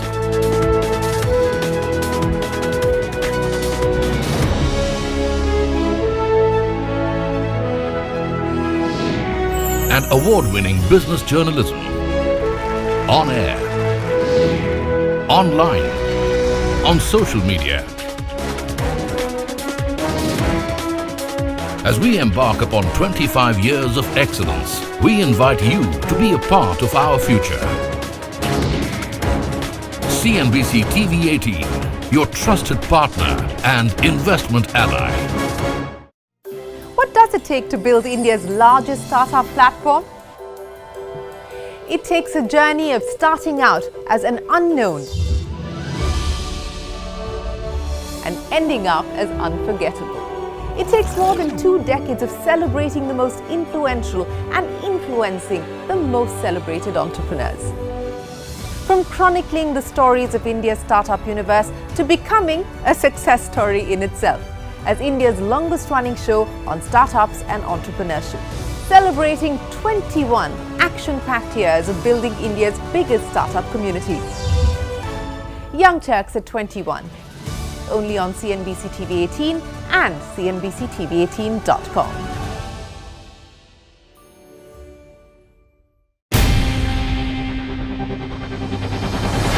CNBC-TV18's most comprehensive and award-winning news show, India Business Hour, drops first on YouTube. So get the first access to the most influential architects of policies and politics, the key newsmakers of the day. Discover the big themes as we decode the business of markets, macros and more. Be the first to go to the heart of all the top stories that drive the day's agenda. Catch the award-winning India Business Hour live every night on YouTube with me, Shireen Bhatt. India Business Hour live on YouTube at CNBC-TV18 weeknights at 7 p.m.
Welcome back. Two key alliances comprising 6 political parties. The Maharashtra poll dance floor is a crowded one. The state goes to polls on Wednesday in a single phase. The polls are also a high-stake legacy battle on 2 fronts. The fight for the real Shiv Sena and Bal Thackeray's legacy and the battle for the supremacy within the Pawar family.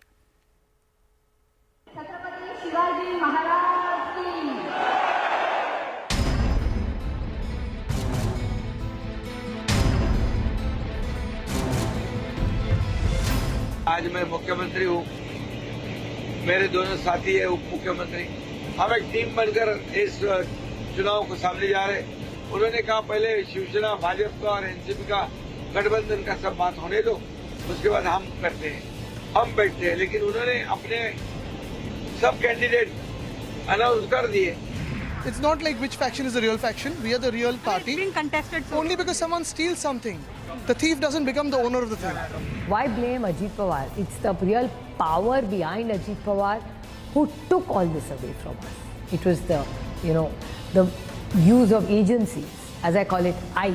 Ice now as an ice that you put in your Nimbu Pani. It's the ice as an income tax, CBI and ED. एक है तो safe है, ये नरेंद्र मोदी जी की महाराष्ट्र सरकार की strategy है, हम आपको ये दिखाना चाह रहे हैं। एक है तो सेफ है, देख लीजिए।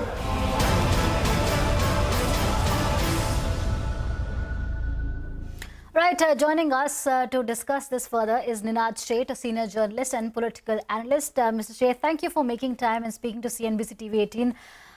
From an analyst gaze, from a journalist gaze, what do you think of the respective campaigns of the BJP and the Congress, the Mahayuti and the MVA? Aside of the politicians' targets, the legacy, what do you think will resonate with people? Safe hai, ek hai to safe hai, or Mahayuti's caste census promise?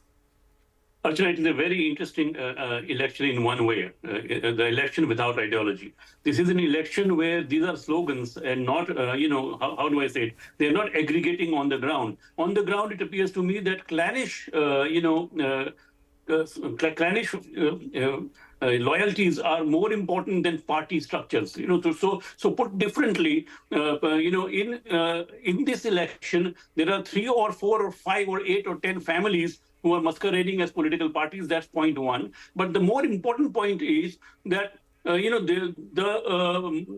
legacy issue that you speak about, for example, what is the real Shiv Sena? Well, what Shiv Sena itself stood for has gotten diluted, has gotten divided. So in the end, for BJP and the BJP alliance to come up with this very, sharp message of Ek Hai to Safe Hai, which the Prime Minister, in fact, diluted from Batoge to Katoge, if you like, brings to fore the attempt to consolidate the Hindu vote. Now, will it work here as it did in Haryana, where BJP came back from the dead? It is going to be very interesting because here the Maratha vote versus the OBC vote is divided between many parties and many clans and many smaller political groups. So it's not an easy counter OBC consolidation possible. Having said that, I think it would be interesting to know whether the personal popularity of Shinde, the chief minister, combines with what has been the RSS's active role on the ground here in Maharashtra. So if that works, I think that it will give a leg up and allow the ruling alliance to come out as the single largest alliance in this election. However, one thing is certain that in a fragmented polity of Maharashtra, no single party can win the election on its own. That's a very interesting point you made. Very often it's said that the voter of Maharashtra doesn't know who they are voting for. You spoke about the legacy. I want to speak about the issues here. On what issues do you think political parties are fighting this time? Because we've seen the big promises of Ladki Behan, and on the other hand, the Congress has also promised similar, the money being transferred to women, also jobs, and also speaking about caste census, which has been a very, very important promise. So as far as the issue-based politics is concerned, what is your view on that as far as Maharashtra elections are concerned? My view is that there are 4 primary issues in Maharashtra election this time. The first, I think, and a very, very important issue is direct transfer of cash. It provides, we sit in our cities, we sit in our homes, and we do not realize that direct cash transfers provides a very important cushion to the distressed lower classes out there. So the efficiency and the quantum of direct transfers will be a very, very important issue. To my mind, the second important issue in an industrial state like Maharashtra is going to be this whole perception that the larger deals are going to Gujarat, the larger deals are going to Karnataka, that Maharashtra is losing out on the larger deals. If the BJP is to address that narrative properly, it will have a very consequential impact.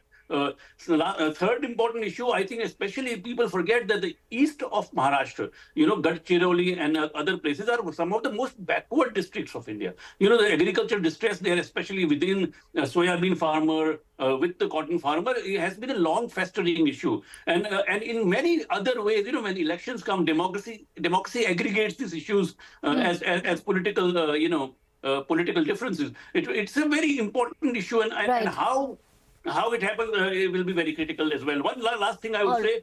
One last thing I would say is that the voter, when he goes to vote, often does listen to the last minute sloganeering. So this Hindu consolidation could turn the battle. All right, important points there. Thank you so much, Mr. Ninad Sheth, for weighing in on the crucial Maharashtra elections. The countdown has begun. From one polling state to another, the campaigning for second phase of polling in the Jharkhand Assembly elections ends today. Voting in this phase will be held on 20th of November. In this last phase, 38 seats are up for grabs. It's a two-way battle between Jharkhand Mukti Morcha-led India Bloc and BJP-led NDA. The counting for 81 seats will be held on 23rd November. Just like Maharashtra in 2019, JMM had emerged as the winner with 30 seats.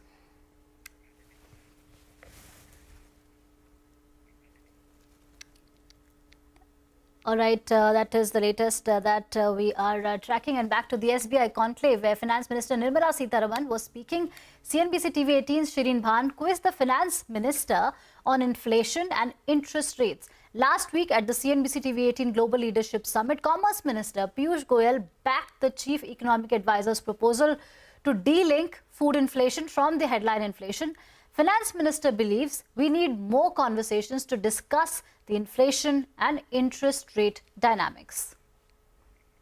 Inflation and interest rates. How concerned are you about inflation? And what is the view as far as interest rates are concerned? Do you expect a cut anytime soon, or do you believe on account of where inflation is at this point in time, the cut perhaps is going to be further pushed out? You know, this is a question which I'm sure every journalist would love to ask.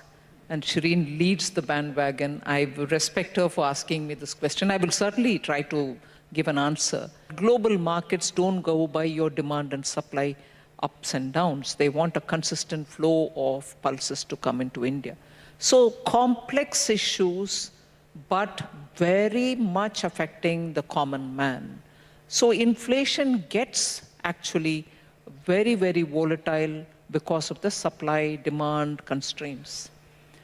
Equally, I think what is important is when you look at India's growth requirements, and you can have so many different voices coming out and saying the cost of borrowing is really very stressful.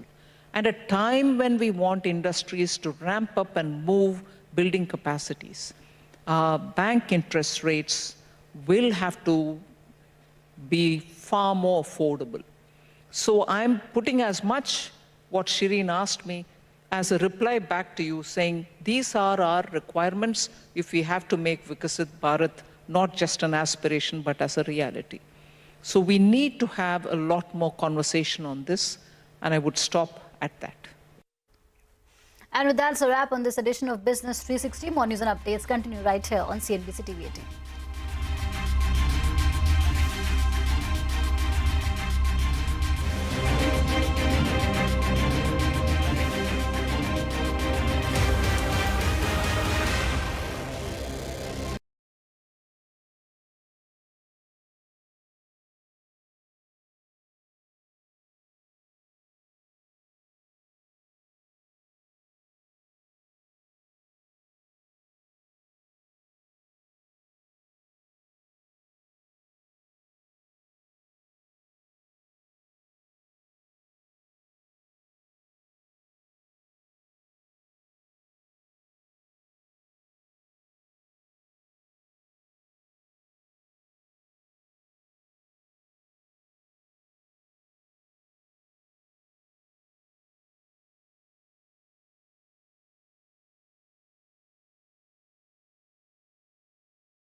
Good afternoon, everyone.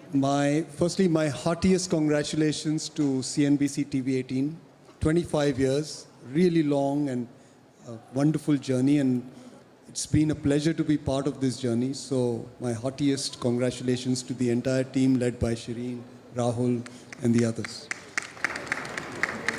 So we have 30 minutes. It's not a lot of time. There are so many things to discuss. I'm going to kick off with Rama, because it seems like the secret sauce, Rama, is the price of tomatoes. Is that the answer to everything now? Absolutely. I think everyone who wants to be in the stock market should buy their vegetables and cook them for a week. But I live in the main street, far away from you, and I watch people to understand how they earn, how they spend. And I will say that there are a group of people, many of whom are in this room, the top 20%, to be generous with the number. Top 0.5%. No, not in this room, but many of whom are in this room, all of whom are in this room, you're right. The top 20% are doing okay, thank you. And everybody else is under stress. And I suppose if you buy the theory that you have to have investment to have a vibrant economy, to have all the usual stuff, to have jobs, to earn, to spend, you cannot divorce earning from spending. Okay, so on that somber note, let me go to Vaidya. So a lot of people are complaining that credit growth is anemic. Is this a demand issue or is it a capacity issue? See, this is more prudence. Because look, India's credit is growing by, let me say, 15 odd % until last year. But obviously, if someone is borrowing money, they have a real use for that money, and they can put it to a return that is even higher than 15%. So, or if they're borrowing at say 12 or 13%, they're probably earning 17, 18% of the core business. So I would say a good credit demand is a representation of a good demand in the underlying economy. And what about the capacity issue? If you see India's credit market today, it's about $2 trillion. That's 170 lakh crores. And even if you compound by just 12%, not too much, just 12% for 20 years, this will be $20 trillion. Just think about it, Rhythm. 2 trillion becoming $20 trillion. Well, in our lifetime, 20 years. And even if you see the other way around, India's GDP, let me say 20 years from now, say $30 trillion, and 60% of that is credit, and that's $20 trillion. So which way you read it, the $20 trillion is correct. So I would actually say that India needs to expand its banking capacity. We need more banks probably, and we need serious capital. Today India has about 25 lakh crores of equity capital in the banking system. It has to go up at least 13, 14 times. So we have to keep this industry very attractive for investors, and it is everyone's responsibility. The government's responsibility, the incumbent's responsibility, the newcomer's responsibility, even the regulator has a role in this. I think it is very important to create that kind of equity capacity to have that kind of credit growth. So that's a very interesting comment. Samir, एक ही question है सब लोग पूछ रहे हैं, गोरे क्यों बेच रहे हैं? I think they are mostly done with it, plus minus a few weeks, because the question in the beginning was whether they are selling India to buy China. So that relief can be there that they were not selling India to buy China. But it appears that they were selling India or are still selling India to buy US or go back to US, because all the things that we've been asking here are being done there first, which is lower taxes, cut regulations, even at least keep corporate taxes in check and all that. But you know, this trade has already made whoever was in time maybe 25%. Let's say the Indian market is down 10, but the stocks are down say 12, 15%, and the US market is up some 7, 8, but regular stocks are up 10, 15. So after a 30% move, it would be a bit unreasonable for these investors to think that they have another 20, 30%, that they should still sell India, still buy those stocks that have done well. Plus minus a few weeks, I think they don't have to come back. But as soon as it's near zero, I think our friends will make the market go up 4-5%. And that again would make, everybody calm and things will move on. I think that will happen before this year end. Okay, so let's come to our friend. Nilesh, is this just a correction or did the peak of the bull market go behind us? I think we are at a stage where every correction is an opportunity to buy. There is a BC era and AC era. Before CNBC, when markets used to correct, we used to go to investors and say, don't worry, this is just a correction, markets will bounce back. After CNBC, now it's different. People come back on a correction day, Nilesh bhai, darna mat, we are sending money, bore ko khatam kar dena. And आज ये बेच रहे हैं तो ये भाव है, सोचिए जब लेने आएंगे तो कौन से भाव पे लेके जाएंगे. लगान मूवी का एक डायलॉग है, दुगना दाम देना पड़ेगा. हम भी वही डायलॉग रिपीट करेंगे. I like that. So, Samir, back to you. What do you think? This is a slightly longer term question. And don't tell me, that we should cut taxes because tax rates koi kaatne wala nahi. No, now the good thing is they won't raise taxes. So what do you think India could do, say 2-3 things, really potent things that could make foreigners more endeared? So by the way, it is first fair to understand the issue that the post-tax returns of India are not as attractive as other markets. So you don't cut, but there is a cost to that. Now somebody will say that why didn't you, the FII that is, why didn't they sell in July or whenever this happened and why now? Because you need an excuse and a justification, and when you find the first fault, then you pile on, and like in a fight and when you're resigning from a job, when you are divorcing, you find 100 items even though only one item was the real cause. But I think actually there's one more thing. We should not keep saying that it is FIIs leaving India to go to US or China. It is because India has had pathetic results for a large part, and these things don't change in 3 months, but they may change in 6-9 months. So the market, I think, will become very narrow, and this unbridled, this thing that if it is bad, doesn't matter, next quarter will be good, at least we will not play that. But there is some responsibility of the fact of the system or our GDP. The numbers have been very bad, and that's why these two are responsible for that part of the... I'm coming to them, in fact, to you actually on this point. Do you think this recent economic slowdown has produced any stress in the system? No, not really. I think fundamentally things are very resilient in India because of the new digital ecosystem that has come about. Basically, I believe that the guardrails in the country have become very strong. To just give you one data point, for example, now there are close to about 600 million trade lines on 4 credit bureaus each. Now, every month, close to about 35 million new credit lines are being sanctioned and disbursed, 35 million. And talking of stress, one thing I'm noticing is that the new to credit applications is only now 10% of the disbursal. It used to be 20% 5 years ago. So basically, I sense that the Indian banking system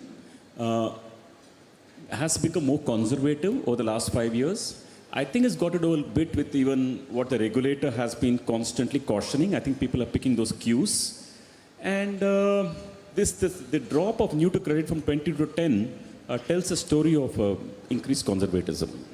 Another question that I keep getting from people is capital spending back?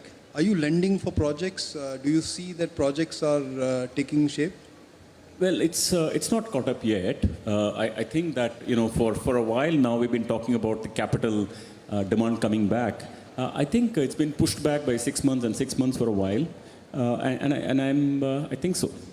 It's the micro entrepreneurs, what they traditionally call the RAM, the retail, agri, MSME.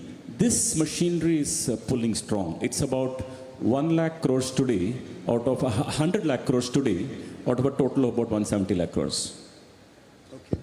So Rama, somehow I feel that it's not like the overall consumer market is pain as much as large consumer companies are facing pain because of a lot of disruption that has happened.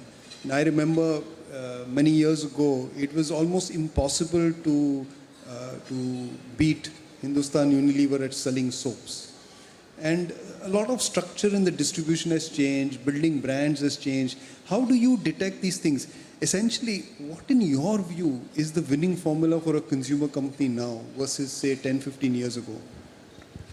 So to begin with, I think the structure of demand is not as rosy as we think it is. We are a large economy of lots and lots of small income people. I think there's no getting away from that. It is also true that about 80% have absolutely very little surplus income, which means that any kind of shock, whether it's the price of tomatoes or whether it's a rise in the price of petrol or increase in EMI, whatever it might be, or the possibility or not having enough work, does get them to almost a zero surplus. So it's not like the Kamadhenu that keeps giving you demand. It is also true that the top 20% have over half of income. So that lot is safe. Now you will find that all the consumer-facing companies who have interacted with what I would call the India 2 and 3 are in pain. That's part of the reason, part is what you say. It is also possible to run a stock market entirely for the rich, of the rich, by the rich, with companies that do not interact with India 2 and 3. And there are most companies in India, barring a handful, do not actually address the mass market. But those that do are in a bit of pain. Add to it another whammy. I think it is true that things have, local competition, small competition has caught up, because what do people do? What people actually do is to say that if I have to balance my budget, I will go to a price performance point that suits me better. Once upon a time, we used to call it the unorganized sector, saying that they're disorganized, they're rubbish, that's the point. But over time, the unorganized or the small sector has actually started getting leaner, meaner, fitter. So there is competition from there as well. I recently read the CEO of a consumer company saying, oh, quick commerce is the reason I'm not growing. And I thought that's a bit strange. Why are you competing with the distribution channel? And if I were to decode it, it means that that distribution channel owns a bunch of customers. It wants it's a zamindari where it wants very, very high margins. I'm not willing to play in that channel because I have other guys. That's a strategic choice. So I think there is local competition, there is vulnerability, because that is the structure of our demand, and our economy is not firing on all cylinders. So incomes are generally muted. Plus, if you're not able to crash your prices any more than you already have, you have a problem. So most companies are now saying the magic mantra, premiumization. What does that mean? According to me, what it actually means, they're saying, is that I will go to a higher price performance point of products, which I will sell to people who can afford them, because that class is safe. But unfortunately, if you are one of the handful of companies in India where a large proportion of your revenue and your EBIT comes from the mass markets, you are in trouble.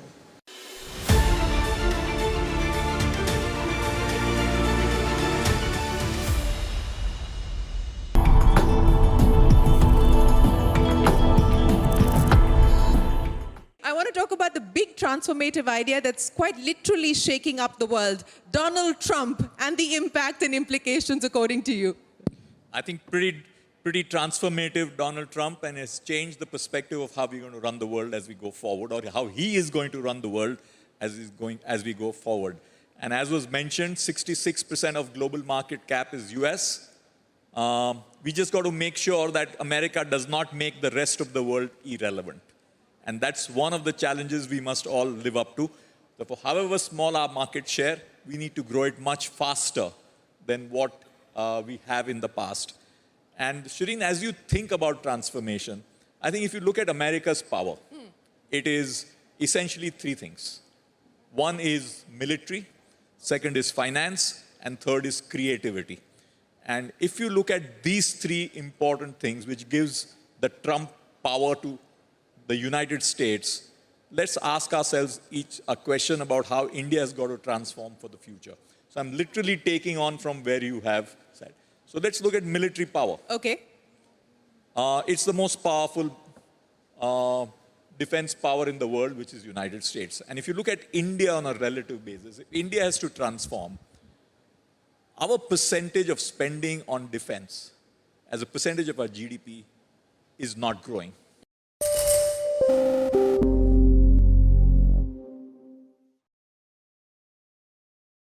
The second thing is what I learned from Mahatma Gandhi, that is leadership by example. If you want austerity in your company, you, the leader, show austerity. If you want punctuality in your company by every employee, you come to the office first. Then you don't have to give big speeches.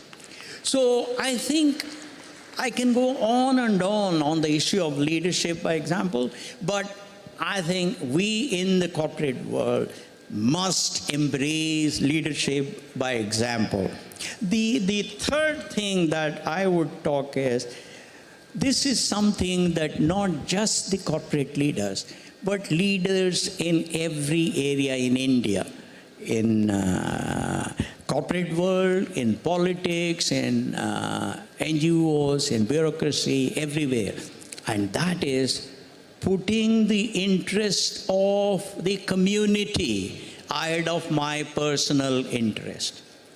If I did that, my personal interest will be much larger in the years to come. That's exactly what we at Infosys followed.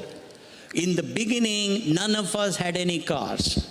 We all traveled by economy until we were $1 billion in revenue, and that was the time that I was there, and we were $288 million of after tax. Until such time, we all traveled economy, even on international flights. So the point I'm saying is, let everybody lead by example.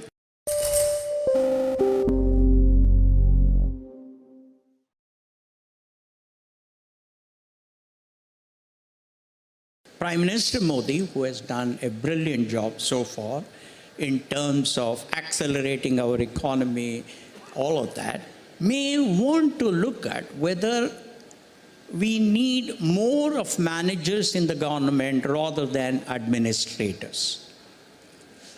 And to do that, they perhaps may want to look at, rather than the current method of having some, whatever it is, some 3-4 subjects, examination, etc. for the IAS, he may want to look at selecting people from the various management institutes, bringing them into the government. I hope the opposition won't have much objection, like they have already raised. Bring them into the government, first get them trained at Mussoorie on decision-making under uncertainty.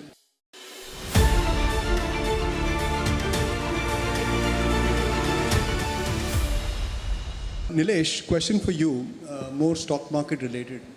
What are the sectors that you are most bullish on going into 2025?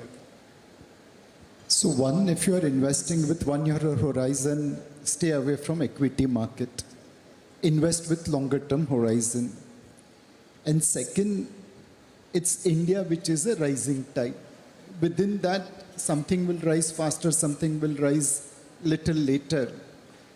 But there is this Sanskrit Subhashit which probably describes India's story quite nicely. Sukhasya mula dharmam, dharmasya mula artha, arthasya mula rajya. Sukh, happiness, investors' profit, is function of dharma, which is governance. It's function of artha, which is trade, commerce, and investment. And the rajya is the state. Today in India, we have perfect alignment, and which can improve further, but there is alignment between governance practices. There is state which is enabling entrepreneurship. There is long distance to cover, but the change is positive. And This is resulting into facilitation of trade, commerce, and industry, which will result into investors' profit. So don't invest with 2025 in mind. As Vaidhi mentioned, think of $20 trillion credit and $30 trillion economy. As long as we have this alignment, we will be able to do well. And the perfect example here is the Deepam department under Sri Tuhin Kanta Pandey. From just divesting shares, now they are managing PSUs, and we have seen the valuation re-rating and the kind of value it has created for the shareholders. So sir, please keep on doing that good work. We are all beneficiary of the same. Thank you. So one last round of questions, I think. So I'll start with you, Samir. What will you short even at current levels? Not I will short, I am short. So I am short many consumer names, many auto names, and a few micro lenders. My theory is that things that are doing badly don't turn around very fast, and things that are doing well don't stop doing well so fast. And I didn't know that Nilesh is so negative. Well, I think even next year will be good. It's just that you have to define what is good.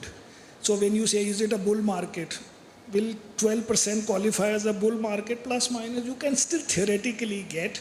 Just to tell you one number, if you look at last 3 years returns of Nifty and last 3 years returns of NSE 500 index, the Nifty returns are lower than 5-year, 7-year, 9-year, 10-year, 15-year, 20-year and 25-year returns. The last 3 years are the lowest in our history, sort of, if you consider history. And the last 3-year returns for the 500 index, which also includes mid and small cap, are in the middle. Other than the last 5-year numbers, which look a bit out of place with any other period. But that also you can broadly see. If you make it 7 years instead of 5 years, they go back to being within normal. Normal means 13, 14% for Nifty and 15, 16% per annum for 500. So you are suddenly feeling bad, I think, because some of the results are bad. Not so much that, oh, this is too high, too low. People think that they've made a lot of money, but you tell them on the full portfolio, on the full fund, it's in the range that we've always made all our life. Nilesh, from a policy perspective, what are the 2-3 things that you think can happen and could surprise us to the upside? So one immediate thing which is worth doing, we all know US is going to impose tariff. As of today, they are going to look at the trade deficit of India with US, which is $36 billion, and the IT services exports, which we are earning. Now, that's a large number.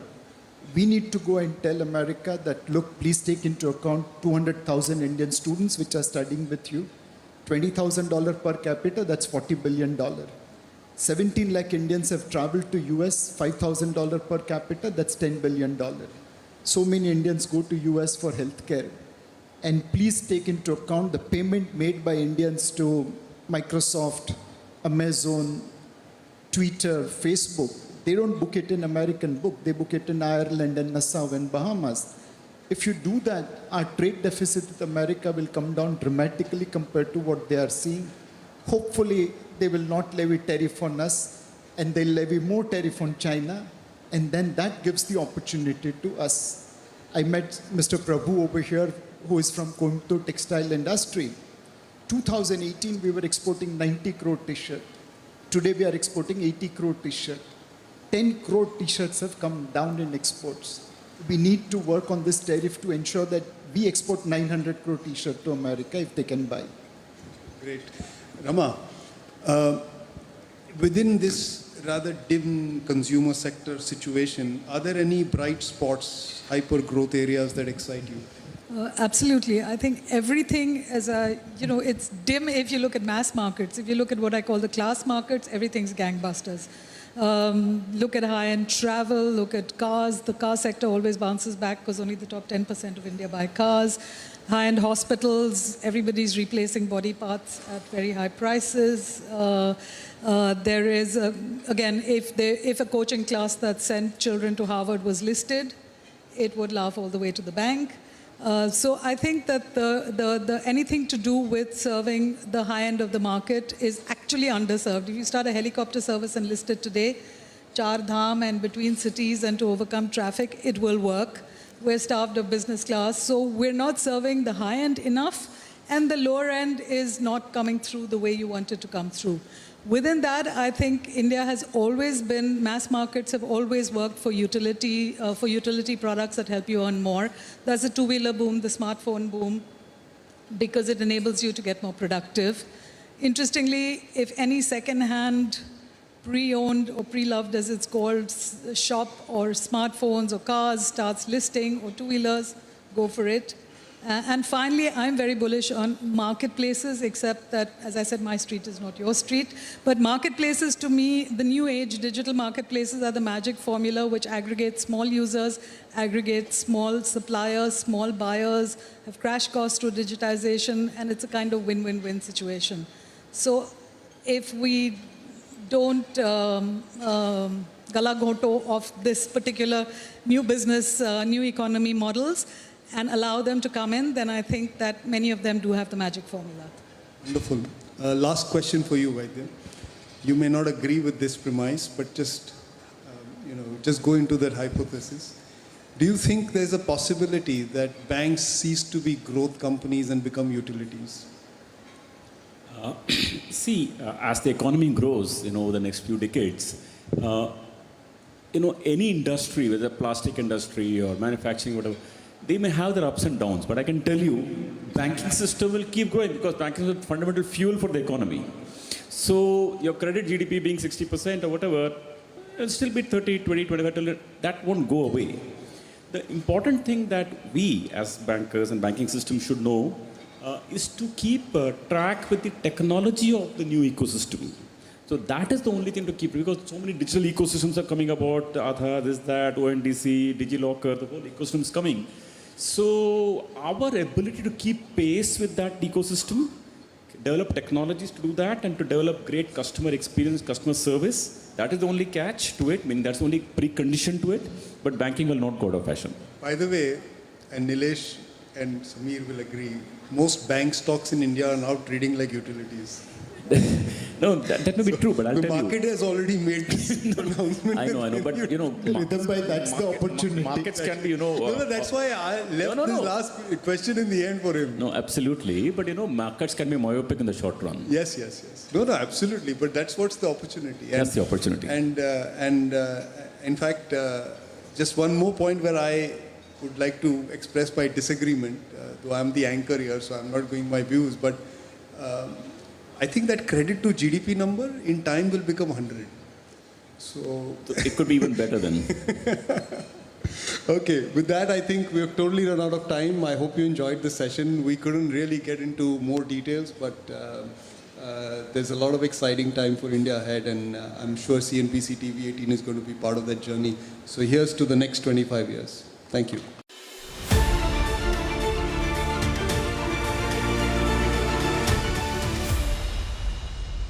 On facing the competition, on creating competitive advantages, on being open-minded to learn from people who have performed better than us, on strategic thinking, on simulation, on workflow management, on project management, and other management techniques. The second thing that we may want to do, because we have, I often used to tell at Infosys, the reward for winning the semi-final is to get to play a tougher game, which is the final. Therefore,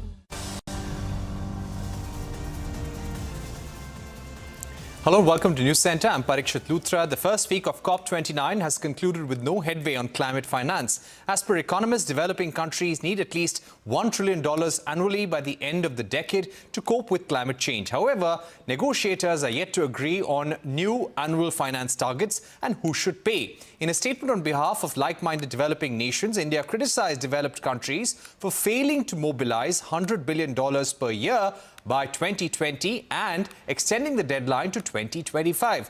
India also accused the West of shifting goalposts and delaying climate action. Meanwhile, the UN climate chief, Simon Stiell, urged G20 members to support an increase in grants, loans and debt relief to vulnerable nations. Joining us right now to discuss this is Sumant Sinha, founder, chairman and CEO of Renew. Sumant Sinha was recently recognized as a global climate leader in 2024 Time 100 climate list. He has been an advocate for policies necessary to advance the energy transition as well. Mr. Sinha, thank you very much for joining us and many congratulations on the honor. Let me begin by asking you, India has been expressing very strong dissatisfaction and anger with the manner in which negotiations have progressed at COP29 in Baku. Do you get a sense that this COP is going to end without any enhanced financial commitments? Yeah, hi, Parikshit. Thank you so much for having me on the show and thank you for those kind words. Look, I think this COP has always been a little bit in a difficult spot. First of all, with respect to the location, which is Azerbaijan, which is an oil and gas producing country, with not a lot of heft globally, economically, to make various countries come together. And secondly, the participation at this COP has also not been very high right from the beginning, both from the private sector side as well as a lot of global leaders. So I think that this whole agreement of this new collective quantified goals of trying to get $1 trillion of funding from developed countries to developing countries has always been a little bit fraught with difficulty. And the reason is what qualifies as actually a contribution. Is it government capital only? Is it private capital as well that comes from the developed countries to the developing countries?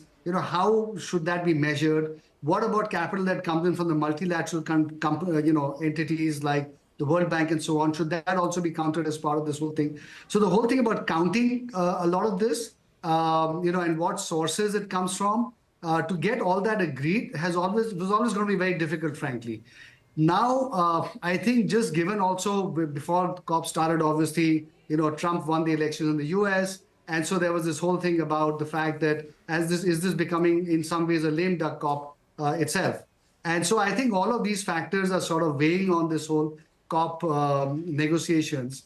And that is why perhaps it's not yet led to any constructive outcomes. But let me also say this, that things always look very bad before there is an agreement.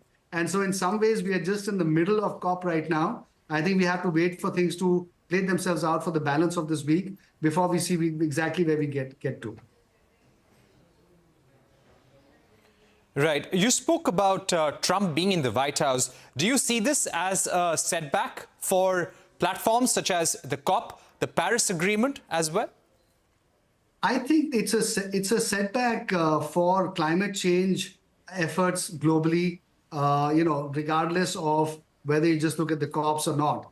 The reality is that, if the largest economy in the world, which accounts for 20% of all the economic growth and is the second largest carbon emitter, suddenly pulls out of an agreement like this, or out of, essentially says that climate change is not something that we are going to be contributing to, then that's obviously a very negative for the rest of the countries that are trying to do their best.